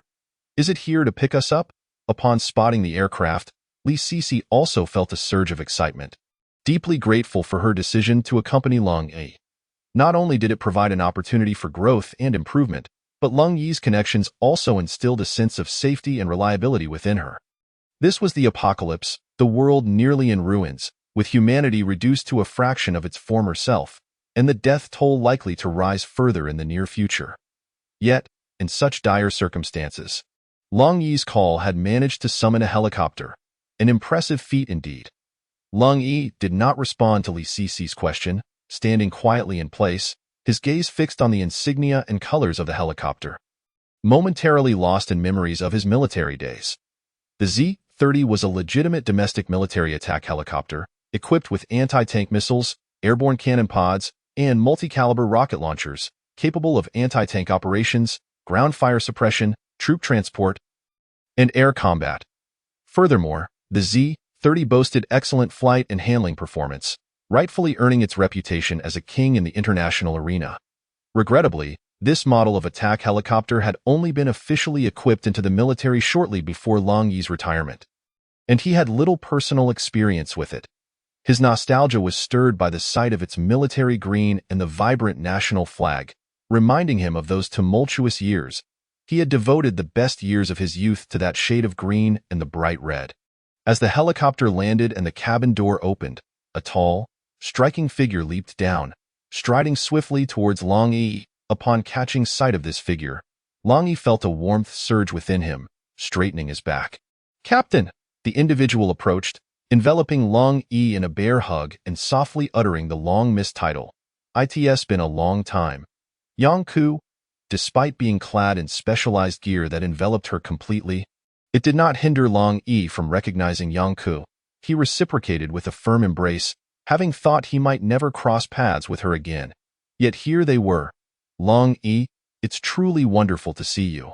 Another melodious voice rang out, and Lung Yi turned towards it, dressed in a white protective suit with a transparent visor. A radiant and charming face emerged, beaming with joy, even with the protective gear obscuring her. Her captivating features and the sparkle in her eyes revealed her extraordinary beauty. Unlike Yang Ku's straightforwardness, Luo Fei exuded a blend of calmness and intellect, extending her right hand in greeting as she approached Lung Yi. However, Lung Yi disregarded the outstretched arm, smiling gently as he stepped forward to embrace Luo Fei. "It's been a long time. Dr. Luo Fei." Luo Fei's outstretched arm appeared somewhat rigid, as if it took a moment for her to react. Before she finally bent her arm and embraced Lung Yi beside them, Yang Ku rolled her eyes in exasperation and let out a low huff. After 2 years apart, he still maintained this same demeanor. What's this with cold brother? Wang Haiyang and Li Sisi exchanged glances, clearly taken aback by the sight of the usually calm and composed cold brother, who even bore a hint of coldness. Displaying such a side, he taking advantage of the beautiful woman right off the bat. Li Sisi felt a sudden complexity in her emotions as she recalled the incident when Li Zihan had stripped to entice Lung Yi. At that time, Lung Yi's gaze had been as frigid as iron, as if he were staring at a lifeless corpse. On the other hand, Li Sisi considered her own appearance to be quite decent. Otherwise she wouldn't have been dubbed the campus belle by the University of Science and Technology. Yet, whenever Coldy looked at her, it seemed as though he regarded her no differently than an ordinary person. She had initially thought this was due to Chushi being present, but now she realized she was mistaken. It turned out Lung Yi simply had no interest in her at all. This revelation left Li Sisi feeling somewhat melancholic, deeply questioning her own allure. Meanwhile, Wang Haiyang wore an expression of unabashed curiosity, hissing in disbelief as he endured the pain and sidled up to Yang Ku, asking, was Cold Brother always like this? Is he your captain?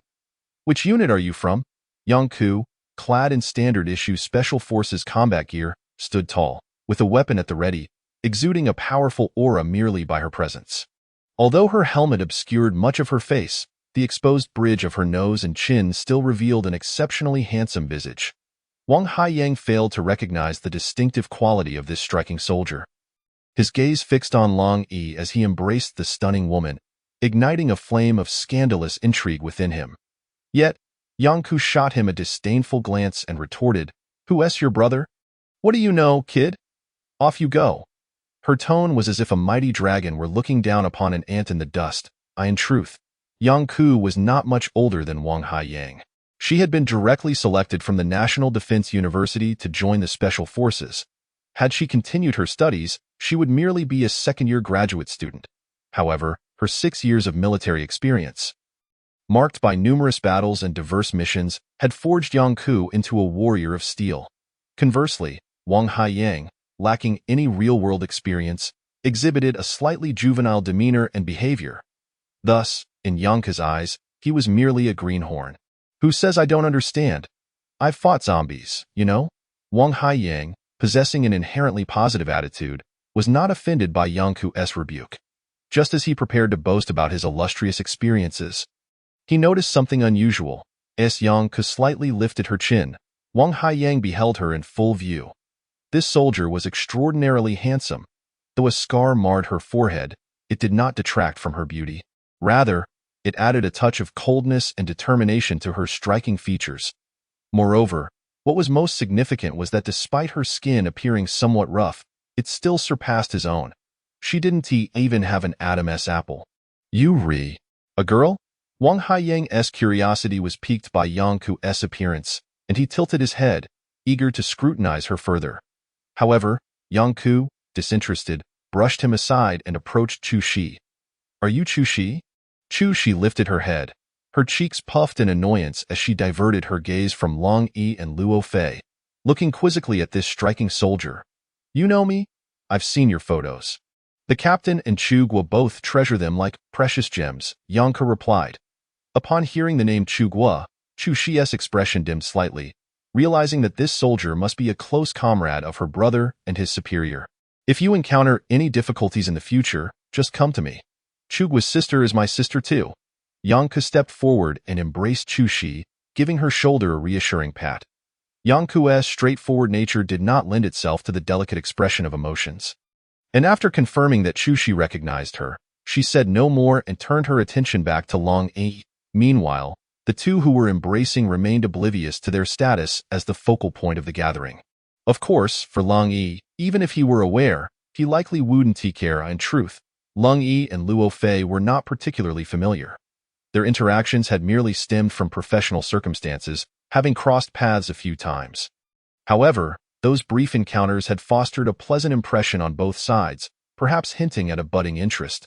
Had it not been for his forced retirement, their feelings might have developed further. Yet, the abrupt end to his military career had struck Long Yi profoundly. Tempering his previously somewhat reckless demeanor, coupled with the demands of military life, he had severed all ties with his past, as if he had transformed into an entirely different person, blending into the streets and alleys of the city. Even the memories of a relationship that had yet to blossom were buried deep within his recollections. If it weren't for the advent of the apocalypse, perhaps his memories of Luo Fei would have remained eternally sealed away. Yet in this moment, the chaos of fireworks and gunfire, alongside the presence of former comrades, stirred within Long Yi the echoes of bygone memories. What others found surprising, for Long Yi, was merely an authentic expression of his true self. A manifestation of feelings rooted deep within, unchanged and unblemished. Perhaps even Chu Shi did not fully comprehend the true essence of Long Yi. Only Yang Ku, having shared countless days and nights with him as a teammate, retained some understanding of her captain. Yet the crux of the matter was, while she understood, others did not, nor did they acknowledge it. Accompanying Luo Fei off the plane were a soldier and 2 soldiers, all impeccably equipped and clad in gas masks, as if even a breath of air could poison them. The leading soldier, upon witnessing cold embrace Luo Fei, stiffened momentarily, his expression behind the transparent visor turning quite sour. What was even more infuriating was that after seeing Coldy hold onto Luo Fei without releasing her for an extended period, this soldier's ire intensified. The very being he revered as a goddess, held in the highest esteem in his heart, was being embraced by a scoundrel. In truth, it is not only he, But even Luo Fei herself is somewhat perplexed. Luo Fei, with her exquisite beauty and status as a female PhD, an esteemed scientist and an expert in genetics and virology, embodies both intelligence and allure, drawing attention wherever she goes. However, due to her high intellect and aloof, formidable aura, many gaze upon her, but few dare to approach. As for the fiery-eyed soldier before her, named Qinjia, he is merely one of her many admirers. A month prior to the viral mutation and the outbreak of the zombies, Luo Fei had issued a warning through the Disease Control Center, suggesting that the virus might soon undergo further evolution. However, disseminating such information to the public could potentially lead to significant social unrest. Consequently, the state hastened its research into countermeasures while dispatching troops, ever prepared to act to prevent chaos. Yet, no one anticipated that the scale of infection and outbreak would far exceed the actual testing results and projections. Initially, for reasons of confidentiality, even within the military, this information was only relayed to high-ranking officers, while the soldiers below were merely tasked with execution. As a result, during the zombie transformation, widespread turmoil and casualties erupted within the military, nearly causing a complete collapse of the military system. Fortunately, the soldiers, being trained, exhibited far superior reaction capabilities and combat discipline compared to ordinary individuals. Most importantly, the military also possessed a significant advantage in weaponry. Nevertheless, it still took 2 arduous days at a great cost to stabilize the situation. The collapse and disintegration of the command system led to the dysfunction of the operational framework, and the hastily assembled survivors struggled for a considerable time to form a coherent system before swiftly moving into the nearby city B to assist in combating the zombies and rescuing trapped survivors. Although Qinjia is also a soldier and among the elite, he did not join the main force entering City B as a survivor. His acquaintance with Luo Fei, along with his responsibilities, is largely connected to Long Yi. Following the conclusion of their mission in Cambodia, Long Yi's reckless actions led to his identity being exposed, resulting in significant troubles later on. The samples returned by Long Yi, upon being handed to the laboratory, remained under threat regarding their safety. The Imreal Company, which lost the samples, as well as other nations eager to obtain them, would not relent.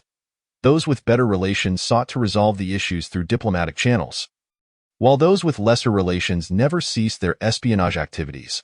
Consequently, the special forces of the army and the criminal police of City B formed a joint task force specifically to safeguard the laboratory's security. Qinjia was summoned to lead this joint force. From that moment, upon first encountering Luo Fei, Qinjia was captivated by this cool, intellectual beauty. However, as a soldier burdened with a mission, he diligently restrained his feelings, cautiously guarding both Luo Fei and his emotions. Prior to the apocalypse, to avoid complications and to expedite matters, Luo Fei largely remained in the laboratory. Despite being in close proximity, opportunities for Qinjia to see her were scarce. Yet, after the outbreak of the zombie virus, everything changed. To some extent, Qinjia felt a sense of gratitude for the virus's eruption, as it afforded him the chance to become a hero and rescue the damsel in distress, as well as more opportunities to engage with Dr. Luo Fei. Chapter 75. More manly than a man, Qinjia never expected that the goddess he had vigilantly protected for 2 years would be embraced by another. This revelation struck him like a blow, nearly rendering him breathless, especially since the individual before him was someone he recognized and harbored a deep-seated disdain for. It is no exaggeration to say that among the ranks of special forces in the country, few are unfamiliar with Long Yi. During his service, Long Yi was quite renowned, having won the title of King of Soldiers multiple times in various military competitions. Furthermore, Long Yi and his Wolfang team had undertaken numerous perilous missions, representing true warriors who had survived countless battles. However, this was not merely the extent of his notoriety. While Long Yi excelled in personal combat capabilities, he had never been a model soldier in terms of conduct and military ethos, barely hovering around the threshold of adequacy. Each time he faced disciplinary action or criticism from superiors, he would temporarily adjust his attitude, only to revert to his old ways once the scrutiny faded. The military is rife with mavericks, and every capable individual possesses a degree of arrogance. This is commonplace. However, Long Yi's arrogance diverged from the norm, embodying a carefree charm, yet also a sense of recklessness at times. It is said, though merely rumored, that Long Yi once engaged in a romantic entanglement with a nurse from the military hospital, which ended poorly, leaving her in turmoil. This incident escalated significantly, drawing the attention of high-ranking officials, leading to the erasure of Long Yi's military accolades and a major disciplinary mark against him, nearly resulting in his expulsion from the military. It was only due to the esteem in which Luo Xuejuan held his talents that he was retained. In summary, Long Yi is not a paragon of military virtue. In contrast, Qianjia hails from a traditional military family, having grown up in a military compound. He has always embodied the quintessential model soldier, holding discipline and honor in higher regard than life itself. Such a person naturally finds it intolerable to witness Long Yi's behavior, believing that no matter how skilled he may be, he is merely a military rogue, tarnishing the reputation of the armed forces and sullied the sacred profession of soldiering. When accepting this assignment, Qianjia believed he was merely cleaning up Long Yi's mess, harboring considerable discontent regarding his conduct. However, Luofei's presence somewhat alleviated his frustration. Initially, he had planned to confess his feelings to Luofei after she and her team developed a vaccine for the nightmare virus. Yet, he never anticipated the ongoing mutations of the virus, which delayed research, culminating in the outbreak of the zombie horde. What he never expected was that the person he had despised for 2 years would be embracing the object of his affections. Had he known Luofei was there to retrieve Long Yi, he might have refrained from coming and would not have leveraged his connections to summon a helicopter. Filled with indignation, Qianjia nonetheless maintained his composure, letting out a cold huff as he cautioned, "Dr. Luofei, this individual has yet to undergo decontamination. Please be mindful of your safety. Your importance surpasses that of all of us. Moreover, the situation within the city is dire. Every moment wasted means another life lost. The helicopter must remain on standby for various battlefields. Should we not return at once?" Qianjia's expression was rigid, appearing to inquire, yet his tone left no room for debate. Luofei, momentarily dazed, seemed to finally register the embrace she had received from Long Yi. Feeling somewhat embarrassed, she gently pushed him away, her cheeks flushed, yet she maintained her poise as she addressed Qianjia, saying, "I apologize, Captain Chen, for the inconvenience. We shall depart immediately. Oh, I almost forgot to introduce you. This is Long." Luofei turned to introduce Long Yi to Qianjia. However, before she could finish, Qianjia, as if reciting a statement, replied with a stoic expression, "I am already acquainted with him. Long Yi, former captain of the Wolf Fong Special Forces, codename Lone Wolf, 3-time champion of the military's Special Forces competition. 4 years ago, he received a major disciplinary mark due to misconduct involving women, resulting in his expulsion from the party. 2 years ago, he was discharged from military service for violating regulations." Hearing Qianjia's words, Luofei felt a wave of awkwardness wash over her, astonished that the usually courteous and gentlemanly Qianjia would adopt such an attitude. Moreover, she was taken aback to learn of Long Yi's alleged misconduct with women. Casting a doubtful glance at Long Yi, she questioned the veracity of Qianjia's claims. Meanwhile, Long Yi seemed to catch the drift of the situation, a smirk gracing his lips as he coolly remarked, "And who might you be?" "Qianjia, former captain of the 27th Army's Falcon Special Forces, currently the captain of the Wolf Fong Special Forces." Qianjia's gaze bore into Long Yi's, eyes sharp and challenging. "Wolf Fong?" Long Yi paused, then allowed a dismissive smile to form, ignoring Qianjia's provocation as he glanced at Yang Ku and commented, "I wondered why you seem to be regressing. What do you mean by that?" Qianjia's anger flared, sensing Long Yi's derision. "Nothing much, just that it seems the Wolf Fong has become ineffectual, while the Falcon is merely adequate," spoke with an indifferent tone. Despite Qianjia's cultivated demeanor, his face flushed with anger upon hearing those words, and his rage surged immediately. The Falcon Special Forces is undeniably among the top 5 military units, and Qianjia's personal prowess is quite formidable. Otherwise, he would not have been reassigned to Wolf Fong to succeed Cold Yi as the captain. Previously, during military competitions, Qianjia had crossed paths with Cold Yi. Yet Cold Yi had shown him no recognition, even looking down upon the Falcon. How could Qianjia endure such an affront? Although he no longer belonged to the Falcon, the pride and honor still resided within him. Thus, faced with Cold Yi's derision, Qianjia's anger flared, and he was ready to confront Cold Yi immediately. Seeing the two captains of Wolf Fong, both new and old, ready to clash, Luo Fei grew anxious. She had hoped Yang Ku would intervene, but upon turning around, she found Yang Ku had no intention of mediating. Instead, she stepped back, leaning against the vehicle that Coldy had arrived in, adopting an expression of amusement. "Are you not going to step in?" Wang Haiyang remarked, finding this female soldier quite intriguing, and mimicking Yang Ku, leaned against the car, his curiosity piqued. "What is there to mediate? It's not as if they're women." "The one with the bigger fist is right," Yang Ku retorted without turning her head. Wang Haiyang, who had just been questioning whether this strikingly handsome figure was indeed a female soldier, found himself perplexed once more by her words. This was undeniably more masculine than most men. Chapter 76. Abandoned in response to Chen Jia's provocation, Cold E merely scoffed, flexing his wrists and rotating his neck, clearly preparing to move. Though Cold E's temperament had been tempered during his 2 years of service as a security guard post-retirement, his innate arrogance remained unscathed. It was simply that he deemed it beneath him to engage with ordinary individuals. Yet, the man before him was particularly irksome. Subconsciously, Cold E wished to measure the worth of the one who had taken his place. As the two prepared to square off, Luo Fei hurriedly positioned herself between them, raising her voice to admonish, "What are you two doing? With zombies surrounding the city, do you have the leisure to fight? If you possess such skills, go slay some zombies." Luo Fei's words caused Chen Jia to hesitate momentarily. Cold E, who had nothing to lose and was already retired, could afford to act recklessly, but Chen Jia could not. As a soldier, one must prioritize the greater good and uphold discipline. In such precarious circumstances, it was indeed inappropriate to compete with Cold E. Chen Jia retracted his stance, yet his anger remained unabated as he coldly replied, "I am quite curious to know what qualifications you possess to look down upon the Falcon.